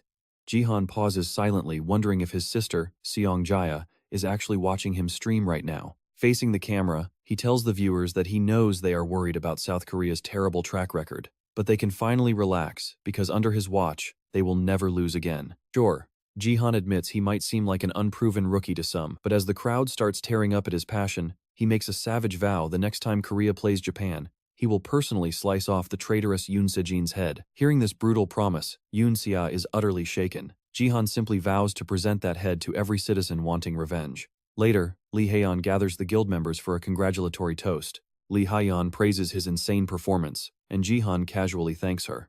Right after, Yosai asks if he is off to the national training camp next. Jihan confirms they are still drafting his schedule. Lee Yuna mentions she is growing pretty fast, though catching up to Jihan feels entirely impossible. Yosai tries comforting her, claiming she will definitely make the national roster in no time. Since they have come this far, both girls should aim high. Yosai has her archery while Lee Yuna dominates as a warrior. Sia almost mentions the Argentine player Diego Macedo's past scandal, but keeps quiet. Lee Haeyeon gently reminds everyone that not everyone needs to be a national star. Just do your best. Jihan smiles right until a weird system notification pops up. An abnormality is detected within his Nameless Divine Arts. The system alerts Jihan that he has finally obtained Martial Soul, the fundamental pillar of his signature technique. Reshaping his 3 techniques or discovering their true names will fully awaken his martial arts. Amusingly, the system even asks if he would like to guess the correct name right now. Jihan remembers that in his previous life, he obtained this legendary art way too late, right before Earth's destruction. But in this timeline, the golden opportunity has landed early. The three divine techniques are the Shadow, Thunder God, and God-slaying techniques. But instead of making random guesses, Jihan decides to completely modify all three of them. It is clearly the smarter play. The girls quickly pull Jihan back to reality, telling him he should say something to the group. Jihan laughs, putting his secret martial arts updates on hold for later. Honestly, Jihan says all he did was recruit incredibly talented people like them, yet they fully trusted and followed him anyway. He raises his glass, thanking every single guild member for their dedication. He promises they will party even harder when South Korea claims first place globally. Everyone cheers. Later, a random player wakes up inside Gangnam's Gold League arena, looking totally lost in some weird test lab. This custom map only unlocks once a player hits level 75 in the gold tier. The poor kid is utterly terrified, having just reached the level requirement without any proper guide. Suddenly, a player screams that they have landed in the dreaded red zone. Panic spreads instantly because dying here means losing levels. Before anyone can explain the rules to the newbie, the match officially starts. 100 players are alive. To escape this nightmare, they must fight and survive until that number drops to 50 or fewer. Out of nowhere, massive lasers rain down and incinerate dozens of players in seconds. The terrifying bombardment fires from all directions as bodies pile up. The newbie has absolutely no clue what is happening. Summoned players are randomly split into green, yellow, or red zones. The red zone is absolute hell, packed with lethal traps that easily wipe out players, earning its nickname as the Rookie Graveyard. When the initial chaos clears, only 3 survivors remain. They bitterly curse their luck, knowing that landing in the green or yellow zones would have guaranteed an easy rank up. The terrified rookie agrees that dodging both enemy players and insta-kill traps is way too difficult. However, one of the veterans tells them to hold on, suggesting they avoid fighting each other. Surviving the traps is hard enough without sabotaging one another. Since they only need to be among the final 50 survivors, their zone does not actually matter. Since players in other zones are already murdering each other, they should team up to bypass the traps easily. Everyone readily agrees, though the setup starts feeling incredibly suspicious. The speaker asks if anyone objects, then wonders if any newcomers just hit level 75 and got sucked into this stage for the very first time. He friendly invites the rookies to cluster around so he can explain how to dodge the upcoming traps. The dazed boy actually starts feeling pretty relieved by this warm reception. The veterans exchange a smirk, confirming the 4 rookies are indeed level 75. Suddenly, the mage betrays them, pointing his lethal staff right at their faces. A rookie demands to know why he is doing this. The mage sneers, saying he is just teaching them a survival lesson. They mock the newbies for being so incredibly gullible. They justify the murder by claiming rookies die anyway, so they might as well learn a lesson. One girl asks if they should really bully newbies, but the other refuses to stop. Everyone went through this exact hazing once. The smug mage tells them to remember this trick for their next attempt and waves a mocking goodbye. But as the attack lands, the mage freezes. One target is completely unharmed, surrounded by a legendary, glowing aura. Suddenly, a gravity-like force pulls all 3 betrayers together as they panic. Seong Jihan steps forward, thanking them for the nice reminder of this map, and for showing him such a wonderfully simple way to win. With a single flick, Jihan's black blade tears through the betrayers, slicing their bodies in half. The remaining players watch in absolute horror as Jihan massacres them. One freezes in pure terror and gets instantly cleaved in 2. Jihan sighs, asking if that is really all. Only 54 survivors remain overall, and he is the last man standing in the red zone. Jihan gets annoyed that the count hasn't dropped to 50 yet, since he can't easily cross over to other zones. Suddenly, Ariel materializes behind him, warning Seong Jihan to watch his back. Ariel explains this place is a secret World Tree lab. Apparently, invading elves always build these research stations on conquered planets. Her own kind has died exploring them because of the hidden traps. She never expected an elven lab to be recycled as a BattleNet game map, and Jihan agrees that having a high-tech alien facility here is extremely concerning. Suddenly, a loud siren blares as the walls flash blood red. The system announces that every player in the red zone has just been wiped out by a single individual. It screams that an irregular test subject has been detected. As the system orders his immediate extermination, a massive volley of death lasers fires directly at Jihan.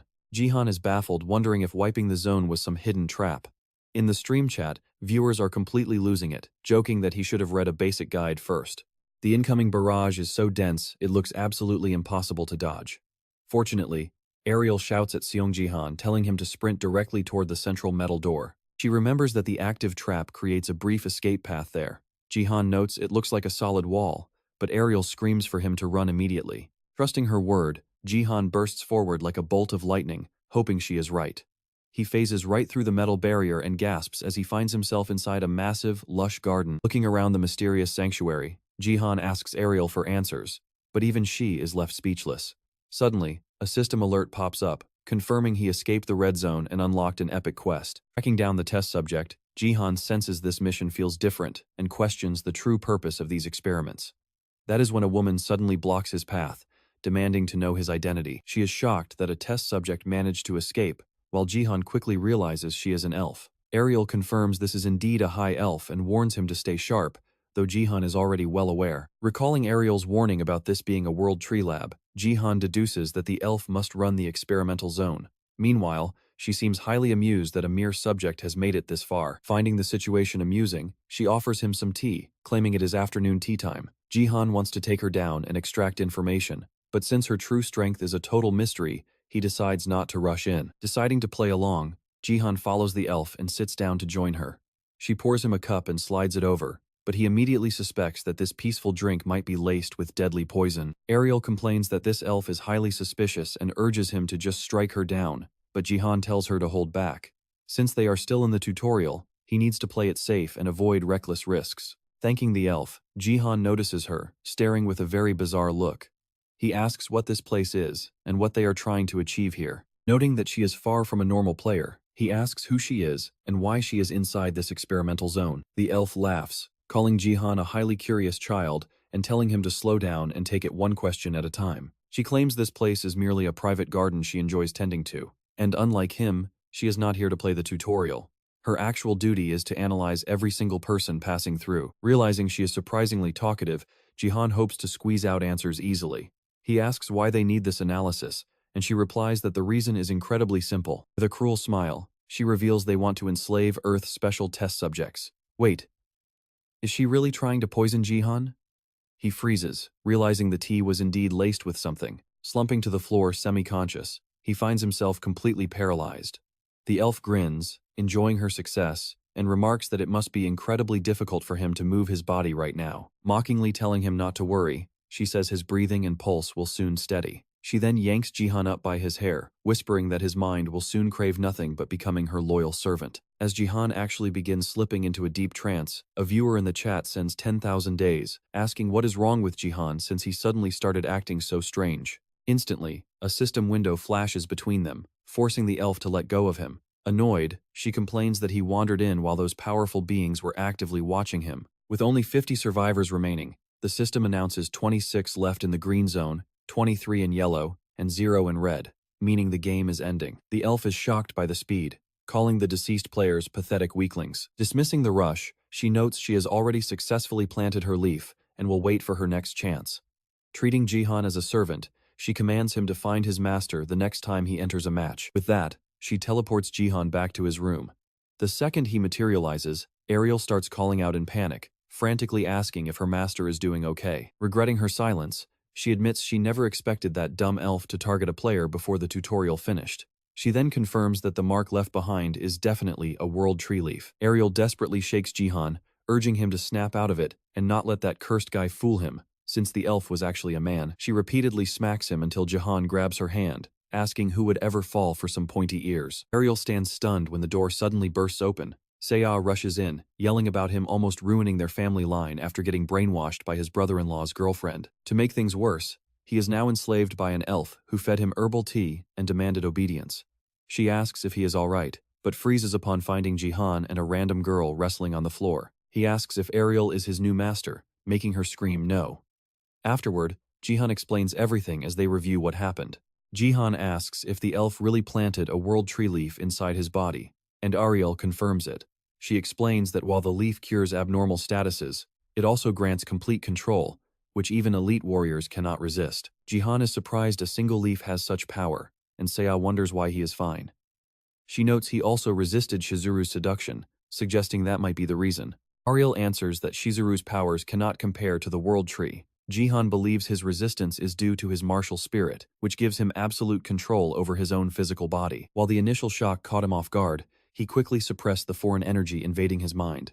Se-ah asks Ariel if she understood any of that, and Ariel summarizes that her uncle is simply overpowered. Hating the idea of a parasite inside his chest, Jihan asks if he can just cut it out, but Se-ah quickly tells him to stop saying such crazy things. Ariel explains that brute force is useless since the leaf has already fused with his body, requiring elven magic to remove.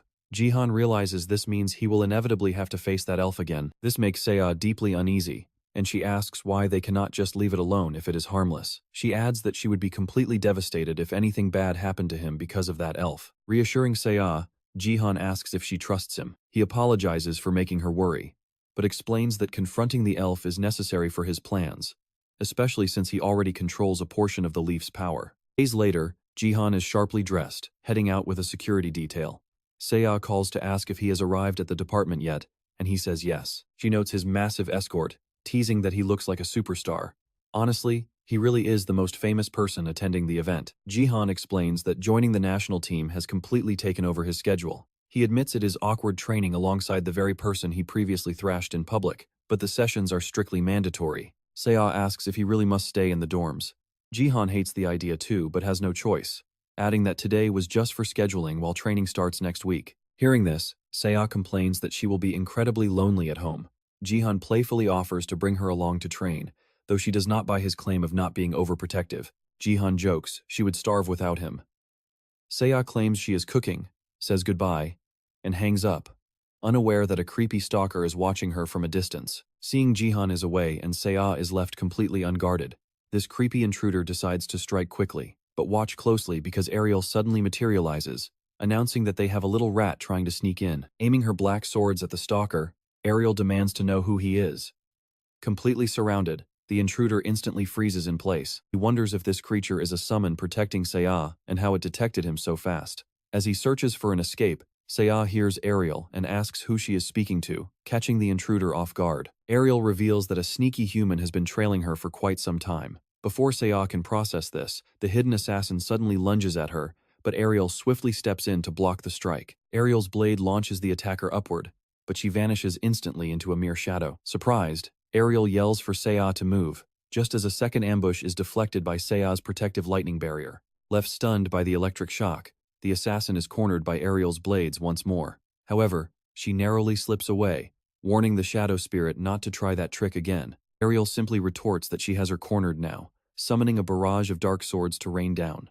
Terrified, Se-ah asks if she killed the intruder, but Ariel reassures her that she held back. The paralyzed assassin lies on the floor gasping in pain. Se-ah watches in excitement while Ariel proudly asks her if she saw that incredible move. Once they get a good look, they realize it is the exact same ninja woman who tried to kidnap Sim's uncle before. Ariel immediately recognizes that familiar face. She demands to know why she is back, while Sim stands there, completely shocked that Ido is involved again. Ariel points out that these people are insanely persistent to return after everything that went down.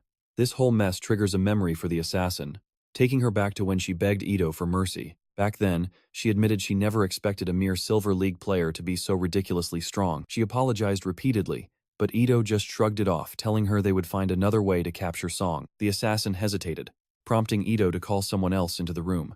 The poor girl froze when Ido dragged in her little sister. The little kid called out to Akari, who was utterly devastated to see Hayori in this place. Ido calmly noted that family should always help family.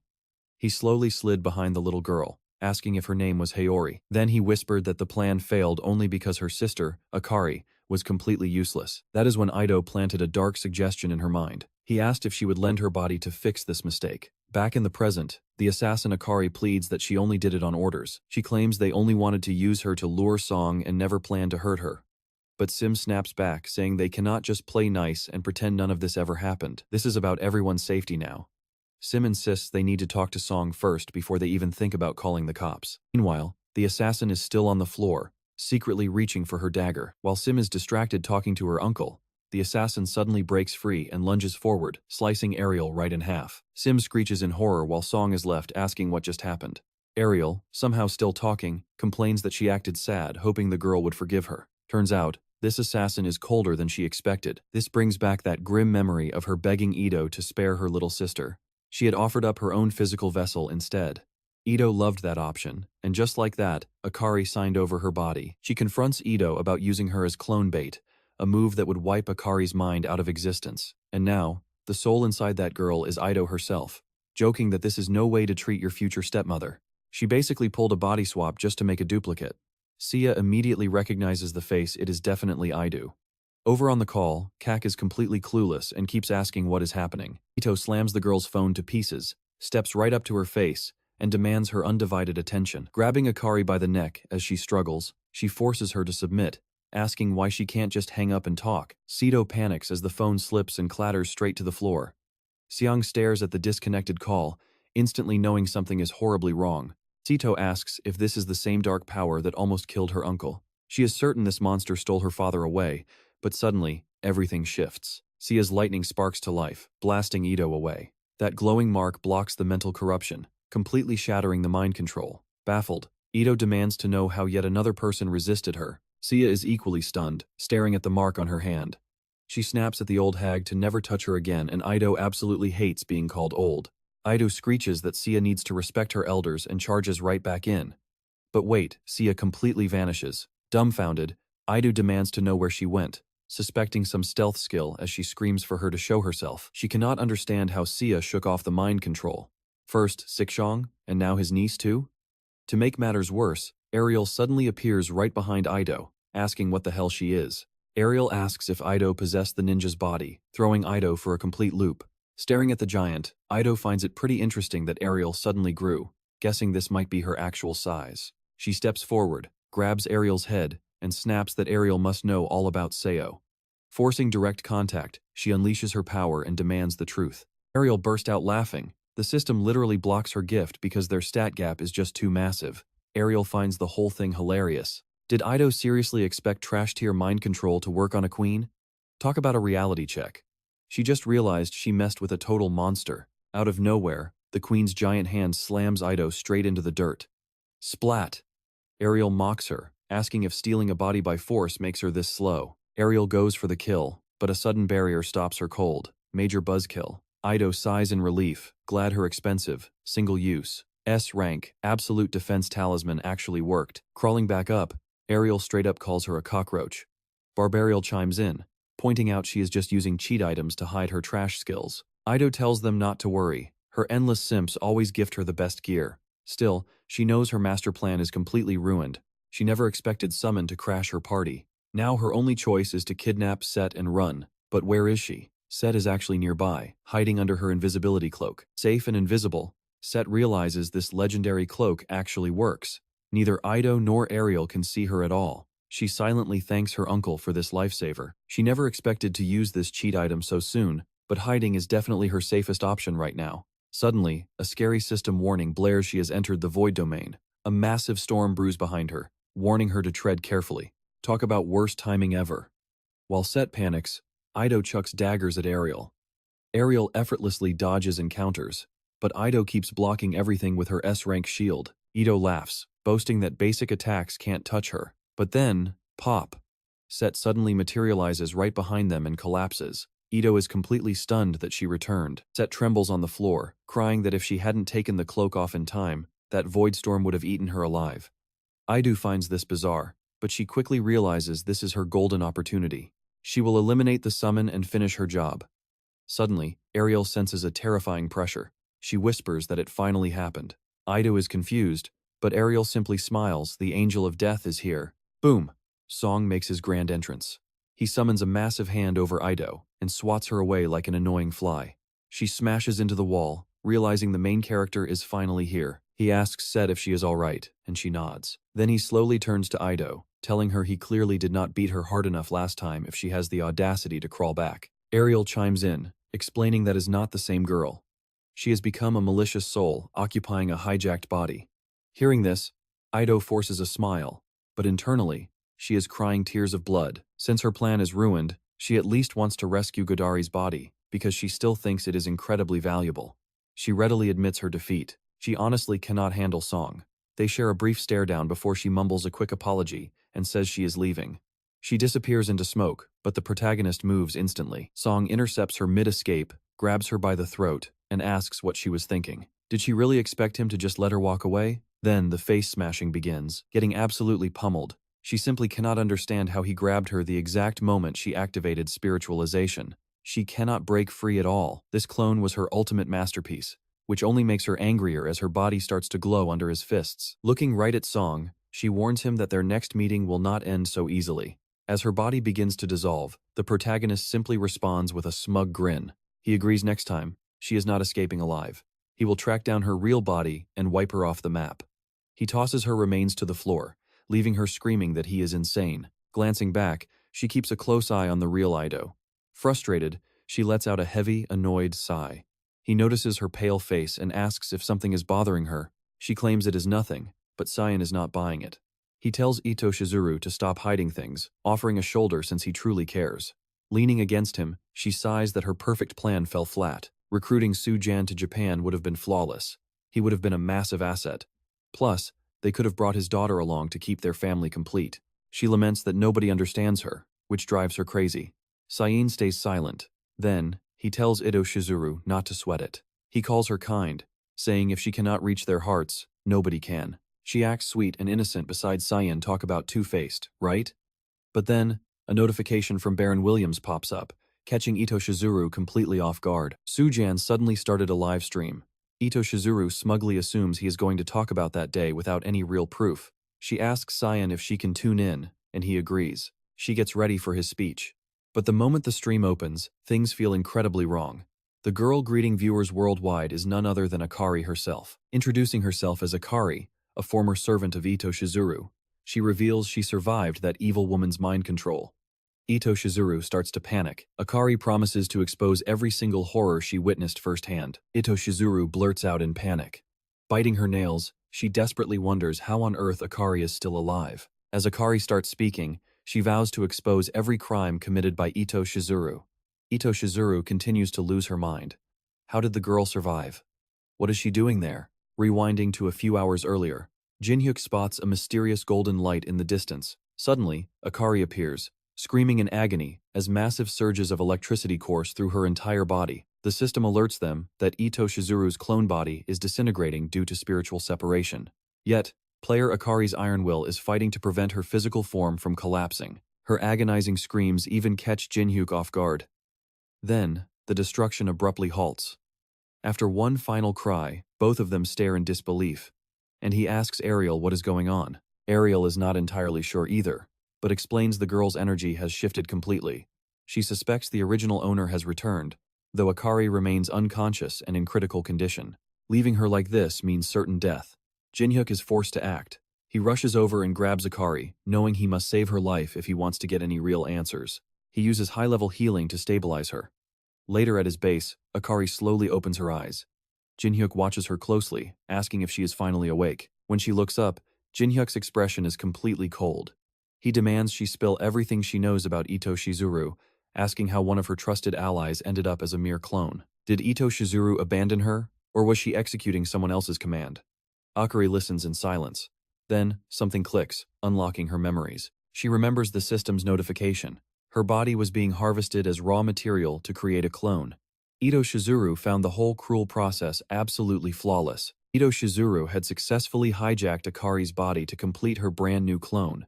But right then, Akari's little sister arrived, calling out to them innocently. Controlling Akari's body, Ito Shizuru glared at the girl, and Akari knew something terrible was about to happen. Her soul shook with rage, triggering immediate resistance inside the clone. Since this was her first time using a diamond-ranked player, Ito Shizuru found the lingering willpower troublesome yet impressive. To ensure absolute control, she decided to run a test. Showing her ultimate cruelty, Ito Shizuru forces Akari's body to lunge forward and choke her own little sister. Akari trembles in horror, unable to stop her own hands. Wearing a twisted, forced smile, Akari continues to squeeze as her sister slowly gasps. The little girl begs for her to stop while Ito Shizuru laughs, enjoying every single second. As the sister keeps crying out, the real Akari weeps from within, despite Ito Shizuru's grin plastered on her face. In the blink of an eye, she killed her own sister. She shakes with absolute rage. Jin-hyuk realizes Ito Shizuru is far more monstrous than he ever imagined. For a moment, he is frozen. Then, Akari stands up, swearing she will kill that woman. Burning with a desire for vengeance, she swears she will tear her apart.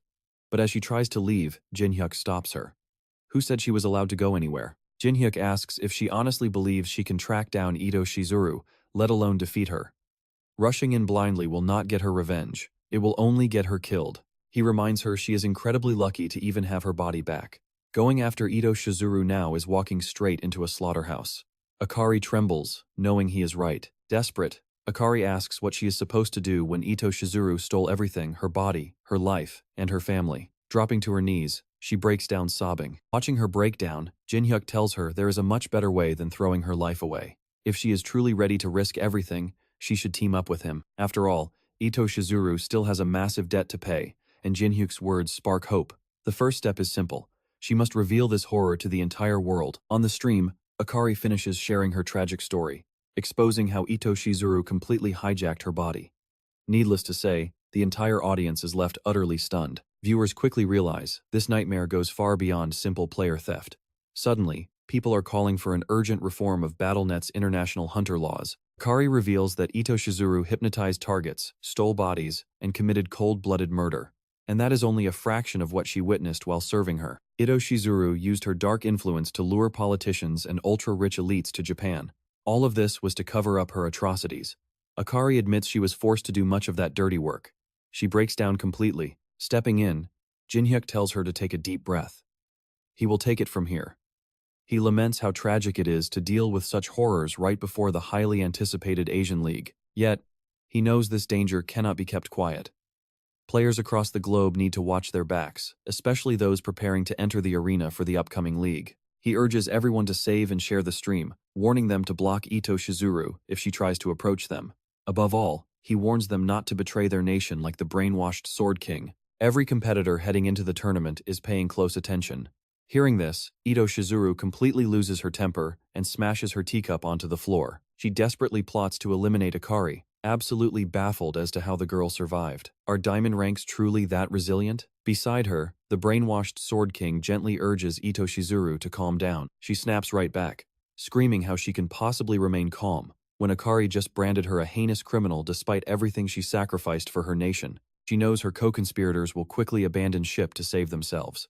As demanding messages flood her phone, the Sword King suddenly pulls Ito Shizuru into a reassuring embrace. He tells her not to let that nonsense get to her, promising to stay by her side even if the whole world leaves. Still looking uneasy, Ito Shizuru hugs him back, asking for a massive favor once he departs. If he encounters Cyan during the Asian League, she wants him dead with zero mercy.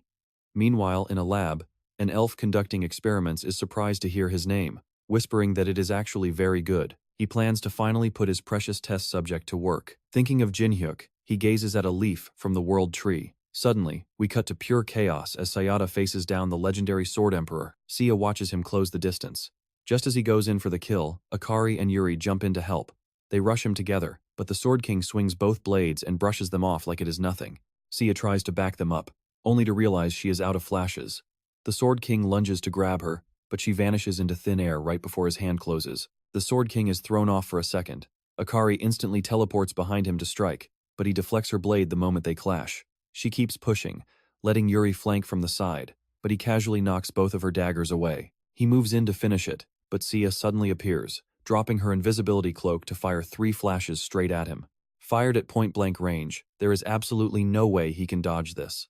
Thanks to some serious teamwork, the 3 girls completely blow the Sword King to pieces. Sia gets super hyped that they actually pulled it off, shouting that trapping the Sword King was way too close for comfort. Yuri admits she learned a ton from the simulation, right as Jihan walks in to tell them they did awesome. Jihan is proud to see how far they have come, noting they have all improved like crazy.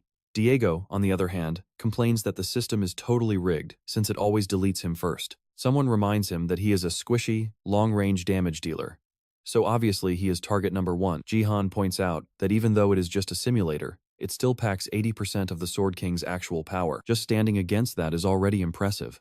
Sia adds that they owe it all to Heian for scoring them this simulator. Heian agrees, telling them they better make some serious cash, which makes everyone freeze, as she reveals the machine cost half their entire guild resources. Meanwhile, one of the girls is still crying in the corner. Jihan looks over at Akari, noticing she looks absolutely exhausted with dead eyes and massive dark circles. Honestly, she has been surprisingly cooperative ever since her livestream went viral. Once she spills all the dirty details, Jihan tells the public that is everything they know about Shizuru for now. As soon as the stream goes offline, he pulls her aside to ask for a favor. Jihan explains he cannot leave Ariel with Sophia during the national team match, so he needs Akari to guard her. She is totally confused why she is getting babysitting duty, all while Sia watches them from afar. In exchange, he promises to do everything in his power to help her get payback on Shizuru. He adds a tiny warning: if she pulls anything funny, he will end her himself. That threat makes her hesitate, but she agrees. Back in the real world, Sia watches them talk, thinking Akari still seems a bit stiff, but time will heal that. Then Jihan asks her how she is liking her brand new class. She asks if he means Void Archer, which she unlocked right after the attack. She mentions it only has one major explosive skill, but it hits like a truck. Jihan brings up her secret weapon, the invisible Void Arrow. It physically exists but remains completely invisible, flying straight to its mark. Jihan explains that it literally shoots through the inner world, completely bypassing physical distance. He adds that the Void Cloak also boosts her reaction time in a pinch, making the setup totally broken. Of course, an enemy can still block it if they get a barrier up before the arrow hits. Jihan points out she was fighting pretty aggressively back there, considering the opponent was her own dad. She just shrugs, saying she wants to punch him at least once if they ever meet. Who knows, maybe a good punch will finally snap him back to his senses. Jihan tells her to hang tight, promising he will handle the rest, just as that strange leaf mark flickers on him. He reminds her to stay sharp about the risks, warning her to call for help if anything feels off. She nods, letting him know she has got it covered. A bit later, some guy is absolutely losing his mind in the arena, screaming that he will crush everyone with his bare hands. After watching him wipe the floor with several players, onlookers wonder if that is actually Dongwoo. Another spectator points out he got suspended for toxic behavior. It makes sense he is in a private lobby blowing off steam, given that his attitude is notoriously garbage. As he continues thrashing players, he is still fuming about his suspension. He remembers storming into a meeting, demanding to know who ruined his team roster and why everything is such a disorganized mess. He kept ranting while everyone rolled their eyes at his toxic ego. When a teammate told him to shut his mouth, Dongwoo snapped, only for the guy to laugh and call him a toothless tiger. That insult made him lose it completely, threatening to show the kid exactly how sharp his teeth still are. But before things could turn physical, an official showed up to serve him a disciplinary notice. They asked to speak with him in private.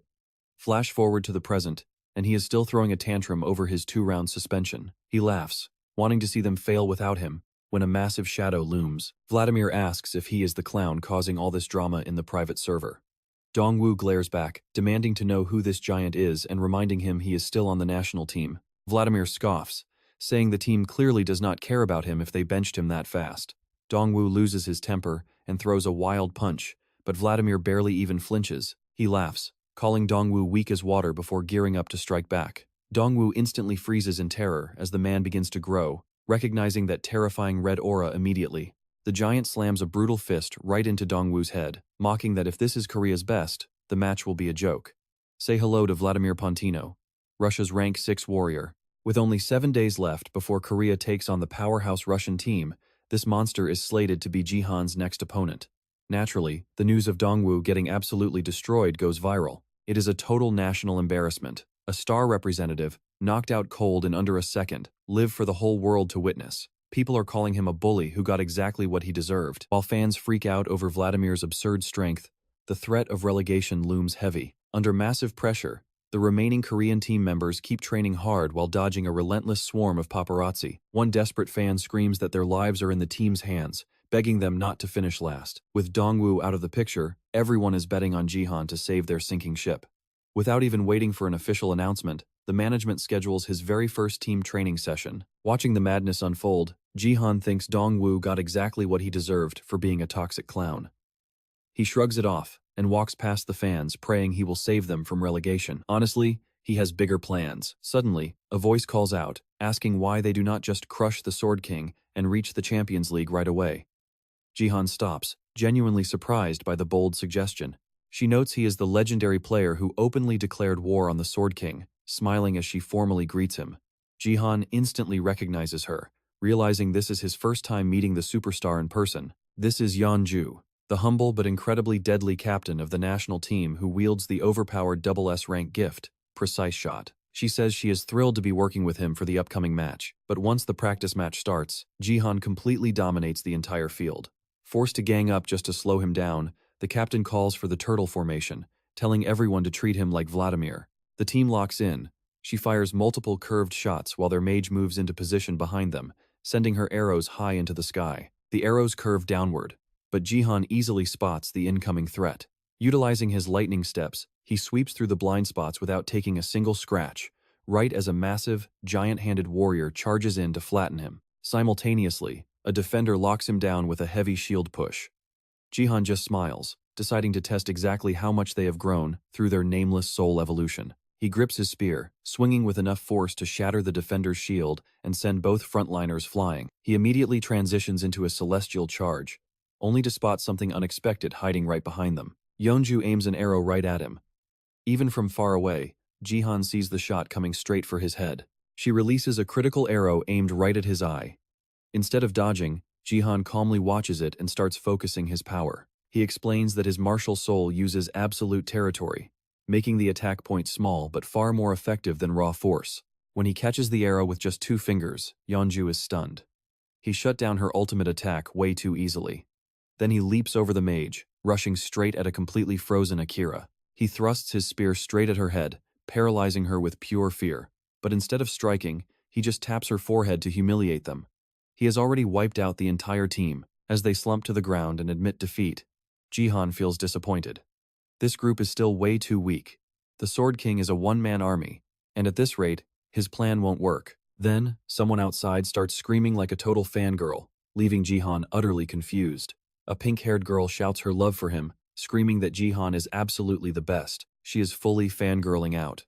As she makes a scene, Yeonju pins her down and reminds her that she was told to wait outside, asking Yuri why that was so hard. Yuri squeals that she just wanted to see him up close. Jihan is shocked to learn this is Yeonju's younger sister. He wonders if she is not part of some super popular idol group, and questions why she is even here. She bounces back up to greet Jihan, taking him by surprise.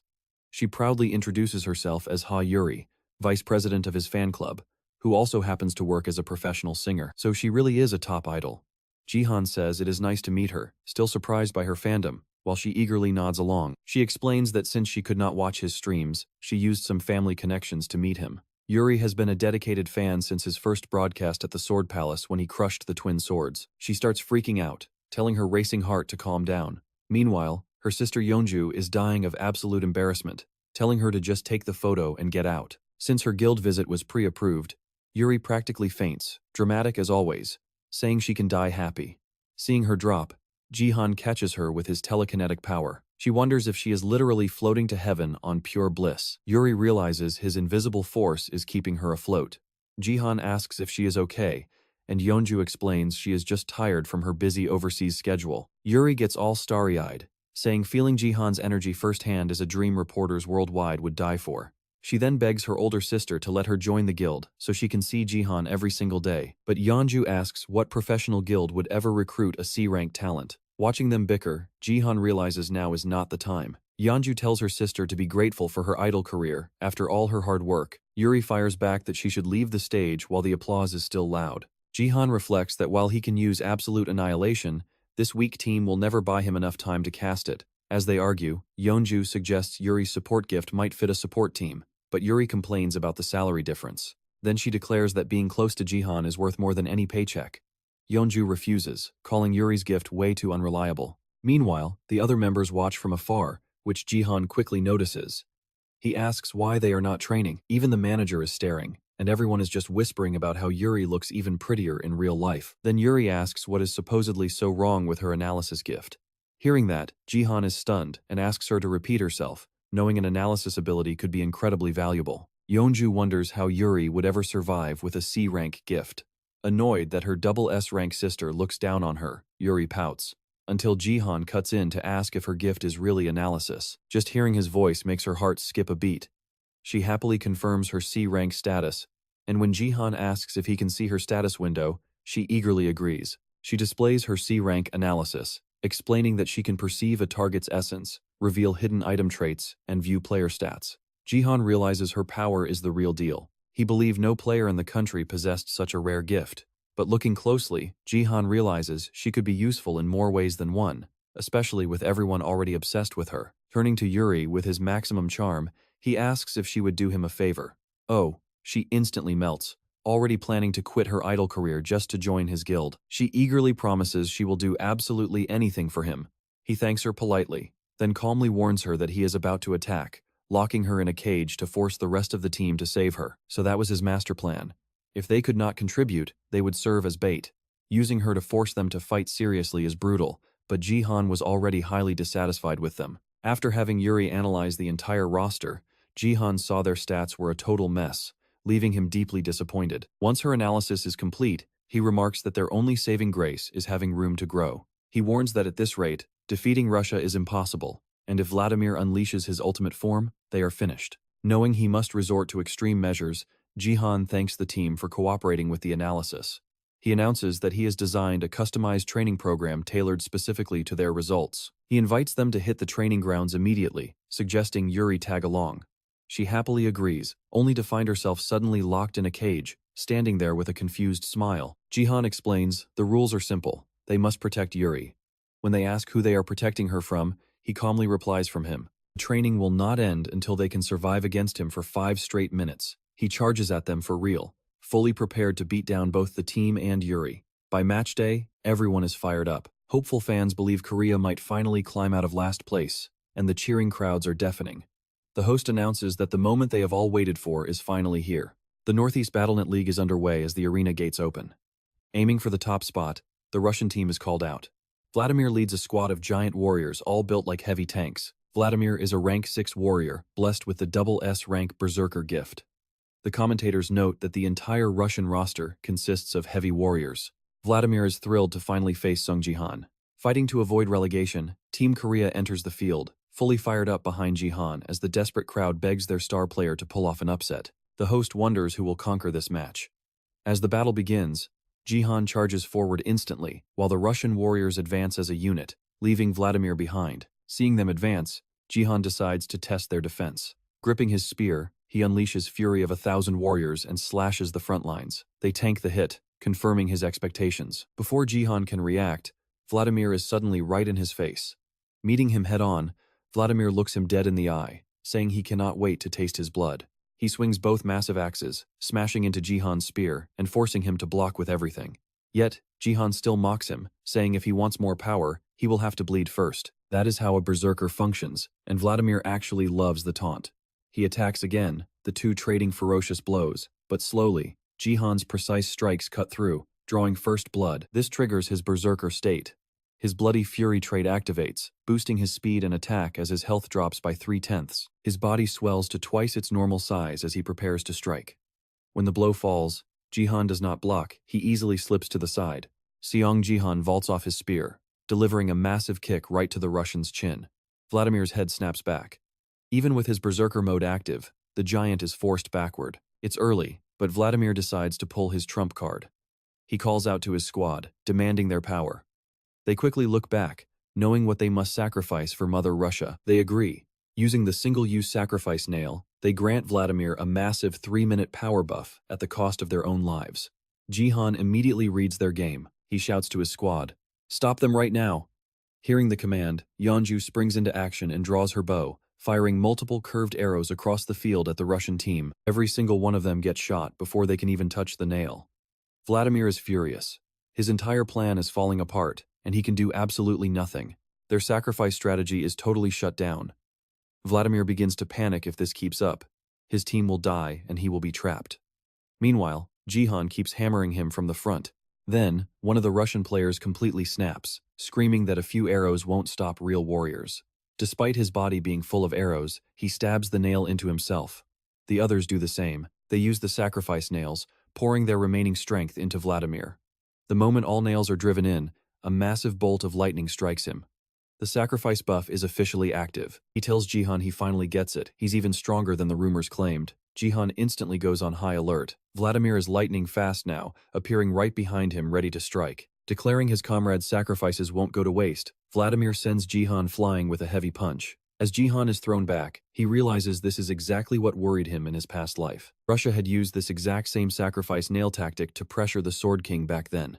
With all these massive buffs stacked up, Vladimir's power now matches a second-ranked world warrior. Vladimir gloats, saying they clearly wanted to prevent this. Too bad for them because now, his victory is absolutely guaranteed. Jihan replies that forcing them to sacrifice teammates was his actual plan all along. Even so, he charges. Vladimir swings to close the gap, but Jihan smoothly avoids the blow and keeps moving. He slips to the side, but even the near-miss wind shatters part of his armor. Having barely dodged in his current state, he leaps back toward his team. Vladimir starts barking insults. He mocks Jihan for only dodging, calling him a coward who lost his earlier confidence. Jihan completely ignores him, apologizing to his team instead. He failed to suppress Vladimir before Phase 2.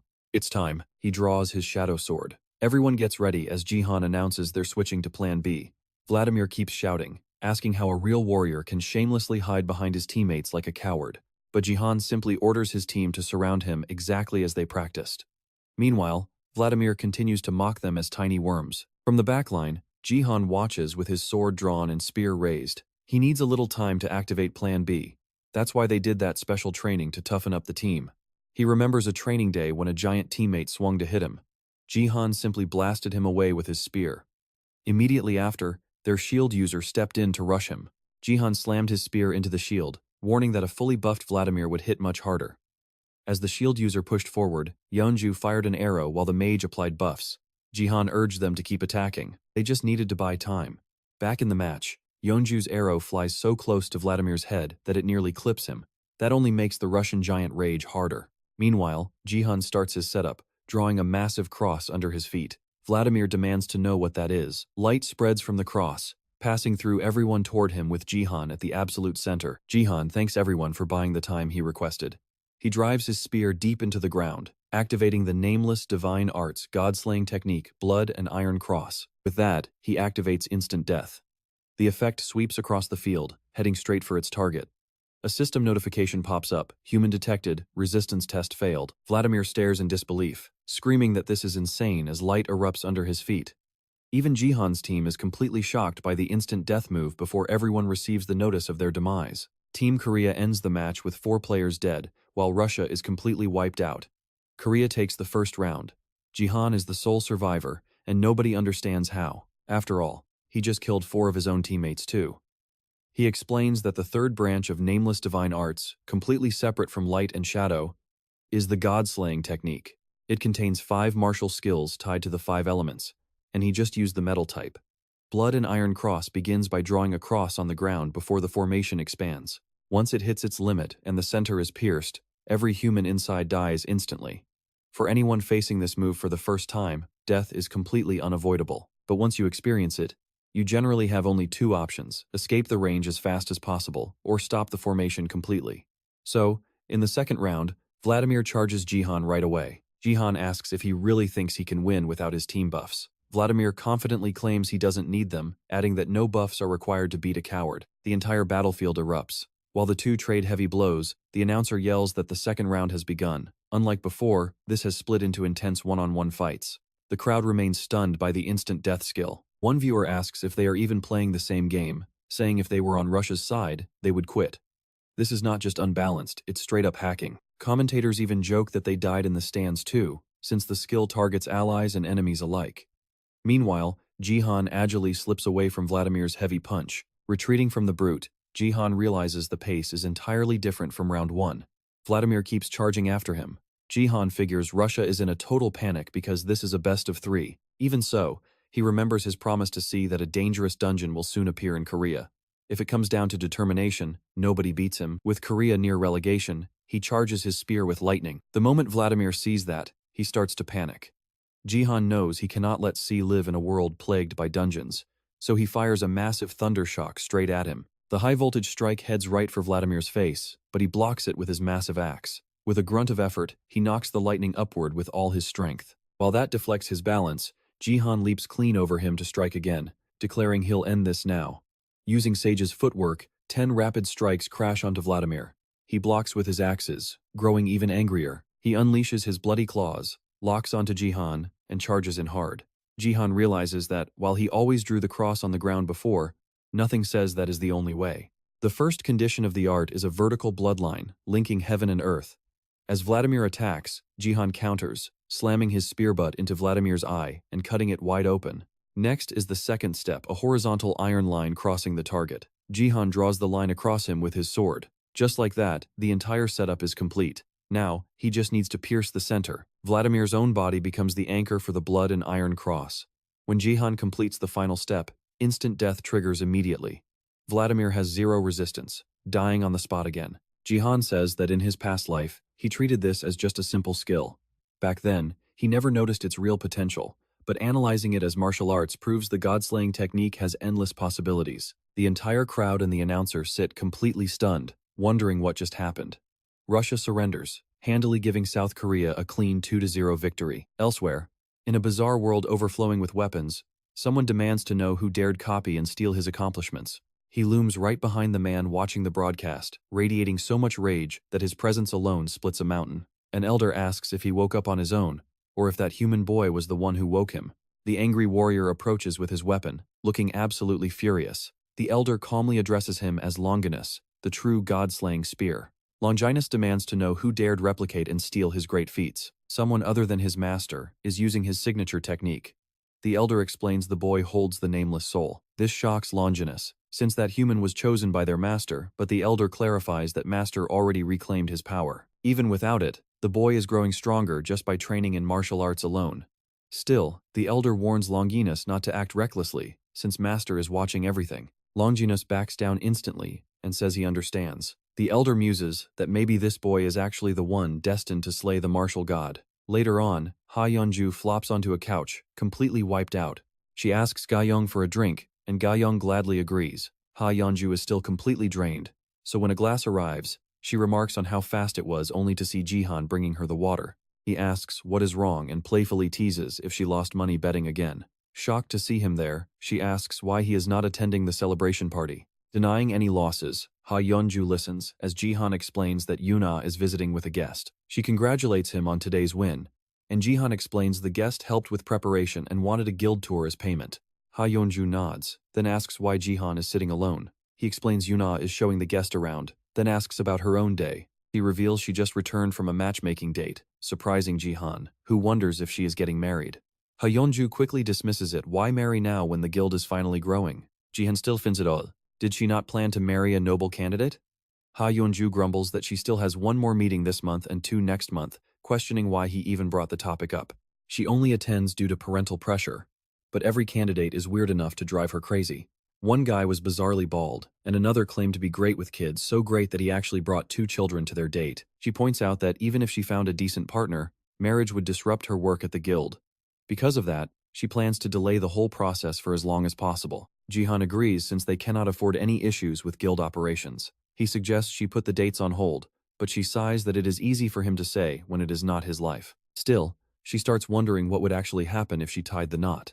She tries to ask Jihan his thoughts on marriage, but Yuna suddenly walks in and interrupts them. Yuna spots them and introduces Yuri as the master of her uncle's guild. Yuri excitedly replies that she knows the famous guildmaster, Ha Yeonju, stepping forward with a bright, idol-like smile. Ha Yeonju recognizes her as Yuri from the idol group Black Mamba.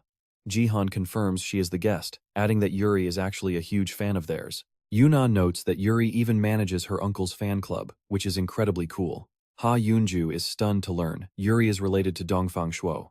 Yuri is pleased but notices the time. She asks Jihan if they can meet up again, and he says they likely will, as long as they stay on the national team. Yuri marvels at how great national team connections are. Though it is a shame, they all need rest, and she has her own busy schedule to keep. Jihan promises to call her next time he needs a detailed match analysis. Waving goodbye, she playfully says she might call him first. Seeing how close Yuri is with him, Ha Yeonju is visibly annoyed, especially about the phone calls. She points out that Yuri already has his number, while he repeatedly refused to give it to her. In his defense, he truly did not own a phone before. She might feel rejected, but he was completely honest. Still, she starts questioning if Jihan has a hidden soft spot for idols. Reminding herself of her professional stance as guildmaster, she lets the jealousy go. She sighs that they have no choice and tells Jihan to look at this. Days later at the Chinese Shaolin Temple, elders discuss how Jihan is becoming a massive threat. After his latest match, it is crazy that he is still gold rank, considering he crushed Vladimir in berserk mode. For perspective, Vladimir is ranked 6th worldwide, while Ha Yeonju sits at 27th, and China boasts the 4th strongest warrior. They ask Yurong if he is listening, but he is busy smashing a stone wall while chanting about beer and women. Possessing the double S-rank Shaolin Abbot gift, He is clearly suffering from withdrawal. He has survived without beer or girls for a whole 2 days. The manager demands they keep him in this state until the Korea match, and the assistant promises to maintain the restriction. This unique gift has a catch. Yurong was never a true monk, as he loved drinks and women more than anyone. Consequently, the restrictions of the gift are incredibly harsh. Ever since the Shaolin abbot spirit chose him, his body transformed, leaving him completely bald. Ultimate power always comes with a brutal price. Avoiding worldly temptations grants him massive stat boosts and bonus experience. However, stepping anywhere near alcohol or women directly drains his lifespan. Once the government realized this, they forced him into monkhood. The assistant admits his real concern is Jihan's instant death ability, which the manager agrees is a massive problem. Overhearing their chatter, Yurong loses his temper. Nearly leveling the mountain, he tells them to relax since he has already mastered the ultimate training technique. The staff is shocked he completed it. The manager asks if that trump card was meant for the Sword King, but Yurong declares he wants to test it on Jihan first. Yurong orders them to stop stressing over Korea and instead prepare a mountain of beer and women for his victory party. Pleased, the manager suggests digging up Korean scandals to leak to the media. The assistant replies they tried, but a massive local story just broke in Korea, completely burying their smear campaign. The manager asks what happened, and the assistant displays a viral photo from yesterday. Upon seeing it, Yurong flies into an absolute rage and curses Jihan. He is stuck smashing rocks in isolation while Jihan lives the dream. Consumed by jealousy, he shatters the mountain, swearing to crush his rival. Meanwhile, the viral photo shows Jihan nearly kissing Ha Yeonju. There are so many questions here, mainly how they even ended up in this situation. During their chat, she suddenly asks if he wants to start a fake dating scandal with her. Jihan is entirely confused, while the onlookers behind them react with pure shock and excitement. Eventually, she manages to convince him. He asks if she is absolutely sure about this, and she insists that a public scandal is exactly what they need. She explains that fake dating will help her escape those terrible matchmaking setups. It also protects him, ensuring nobody can challenge his standing. She asks if he understands her plan. He asks if she genuinely thinks he would marry into a wealthy family.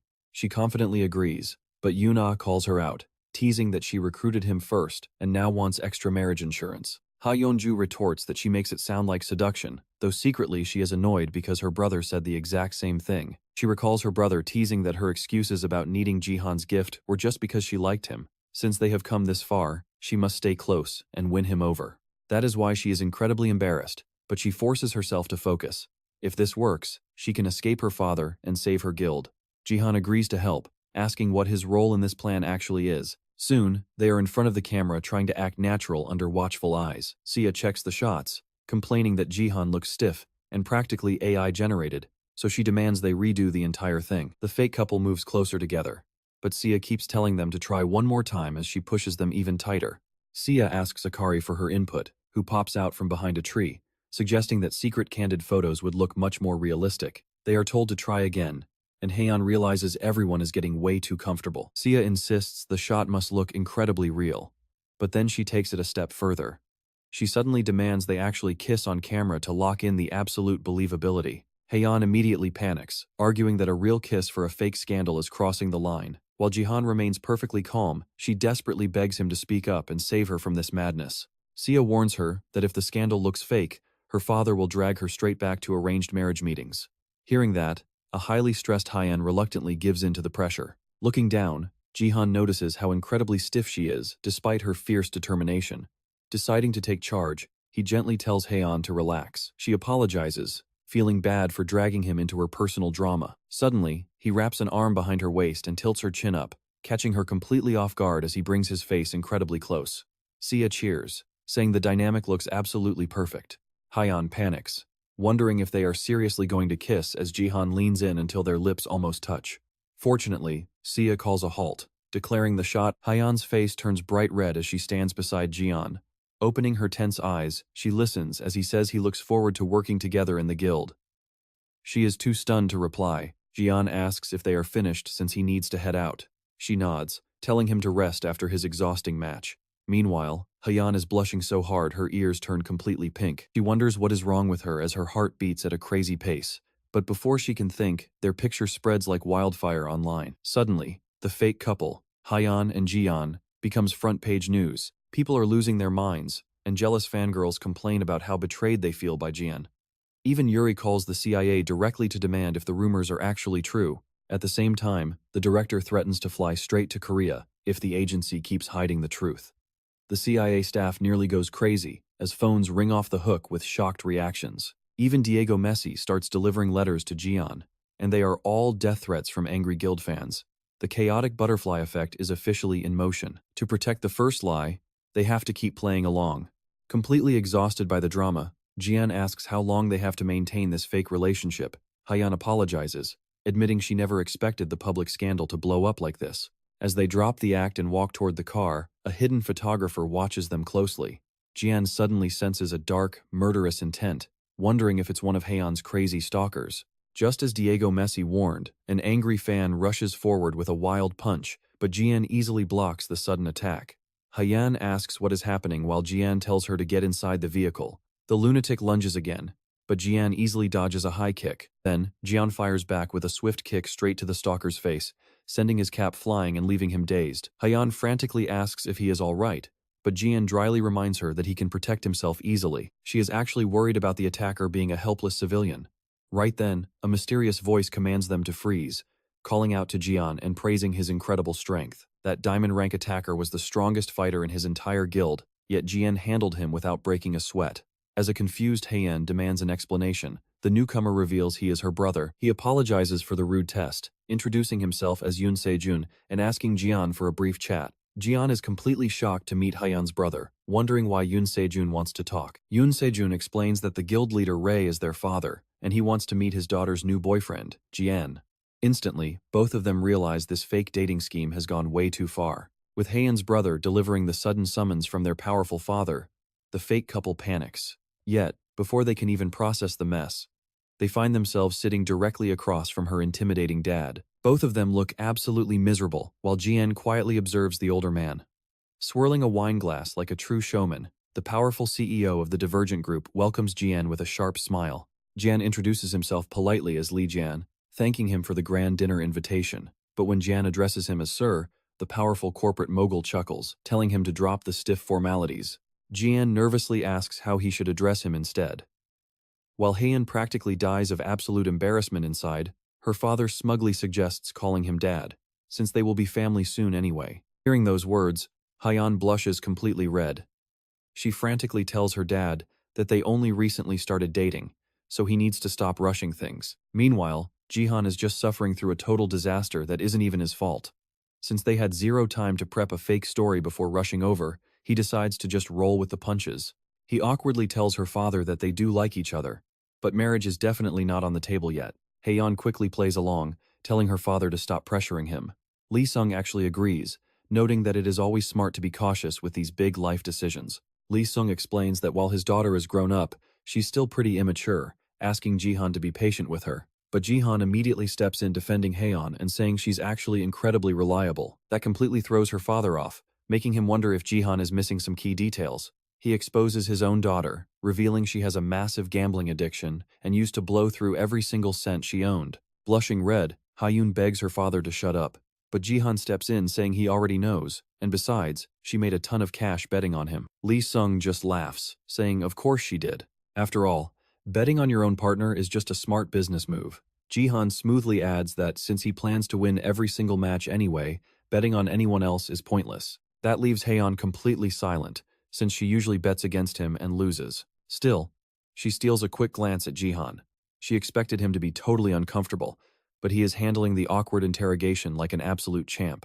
Honestly, for Jihan, this just feels like living life a second time, which, to be fair, he basically is. But then Hyeyeon remembers that moment he almost kissed her to make their fake romance look real. Now she is blushing hard, and her father instantly spots it. That is when her father admits he has been closely watching Jihan ever since they first met. He says Jihan's insane growth speed is shocking, and his stellar performance in international matches proves he is a once-in-a-generation genius.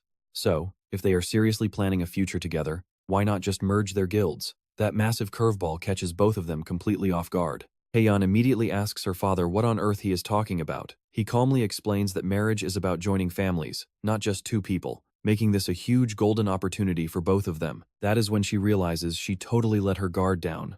Her father never cared about her love life, he is just using her to get to Jihan and seize control of the Great Vessel Guild. She can only wonder when she will finally stand on her own feet, but Jihan suddenly cuts in telling Lee Sung he should actually listen to the person who runs the guild. Hyeon is stunned that he is actually backing her up. Jihan directly says he wants to hear the Great Vessel's guildmaster speak, not just a daughter. He looks right at her, demanding the true leader's answer. That completely shocks her. For once, she isn't being dismissed as the youngest child. Jihan tells her that by becoming the guild's true master, her real talent will finally shine. She flashes back to every single time he placed his trust in her. Every time she demanded her independence, and he responded by handing the entire Great Vessel Guild right to her. So, when she answers her father, she doesn't hesitate. She flatly rejects the offer. He looks surprised and asks if she has a reason. She tells him that Great Vessel was built on one thing: potential. Sure, a merger brings benefits, but it goes against everything they believe in. She refuses to live under the shadow of the Divergent Guild. Jihan and the rest of the members will build it with their own hands. They are still growing, and one day, they plan to surpass the Divergent Guild. When that day comes, maybe they will be the ones proposing an alliance. Married or not, she has zero plans to merge the guilds. That is Great Vessel's final decision, and Jihan can see just how ambitious she really is. Her father agrees with her, leaving Jihan completely surprised. He laughs and says she got him good, admitting it is interesting. She barely feels like his little girl anymore. This is the same girl who used to waste his money on gambling because she couldn't find her place. She shrinks in embarrassment, begging him to stop bringing up the past. He thought marriage would help her, but it seems he worried for nothing. In the end, he respects Great Vessel and Lee Haeyeon's decision. He tells Jihan that he trusts him to take good care of his daughter. Jihan says, of course, but the chairman cuts in and asks how long they plan to keep up this fake dating scandal. So, he knew the truth from the very start. She is shocked, and her father asks if she really thought he would fall for a setup that bad. He already investigated everything. Jihan apologizes, realizing this man is far trickier than he looks. After leaving, Lee Haeyeon's brother asks how the talk went. Jihan says if he means the merger, it went badly. Her brother finds it unexpected, thinking it was a massive opportunity for Great Vessel. Jihan does not even know how to answer, but Lee Haeyeon tells him not to mind. Her father is always like that. Her brother says rumors claim that among Northeast Asian players, only the Sword King can rival Jihan. The Divergence analysis team expects a wild match against China, and he asks what Jihan thinks. Jihan simply says he will beat the Sword King, so they can just sit back and watch. He will prove their analysis team wrong. Then, we jump straight to the battlefield where he faces the monk. At the arena, the announcer declares that the second match of the Northeast Asia League, South Korea versus China, is finally underway. Online, fans cheer for Jihan, begging him to crush China and bring home the trophy. Some complain that he uses Chinese martial arts without revealing his master. The host steps in to explain the rules. Each team must defend their crystal while trying to shatter the enemies or wipe them out. The host wonders if Korea can really beat the second strongest team in the region. Jihan's entire squad enters the battlefield and quickly takes formation.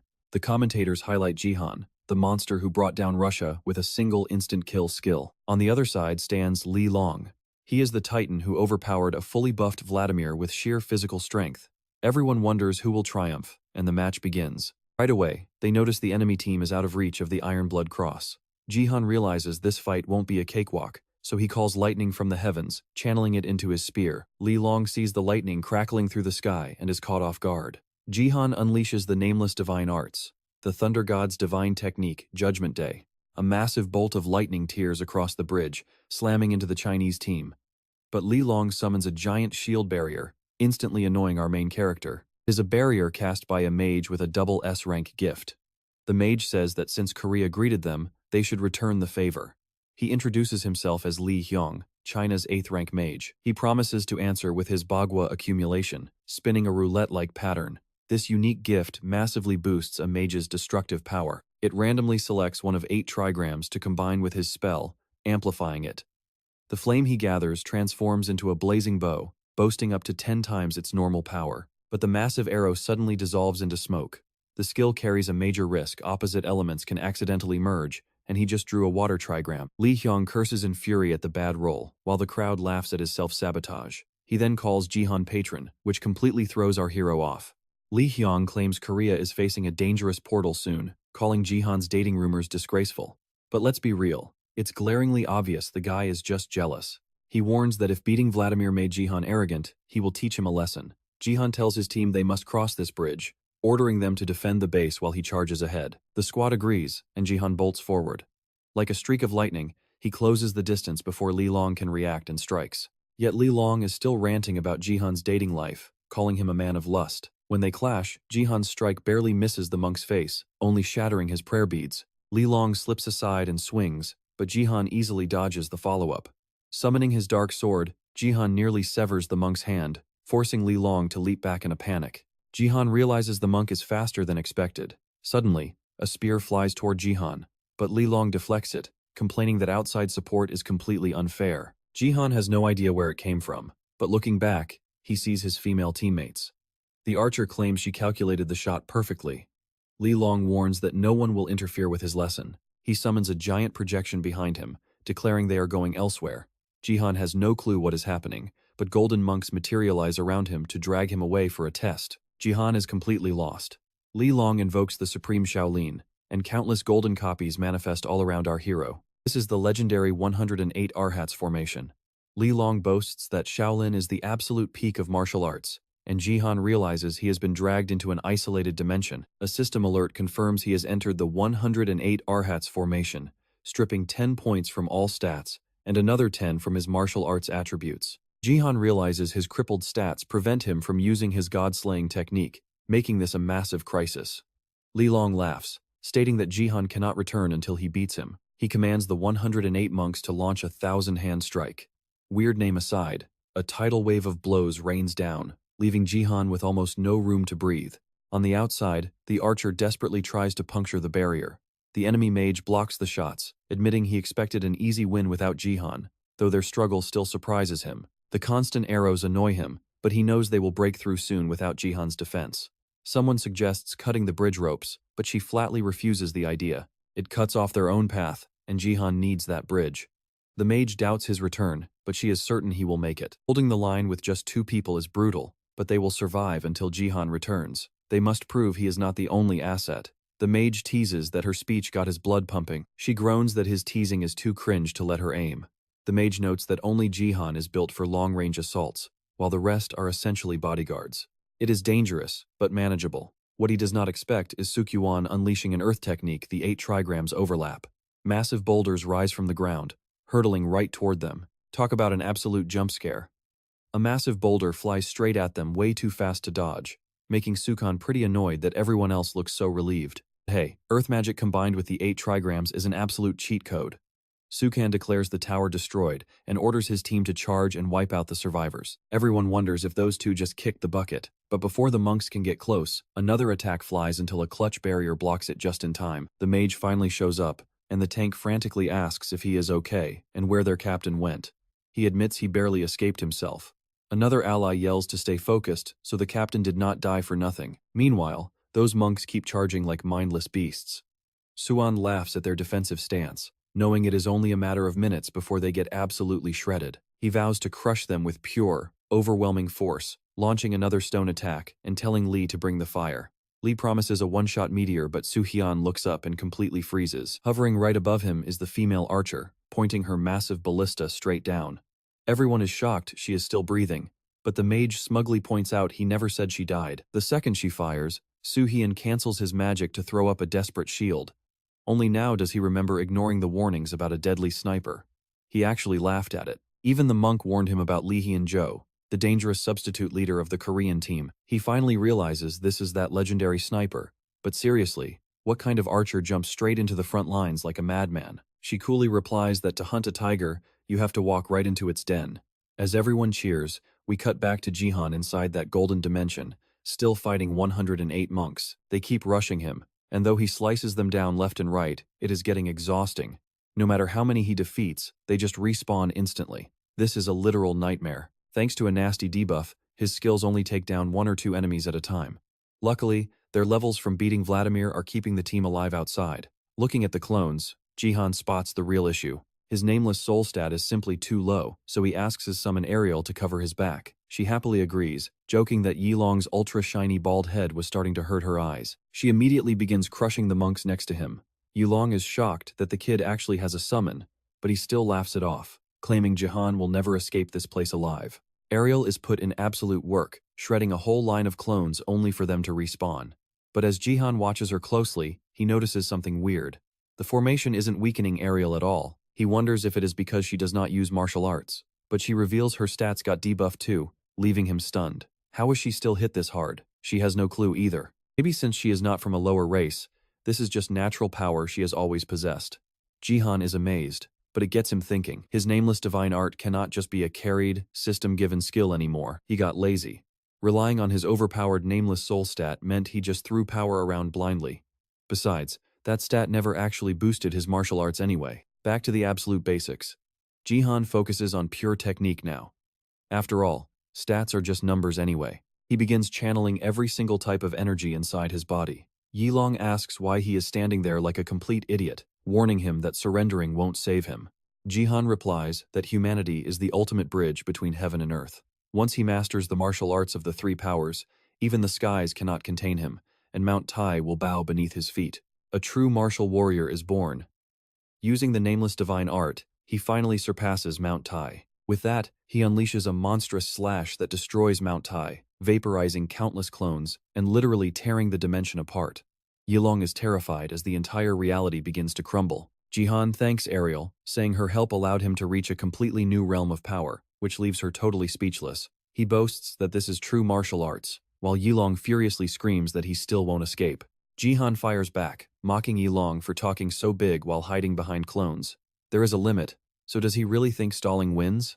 Yilong debates whether to show his real body, but then Jihan insults his shiny bald head and calls him reckless. That instantly triggers the monk, who steps out absolutely furious and ready to fight. If he is so confident, face him directly. Yilong takes the bait, demanding to know how the kid dared call him reckless. Jihan can tell this is the real deal, but something clearly got lost in translation. Yilong gets even madder, asking if Jihan honestly thinks he wanted to become a bald freak. Jihan quickly explains he was not making fun of his haircut, but Yilong is inconsolable. He claims an unwanted power-up literally made him lose all his hair. Still, Jihan senses the original is way stronger than any clone. Yilong asks if he knows what happens when you go bald. Jihan has no clue. You lose popularity with women. Jihan is completely thrown off, wondering what that has to do with literally anything.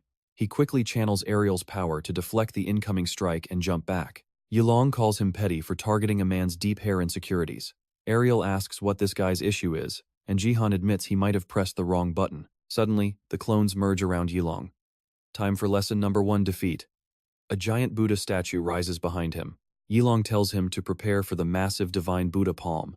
The giant hand drops toward him, but before he can dodge, a clone bursts from the dirt and pins his foot. The palm gets so close that escaping is impossible. Realizing it is too late to dodge, Jihan unleashes his cloud lightning spear, somehow managing to hold the giant attack back. Yilong claims resisting is completely useless, but Jihan keeps pushing forward. Remembering that golden chicken, he realizes his cloud lightning spear actually blends perfectly with Phoenix Arrow. He forgot because his pure martial power used to carry him, and those two spells generally do not mix well. So he had stopped combining them. But now that his martial power is debuffed, it is the perfect chance. He fuses both skills into one, upgrading his lightning into fire charge lightning.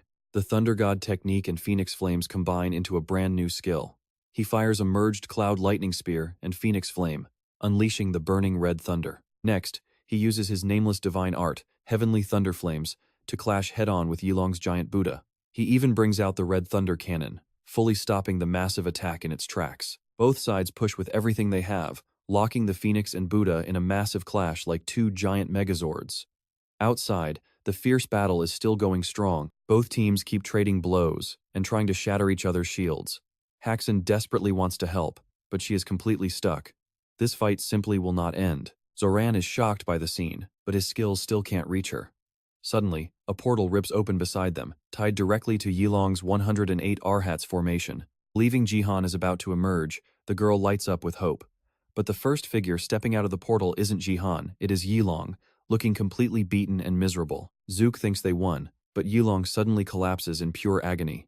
Jihan steps out, apologizing for wrecking him as he drags the monk's stiff body onto the grass, making his teammates go wild. Jihan casually grins, saying it looks like he made it just in time. The mage is practically in tears, relieved that Jihan actually returned. Talk about a perfect entry. Jihan wonders if they should wrap this up quickly, leaving Zuyan to completely panic all by himself. Just as the mage brags that the tables have turned, something strange suddenly appears in the sky. A massive projectile drops right behind them, shocking Jihan. Even Zuian and Yilong look totally clueless, but in a flash, the strike obliterates the mage, and Zuian manages to shatter the Korean team's crystal out of nowhere. Zuian walks forward, smugly asking how they like that. He claims it was his grand master plan all along, throwing that stone into the sky ages ago before realizing it was just an old attack he had completely forgotten about. It was just a lucky backup plan in case Yilong failed. Yilong knows that is total nonsense, but since they won anyway, it does not really matter. The announcement rings out with the Korean team's crystal shattered. They officially lose.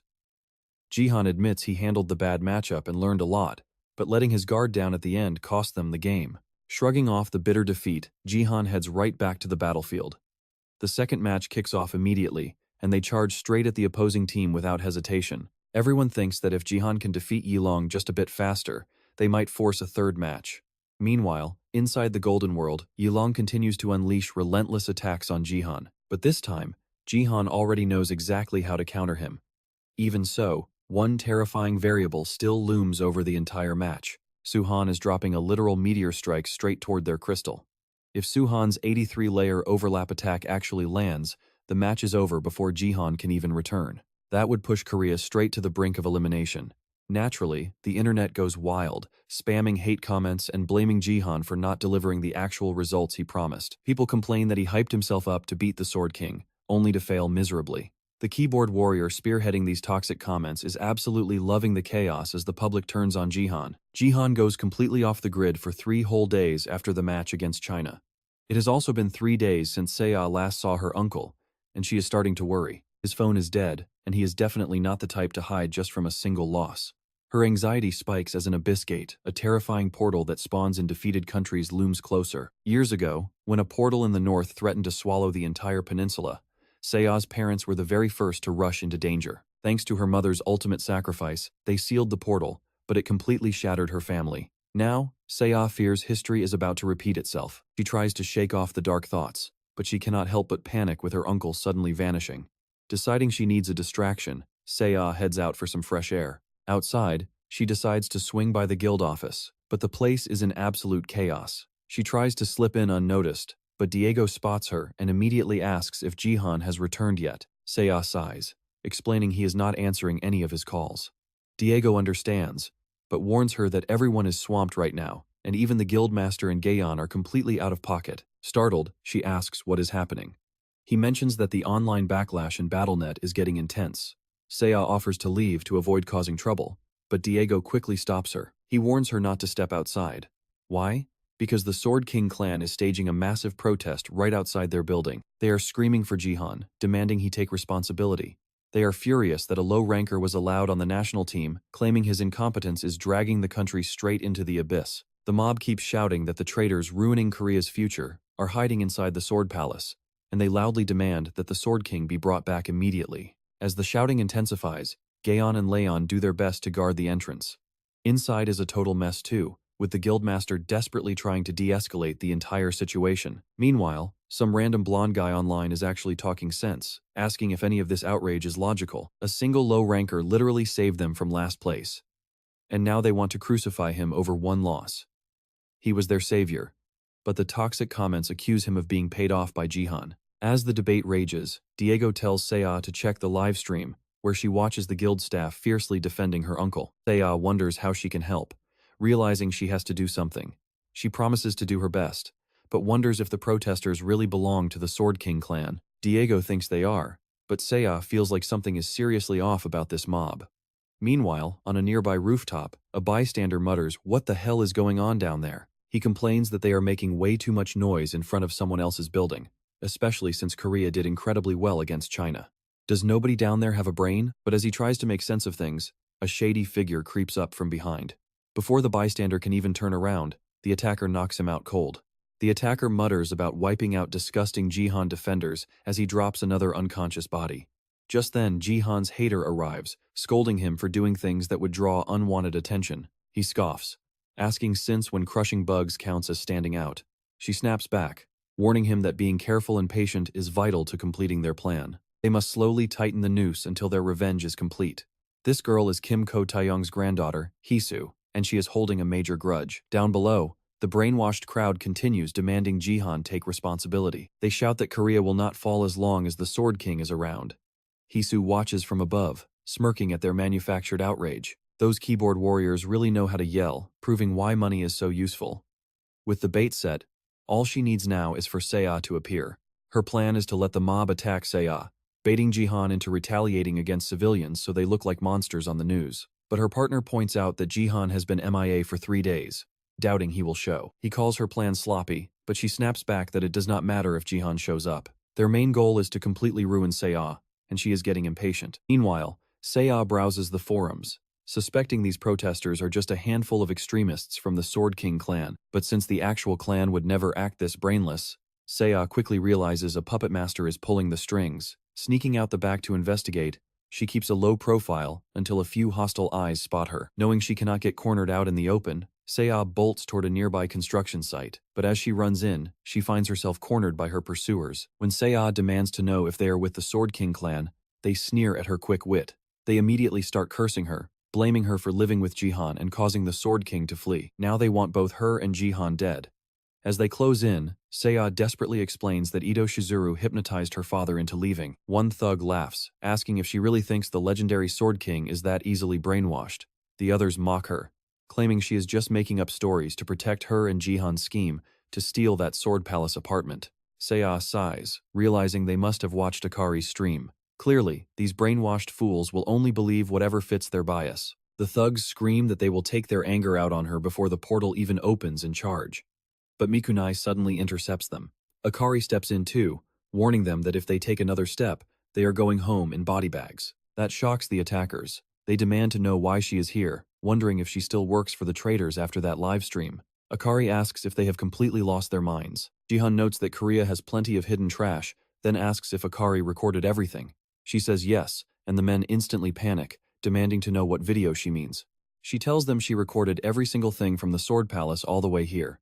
They whine that it's illegal, mockingly pointing out their faces are covered. But Akari fixes that by ripping off their masks. Akari fires back that what they did was highly illegal too. They chased her down and walked straight into a trap.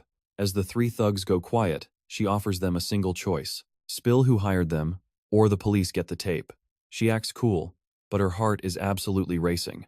The stunned thugs realize she actually thinks they were hired by someone. They laugh it off, claiming they are doing this solely for the Sword King, and her threat is meaningless. Besides, once a portal opens in Korea, none of this matters anyway. Believing their gold rank makes them invincible, they charge. Diamond gets ready to leap in, but Jihan warns her not to kill them. She crushes them with absolute ease anyway, leaving Jihan thinking that had to hurt. With only one guy left, Akari clean sweeps him. He desperately throws his sword up, but she casually blocks it with her own blade, looking more annoyed than anything.